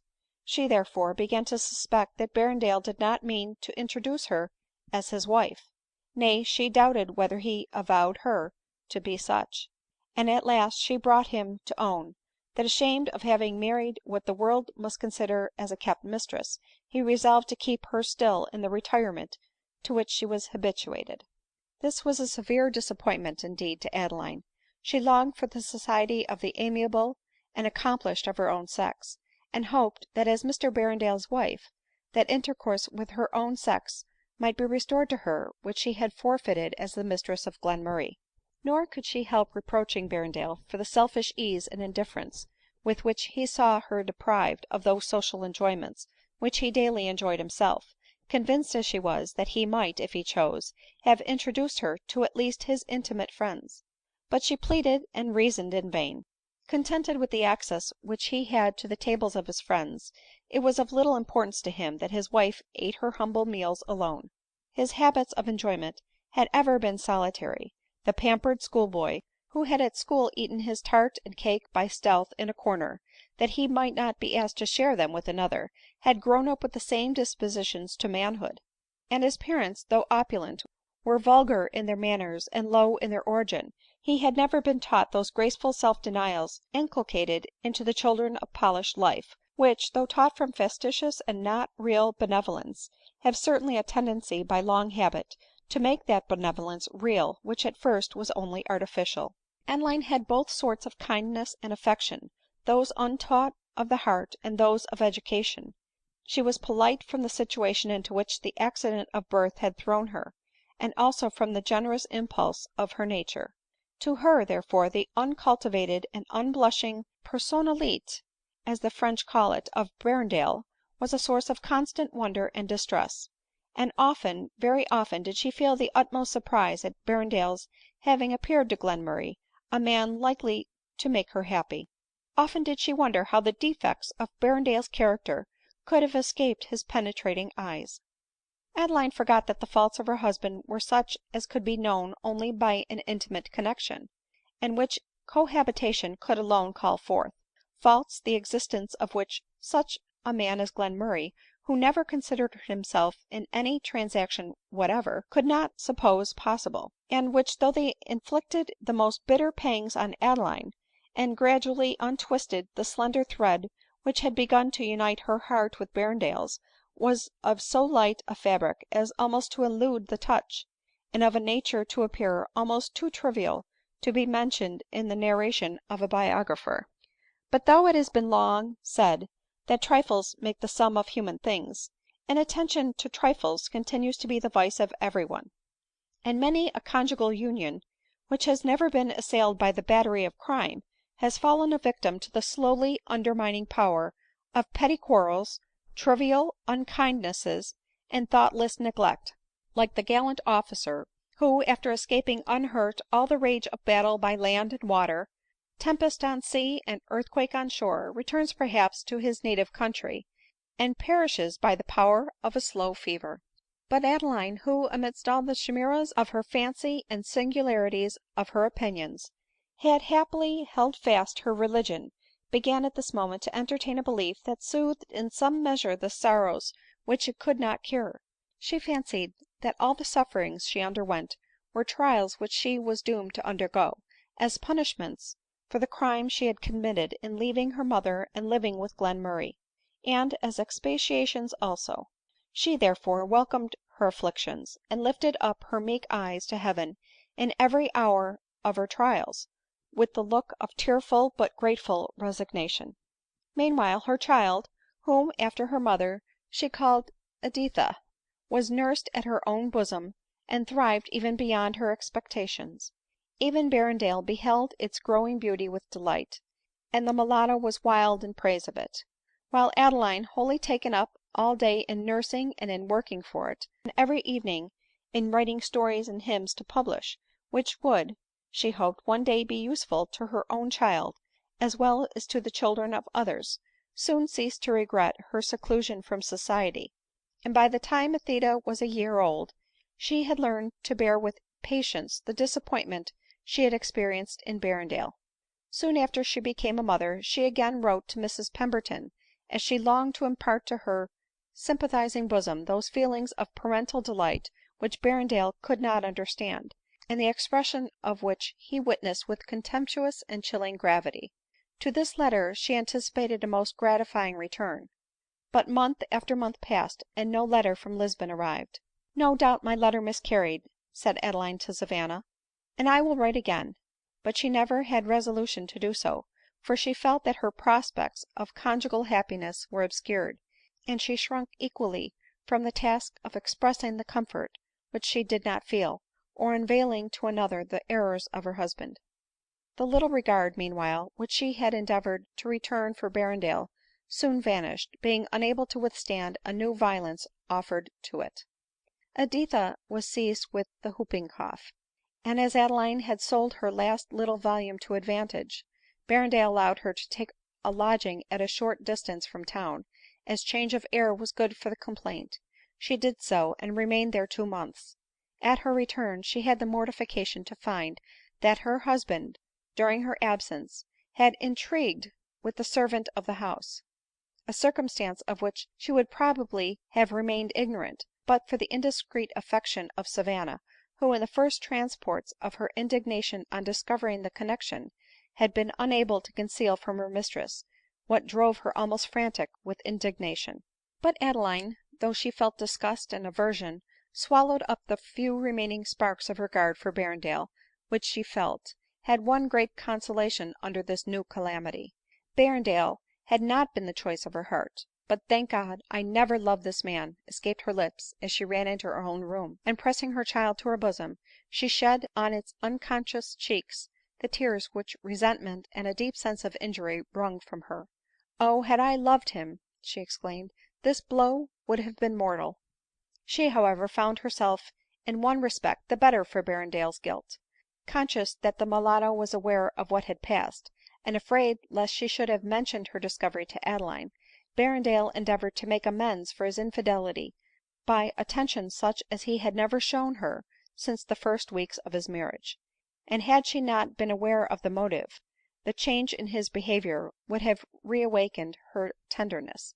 However, it claimed at least complaisance and gentleness from her while it lasted, which was not long ; for Berrendale, fancying from the apparent tranquillity of Adeline the result of indifference, not ignorance, that she was not informed of his fault, and that the mulatto was too prudent to betray him, began to relapse into his old habits ; and one day, forgetting his assumed liberality, he ventured, when alone with Savanna, who was airing one of Editha's caps, to expatiate on the needless extravagance of his wife in trimming her child's caps with lace.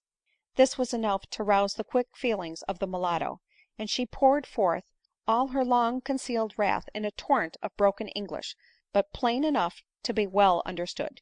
" You man," she cried at last, " you will kill her !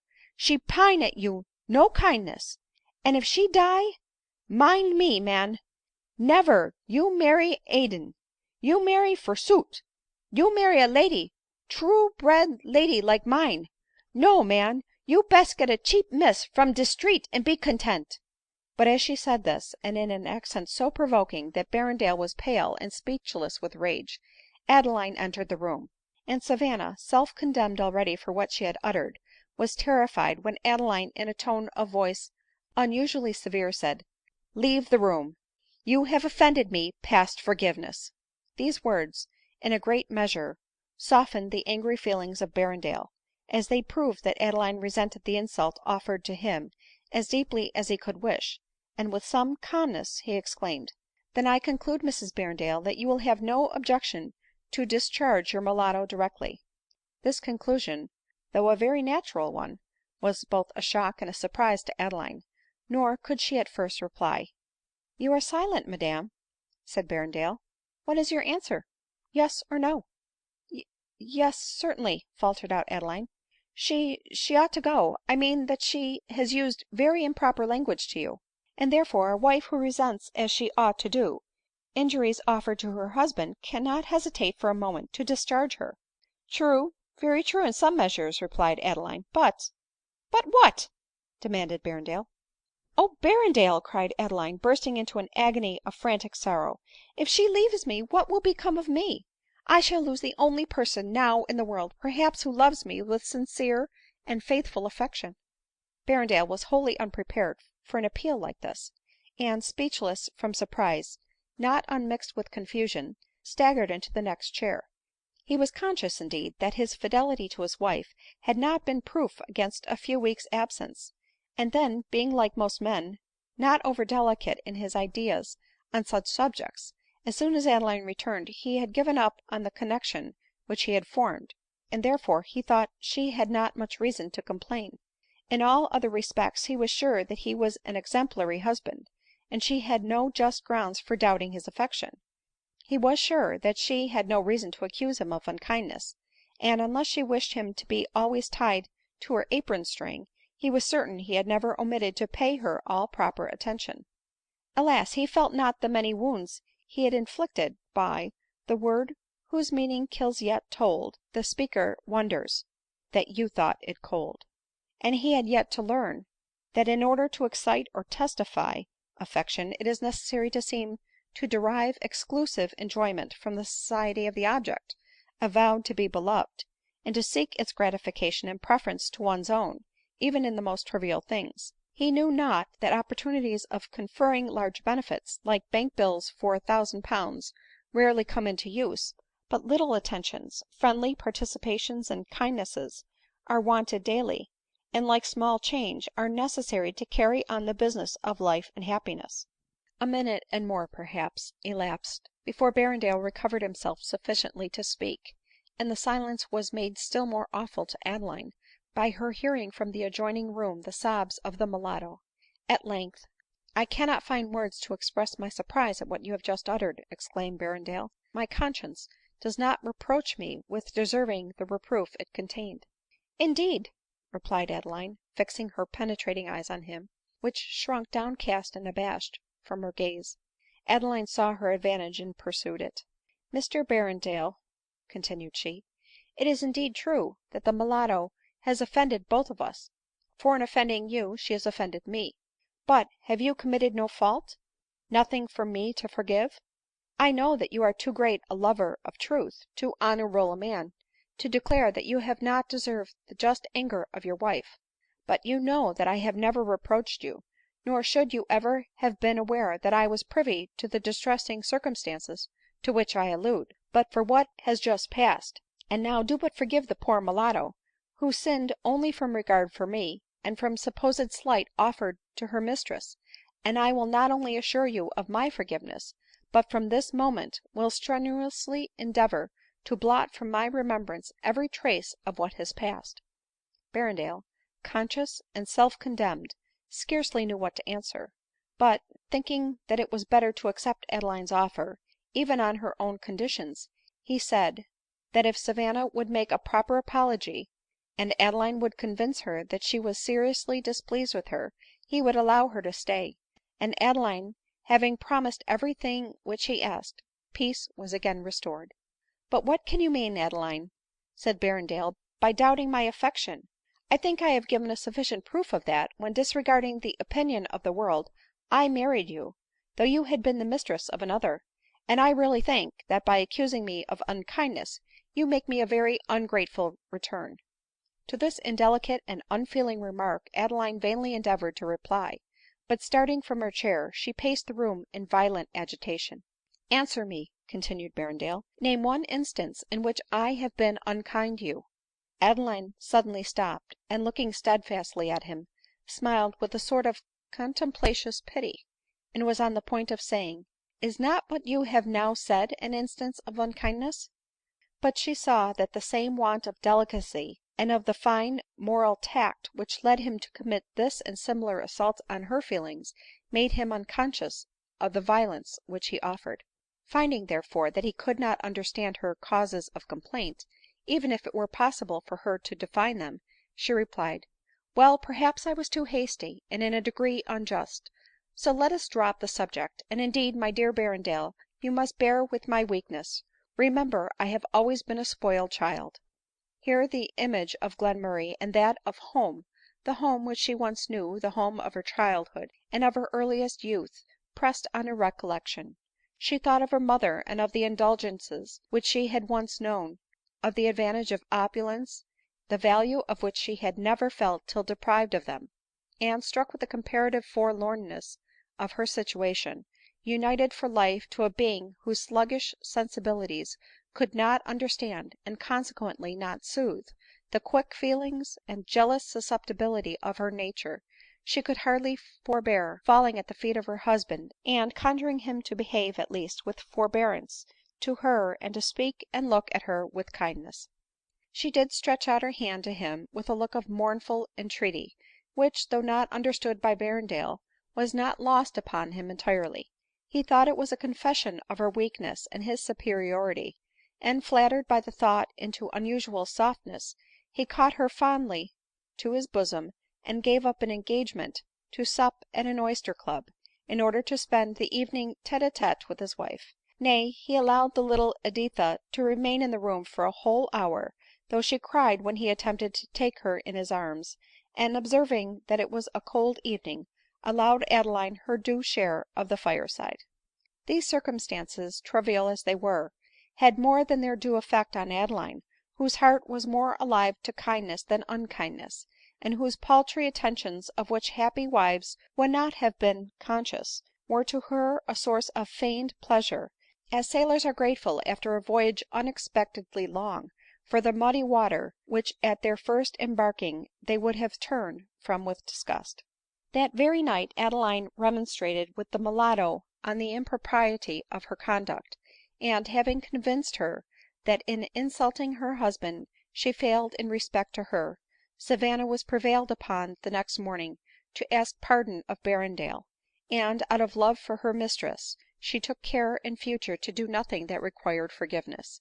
As Adeline's way of life admitted of but little variety, Berrendale having persisted in not introducing her to his friends, on the plea of not being rich enough to receive company in return, I shall pass over her in silence what occurred to her till Editha was 2 years old, premising that a series of little injuries on the part of Berrendale, and a quick resentment of them on the part of Adeline, which not even her habitual good humor could prevent, had during the time nearly eradicated every trace of love for each other from their hearts. One evening, Adeline, as usual, in the absence of her husband, undressed Editha by the parlor fire, and, playing with the laughing child, was enjoying the rapturous praises which Savanna put forth of its growing beauty, while the tawny boy, who had spent the day with them, built houses with cards on the table, which Editha threw down as soon as they were built, and he with good humored perseverance raised up again.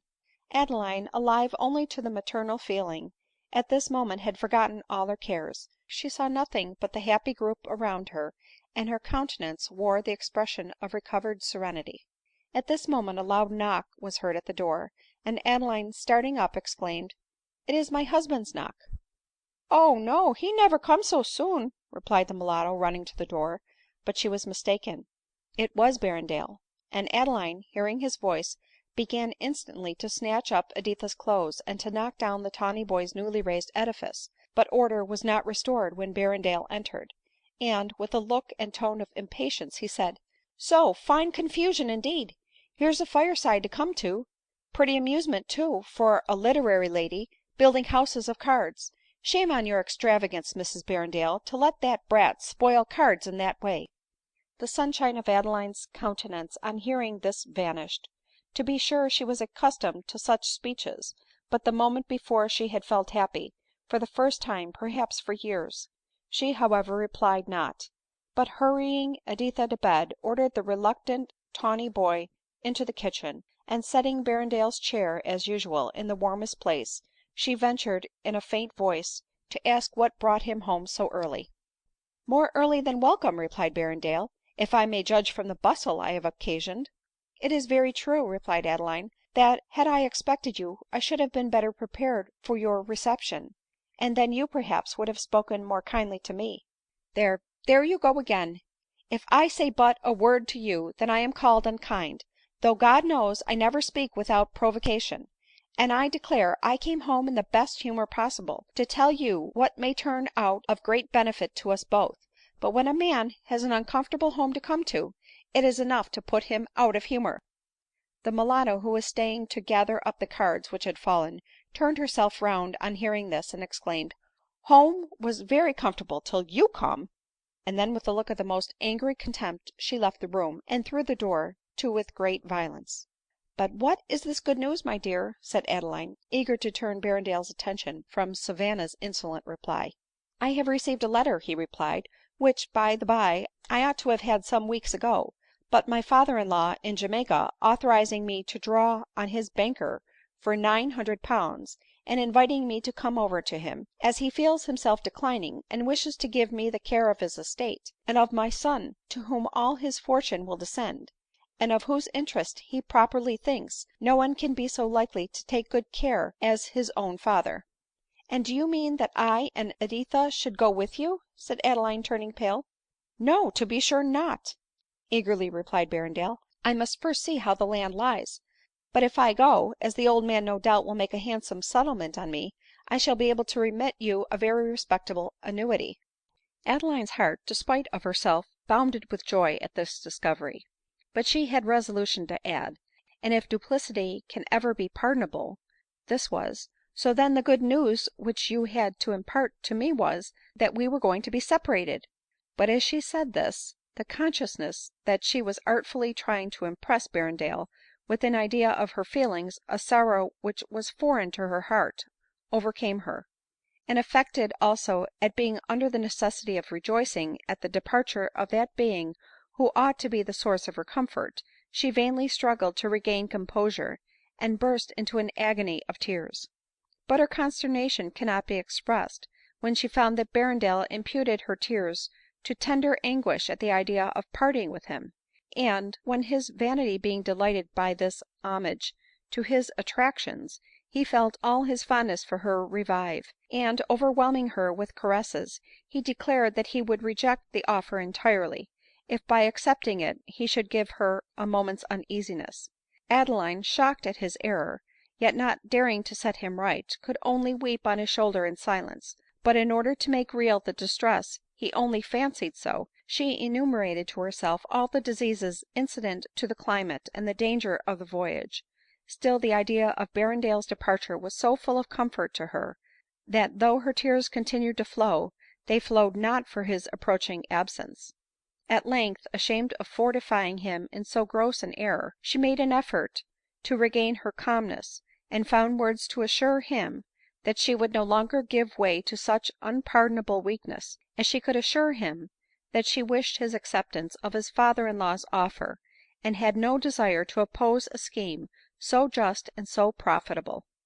But Berrendale, to whose vanity she had never before offered such a tribute as her tears seemed to be, imputed these assurances to disinterested love and female delicacy, afraid to own the fondness which it felt ; and the rest of the evening was spent in professions of love on his part, which on Adeline's called forth at least some grateful and kind expressions in return.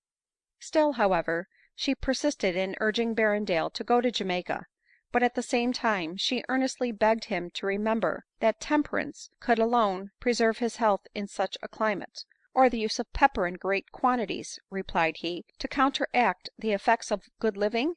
And Adeline, though convinced temperance was the best preservative, was forced to give up the point, especially as Berrendale began to enumerate the number of delicious things for the table which Jamaica afforded. To be brief, Berrendale, after taking a most affectionate leave of his wife and child, a leave which almost made the mulatto his friend, and promising to allow them £200 a year till he should be able to send over for them, set sail for Jamaica ; while Adeline, the night of his departure, endeavored, by conjuring up all the horrors of a tempest at sea on his passage, and of a hurricane and an earthquake on shore when he arrived, to force herself to feel such sorrow as the tenderness which he had expressed at the moment of parting seemed to make it her duty to feel.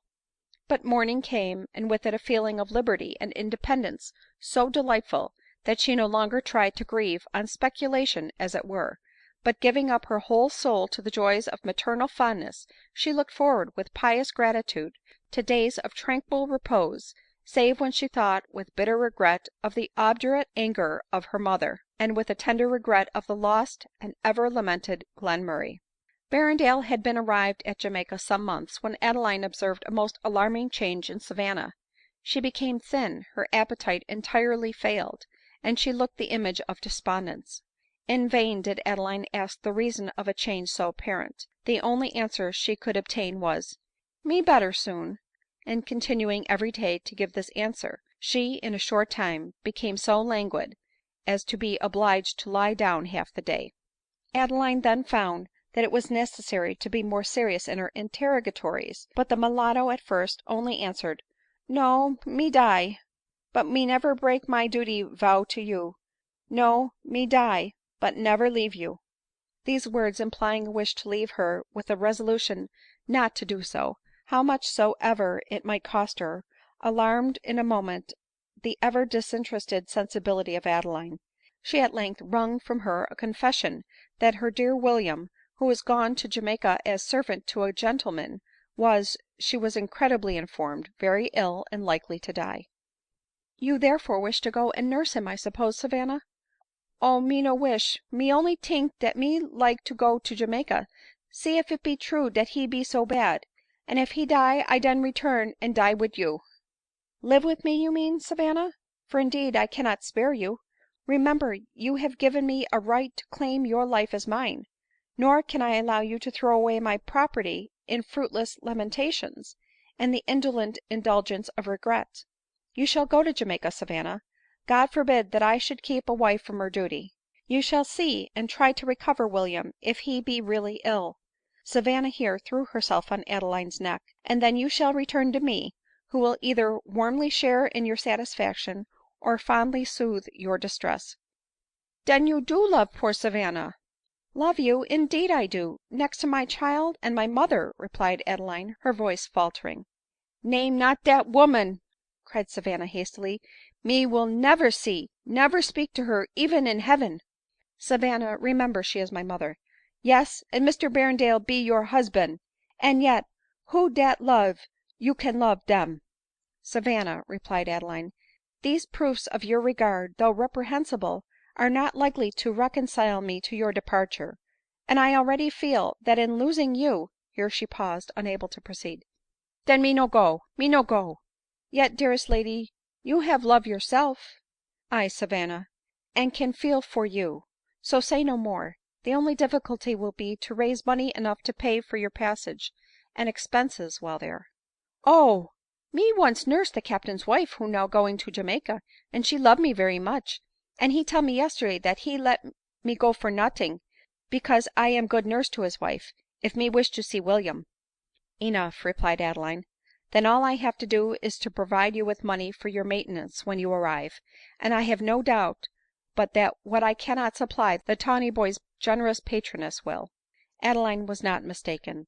Savanna obtained from her son's benefactress a sum equal to her wants ; and almost instantly restored to her wonted health, by her mind's being lightened of the load which oppressed it, she took her passage on board her friend's vessel, and set sail for Jamaica, carrying with her letters from Adeline to Berrendale ; while Adeline felt the want of Savanna in various ways so forcibly, that not even Editha could, for a time at least, console her for her loss. It had been so grateful to her feelings to meet every day the eyes of one being fixed with never varying affection on hers, that when she beheld those eyes no longer, she felt alone in the universe ; nor had she a single female friend to whom she could turn for relief or consolation. Mrs Beauclerc, to whose society she had expected to be restored by her marriage, had been forced to give up all intercourse with her, in compliance with the peremptory wishes of a rich old maid, from whom her children had great expectations, and who threatened to leave her fortune away from them, if Mrs Beauclerc persisted in corresponding with a woman so bad in principle and so wicked in practice as Adeline appeared to her to be. But at length, from a mother's employments, from writing, and above all from the idea that by suffering she was making atonement for her past sins, she derived consolation, and became resigned to every evil that had befallen, and to every evil that might still befal her. Perhaps she did not consider as an evil what now took place — increasing coldness in the letters of Berrendale, till he said openly at last, that as they were, he was forced to confess, far from happy together ; and as the air of Jamaica agreed with him, and as he was resolved to stay there, he thought she had better remain in England, and he would remit her as much money occasionally as his circumstances would admit of. But she thought this a greater evil than at first appeared, when an agent of Berrendale's father in law in England, and a friend of Berrendale himself, called on her, pretending that he came to inquire concerning her health, and raised in her mind suspicions of a very painful nature. After the usual compliments, " I find, madam," said Mr Drury, " that our friend is very much admired by the ladies in Jamaica." " I am glad to hear of it, sir," coolly answered Adeline. " Well, that's kind of generous now," replied Drury, " and very disinterested." " I see no virtue, sir, in my rejoicing at what must make Mr Berrendale's abode in Jamaica pleasant to him." " May be so ; but most women, I believe, would be apt to be jealous on the occasion. But it has been the study of my life, sir, to endeavor to consider my own interest, when it comes in competition with another's, as little as possible. I doubt I have not always succeeded in my endeavors ; but on this occasion I am certain that I have expressed no sentiment which I do not feel." " Then, madam, if my friend should have opportunity, as indeed I believe he has, of forming a most agreeable and advantageous marriage, you would not try to prevent it ?"" Good heavens, sir !" replied Adeline, " what can you mean ? Mr Berrendale form an advantageous marriage when he is already married to me !"" Married to you, ma'am answered Mr Drury with a look of incredulity. " Excuse me, but I know that such a marriage as yours may be easily dissolved." At first Adeline was startled at this assertion ; but recollecting that it was impossible any form or ceremony should have been wanting at the marriage, she recovered herself, and demanded with an air of severity what Mr Drury meant by so alarming and ill founded a speech. " My meaning, ma'am," replied he, " must be pretty evident to you. I mean that I do not look upon you, though you bear Mr Berrendale's name, to be his lawful wife ; but that you live with him on the same terms on which you lived with Mr Glenmurray." " And on what, sir, could you build such an erroneous supposition ?"" On Mr Berrendale's own words, madam, who always spoke of his connexion with you, as of a connexion which he had formed in compliance with love, and in defiance of prudence." " And is it possible that he could be such a villain ?" exclaimed Adeline. " Oh my child ! And does thy father brand thee with the stain of illegitimacy ? But, sir, whatever appellation Mr Berrendale might choose to give his union with me to his friends in England, I am sure he will not dare to incur the penalty of attendant on a man's marrying one wife while he has another living ; for that I am his wife, I can bring pretty sufficient evidence to prove." " Indeed, madam ! You can produce a witness of the ceremony then, I presume ?"" No, sir ; the women who attended me to the altar, and to the clergyman who married us, are dead, and the only witness is a child now only 10 years old." " That is unfortunate," with a look of incredulity ;" but no doubt when you hear that Mr Berrendale is married to a West Indian heiress, you will come forward with incontrovertible proofs of your prior claims ; and if you do that, madam, you may command my good offices. But till then I humbly take my leave." Saying this with a very visible sneer on his countenance, he departed, leaving Adeline in a state of distress, the more painful to endure from her having none to participate in, no one to whom she could impart the cause of it. That Mr Drury did not speak of the possible marriage of Berrendale from mere conjecture was very apparent ; and Adeline resolved not to delay writing to her husband immediately, to inform him of what had passed, and to put before his eyes, in the strongest possible manner, the guilt of what he was about to do, and also the utter impossibility of its being successful guilt, as she was resolved to assert her claims for the sake of her child, if not for her own. This letter she concluded, and with truth too, with protestations of believing all Mr Drury said to be false ; for indeed the more she considered Berrendale's character, the more she was convinced that, however selfish and defective his disposition might be, it was more likely Mr Drury should be mistaken, than Berrendale to be a villain. But, where a man's conduct is not founded on virtuous motives and immutable principles, he may not err while temptation is absent ; but once expose him to her presence, and he is capable of falling into the very vices the most abhorrent to his nature ; and though Adeline knew it not, such a man was Berrendale. Adeline, having relieved her mind by this appeal to her husband, and being assured that Berrendale could not be married before her letter could reach him, as it was impossible that he should dare to marry while the mulatto was in the very town near which he resided, felt herself capable of attending to her usual employments again, and had recovered her tranquillity when an answer to her letter arrived ; and Adeline, being certain that the letter itself would be proof of the marriage, had resolved to show it in justification of her claims to Mr Drury.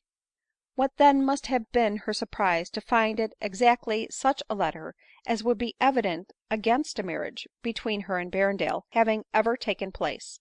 He thanked her for the expressions of fond regret which her letter contained, and for the many happy hours which he owed to her society ; but hoped that as fate had now separated their destinies, she could be as happy without him as she had been with him ; and assuring her that he should, according to his promise, regularly remit her £150 a year if possible, but that he could at present only enclose a draft for £50.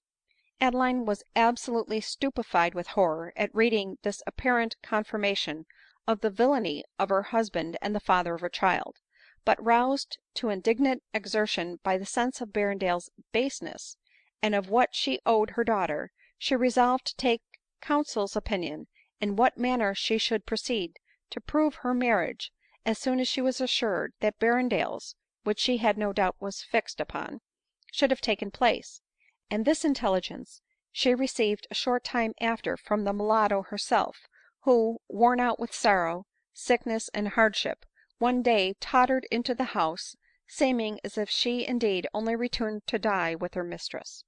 At first the joy of seeing Savanna restored to her swallowed up every other feeling ; but tender apprehension for the poor creature's health soon took possession of her mind, and Adeline drew from her a narrative which exhibited Berrendale to her eyes as capable of most atrocious actions.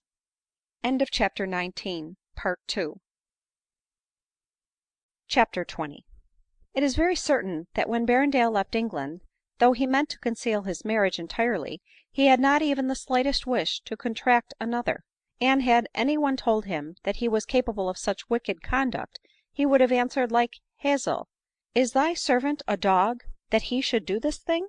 But he was then unassailed by temptations ; and habituated as he was to selfish indulgence, it was impossible that to strong temptation he should not fall an immediate victim.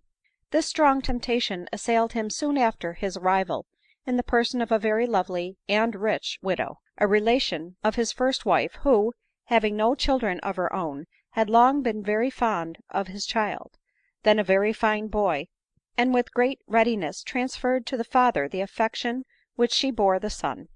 For some time conscience and Adeline stood their ground against this new mistress and her immense property ; but at length, being pressed by his father in law, who wished the match, to assign a sufficient reason for his coldness to so fine a woman, and not daring to give the true one, he returned the lady's fondness ; and though he had not yet courage enough to name the marriage day, it was known that it would some time or other take place. But all his scruples soon yielded to the dominion which the attractions of the lady, who was well versed in the arts of seduction, obtained over his senses, and to the strong power which the sight of the splendor in which she lived acquired over his avarice ; when, just as everything was on the point of being concluded, the poor mulatto, who had found her husband dead, arrived almost broken hearted at the place of Berrendale's abode, and delivered to him letters from Adeline. Terrified and confounded at her presence, he received her with such evident marks of guilty confusion in his face, that Savanna's apprehensive and suspicious attachment to her mistress took the alarm ; and, as she had seen a very fine woman leave the room as she entered, she, on pretence of leaving Berrendale alone to read his letters, repaired to the servants' apartments, where she learnt the intended marriage.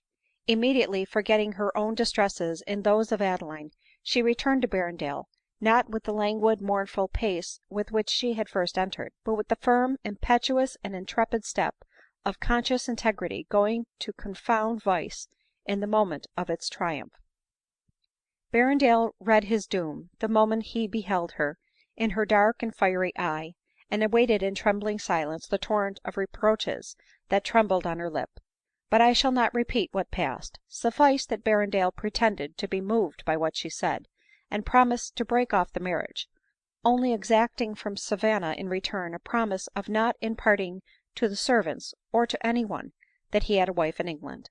In the meantime, while he commended her most affectionately to the care of the steward, and confessing to his intended bride that he had a mistress in England, who had sent the mulatto over to prevent the match if possible, by persuading her he was already married, he conjured her to consent to a private marriage ; and to prevent some dreadful scene occasioned by the revenge of disappointed passion, should his mistress, as she had threatened, come over in person, he entreated her to let every splendid preparation for their nuptials be laid aside, in order to deceive Savanna, and induce her to return quietly to England.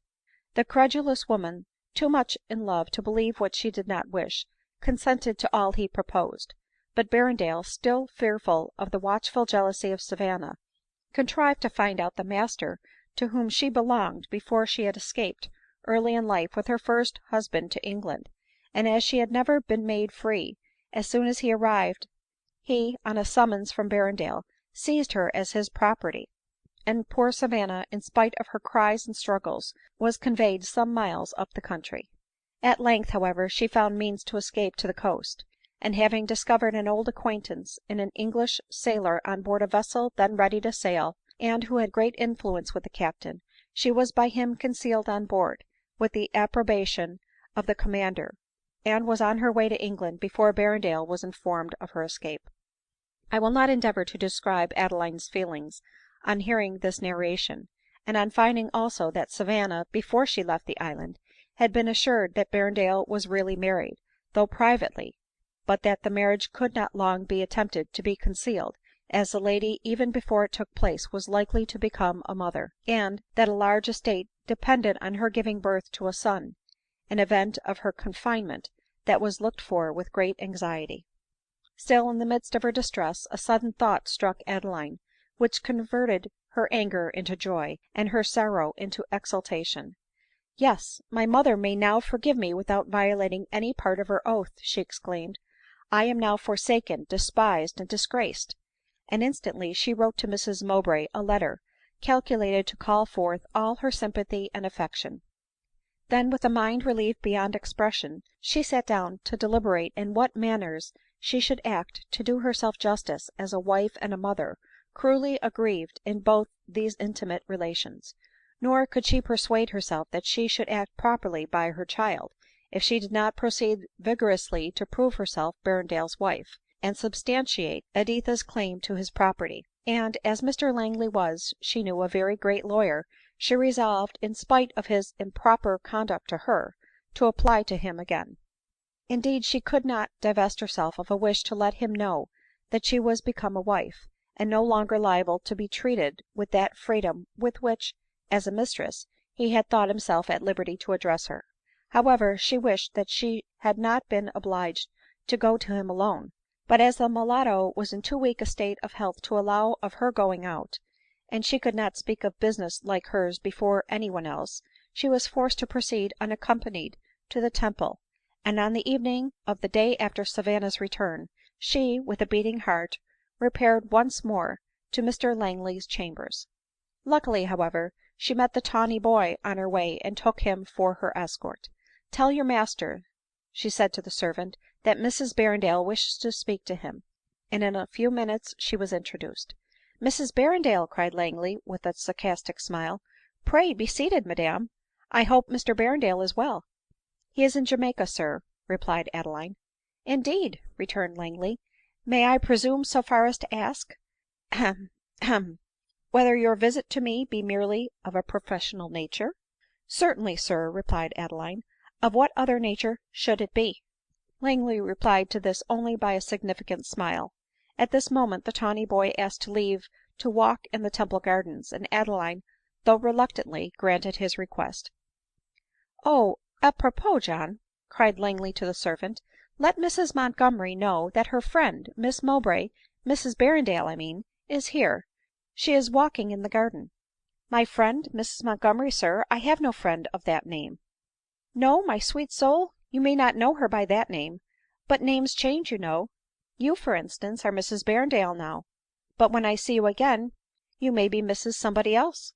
" Never, sir !" cried Adeline indignantly ;" but though I do not exactly understand your meaning, I feel as if you meant to insult me, and therefore "" Oh no ! Sit down again, my angel. You are mistaken, and so apt to fly off in a tangent. But — so — that wonderfully handsome man Berrendale is off, eh ? Your friend and mine, eh, pretty one ? If, sir, Mr Berrendale ever considered you as his friend, it is very strange that you should presume to insult his wife." " Madam," replied Langley with a most provoking sneer, " Mr Berrendale's wife shall always be treated by me with proper respect." " Gracious heaven !" cried Adeline, clasping her hands and looking upwards with tearful eyes, " when shall my persecutions cease ? and how much greater must my offences be than even my remorse paints them, when their consequences still torment me so long after the crime which occasioned them has ceased to exist ! But it is thy will, and I will submit even to indignity with patience." There was a touching solemnity in this appeal to heaven, an expression of truth which it was so impossible for art to imitate, that Langley felt in a moment the injustice of what he had been guilty, and an apology was on his lips, when the door opened, and a lady, rouged like a French countess of the ancient regime, her hair covered with a profusion of brown powder, and dressed in the height of the fashion, ambled into the room, and saying, " How d'ye do, Miss Mowbray ?" threw herself carelessly on the sofa, to the astonishment of Adeline, who did not recollect her, and to the confusion of Langley, who now, impressed with involuntary respect for Adeline, repented of having exposed her to the scene that awaited her. But to prevent it was impossible ; he was formed to be the slave of woman, and had not courage to protect another from the insolence to which he had tamely yielded himself. Adeline at first did not answer this so distant acquaintance of hers ; but in looking at her more attentively, she exclaimed, " What do I see ? Is it possible that this can be Mary Warner ?"" Yes it is, my dear, indeed," replied she with a loud laugh, " Mary Warner, alias Mrs Montgomery, as you know, are Miss Mowbray, alias Mrs Berrendale." Adeline, incapable of speaking, only gazed at her in silence, but with a countenance more in sorrow than in anger. " But come, sit down, my dear," cried Mary ;" no ceremony, you know, among friends and equals, you know ; and you and I have been mighty familiar, you know, before now. The last time we met you called me woman, you know." " Yes, woman, says you, and I have not forgotten it, I assure you," she added with a sort of loud hysterical laugh, and a look of the most determined malice. " Come, come, my dear Montgomery," said Langley, " and must forget and forgive. I dare say Miss Mowbray, that is to say Mrs Berrendale, did not mean "" What should you know about the matter, Lang ?" replied Mary. " I wish you would mind your own business, and let me talk to my dumb friend here. Well, I suppose you are quite surprised to see how smart I am, seeing as how I once overheard you say to Glenthingamy, how very plain Mary is, though to be sure it was never a barrel the better herring, and 'twas the kettle in my mind calling the pot — eh, Lang ?" Here was the clue to the inveterate dislike which the unhappy girl had conceived against Adeline. So true is it, that little wounds inflicted on the self love are never forgotten or forgiven ; and that it is safer to censure the morals of acquaintances than to ridicule them on their dress, or laugh at a defect in their person. Adeline, indeed, did not mean that her observation should be overheard by the object of it ; still she was hated ; but many persons make mortifying remarks purposely, and yet wonder that they have enemies. Motionless and almost lifeless, Adeline continued to stand and to listen, and Mary went on, " Well, but I thank you for one thing ; you taught me that marriage was all nonsense, you know ; and so, thought I, Miss Mowbray is a learned lady, she must know best, and so I followed your example — that's all, you know." This dreadful information roused the feelings of Adeline even to frenzy ; and, with a shriek of anguish, she seized her hand, and conjured her by all her hopes of mercy to retract what she had said, and not to let her depart with the horrible consciousness of having been the means of plunging a fellow being into the vice and ignominy. A loud unfeeling laugh, and an exclamation of " the woman is mad," was all the answer to this. " This, then, is the completion of my sufferings," cried Adeline ;" this only was wanted to complete the misery of my remorse." " Good God ! this is too much," exclaimed Langley. " Mary, you know very well that "" Hold your tongue, Lang ; you know nothing about the matter. It is all nothing, but that Miss Mowbray, like a lawyer, can change sides, you see, and attack one day what she defended the day before, you know ; and she have made you believe that she think now being kept a shameful thing." " I do believe so," hastily replied Adeline ;" and if it be true that my sentiments and my example led you to adopt your present guilty mode of life, oh, save me from the pangs of remorse which I now feel, by letting my present example recall you from the paths of error to those of virtue." " Well pleaded !" cried the cold hearted Mary. " Lang, you could not have done so well." " Not up to that." " Mrs Montgomery," said Langley with great severity, " if you cannot treat Mrs Berrendale with more propriety and respect, I must beg you to leave the room. She has come to speak to me on business, and "" I shan't stir, for all that ; and mark me, Lang, if you turn me out of the room, you know, curse me if ever I enter it again. But your little boy may want you ; you have left him now some time." " Aye, that may be true, to be sure, poor little dear Have you any family, Miss Mowbray?" when, without waiting for an answer, she added, " My little boy have got the small pox very bad, and has been likely to die from convulsion fits, you know. Poor dear, I had been nursing it so long, that I could not bear the stench of the room, and so I was glad, you know, to come and get a little fresh air in the gardens." At this speech Adeline's fortitude entirely gave way. Her child had not had the small pox, and she had been for some minutes in reach of the infection ; and with a look of horror, forgetting her business and every thing but Editha, she was on the point of leaving the room, when a servant hastily entered, and told Mary that her little boy was dead. At hearing this, even her cold heart was moved, and, throwing herself back on the sofa, she fell into a strong hysteric ; while Adeline, losing all remembrance of her insolence in her distress, flew to her assistance, and, in pity for a mother weeping the loss of her infant, forgot for a moment that she was endangering the life of her own child. Mr Langley, meantime, though grieved for the death of the infant, was alive to the generous forgiving disposition which Adeline evinced, and could not help exclaiming, " Oh, Mrs Berrendale, forgive us ! We deserved not such kindness at your hands."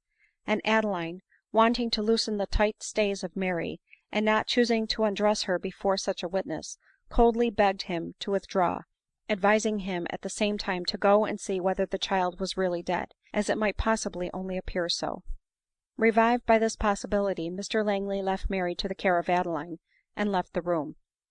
But whether it was that Mary had a mind to impress her lover and the father of her child with an idea of her sensibility, or whether she had overheard Adeline's supposition, certain it is, that as soon as Langley went away and Adeline began to unlace her stays, she hastily recovered, and declared her stays should remain as they were ; but still exclaiming about her poor dear Benny, she kept her arms closely clasped around Adeline's waist, and reposed her head to her bosom.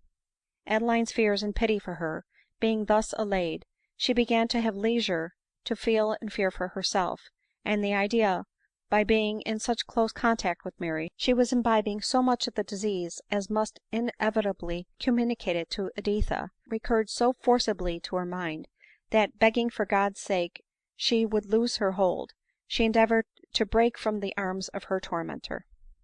But in vain.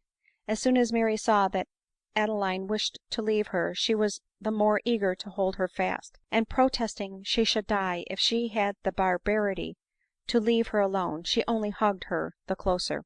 " Well, then, I'll try to stay till Mr Langley returns," cried Adeline. But some minutes elapsed, and Mr Langley did not return ; and then Adeline, recollecting that when he did return he would come fresh fraught with the pestilence from the dead body of his infant, could no longer master her feelings, but screaming wildly, " I shall be the death of my child ! For God's sake let me go !" she struggled with the determined Mary. " You will drive me mad if you detain me," cried Adeline. " You will drive me mad if you go," replied Mary, giving way to a violent hysterical scream, while with successful strength she parried all Adeline's endeavors to break from her. But what can resist the strength of frenzy and despair? Adeline at length worked up to madness by the fatal control exercised over her by one great effort, threw the sobbing Mary from her, and, darting down stairs with the rapidity of frenzy, nearly knocked down Mr Langley in her passage, who was coming to announce the restoration of the little boy.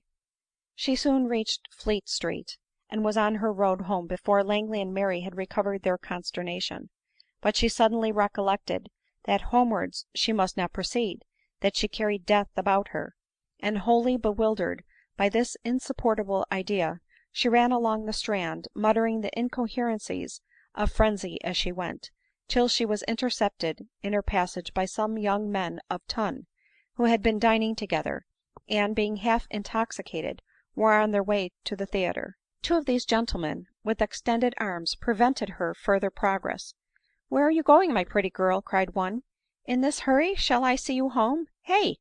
Home !" replied Adeline. " Name it not ! My child, my child ! Thy mother has destroyed thee." " So !" cried another, " an actress, by all that's tragical !"" Unhand me !" exclaimed Adeline wildly. " Do you not know, poor babe, that I carry death and pollution about with me ?""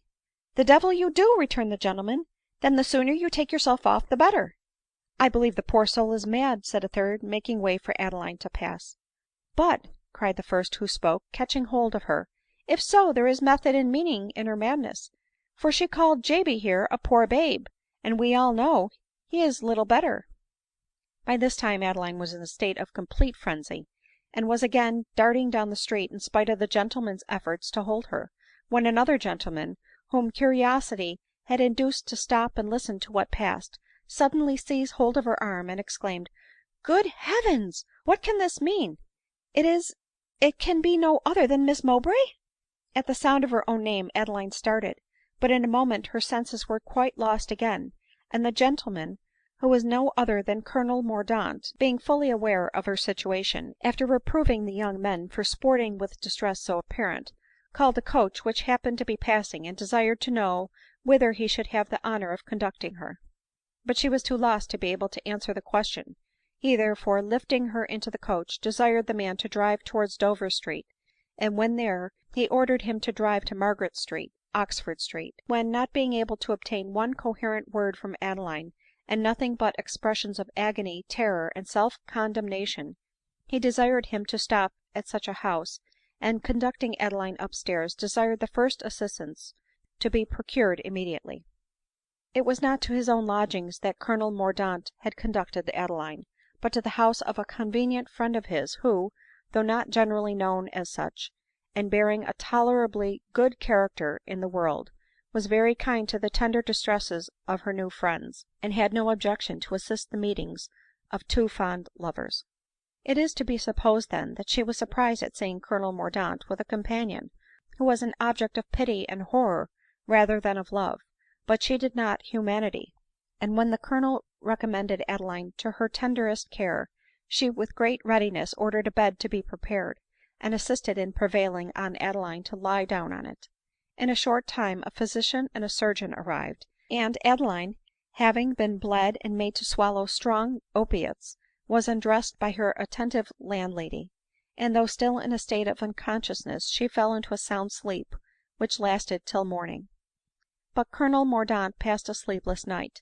The sight of Adeline, even frantic and wretched as she appeared, had revived the passion which he had conceived for her ; and if, on her awakening the next morning, she should appear perfectly rational, and her frenzy merely the result of some great fright which she had received, he resolved to renew his addresses, and take advantage of the opportunity now offered him, while she was as it were in his power. But to return to the Temple. Soon after Mr Langley had entered his own room, and while Mary and he were commenting on the frantic behavior of Adeline, the tawny boy came back from his walk, and heard with marks of emotion, apparently beyond his age, for though near 12 he did not look above 8 years old, of the sudden and frantic disappearance of Adeline. " Oh, my dear friend," cried he, " if you are not gone home, you will break my poor mother's heart ! And who is your mother ?"" Her name is Savanna, and she lives with Mrs Berrendale." " Mrs Berrendale !" cried Mary, " Miss Mowbray you mean ?"" No, I do not ; her name was Mowbray, but it is now Berrendale." " What ! is she really married ?" asked Langley. " Yes, to be sure." " But how do you know that she is ?"" Oh, because I went to church with them, and my mother cooked the wedding dinner, and I ate plum pudding and drank punch, and we were very merry, only my mother cried because my father could not come." " Very circumstantial evidence indeed," cried Langley, " and I am very sorry that I did not know so much before. So you and your mother love this extraordinary fine woman, Mrs Berrendale, eh ?"" Love her ! to be sure ; we should be very wicked if we did not." " Did you never hear the story of the pine apple ?" said the tawny boy. " Not I ; what was it ?" And the tawny boy, delighted to tell the story, with sparkling eyes sat down to relate it. You must know Mr Glenmurray longed for a pine apple." " Mrs Glenmurray you mean," said Mary laughing immoderately. " I know what I say," replied the tawny boy angrily. " And so Miss Adeline, as she was then called, went out to buy one.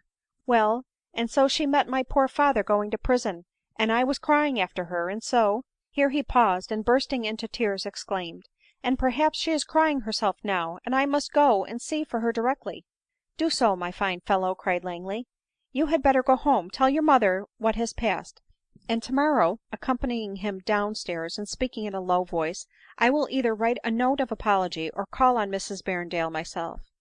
The tawny boy instantly set off, running as fast as he could, telling Langley first, that if any harm had happened to his friend, both he and his mother should lie down and die. And this further proof of Adeline's merit did not tend to calm Langley's remorse for having exposed her to the various distresses which she had undergone at his chambers. CHAPTER XXI. Adeline awoke early the next morning perfectly sane, though weakened by the exertions which she had experienced the night before, and saw with surprise and alarm that she was not in her own lodging. But she had scarcely convinced herself that she was awake, when Mrs Selby, the mistress of the house, appeared at her bedside, and seeing what was passing in her mind by her countenance, explained to her as delicately as she could the situation in which she had been brought there. " And who brought me hither ?" replied Adeline, dreadfully agitated, as the remembrance of what had passed by degrees burst upon her. " Colonel Mordaunt of the Life Guards," was the answer, and Adeline was shocked to find that he was the person to whom she was under so essential an obligation. She then hastily arose, being eager to return home, and in a short time she was ready to enter the drawing room, and to express her thanks to Colonel Mordaunt. But in vain did she insist on going home directly, to ease the fears of her family. The physician, who arrived at the moment, forbade her going out without having first taken both medicine and refreshment ; and by the time that, after the most earnest entreaties, she obtained leave to depart, she recollected that as her clothes were the same, she might still impart disease to her child, and therefore must on no account think of returning to Editha. " Whither then can I go ?" cried she, forgetting she was not alone. " Why not stay here ?" said the Colonel, who had been purposely left alone with her. " O dearest of women, that you would not accept the protection of a man who adores you, who has long loved you, who has been so fortunate as to rescue you from a situation of misery and danger, and the study of whose life it shall be to make you happy." He uttered this with such volubility that Adeline could not find an opportunity to interrupt him ; but when he concluded, she calmly replied, " I am willing to believe, Colonel Mordaunt, from a conversation which I once had with you, that you are not aware of the extent of the insult which you are now offering to me. You probably do not know that I have been for years a married woman."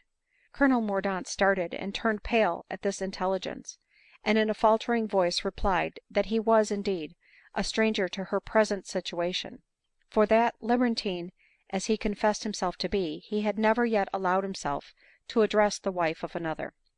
This speech restored him immediately to the confidence of Adeline. " Then I hope," cried she, holding out her hand to him, which in spite of his virtue he passionately kissed, " that, as a friend, you will have the kindness to procure me a coach to take me to the lodging a few miles out of town, where I once was before ; and that you will be so good as to drive directly to my lodgings, and let my poor maid know what has become of me. I dread to think," added she bursting into tears, " of the agony that my unaccountable absence must have occasioned her." The Colonel, too seriously attached to Adeline to know yet what he wished, or what he hoped on this discovery of her situation, promised to obey her, provided she would allow him to call on her now and then ; and Adeline was too full of gratitude to him for the service which he had rendered her, to have resolution enough to deny his request. He then called a coach for himself and for Adeline, as she insisted on his going immediately to her lodgings, and also begged that he would tell the mulatto to send for advice, and prepare her little girl for inoculation directly.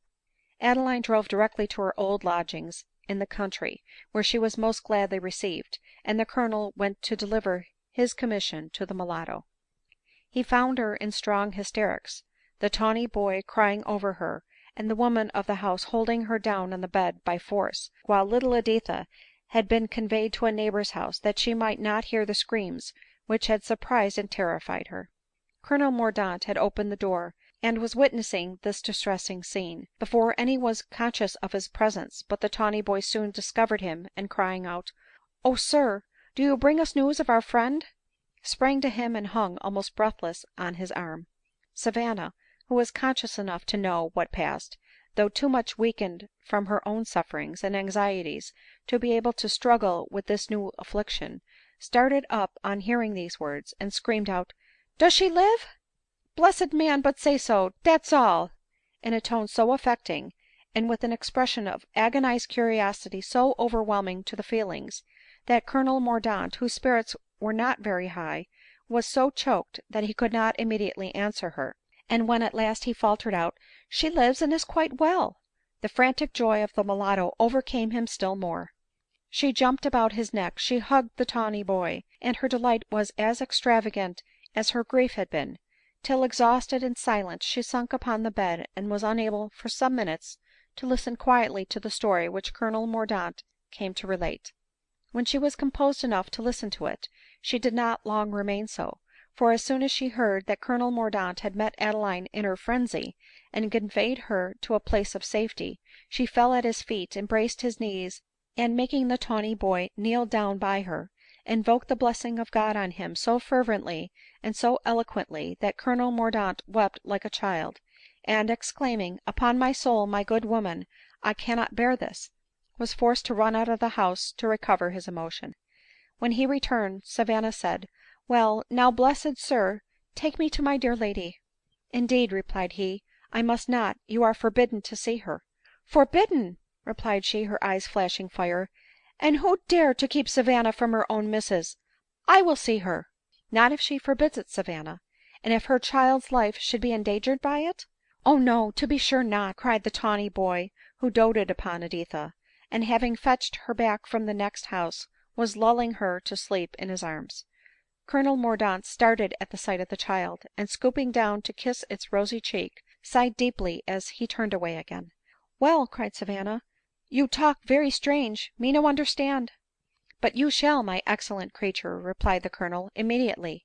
He then entered on a full explanation to Savanna, who had no sooner heard that her mistress feared she had been so much exposed to the infection of the small pox as to make her certain of giving it to her child, than she exclaimed, " Oh my good God, save and protect her own self ! She never have it, and she may get it and die." " Surely you must be mistaken," replied the Colonel ;" Mrs Berrendale must have recollected and mentioned her own danger, if this be the case." " She !" hastily replied the mulatto, " she tink of herself, never ; she only mind others good. Do you tink, if she be one selfish beast like her husband, Savanna love her so dear ? No, Mr Colonel, me know her ; and me know though we may save the child, we may lose the mother." Here she began to weep bitterly ; while the Colonel, more in love than ever with Adeline, from these proofs of her goodness, resolved to lose no time in urging her to undergo herself the operation which she desired for Editha. Then, begging the mulatto to send for a surgeon directly, in spite of the tears of the tawny boy, who thought it cruel to run the risk of spoiling Miss Editha's pretty face, he took his leave, saying to himself, " What a heart has this Adeline ! How capable of feeling affection ! for no one can inspire it who is not able to feel it ; and this creature is thrown away on a man undeserving her, it seems." On this intelligence he continued to muse till he arrived at Adeline's lodgings, to whom he communicated all that had passed, and from whom he learned, with great anxiety, that it was but too true that she had never had the small pox, and that therefore she should probably show symptoms of the disease in a few days. Consequently, as she considered it too late for her to be inoculated, she should do all that now remained to be done for her security by low living and good air. That same evening Colonel Mordaunt returned to Savanna, in hopes of learning from her further particulars respecting Adeline's husband, as he felt that his conscience would not be much hurt by inducing Adeline to leave the protection of a man who was unworthy of possessing her. Fortunately for his wishes, he could not wish to hear, more than Savanna wished to tell, everything relating to her adored lady ; and Colonel Mordaunt heard with generous indignation of the perfidious conduct of Berrendale, vowing at the same time that his time, his interest, and his fortune should all be devoted to bring such a villain to justice, and to secure to the injured Editha her rightful inheritance. The mulatto was in raptures. She told Colonel Mordaunt that he was a charming man, and infinitely handsomer than Berrendale, though she must own he was very good to look at ; and she wished with all her soul that Colonel Mordaunt was married to her lady, for then she believed she would have never known sorrow, but been as happy as the day was long. Colonel Mordaunt could not hear this without a secret pang. " Had I followed," he said mentally, " the dictates of my heart when I saw Adeline at Bath, I might now, perhaps, instead of being a forlorn, unattached being, have been a happy husband and father ; and Adeline, instead of having been the mistress of one man, and the disowned wife of another, might have been happy and beloved, and as respectable in the eyes of the world as she is now in those of her grateful mulatto. However, there was some hope left for him yet. Adeline, he thought, was not a woman likely to be over scrupulous in her ideas, and might very naturally think herself at liberty to accept the protection of a lover, when, from no fault of hers, she had lost that of her husband. It is natural to suppose, that while elevated with these hopes, he did not fail to be very constant in his visits to Adeline ; and that at length, more led by passion than policy, he abruptly, at the end of 10 days, informed Adeline that he knew her situation, and that he trusted that she would allow him to hope that in due time his love, which had been proof against time, absence, and disdain, would meet with reward ; and that on his settling a handsome income on her and her child for their joint lives, she would allow him to endeavor to make her as happy as she, and she only, could make him. To this proposal, which was in form of a letter, Colonel Mordaunt did not receive an immediate answer ; nor was it at first likely that he should ever receive an answer to it at all, as Adeline was at the moment of its arrival confined to her bed, according to her expectations, with the disease which she had been but too fearfully imbibing ; while the half distracted mulatto was forced to give up to others the care of the sickening Editha, to watch over the delirious and unconscious Adeline. But the tawny boy's generous benefactress gave him leave to remain at Adeline's lodgings, in order to calm the fears for Editha, and assist in amusing and keeping her quiet ; and if attention had any share in preserving the life and beauty of Editha, it was to the affectionate tawny boy that she owed them ; and he was soon rewarded for all his care and anxiety by seeing his little charge able to play about as usual. Colonel Mordaunt and the mulatto meanwhile did not obtain so speedy a termination to their anxieties. Adeline's recovery was for a long time a matter of doubt, and her weakness so great, after the crisis of the disorder was past, that none ventured to pronounce her even then out of danger. But at length she was in a great measure restored to health, and able to determine what line of conduct it was necessary for her to pursue. To return an answer to Colonel Mordaunt's proposal was certainly her first business ; but as she felt that the situation in which he had once known her made his offer less affronting than it would have been under other circumstances, she resolved to speak to him on the subject with gentleness, not severity ; especially as during her illness, to amuse the anxiety that had preyed upon him, he had taken every possible step to procure evidence of the marriage, and gave into Savanna's hands, the first day that he was permitted to see her, an attested certificate of it.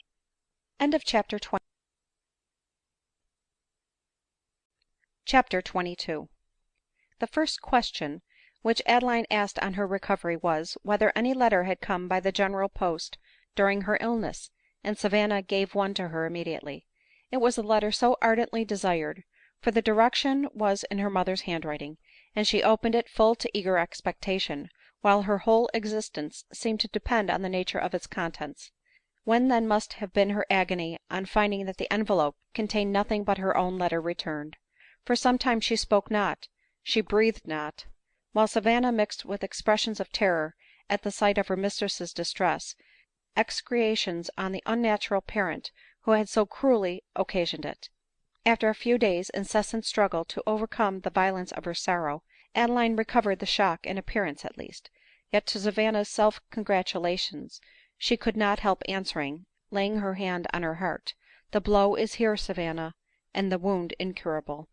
Soon after she thought herself well enough to see Colonel Mordaunt, and to thank him for the recent proof of his attention to her and her interest ; but no obligation, however great, could shut the now vigilant eyes of Adeline to the impropriety of receiving further visits from him, or to the guilt of welcoming to her house a man who made open professions to her of illicit love.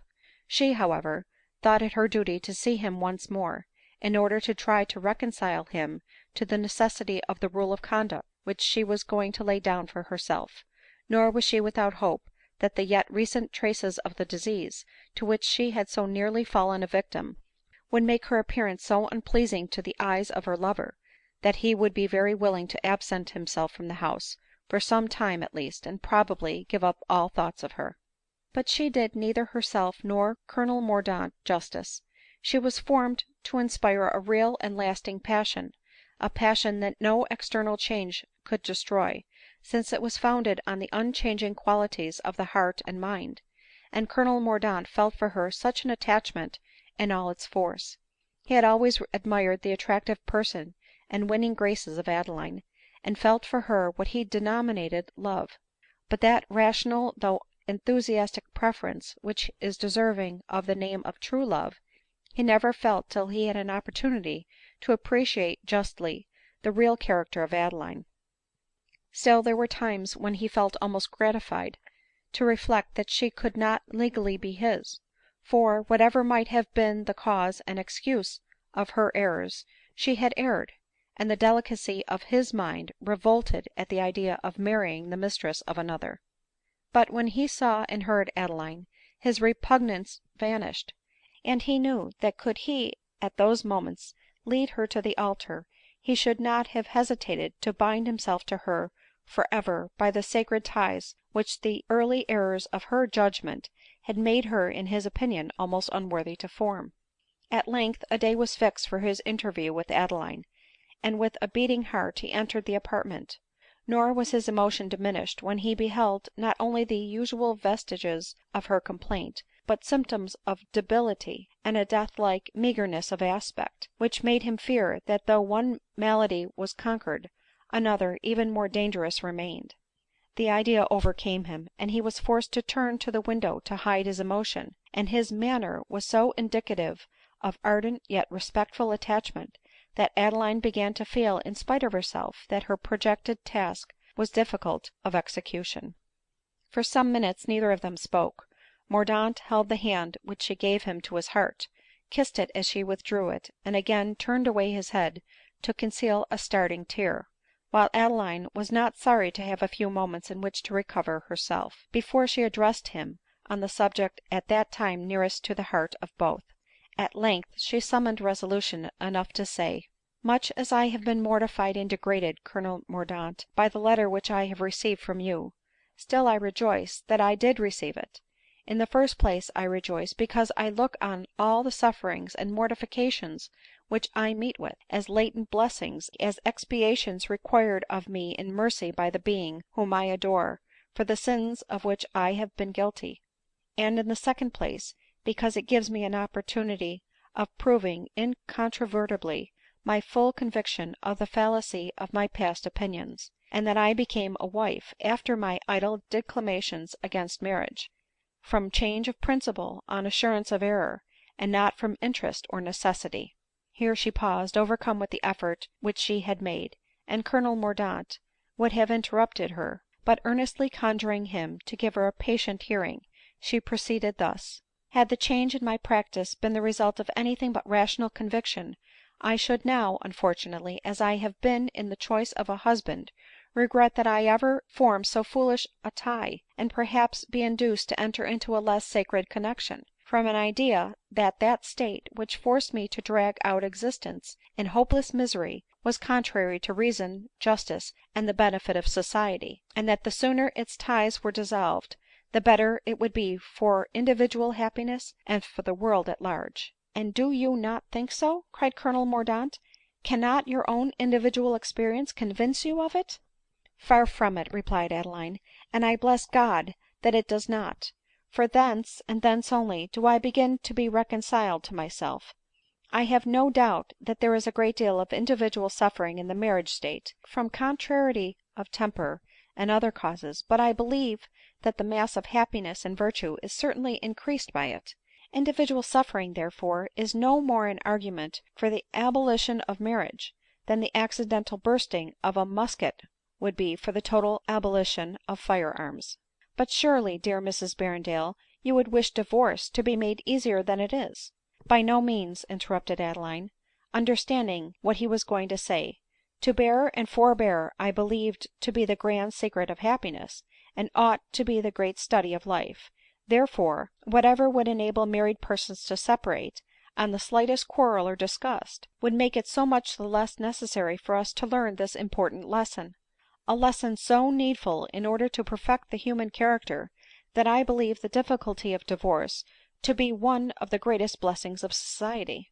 " What can have so completely changed your opinions on this subject ?" replied Colonel Mordaunt. " Not my own experience," returned Adeline ;" for the painful situation in which I have been placed I might attribute, not to the fallacy of the system on which I have acted, but to those existing prejudices in society which I wish to see destroyed." " Then to what else is the change in your sentiments to be attributed ?"" To a more serious, unimpassioned, and unprejudiced view of the subject than I had before taken. At present I am not equal to expatiate on matters so important ; however, some time or other, perhaps, I may make known to you my sentiments on them in a more ample manner. But I have, I trust, said enough to lead you to conclude, that though Mr Berrendale's conduct to me has been atrocious, and that you are in many respects entitled to my gratitude and thanks, you and I must henceforward be strangers to each other." Colonel Mordaunt, little expecting such a total overthrow to his hopes, was, on receiving it, choked with contending emotions ; and his broken sentences and pale cheek were sufficiently expressive of the distress which he endured. But I shall not enter into a detail of all he urged in favor of his passion, nor the calm, dignified, and feeling manner with which Adeline replied. Suffice that at last, from a sort of intuitive knowledge of the human heart, as it were, which persons of quick talents and sensibilities possess, however defective their experience, Adeline resolved to try to soothe the self–love which she had wounded, knowing that self–love is scarcely to be distinguished in its effects from love itself, and that the agony of disappointing passion is always greater when it is inflicted by the coldness or falsehood of the beloved object, than when it proceeds from parental prohibition, or the cruel separation enjoined by conscious poverty. She, therefore, told Colonel Mordaunt that he was once very near being the first choice of her heart.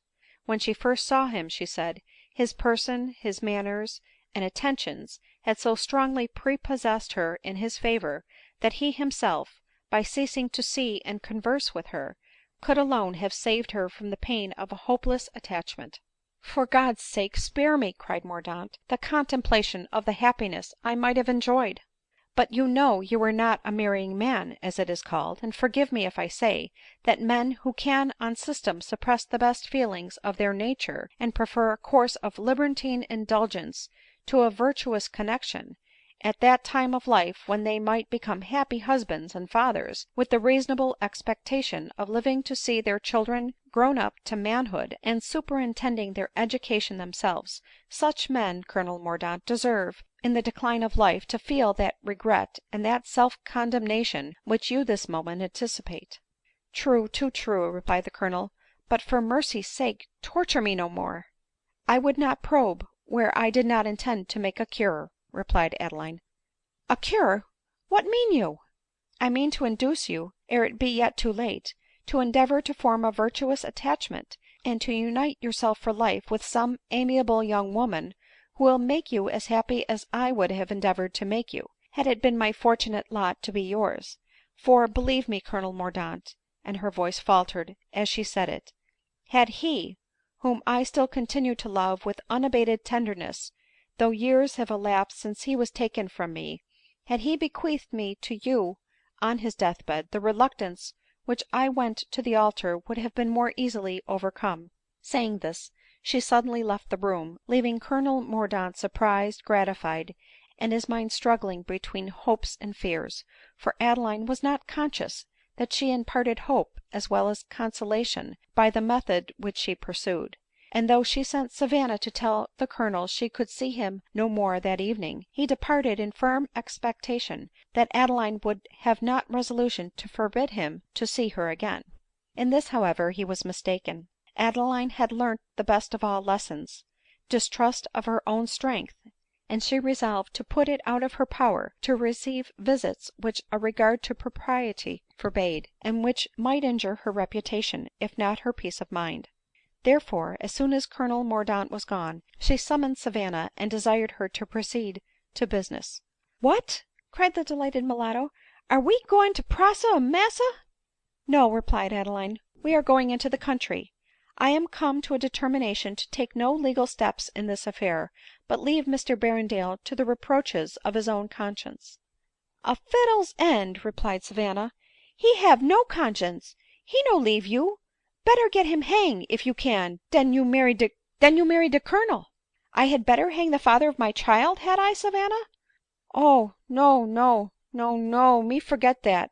But I do not, nor can I ever bear to disgrace the father of Editha ; therefore, trusting that I can dispose of her and secure her interests better than by forcing her father to do her justice, and bastardize the poor innocent whom his wife will soon bring into the world, I am going to bury myself in retirement, and live the short remainder of my days unknowing and unknown. CHAPTER XXIII. Savanna was going to remonstrate, but the words " short remainder of my days" distressed her so much that tears choked her words ; and she obeyed in silence her mistress's orders to pack up, except when she indulged in a few exclamations against her lady's cruelty in going away without taking leave of Colonel Mordaunt, who, sweet gentleman, would break his heart at her departure, especially as he was not to know whither she was going. A post chaise was at the door the next morning at 6 o'clock ; and as Adeline had not much luggage, having left the chief part of her furniture to be divided between the mistresses of her two lodgings, in return for their kind attention to her and her child, she took an affectionate leave of her landlady, and desired the post boy to drive a mile on the road before him ; and when he had done so, she ordered him to go on to Barnet, while the disappointed mulatto thanked God that the tawny boy was gone to Scotland with his protectress, as it prevented her having the mortification of leaving him behind her, as well as the Colonel. " Oh ! had I such a lover," cried she, her eyes filling with tears, " me never leave him, nor he me !" and for the first time she thought her angel lady hard hearted. For some miles they proceeded in silence, for Adeline was too much engrossed to speak ; and the little Editha, being fast asleep in the mulatto's arms, did not draw her mother out of the reverie into which she had fallen. " And where now ?" said the mulatto when the chaise stopped. " To the next stage on the high north road." And on they went again ; nor did they stop, except for refreshments, till they had travelled 30 miles ; when Adeline, worn out with fatigue, stayed all night at the inn where the chaise stopped, and the next morning they resumed their journey, but not their silence. The mulatto could no longer restrain her curiosity, and she begged to know whither they were going, and why they were to be buried in the country. Adeline, sighing deeply, answered that they were going to live in Cumberland, and then sunk into silence again, as she could not give the mulatto her true reasons for the plan that she was pursuing without wounding her affectionate heart in a manner wholly incurable. The truth was, that Adeline supposed herself to be declining ; she thought that she experienced those dreadful languors, those sensations of internal weakness, which, however veiled to the eye of the observer, speak in forcible language to the heart of the conscious sufferer. Indeed, Adeline had long struggled, but in vain, against feelings of a most overwhelming nature, amongst which remorse and horror for having led by her example the precepts and innocent girl into a life of infamy were the most painfully predominant ; for, believing Mary Warner's assertion when she saw her at Mr Langley's chambers, she looked upon that unhappy girl's guilt as the consequence of her own, and incessantly mourned over the fault errors of her early judgment, which had made her, though an indolator of virtue, a practical assistant to the cause of vice. When Adeline imagined the term of her existence to be drawing nigh, her mother, her obdurate but still dear mother, regained her wonted ascendency over her affections, and to her the approach of death seemed fraught with satisfaction ; for that parent so long, so repeatedly deaf to her prayers, and to the detail of those sufferings which she had made one of the conditions of her forgiveness, had promised to see and to forgive her on her deathbed ; and her heart fondly yearned for the moment when she should be pressed to the bosom of a relenting parent. To Cumberland, therefore, she was resolved to hasten, and into the very neighborhood of Mrs Mowbray ; while, as the chaise wheeled them along to the place of their destination, even the prattle of her child could not always withdraw her from the abstraction into which she was plunged, as the scenes of her early years thronged upon her memory, and with them the recollection of those proofs of a mother's fondness, from a renewal of which, even in the society of Glenmurray, she had constantly and despondingly sighed. As they approached Penrith, her emotion redoubled as she involuntarily exclaimed, " Cruel, but still dear mother, you little think your child is so near." " Heaven save me !" cried Savanna, " are we to go and be near dat woman ?"" Yes," replied Adeline. " Did she not say she would forgive me on my death bed ?"" But you are not there yet, dear mistress," sobbed Savanna ;" you not there of long years." " Savanna," returned Adeline, " I should die contented to purchase my mother's blessing and forgiveness." Savanna, speechless with contending emotions, could not express by words the feeling of mixed sorrow and indignation which overwhelmed her ; but she replied by putting Editha in Adeline's arms ; then articulating with effort, " Look there," she sobbed aloud. " I understand you," said Adeline, kissing away the tears gathering on Editha's eyes at sight of Savanna's distress ;" but perhaps I think my death would be of more service to my child than my life." " And to me too, I suppose," cried Savanna reproachfully. " Well, me go to Scotland, for no one love me but the tawny boy." " You first will stay and close my eyes, I hope," observed Adeline mournfully. In a moment Savanna's resentment vanished. " Me will live and die vid you," she replied, her tears redoubling, while Adeline again sunk into thoughtful silence. As soon as they reached Penrith, Adeline inquired for lodgings out of the town, on that side nearest to her mother's abode ; and was so fortunate, as she esteemed herself, to procure 2 apartments at a small house within 2 miles of Mrs Mowbray's. " Then I breathe once more the same air with my mother," exclaimed Adeline, as she took possession of her lodging. " Savanna, methinks I breathe freer already." " Me more choked," replied the mulatto, and turned sullenly away. " Nay, I feel so much better that tomorrow I will take a walk," said Adeline hesitatingly. " And where ?" asked Savanna eagerly. " Oh ! tonight I shall only walk to bed," replied Adeline smiling ; and with unusual cheerfulness she retired to rest. The next morning she arose early ; and being informed that a stile near a peasant's cottage commanded a view of Mrs Mowbray's house, she hired a man and cart to convey her to the bottom of the hill ; and with Editha by her side, she set out to indulge her feelings by gazing on the house which contained her mother. When they alighted, Editha gaily endeavored to climb the hill, and urged her mother to follow her ; but Adeline, rendered weak by illness and breathless by emotion, felt the ascent so difficult, that no motive less powerful than the one which actuated her could have enabled her to reach the summit. At length, however, she did reach it ; and the lawn before Mrs Mowbray's white house, her hay fields, the running stream at the bottom of it, burst in all their beauty on her view. " And this is my mother's dwelling !" exclaimed Adeline. " And there was I born ! and near here shall I die," she would have added, but her voice failed her. " Oh, what a pretty house and garden !" cried Editha in the unformed accents of childhood ;" how I should like to live there !" This artless remark awakened 1,000 mixed and overpowering feelings in the bosom of Adeline ; and after a pause of strong emotion, she exclaimed, catching the little prattler to her heart, " You shall live there, my child ; yes, yes, you shall live there." " But when ?" resumed Editha. " When I am in my grave," answered Adeline. " And when shall you be there ?" replied the unconscious child, fondly caressing her. " Pray, mamma, pray be there soon." Adeline turned away, unable to answer her. " Look, look, mamma," resumed Editha, " there are ladies ! Oh, do let us go there now ! Why can't we ?"" Would to God we could !" replied Adeline, as in one of the ladies she recognised Mrs Mowbray, and stood gazing on her till eyes ached again ; but what she felt on seeing her she will herself describe in the succeeding pages ; and I shall only add, that as soon as Mrs Mowbray returned to the house, Adeline, wrapped in a long and mournful reverie, returned full of a new plan to her lodgings.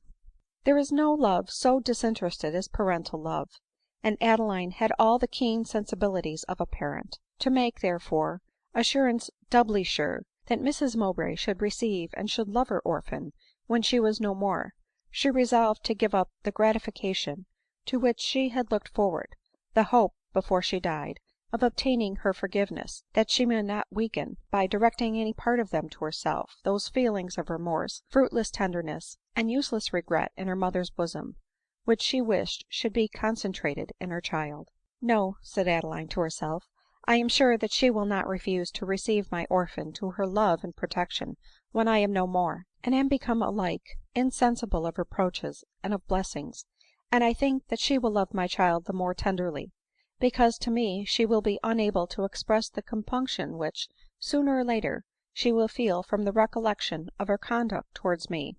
Therefore I will make no demands on her love for myself, but in a letter to be given her after my decease, bequeath my orphan to her care." And with this determination she returned from her ride. " Have you seen her ?" cried Savanna, running out to meet her. " Yes, but not spoken to her, nor shall I see her again." " What ! I supposed she see you, and not speak ?"" Oh, no, she did not see me, nor shall I urge her to see me. My plans are altered," replied Adeline. " And we go back to town and Colonel Mordaunt ?""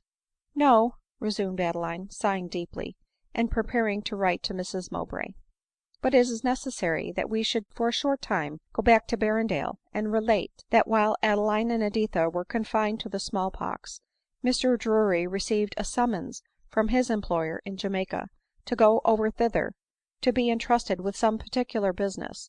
In consequence of this he resolved to call again on Adeline, and inquire whether she still persisted in styling herself Mrs Berrendale, as he concluded that Berrendale would be very glad of all the information relative to her and her child which he could possibly procure, whether his curiosity on the subject proceeded from fear or love.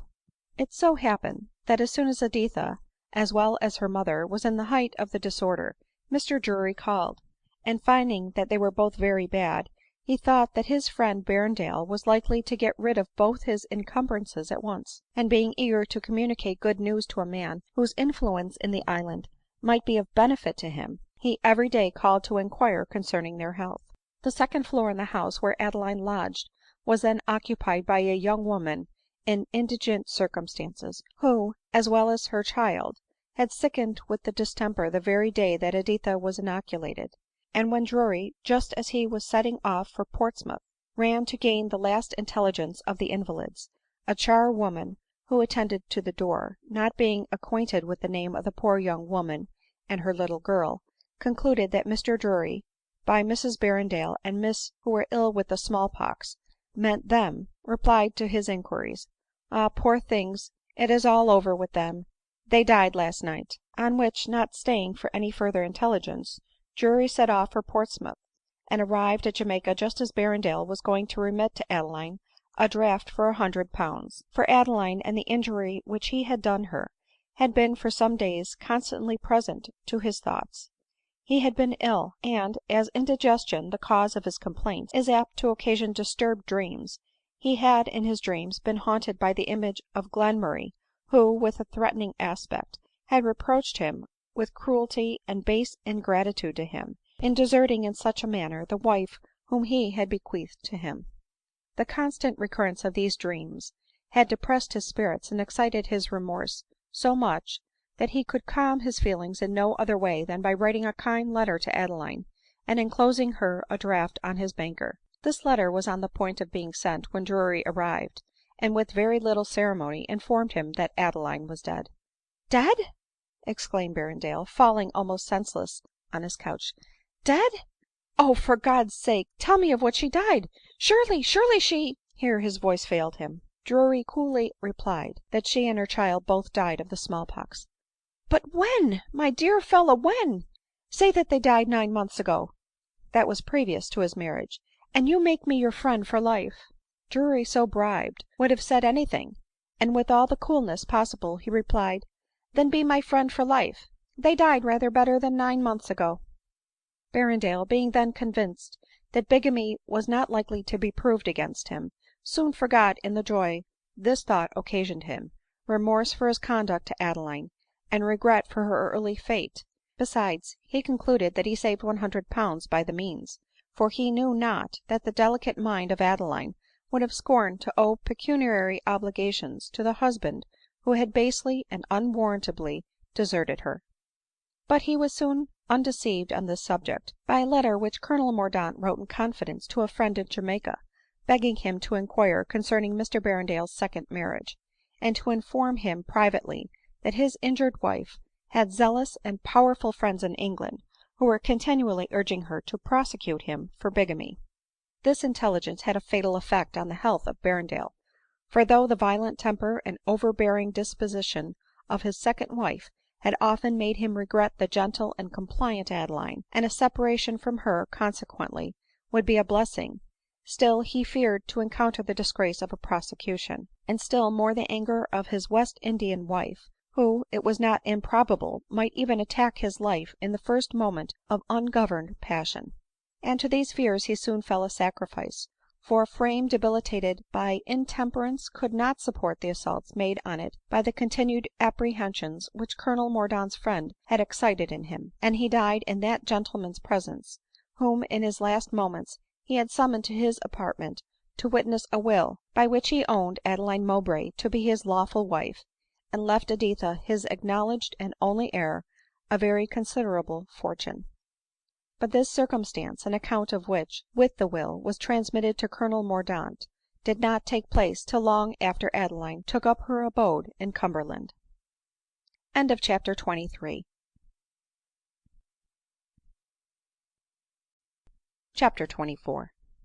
But to return to Colonel Mordaunt.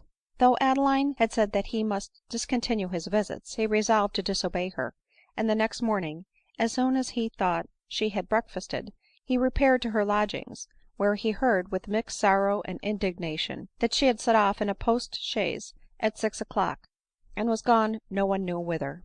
" But surely she has left some note or message for me," exclaimed Colonel Mordaunt. " Neither the one nor the other," was his answer ; and he returned home in no very enviable state of mind. Various indeed and contradictory were his feelings, yet still affection was uppermost, and he could not but respect in Adeline the conduct which drove him to despair ; nor was self-love backward to suggest to him, that had not Adeline felt his presence and attentions to be dangerous, she would not so suddenly have withdrawn from them. And this idea was the only one on which he could at all bear to dwell ; for, when he reflected that day after day might pass without his either seeing or hearing from her, existence seemed to become suddenly a burthen, and he wandered from place to place with joyless and unceasing restlessness. At one time he resolved to pursue her ; but the next, piqued at not having received from her even a note of farewell, he determined to endeavor to forget her ; and this was certainly the wiser plan of the two. But the succeeding moment he determined to let a week pass in hopes of receiving a letter from her, and, in case he did not, to set off in search of her, being assured of succeeding in his search, because the singularity of Savanna's appearance, and the traces of the small pox visible in the face of Adeline, made them liable to be observed, and easy for him to describe. But before the week elapsed, from agitation of mind, and from having exposed himself unnecessarily to cold, by lying on damp grass at midnight, after having heated himself by immoderate walking, Colonel Mordaunt became ill of a fever ; and when, after a confinement of several weeks, he was restored to health, he despaired of being able to learn tidings of the fugitives, and, disappointed and dejected, he sought in the gayest scenes of the metropolis and its environs to drown the remembrances from which in solitude he had vainly endeavored to fly. At this time a faded but attractive woman of quality, with whom he had formerly been intimate, returned from abroad, and meeting Colonel Mordaunt at the house of a mutual friend, endeavored to revive him in his former attachment. But it was a difficult task for a woman, who, though capable of charming the senses, had never been able to touch the heart, to excite an attachment in a man already sentimentally devoted to another. Her advances, however, flattered Colonel Mordaunt, and her society amused him, till at length her intimacy was renewed on its former footing. But soon disgusted with an intercourse in which the heart had no share, tired of his mistress and displeased with himself, he took an abrupt leave of her, and throwing himself into his post chaise, retired to the seat of a relation in Herefordshire. Near this gentleman's house lived Mr Maynard and his two sisters, who had taken up their abode there immediately on their return from Portugal. Major Douglas, his wife, and Emma Douglas, were there on a visit to them. Mordaunt had known Major Douglas in early life, and as soon as he found that he was in the neighborhood, he rode over to renew his acquaintance with him, and received so cordial a welcome, not only from the Major but the master of the house and his sisters, that he was strongly induced to repeat his visits, and not a day passed in which he was not, during some part of it, a guest at Mr Maynard's. Mrs Wallington and Miss Maynard, indeed, received him with such pointed marks of distinction and preference as to make it visible to every observer that it was not as a friend only they were desirous of considering Colonel Mordaunt ; while, by spiteful looks and acrimonious remarks directed to each other, the sisters expressed the jealousy which rankled in their hearts, whenever he seemed by design or inadvertency to make one of them a particular object of his attention. Of Emma Douglas's chance for his favor they were not at all fearful ; they thought her too plain and too unattractive to be capable of rivalling them, especially in the favor of an officer, a man of fashion ; and therefore they beheld without emotion the attention which Colonel Mordaunt paid to her whenever she spoke, and the deference which he evidently felt for her opinion, as her remarks on whatever subject she conversed were formed always to interest and often to instruct.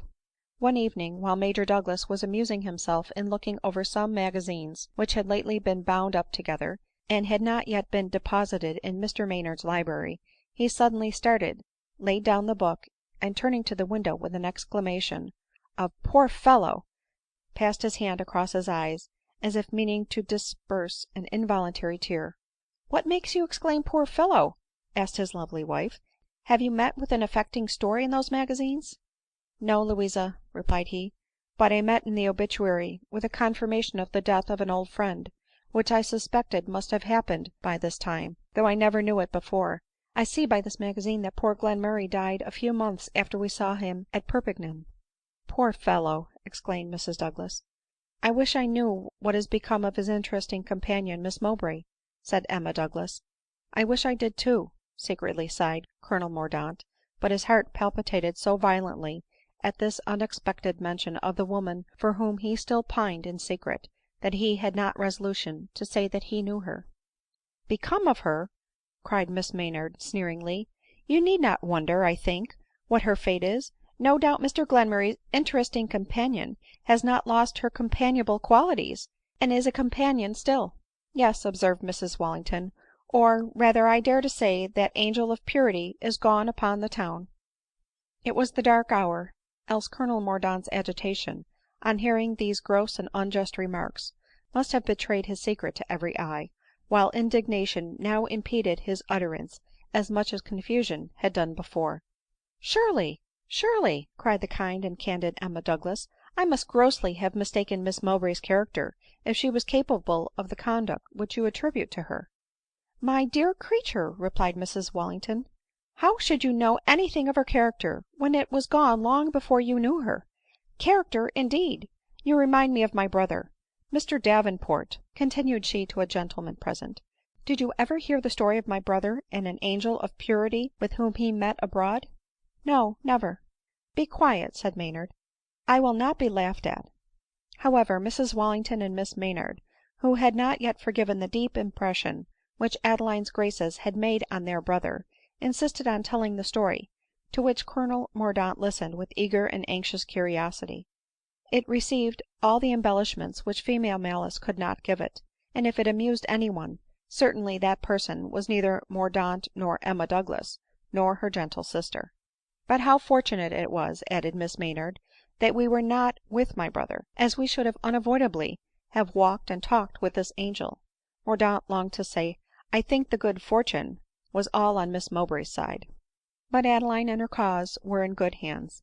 Emma Douglas stood forth as her champion. " We feel very differently on that subject," she replied ;" and I shall ever regret, not that I saw and conversed with Miss Mowbray, but that I did not see and converse with her again and again." At this moment Emma was standing by Colonel Mordaunt, who involuntarily caught her hand and pressed it eagerly, but tried to disguise his motive by suddenly seating her in a chair behind her, saying, " You had better sit down ; I am sure you must be tired with standing so long."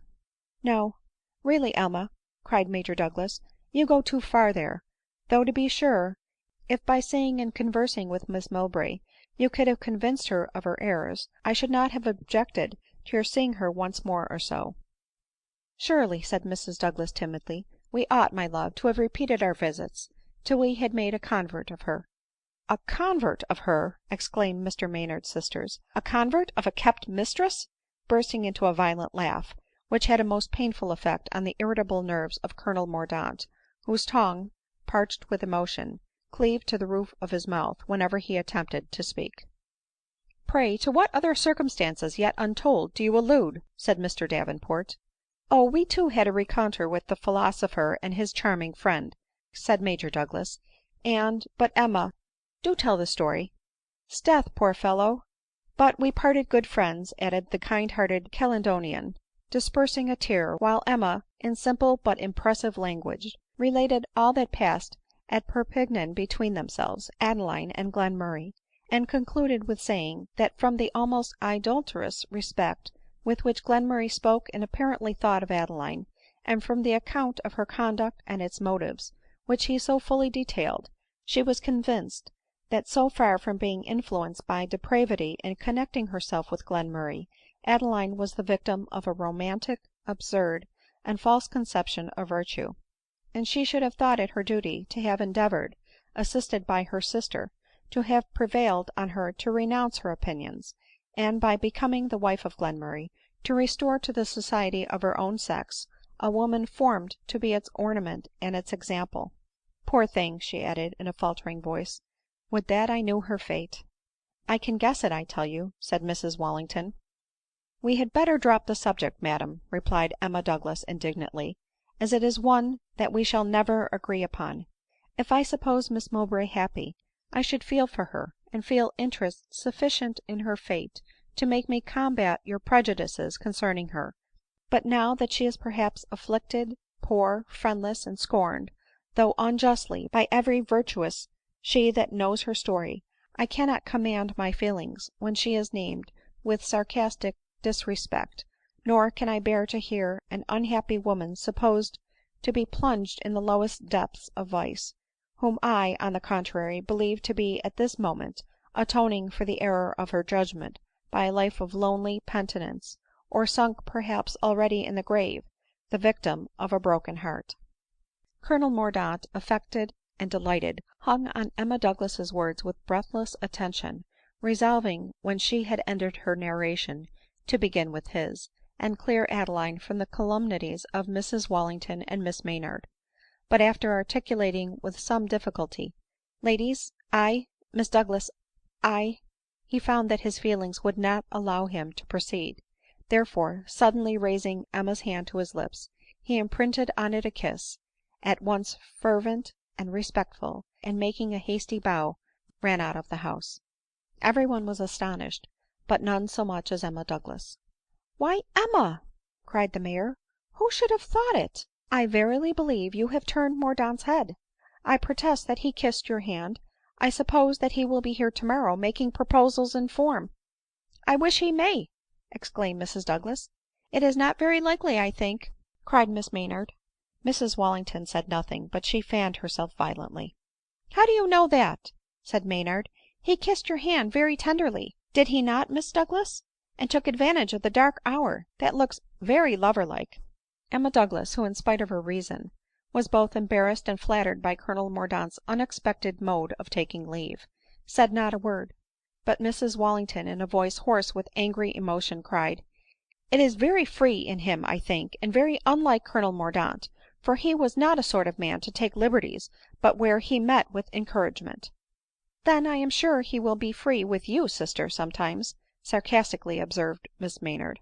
" Nay, with both of you, I think," replied Maynard, who had not forgiven the laugh at his expense which they had tried to excite ; on which an angry dialogue took place between the brother and sisters, and the Douglases, disgusted and provoked, retired to their apartment. " There is something very strange and uncommon," said Mrs Douglas, detaining Emma in her dressing room, " in Colonel Mordaunt's behavior. Do you not think so, Emma, if it should have any meaning ?"" Meaning !" cried the Major, " what meaning should it have ? Why, my dear, do you think Mordaunt never kissed a woman's hand before ?"" But it was so particular." " Well, Emma, if it should lead to consequences "" Consequences !" cried the Major. " My dear girl, what can you mean ?"" Why, if he should really love our Emma ? Why, then I hope our Emma will love him." What say you, Emma?" "I say, she replied, "really I never thought it possible that Colonel Mordaunt should have any thoughts of me, nor do I now ; but it is very strange that he should kiss my hand." The Colonel could not help laughing at the naivety of this reply, and in a mutual whisper they agreed how much they wished to see their sister so happily disposed of ; while Emma paced up and down her own apartment some time before she undressed herself; and after seeming to convince herself, by recollecting that Colonel Mordaunt's conduct towards her, that he could not possibly mean any thing by his unusual adieu, she went to sleep, exclaiming, " But it is very strange that he should kiss my hand." CHAPTER XXV. The next morning explained the mystery ; for breakfast was scarcely over when Colonel Mordaunt appeared, and his presence occasioned with a blush, from different causes, on the cheeks of all the ladies, and a smile on the countenances of both the gentlemen. " You left us very abruptly last night," said Major Douglas. " I did so," replied Mordaunt with a sort of grave smile. " Were you taken ill ?" asked Maynard. " I was not quite easy," answered he. " But, Miss Douglas, may I request the honor of seeing you alone for a few minutes ?" Again the ladies blushed, and the gentlemen smiled.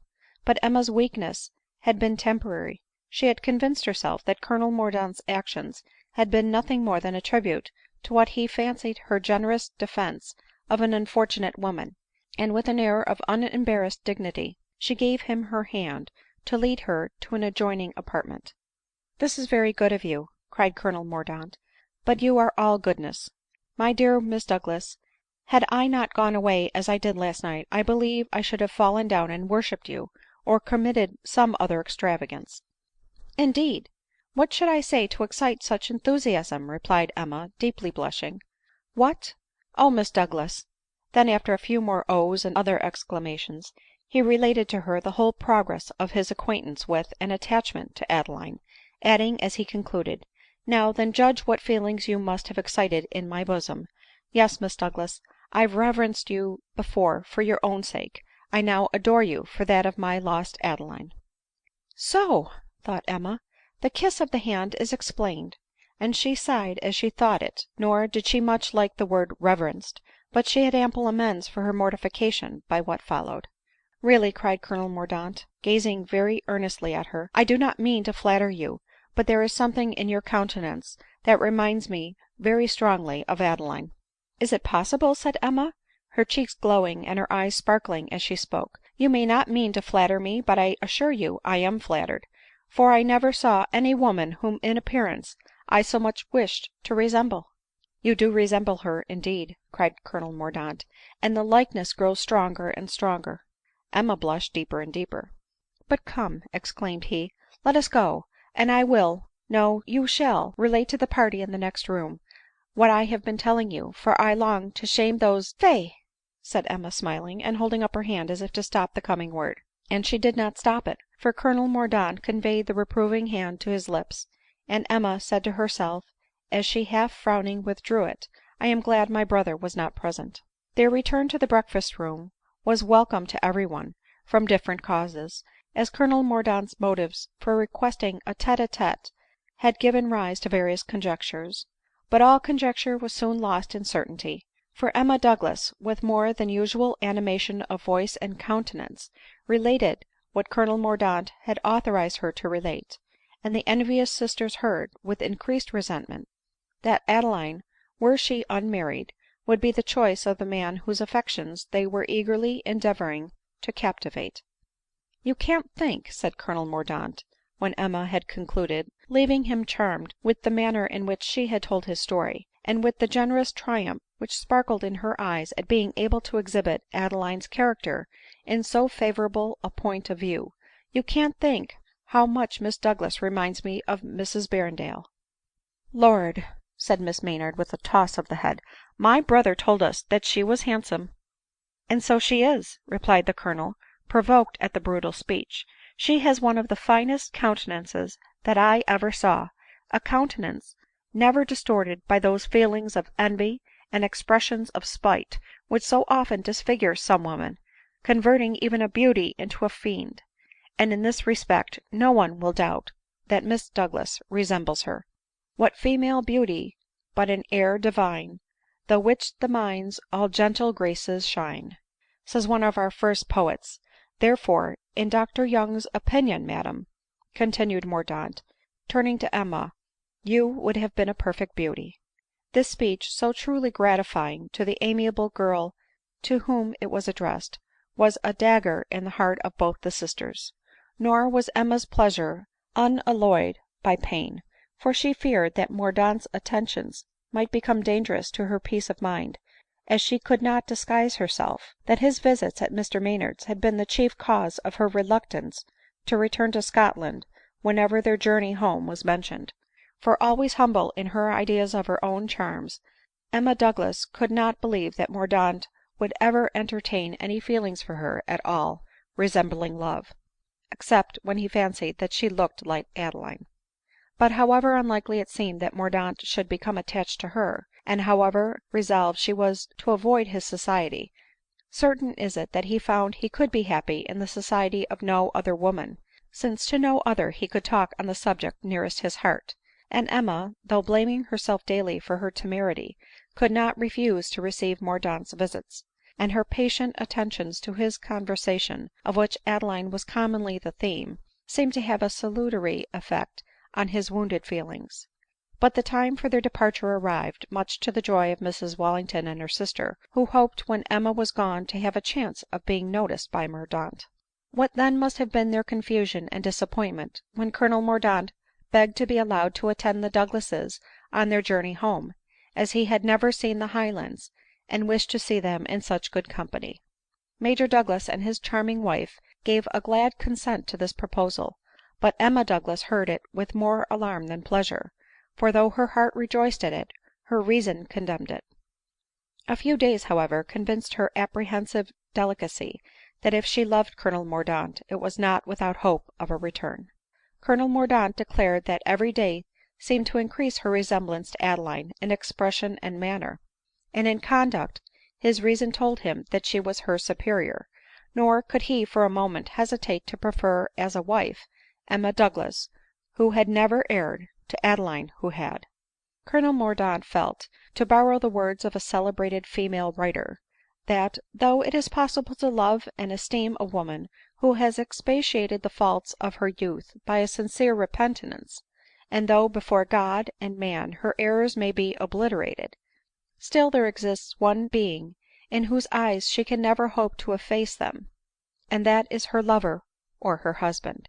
He felt that no man of acute sensibility can be happy with a woman whose recollections are not pure. She must necessarily be jealous of the opinion which he entertains of her, and he must be often afraid of speaking lest he utter a sentiment that may wound and mortify her. Besides, he was, on just grounds, more desirous of marrying a woman whom he admired than one whom he forgave, and therefore, while he addressed Emma, he no longer regretted Adeline. In short, he at length ceased to talk of Emma's resemblance to Adeline, but seemed to admire her wholly for her own sake ; and having avowed his passion, and been assured of Emma's in return by Major Douglas, he came back to England in the ensuing autumn the happy husband of one of the best of women. CHAPTER XXVI.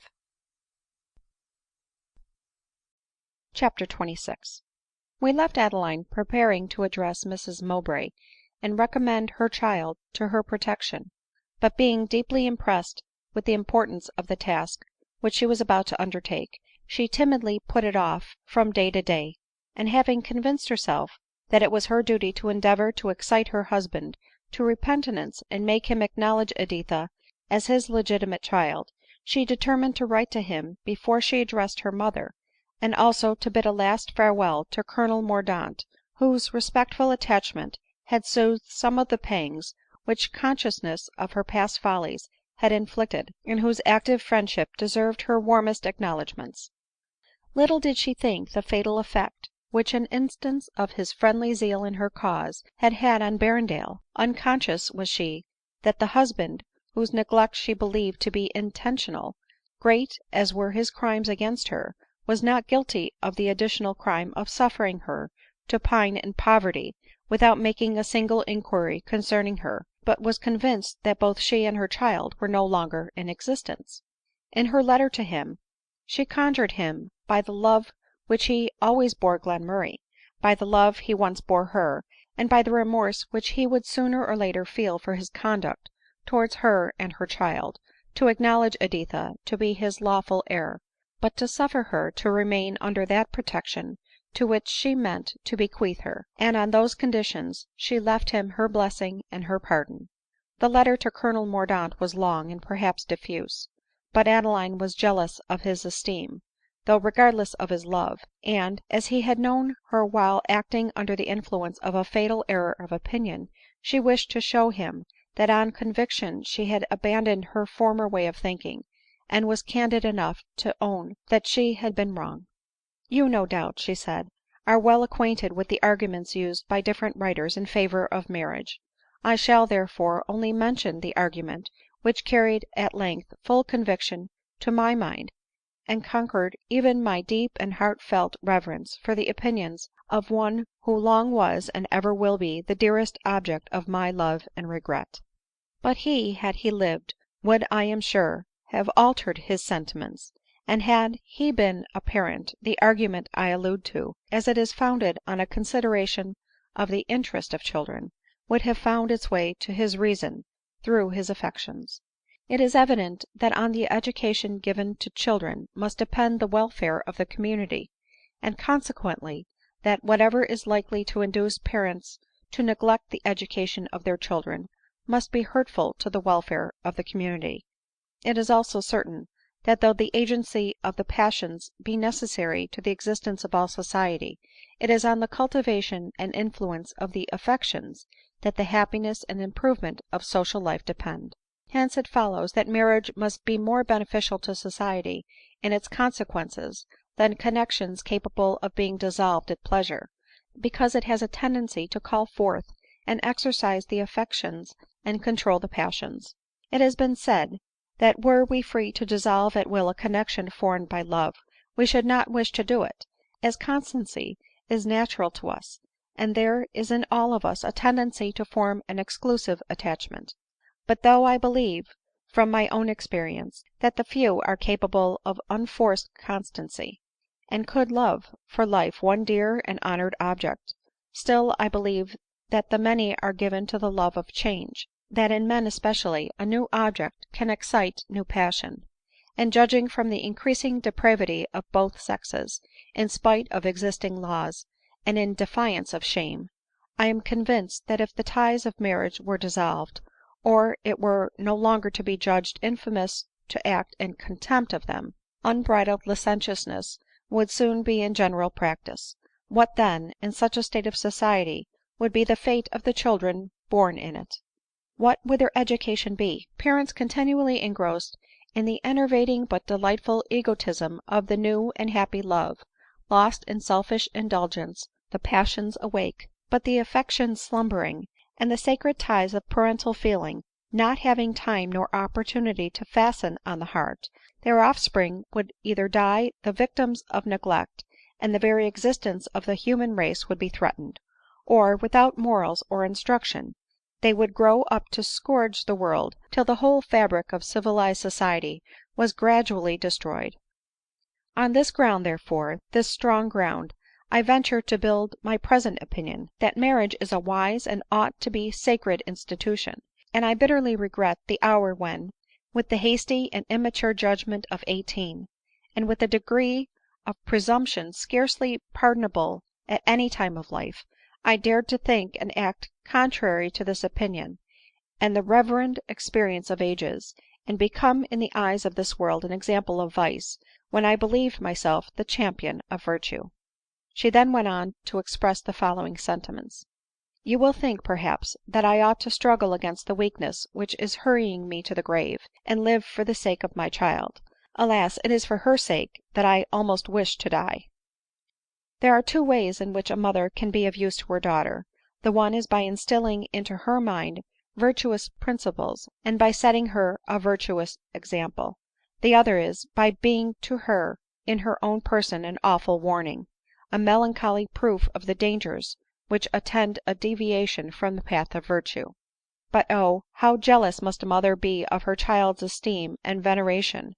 And how could she bear to humble herself in the eyes of the beloved object, by avowing that she had committed crimes against society, however atoned for by penitence and sorrow. I can never now be a correct example for my Editha, nor could I endure to live to be a warning to her. Nay, if I lived, I should be most probably a dangerous example to her ; for I should be, on my death bed I think I may be allowed the boast, respected and esteemed, while the society around me would forget my past errors in the sincerity of my repentance.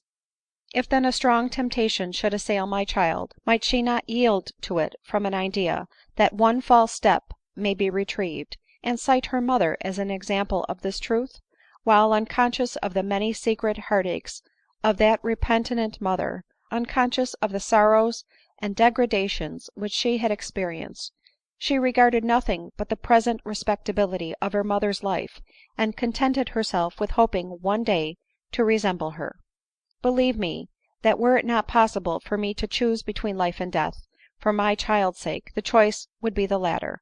Now, when she shall see in my mournful and uneventful history, written as it has been by me in moments of melancholy leisure, that all my sorrows were consequent on one presumptuous error of judgment in early youth, and shall see a long and minute detail of the secret agonies which I have endured, those agonies wearing away my existence, and ultimately hurrying me to an untimely grave, she will learn that the woman who feels justly, yet has been led even into the practice of vice, however she may be forgiven by others, can never forgive herself; and though she may dare to lift an eye of hope to that being who promises pardon on repentance, she will still recollect with anguish the fair and glorious course which she might have run, and that instead of humbly imploring forbearance and forgiveness, she might have demanded universal respect and esteem. True it is, that I did not act in defiance of the world's opinion, from any depraved feelings or vicious inclinations ; but the world could not be expected to believe this, since motives are known only to our hearts and the great Searcher of hearts. Therefore, as far as example goes, I was as great a stumbling block to others as if the life I led had been owing to the influence of lawless desires, and society was right in making and in seeing no distinction between me and any other woman living in an unsanctioned connexion. But methinks I hear you say that Editha might never be informed of my past errors. Alas, wretched must that woman be whose happiness and respectability depend on the secrecy of others. Besides, did I not think the concealment of crime in itself a crime? How could I know an hour of peace while I reflected that a moment's malice or inadvertency in one of Editha's companions might cause her to blush at her mother's disgrace?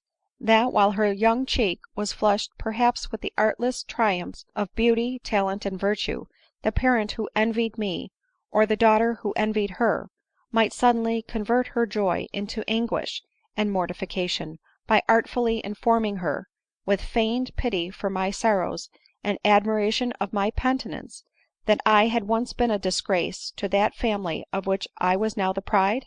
No, even if I were not for ever separated in this world from the only man whom I ever loved with passion and well founded affection, united for life to the object of my just aversion, and were I not conscious, horrible and overwhelmingly thought, of having by my example led another into the path of sin, still, I repeat it, for my child's sake I should wish to die, and should consider, not early death, but lengthened existence as a curse.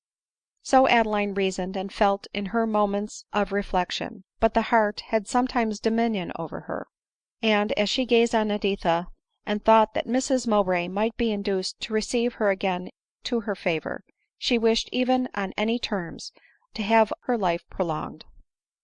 CHAPTER XXVII.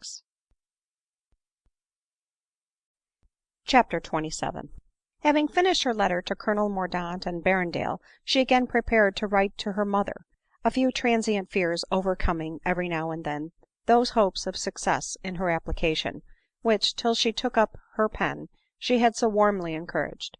Alas, little did she know how erroneously for years she had judged of Mrs Mowbray.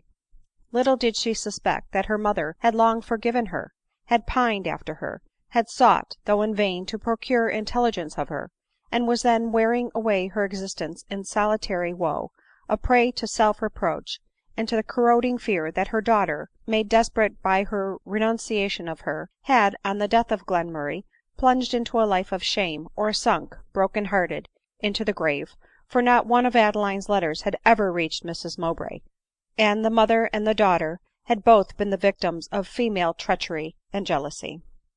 Mrs Mowbray, as soon as she had parted with Adeline for the last time, had dismissed all her old servants, the witness of her sorrows and disgrace, and retired to her estate in Cumberland, an estate where Adeline had first seen the light, and where Mrs Mowbray had first experienced the transports of a mother.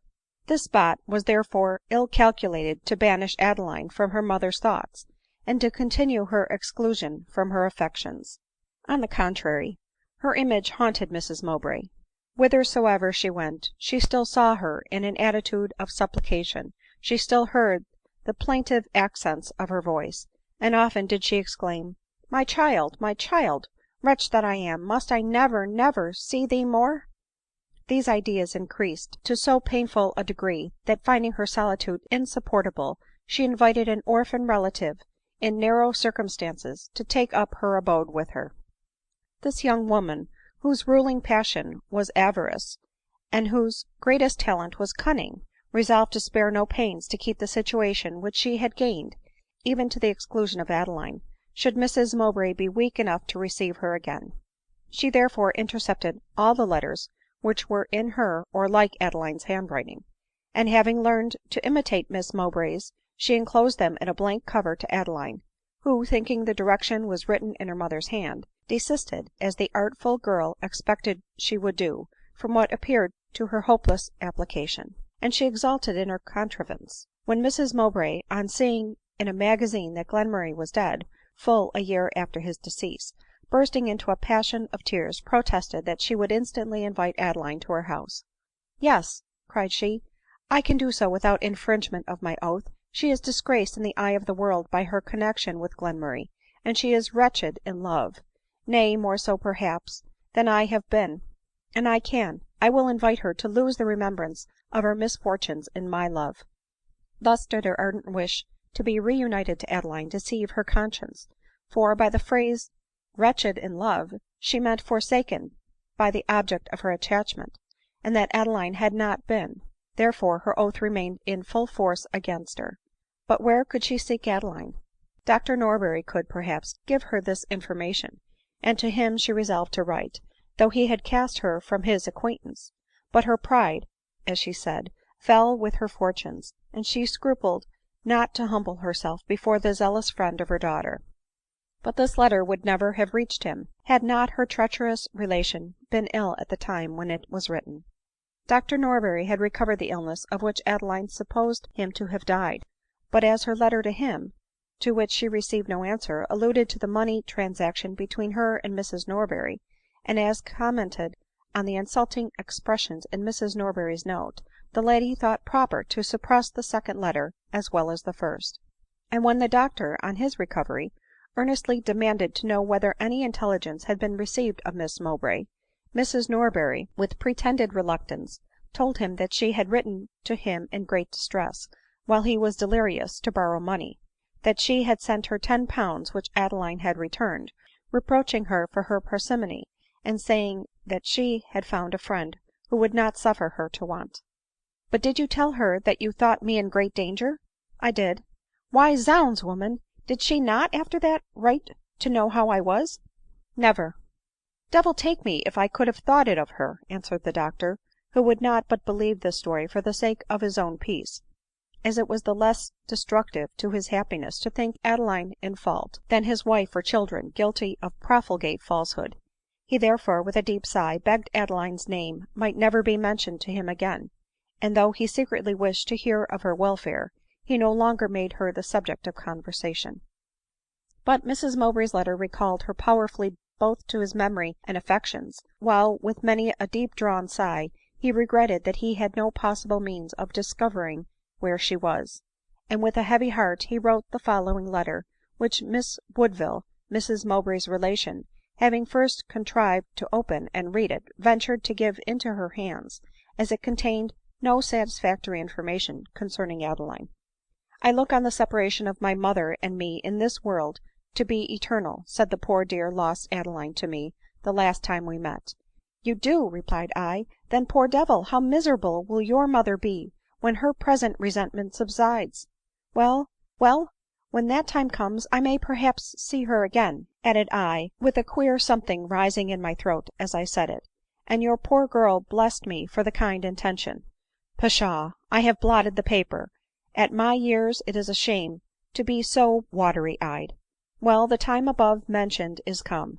You are miserable, you are repentant, and you ask me to forget and forgive. I do forget, I do forgive. Some time or other too I will tell you so in person ; and were the lost Adeline to know that I did so, she would bless me for the act, as she did before for the intention. But alas !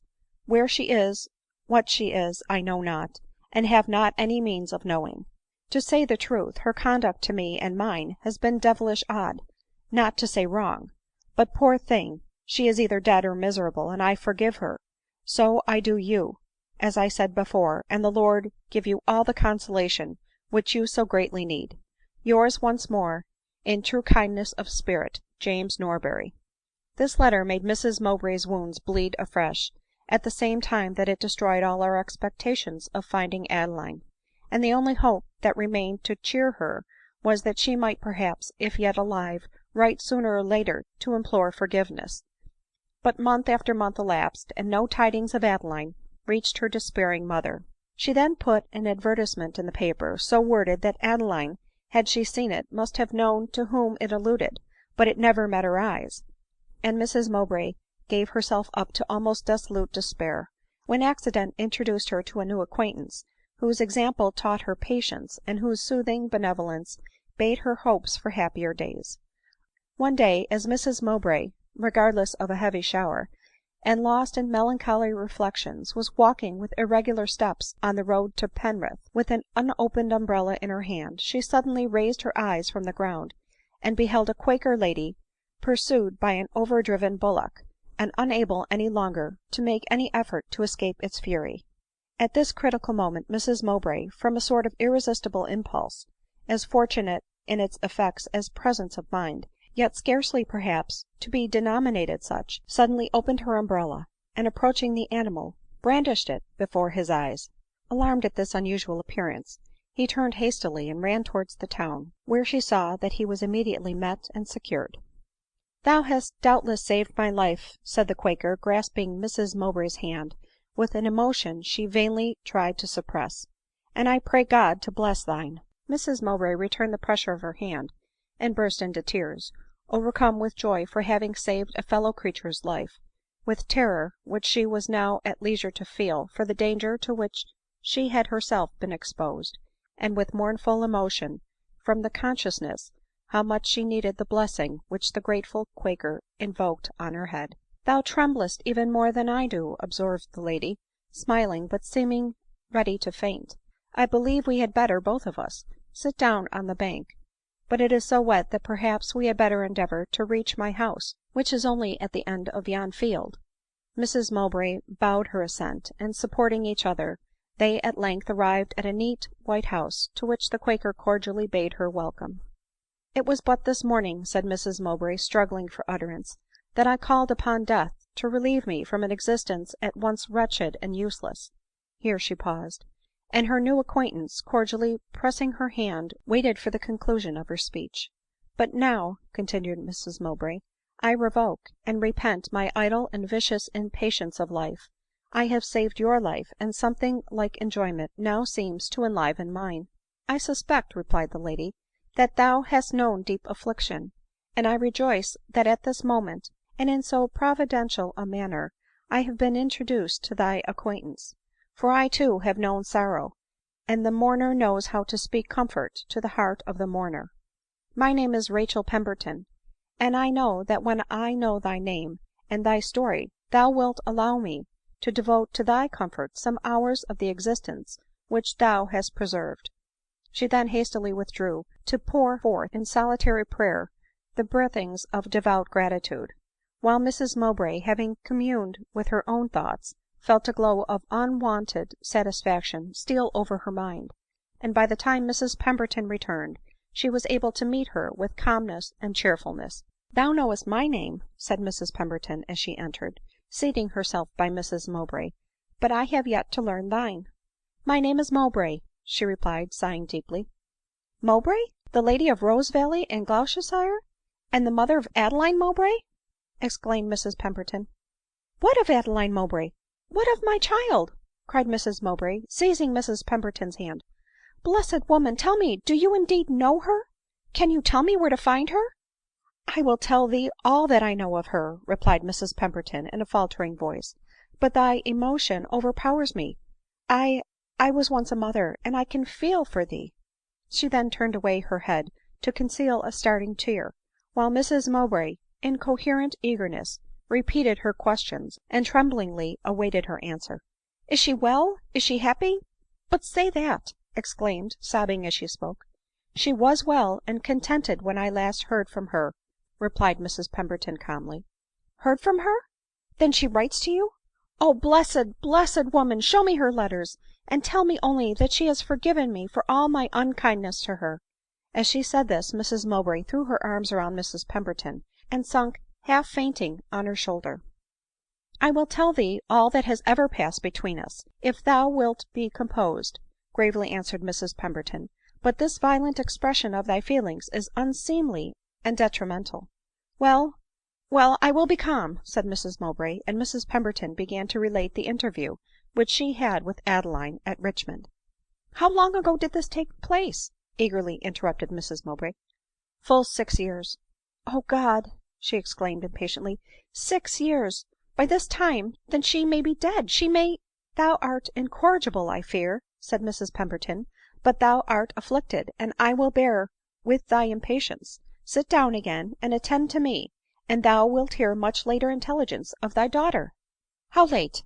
asked Mrs Pemberton with frantic eagerness ; and Mrs Pemberton, overcome with the manner in which she spoke, could scarcely falter out, " Within a 12-month I have heard of her." " Within a 12-month !" joyfully cried Mrs Mowbray ; but recollecting herself, she added mournfully, " But in that time what may not have happened ?""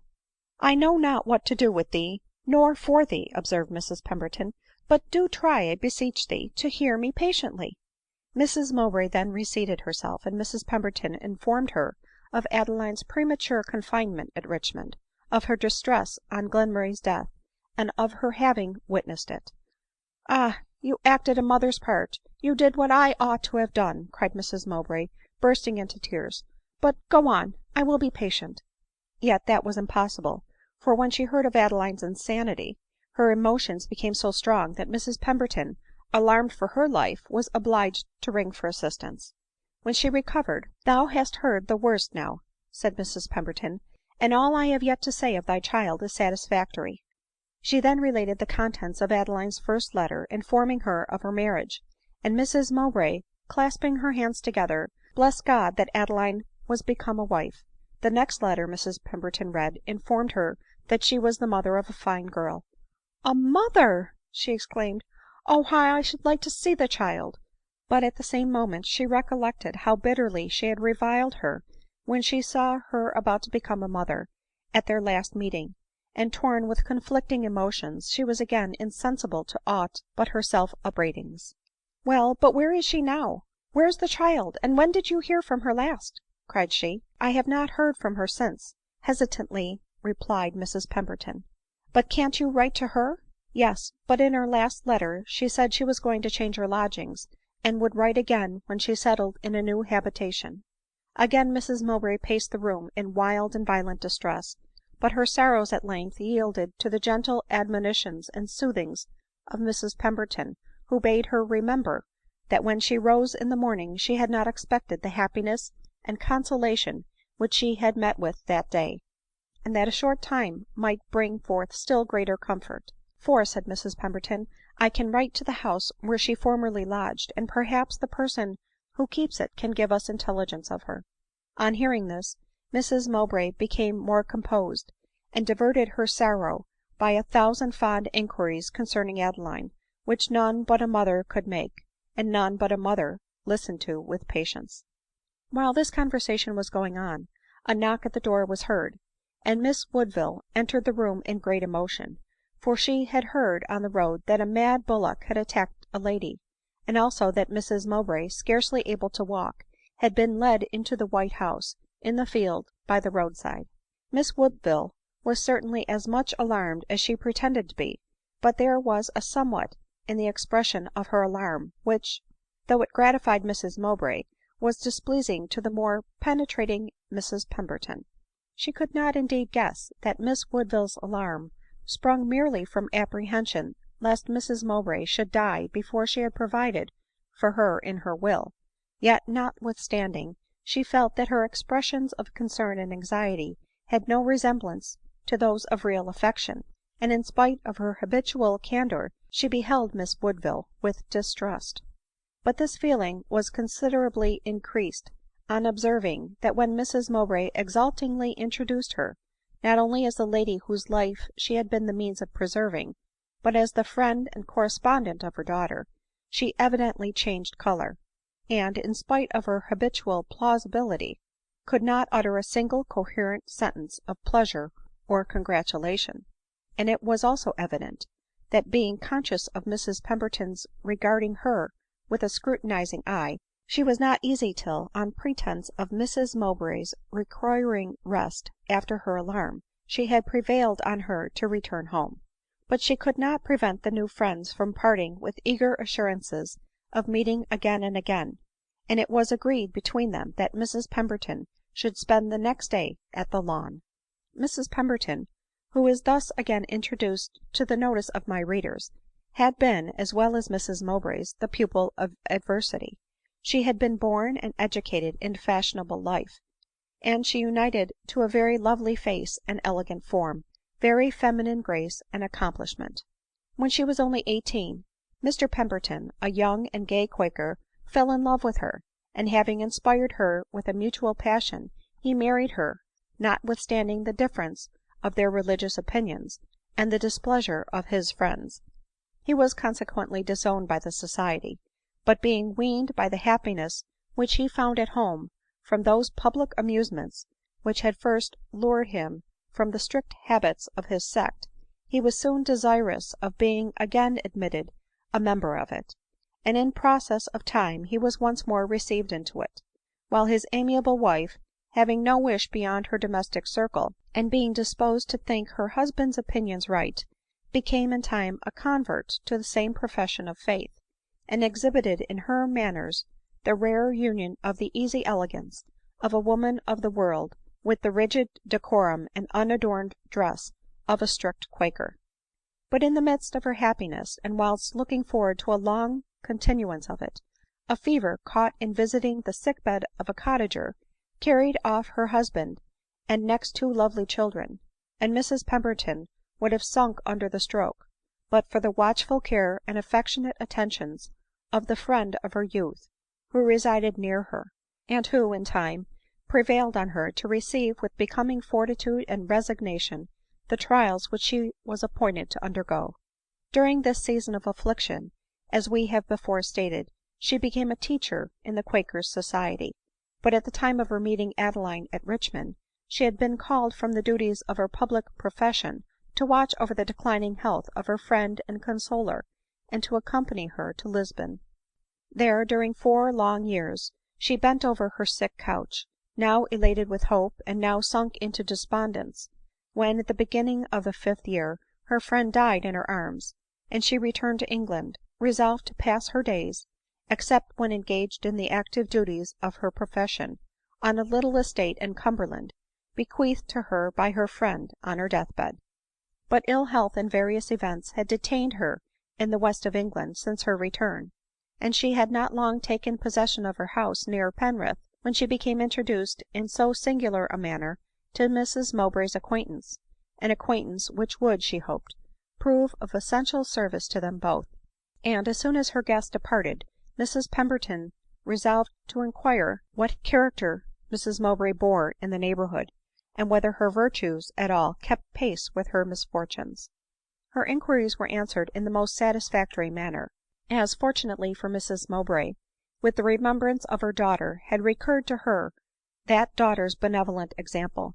She remembered the satisfaction which used to beam from Adeline's countenance when she returned from her visits to the sick and the afflicted, and she resolved to try whether those habits of charitable exertion which could increase the happiness of the young and light-hearted Adeline might not have power to alleviate the sorrows of her own drooping age and broken joyless heart. Sweet uses of adversity! She who, while the child of prosperity, was a romantic, indolent theorist, an inactive speculator, a proud contemner of the dictates of sober experience, and a neglecter of the practical benevolence which can in days produce more benefit to others than theories and theorists can accompany in years, this erring woman, awakened from her dreams and reveries of habits of useful exertion by the stimulating touch of affliction, has become the visitor of the sick, the consoler of the sorrowful, the parent of the fatherless, while virtuous industry looked up to her with hope, and her name, like that of Adeline in happier days, was pronounced with prayers and blessings. But alas, she felt that blessing could reach her only in the shape of her lost child ; and though she was conscious of being useful to others, though she had the satisfaction of knowing that she had but the day before been the means of preserving a valuable life, she met Mrs Pemberton when she arrived at the Lawn with a countenance of fixed melancholy, and was at first disposed to expect but little success from the project of writing to Adeline's former lodgings in order to inquire. The truth was, that Miss Woodville had artfully insinuated the improbability of such an inquiry's succeeding ; and though Mrs Mowbray had angrily asserted her hopes when Miss Woodville provokingly asserted her fears, the treacherous girl's insinuations had sunk deeply into her mind, and Mrs Pemberton saw, with pain and wonder, an effect produced of which the cause was wholly unseen. But she at length succeeded in awakening Mrs Mowbray's hopes ; and in a letter written by Mrs Pemberton to the mistress of the house whence Adeline formerly dated, she enclosed one to her daughter, glowing with maternal tenderness, and calculated to speak peace to her sorrows. These letters were sent, as soon as written, to the post by Mrs Mowbray's footman ; but Miss Woodville contrived to meet him near the post office, and telling him she would put the letter in the receiver, she gave him a commission to call at a shop in Penrith for her, at which she had not time to call herself. Thus was another scheme for restoring Adeline to her afflicted mother frustrated by the treachery of this interested woman, who, while Mrs Pemberton and Mrs Mowbray looked anxiously forward to the receipt of an answer from London, triumphed with malignant pleasure in the success of her artifice. But, spite of herself, she feared Mrs Pemberton, and was not at all pleased to find that till the answer from London would arrive, that lady would remain at the Lawn.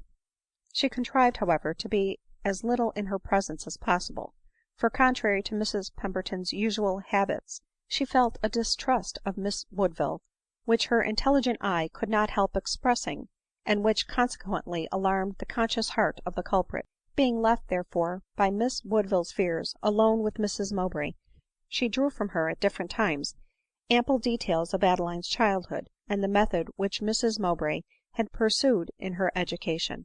" Ah, 'tis I suspected," interrupted Mrs Pemberton during one of these conversations ;" thy daughter's faults originated in thee ; her education was cruelly defective." " No !" replied Mrs Mowbray with an almost angry eagerness ;" whatever my errors as a mother have been, and for the rash marriage which I made I own myself culpable in the highest degree, I am sure that I paid the greatest attention to my daughter's education. If you were but to see the voluminous manuscript on the subject which I wrote for her improvement. But where was thy daughter? and how was she employed during the time that thou wert writing a book by which to educate her ?" Mrs Mowbray was silent.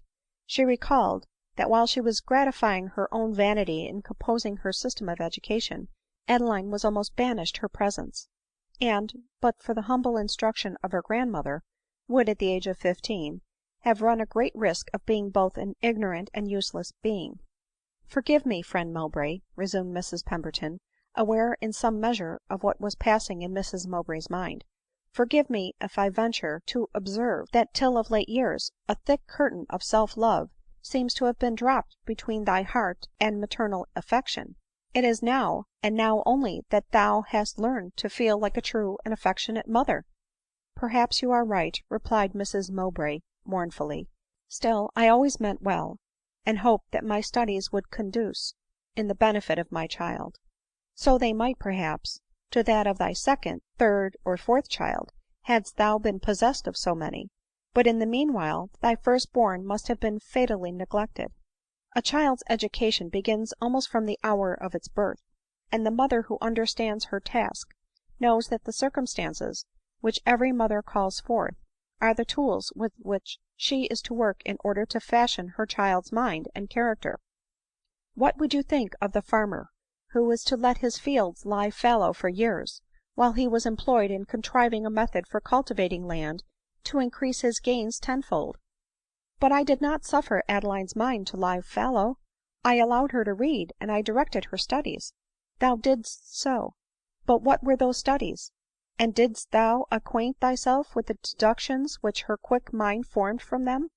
No, thou didst not, as parents should do, inquire into the impressions made on thy daughter's mind by the books which she perused." Prompt to feel and hasty to decide as Adeline was, how necessary was to her the warning voice of judgment and experience !" But how could I imagine that a girl so young should dare to act, whatever her opinions might be, in open defiance of the opinions of the world ?"" But she had not lived in the world, therefore scarcely knew how repugnant it to her opinions were ; nor, as she did not mix in general society, could she care sufficiently for its good opinion to be willing to act contrary to her own ideas of right rather than forfeit it. Besides, thou ownest that thou didst openly profess admiration for the sentiments which she adopted ; nor, till they were confirmed irrevocably hers, didst thou declare that to act up to them was, in thy opinion, vicious. And then it was too late ; she thought thy timidity and not thy wisdom spoke, and she set thee the virtuous example of acting up to the dictates of conscience. But Adeline and thou are both the pupils of affliction and experience ; and I trust that, all your errors repented of, you will meet once more to expiate your past follies by your future conduct." " I hope so too," meekly replied Mrs Mowbray, whose pride had been completely subdued by self–upbraidings and distress. " Oh ! when will an answer arrive from London ?" CHAPTER XXVIII. Alas, day after day elapsed, and no letter came ; but while Mrs Mowbray was almost frantic with disappointment and anxiety, Mrs Pemberton thought that she observed in Miss Woodville's countenance a look of triumphant malice, which ill accorded with the fluent expressions of sympathy and regret with which she gratified her unsuspicious relation ; and she determined to watch her very narrowly ; for she thought it strange that Adeline, however she might respect her mother's oath, should never, in the bitterness of her sorrows, have unburthened her heart by imparting them to her. One day, when, as usual, the post had been anxiously expected, and, as usual, had brought no letter from London concerning Adeline, and while Miss Woodville was talking on indifferent subjects with ill–suppressed gaiety, though Mrs Mowbray, sunk into despondence, was lying on the sofa by her, Mrs Pemberton suddenly exclaimed, " There is only one right way of proceeding, friend Mowbray ; thou and I must go to London, and make our inquiries in person, and then we shall have a great chance of succeeding." As she said this she looked steadfastly at Miss Woodville, and saw her turn very pale, while her eye was hastily averted from the penetrating glance of Mrs Pemberton ; and when she heard Mrs Mowbray, in a transport of joy, declare that they had better set off that very evening, unable to conceal her terror and agitation, she hastily left the room. Mrs Pemberton instantly followed her into the apartment to which she had retired, and the door of which she had closed with great violence. She found her walking to and fro, and wringing her hands as if in agony. On seeing Mrs Pemberton she started, and sinking into a chair, she complained of being very ill, and desired to be left alone. " Thou art ill, and thy illness is of the worst sort, I fear," replied Mrs Pemberton. but I will stay and be thy physician." "You, my physician!" replied Miss Woodville, with fury in her looks, " You !"" Yes, I see that thou art afraid lest Adeline should be restored to her paternal roof." " Who told you so, officious insolent woman ?" returned Miss Woodville. " Thine own looks. But all this is very natural in thee. Thou fearest that Adeline's favor should annihilate thine." " Perhaps I do," cried Mrs Woodville a little less alarmed, and catching at this plausible excuse for her uneasiness ;" for, should I be forced to leave my cousin's house, I shall be reduced to comparative poverty and solitude again." " But why shouldst thou be forced to leave it ? Art thou not Adeline's friend ?""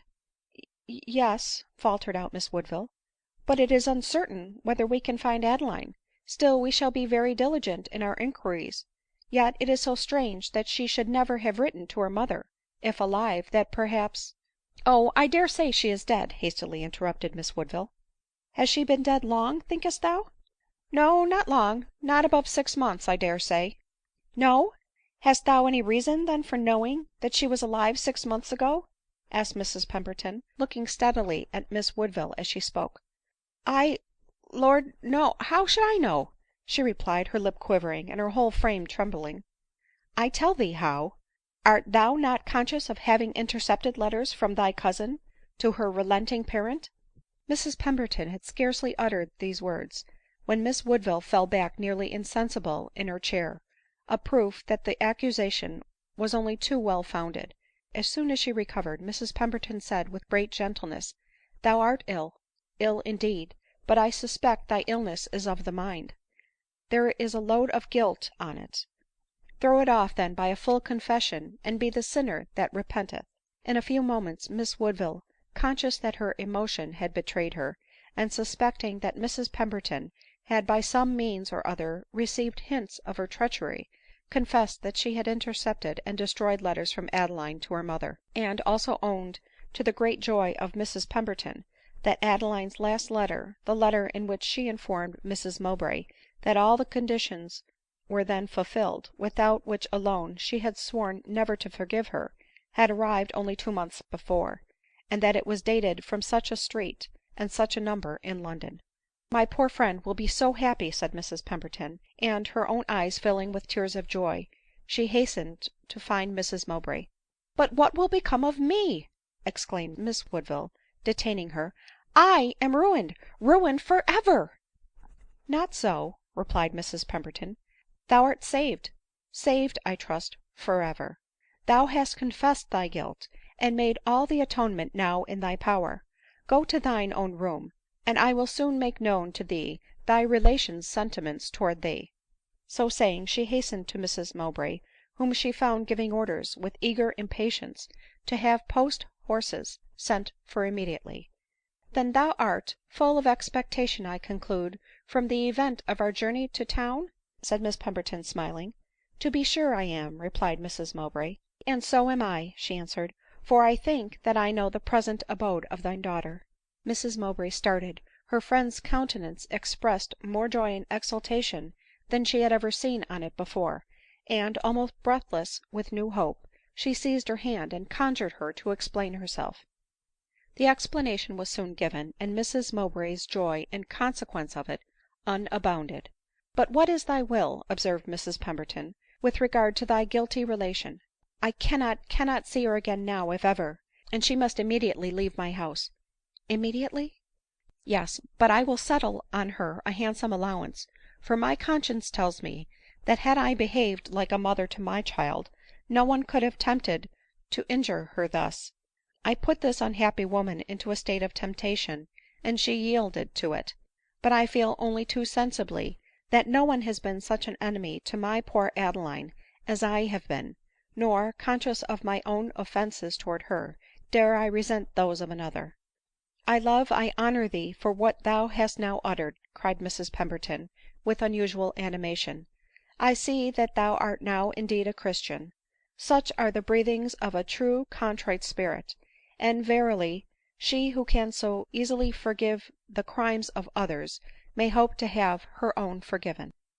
Mrs Pemberton then hastened to speak hope and comfort to the mind of the penitent offender while Mrs Mowbray ran to meet her servant, who, to her surprise, was returning without horses, for none were to be procured ; and Mrs Mowbray saw herself obliged to delay her journey till noon the next day, when she was assured of having horses from Penrith.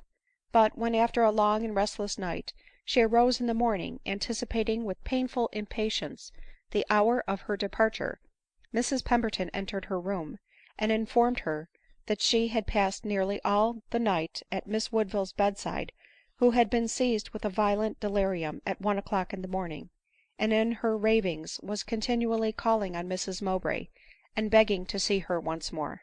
" I will see her directly," replied Mrs Mowbray without a moment's hesitation, and hastened to Miss Woodville's apartment, where she found the medical attendant whom Mrs Pemberton had sent for just arrived. He immediately declared the disorder to be an inflammation on the brain, and left them with little or no hope of her recovery. Mrs Mowbray, affected beyond measure at the pathetic appeals for pardon addressed to her continually by the unconscious sufferer, took her station at the bedside, and, hanging over her pillow, watched for the slightest gleam of returning reason, in order to speak the pardon so earnestly implored. And, while thus piously engaged, the chaise that was to convey her and her friend to London, and perhaps to Adeline, drove up to the gate. " Art thou ready ?" said Mrs Pemberton, entering the room equipped for her journey. At this moment the poor invalid reiterated her cries for pardon, and begged Mrs Mowbray not to leave her without pronouncing her forgiveness. Mrs Mowbray burst into tears ; and though sure that she was not even conscious of her presence, she felt herself almost unable to forsake her. Still it was in search of her daughter that she was going ; nay, perhaps it was to her daughter that she was hastening ; and, as this thought occurred to her, she hurried to the door of the chamber, saying she should be ready in a moment. But the eye of the frenzied sufferer followed her as she did so, and, in a tone of unspeakable agony, she begged, she entreated that she might not be left to die in solitude and sorrow, however guilty she might have been. Then again she implored Mrs Mowbray to speak peace and pardon to her drooping soul ; while, unable to withstand these solicitations, though she knew them to be the unconscious ravings of the disorder, she slowly and mournfully returned to the bedside. " It is late," said Mrs Pemberton ;" we ought ere now be on the road. How can I go and leave this poor creature in such a state ? But then should we find my poor injured child at the end of the journey ? Such an expectation as that "" Thou must decide quickly," replied Mrs Pemberton gently. " Decide ? Then I will go with you ; yet still, should Anna recover her senses before her death, and wish to see me, I should never forgive myself for being absent. It might soothe the anguish of her last moments to know how freely I pardon her. No, no, after all, if pleasure awaits me, it is only delaying it a few days. And this unhappy girl is on her death bed. You must go without me." As she said this, Mrs Pemberton pressed her hand with affectionate eagerness, and murmured out in broken accents, " I honor thy decision, and may I return with comfort to thee." " Yet, though I wish you to go," cried Mrs Mowbray, " I grieve to expose you to such fatigue and trouble in your weak state of health, and "" Say no more," interrupted Mrs Pemberton ;" I am only doing my duty ; and reflect on my happiness if I am allowed to restore the lost sheep to the fold again." So saying, she set off on her journey, and arrived in London only 4 days after Adeline had arrived in Cumberland. Mrs Pemberton drove immediately to Adeline's lodgings, but received the same answer as Colonel Mordaunt had received, namely, that she was gone no one knew whither. Still she did not despair of finding her.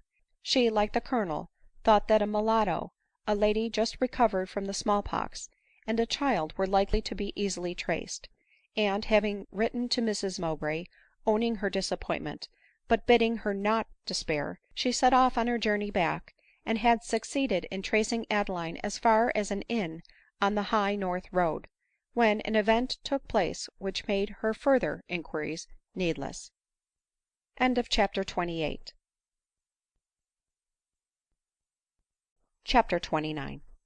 Adeline, after several repeated trials, succeeded in writing the following letter to her mother :" Dearest of mothers, when this letter reaches you, I shall be no more ; and however I may hitherto have offended you, I shall then be able to offend you no longer ; and that child, whom you bound yourself by oath never to see or forgive but on the most cruel of conditions while living, dead you may perhaps deign to receive your pardon and your love.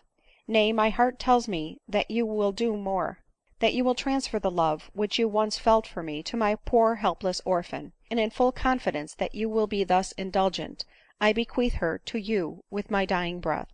O look on her, my mother, nor shrink from her with disgust, although you see in her my features, but rather rejoice in the resemblance, and fancy that I am restored to you pure, happy, and beloved as I once was.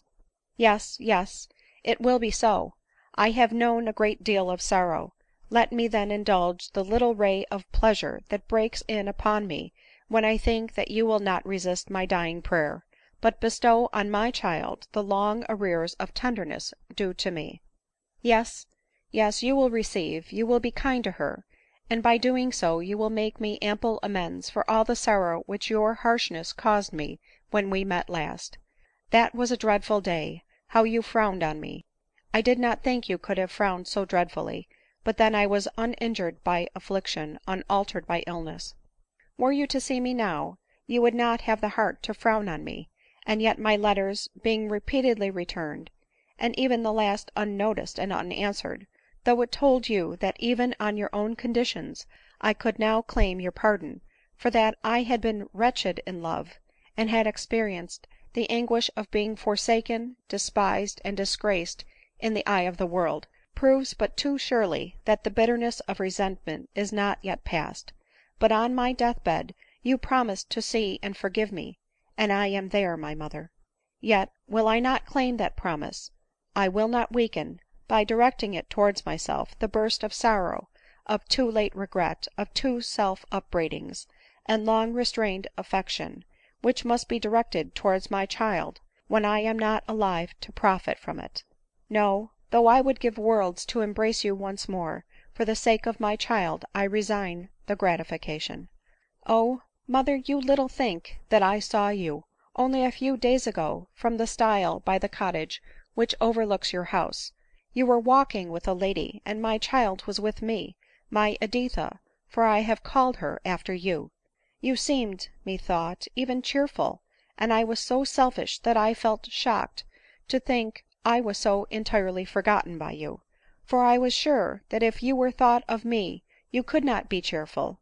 But your companion left you, and then you looked so very sad, that I was wretched from the idea that you were then thinking too much of me, and I wished you to resume your cheerfulness again. I was not cheerful, and Editha by her artless prattle wounded me to the very soul. She wished, she said, to live in that sweet house, and asked why she should not live there. I could have told her why, but dared not to do it. But I assured her, and do not for mercy's sake prove that assurance false, that she should live there one day. " But when ?" she asked. " When I am in my grave," replied I ; and poor innocent, throwing herself into my arms with playful fondness, she begged me to go to my grave directly. I feel but too sensibly that her desire will soon be accomplished. But must I die unblessed by you? True, I am watched by the kindest of human beings ; but then she is not my mother — that mother, who, with the joys of my childhood and my home, is so continually recurring to my memory. Oh, I forget all your unkindness, my mother, and remember only your affection. How I should like to feel your hand supporting my head, and see you perform the little offices which sickness requires. And must I never, never see you more? Yes, you will come, I am sure you will ; but come quickly, or I shall die without your blessing. I have had a fainting fit, but I am recovered, and can address you again. Oh, teach my Editha to be humble, teach her to be slow to call the experience of ages contemptible prejudices, teach her no opinions she can destroy her sympathies with general society, and make her an alien to the hearts of those amongst whom she lives. Be above all things careful that she wanders not in the night of scepticism. But for the support of religion, what, amidst my various sorrows, what would have become of me? There is something more that I would say. Should my existence be prolonged even but a few days, I shall have to struggle with poverty as well as sickness, and and the anxious friend (I will not call her servant) who is now my all of earthly comfort, will scarcely have money sufficient to pay me the last sad duties ; and I owe her, my mother, a world of obligation. She will make my last moments easy, and you must reward her. From her you will receive this letter when I am no more, and your care and protection I bequeath her. She is — my eyes grow dim, and I must leave off for the present." On the very evening in which Adeline had written this address to her mother, Mrs Mowbray had received Mrs Pemberton's letter ; and, as Miss Woodville had been interred that morning, she felt herself at liberty to join Mrs Pemberton in her search after Adeline, while various plans for this purpose presented themselves to her mind, and each of them was dismissed in its turn as fruitless and impracticable. Full of these thoughts, she pensively walked along the lawn before her door, till sad and weary she leaned on a little gate at the bottom of it, which, as she did so, swung slowly backwards and forwards, responsive as it were to her feelings. But as she continued to muse, and to recall the varied sorrows of her past life, the gate on which she was leaning began to vibrate more quickly, till, unable to bear the recollections which assailed her, she was hastening with almost frantic speed towards the house, when she saw a cottager approaching, to whose sick daughter and helpless family she had long been a bountiful benefactress. " What is the matter, John ?" cried Mrs Mowbray, hastening forward to meet him ;" you seem agitated." " My poor daughter, madam," replied the man, bursting into tears. At the sight of his distress, his parental distress, Mrs Mowbray sighed deeply, and asked if Lucy was worse. " I doubt she is dying," said the afflicted father. " God forbid !" exclaimed Mrs Mowbray, throwing her shawl over her shoulders ;" I will go and see her myself." " What, really ? But the way is so long, and the road so miry." " No matter, I must do my duty." " God bless you and reward you !" cried the grateful father ;" this is so like you ! Lucy said you would come." Mrs Mowbray then filled a basket with medicine and refreshments, and set out on her charitable visit. She found the poor girl in a very weak and alarming state ; but the sight of her benefactress, and the tender manner in which she supported her languid head, and administered wine and other cordials to her, insensibly revived her ; and while writhing under the feelings of an unhappy parent herself, Mrs Mowbray was soothed by the blessings of the parent whom she comforted. At this moment they were alarmed by a shriek from a neighboring cottage, and a woman who was attending on the sick girl ran out to inquire into the cause of it. She returned saying that a poor sick young gentlewoman, who lodged in the next house, had fallen back in a fit, and they thought she was dead. " A young gentlewoman !" exclaimed Mrs Mowbray, " at the next cottage !" rising up. " Aye, sure," cried the woman, " she looks like a lady for certain ; and she has the finest child I ever saw." " Perhaps she is not dead," said Mrs Mowbray ;" let us go see." CHAPTER XXX. Little did Mrs Mowbray think that it was her own child whom she was hastening to relieve ; and that, while meditating a kind action, recompense was so near. Adeline, while trying to finish her letter to her mother, had scarcely traced a few ineligible lines when she fell back insensible on her pillow ; and at the moment of Mrs Mowbray's entering the cottage, Savanna, who had uttered the shriek which had excited her curiosity, had convinced herself that she was gone for ever. The woman who accompanied Mrs Mowbray entered the house first, and opening a back chamber, low roofed, narrow, and lighted only by one solitary and slender candle, Mrs Mowbray beheld through the door the lifeless form of the object of her solicitude, which Savanna was contemplating with loud and frantic sorrow. " Here is a lady come to see what she can do for your mistress," cried the woman, while Savanna turned hastily round. " Here she is — here is good Madam Mowbray." " Madam Mowbray !" shrieked Savanna, fixing her dark eyes fiercely on Mrs Mowbray, and raising her arm in a threatening manner as she approached her ; then snatching up the letter which lay on the bed, " Woman !" she exclaimed, grasping Mrs Mowbray's arm with frightful earnestness, " read dat ! 'Tis for you !" Mrs Mowbray, speechless with alarm and awe, involuntarily seized the letter ; but scarcely had she read the first words, than uttering a deep groan, she sprung forward to clasp the unconscious form before her, and fell beside it equally insensible. But she recovered almost immediately to a sense of her misery, and while in speechless agony she knelt by the bedside, Savanna, beholding her distress with a sort of dreadful pleasure, exclaimed, " Ah ! have you at last learned to feel ?"" But is she indeed gone ?" cried Mrs Mowbray ;" is there no hope ?" and instantly seized the cordial which she had brought with her. Assisted by the woman, she endeavored to force it down the throat of Adeline. Their endeavors were for some time vain. At length, however, she exhibited signs of life, and in a few minutes more she opened her sunk eye, and gazed unconsciously around her.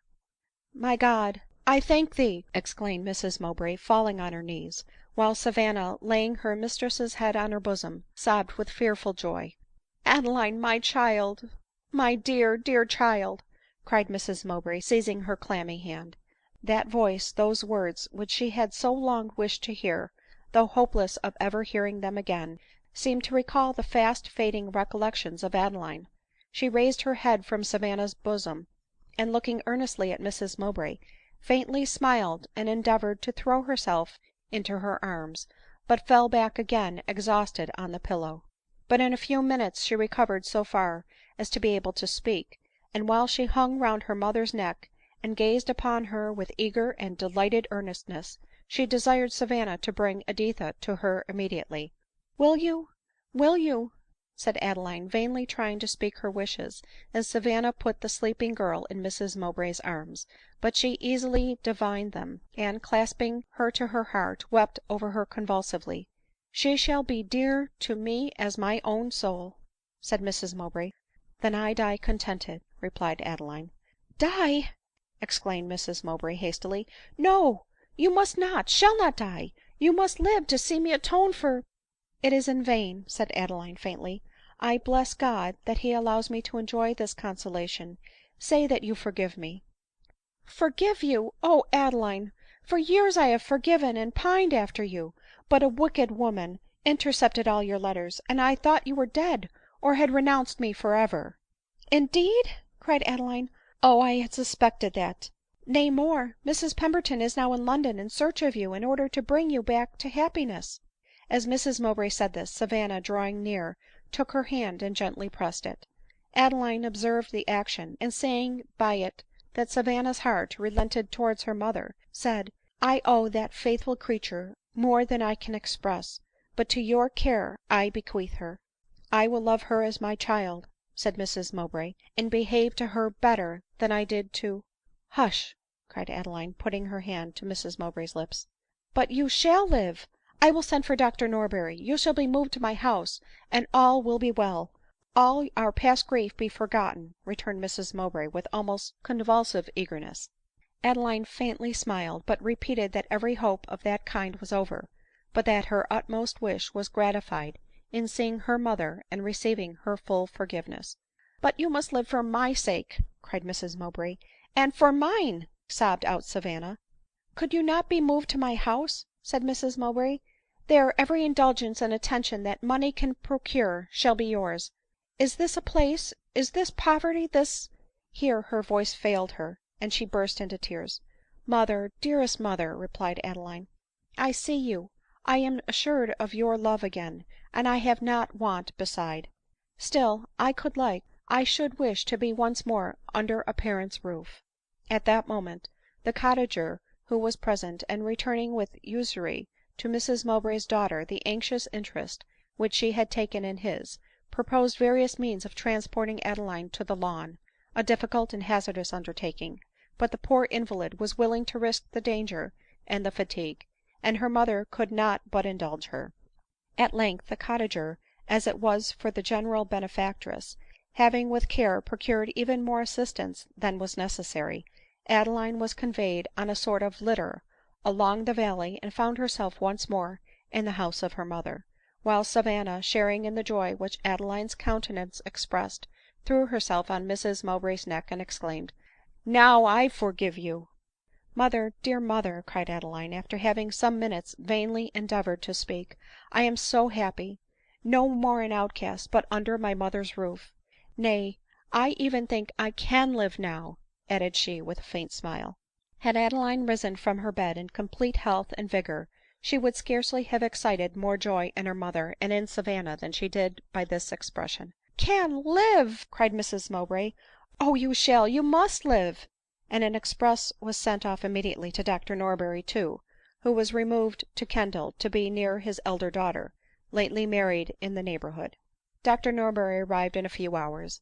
Mrs Mowbray ran out to meet him, but a welcome died on her tongue, and she could only speak by her tears. " There, there, my good woman, don't be foolish," replied he ;" it is cursed silly to blubber, you know ; besides, it can do no good," giving her a kiss, while tears trickled down his rough cheek. " So the lost sheep is found." " But oh ! she will be lost again," faltered Mrs Mowbray ;" I doubt nothing can save her." " No !"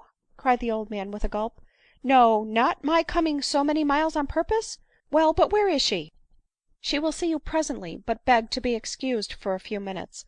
You see," said he, " by my dress what has happened," gulping as he spoke. " I have lost the companion of 30 years, and Here he paused, and after an effort went on to say that his wife in her last illness had owned that she had suppressed Adeline's letters, and had declared the reason of it. " But, poor soul," continued the doctor, " it was the only sin against me, I believe, or any one else, that she ever committed ; so I forgave her, and I trust that God will."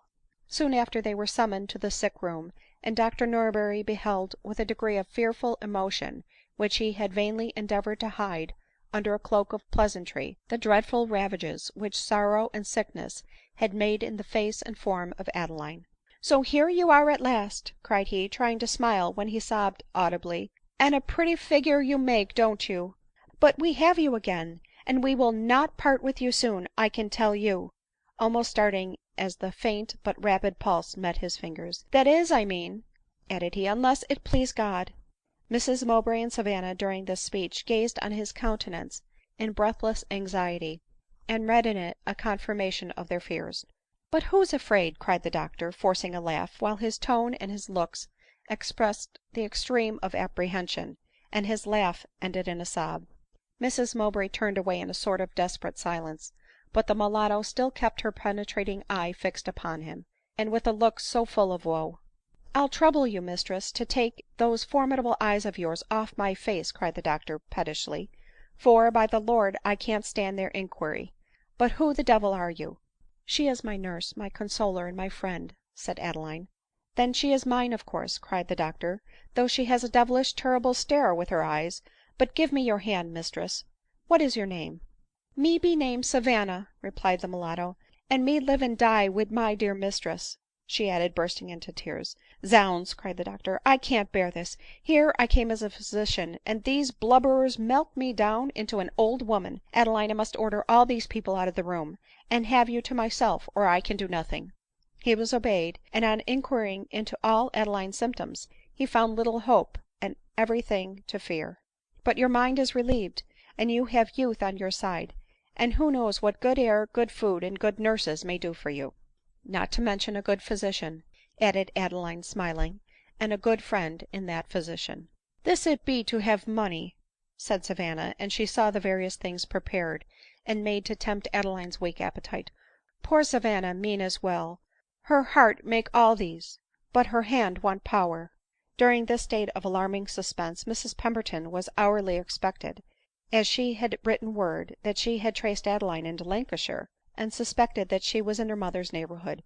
It may be supposed that Mrs Mowbray, Adeline, and Savanna looked forward to her arrival with eager impatience ; but not so Dr Norberry. He said that no doubt she was a very good sort of woman, but that he did not like pretensions to righteousness overmuch, and had a particular aversion to a piece of formal drab colored morality. Adeline only laughed at these prejudices, without attempting to confute them ; for she knew that Mrs Pemberton's appearance and manners would soon annihilate them. At length she reached the lawn, and Savanna, who saw her alight, announced her arrival to her mistress, and was commissioned by her to introduce her immediately into the sick chamber. She did so ; but Mrs Pemberton, almost overpowered with joy at the intelligence which awaited her, and ill fortified by Savanna's violent and mixed emotions against the indulgence of her own, begged to compose herself a few moments before she met Adeline. But Savanna was not to be denied, and seizing her hand she led her up to the bedside of the invalid. Adeline smiled affectionately when she saw her, but Mrs Pemberton started back, and scarcely staying to take the hand which she offered her, rushed out of the room to vent in solitude the burst of uncontrollable anguish which the sight of her altered countenance occasioned her. Alas, her eye had been but too well tutored to read the characters of death in the face, and it was some time before she recovered herself sufficiently to appear before the anxious watchers by the bed of Adeline with that composure which on principle she always endeavored to display. At length, however, she re-entered the room, and approaching the poor invalid, kissed in silence her wan yet flushed cheek. " I am very different now, my kind friend, to what I was when you first saw me," said Adeline faintly smiling. To the moment when they last met Adeline had not resolution enough to revert, for then she was mourning by the dead body of Glenmurray. Mrs Pemberton was silent for a moment, but making an effort, she replied, " Thou art now more like what thou wert in mind when I first saw thee at Rosevalley, than when I first met thee at Richmond. At Rosevalley I beheld thee innocent, at Richmond guilty, and here I see thee penitent, and I hope resigned to thy fate." She spoke the word resigned with emphasis, and Adeline understood her. " I am indeed resigned," replied Adeline in a low voice ;" nay, I feel that I am much favored in being spared so long. But there is one thing that weighs heavily on my mind. Mary Warner is leading a life of shame, and she told me, when I last saw her, that she was corrupted by my precept and example. If so —" "Set thy conscience at rest on that subject," interrupted Mrs Pemberton. " While she lived with me I discovered, long before she ever saw thee, that she had been known to have been faulty." " Oh ! what a load you have removed from my mind," replied Adeline. " Still it would be more relieved if you would promise to find her out, and she may be heard of at Mr Langley's chambers in the Temple. Offer her a yearly allowance for life, provided she will quit her present vicious habits. I am sure my mother will gladly fulfil my wishes in this respect." " And so will I," replied Mrs Pemberton. " Is there any thing else that I can do for thee ?"" Yes, I have two pensioners at Richmond, a poor young woman and her orphan boy, an illegitimate child," she added, deeply sighing as she recollected what had interested her in their fate. " I bequeath them to your care. Savanna knows where they are to be found. And now, all that disturbs my thoughts at this awful moment is the grief which my poor mother and Savanna will feel." " Nay, they will be quite unprepared for it, for they persist to hope still, and I believe that even Dr Norberry allows his wishes to deceive his judgment." " They will suffer indeed," cried Mrs Pemberton ;" but I give thee my word that I will never leave thy mother, and that Savanna shall be our joint care." " It is enough — I shall now die in peace," said Adeline ; and Mrs Pemberton turned away to meet Mrs Mowbray, who, with Dr Norberry, at that moment entered the room. Mrs Mowbray met her, and welcomed her audibly and joyfully ; but Mrs Pemberton, aware of the blow which impended over her, vainly endeavored to utter a congratulation ; but throwing herself into Mrs Mowbray's extended arms, she forgot her usual self command, and sobbed loudly on her bosom. Dr Norberry gazed at the benevolent quaker with astonishment. True, she was drab colored, but where was the repulsive formality that he had expected? " Zounds !" thought he, " this woman can feel like other women, and is as good a hand at crying bout as myself." But Mrs Pemberton did not long give way to so violent an indulgence of her feelings ; and gently withdrawing herself from Mrs Mowbray's embrace, she turned to the window, while Mrs Mowbray hastened to the bedside of Adeline. Mrs Pemberton then turned round again, and seizing Dr Norberry's hand, which she fervently pressed, said in a faltering voice, " Would thou couldst save her !— and can't I — can't I?" replied he, gulping. Mrs Pemberton looked at him with an expression which he could neither mistake nor endure ; but muttering in a low tone, " No, dear sweet soul, I doubt I can't — I doubt I can't, by the Lord," he rushed out of the room. From that moment he never was easy but when he could converse with Mrs Pemberton ; for he knew that she, and only she, sympathized with his feelings, and she only knew that Adeline was not likely to recover. The invalid herself observed his attention to her friend, nor could she forbear to rally him on the total disappearance of his prejudices against the fair quaker ; for such was the influence of Mrs Pemberton's dignified yet winning manners, and such was the respect with which she inspired him, that if he had had his hat on, he always took it off when she entered the room, and never uttered any thing like an oath without humbly begging her pardon ; and he told Adeline that were all quakers like Mrs Pemberton, he would be tempted to cry, " Drab is your only wear." Another and another day elapsed, and Adeline still lived. On the evening of the third day, as she lay half slumbering with her head on Savanna's arm, and Mrs Mowbray, lulling Editha to sleep on her lap, was watching beside her, glancing her eye alternately with satisfied and silent affection from the child to the mother, whom she thought in a fair way of recovery, while Dr Norberry, stifling an occasional sob, was contemplating the group, and Mrs Pemberton, her hands clasped in each other, seemed lost in devout contemplation, Adeline awoke ; and as she gazed on Editha, who was fondly held to Mrs Mowbray's bosom, a smile illuminated her sunk countenance. Mrs Mowbray at that moment eagerly and anxiously pressed forward to catch her weak accents, and inquire how she felt. " I have seen that fond and anxious look before," she faintly articulated, " but in happier times ; and it assures me that you love me still." " Love you still !" replied Mrs Mowbray with passionate fondness ;" never, never were you so dear to me as now." Adeline tried to express the joy which flushed her cheek at these words, and lighted up her closing eyes ; but she tried in vain. At length she grasped Mrs Mowbray's hand to her lips, and in imperfect accents exclaiming, " I thank thee, gracious Heaven !" she laid her head on Savanna's bosom and expired. CHAPTER XXXI. End of Adeline Mowbray. Thank you for listening. Please like, share, and subscribe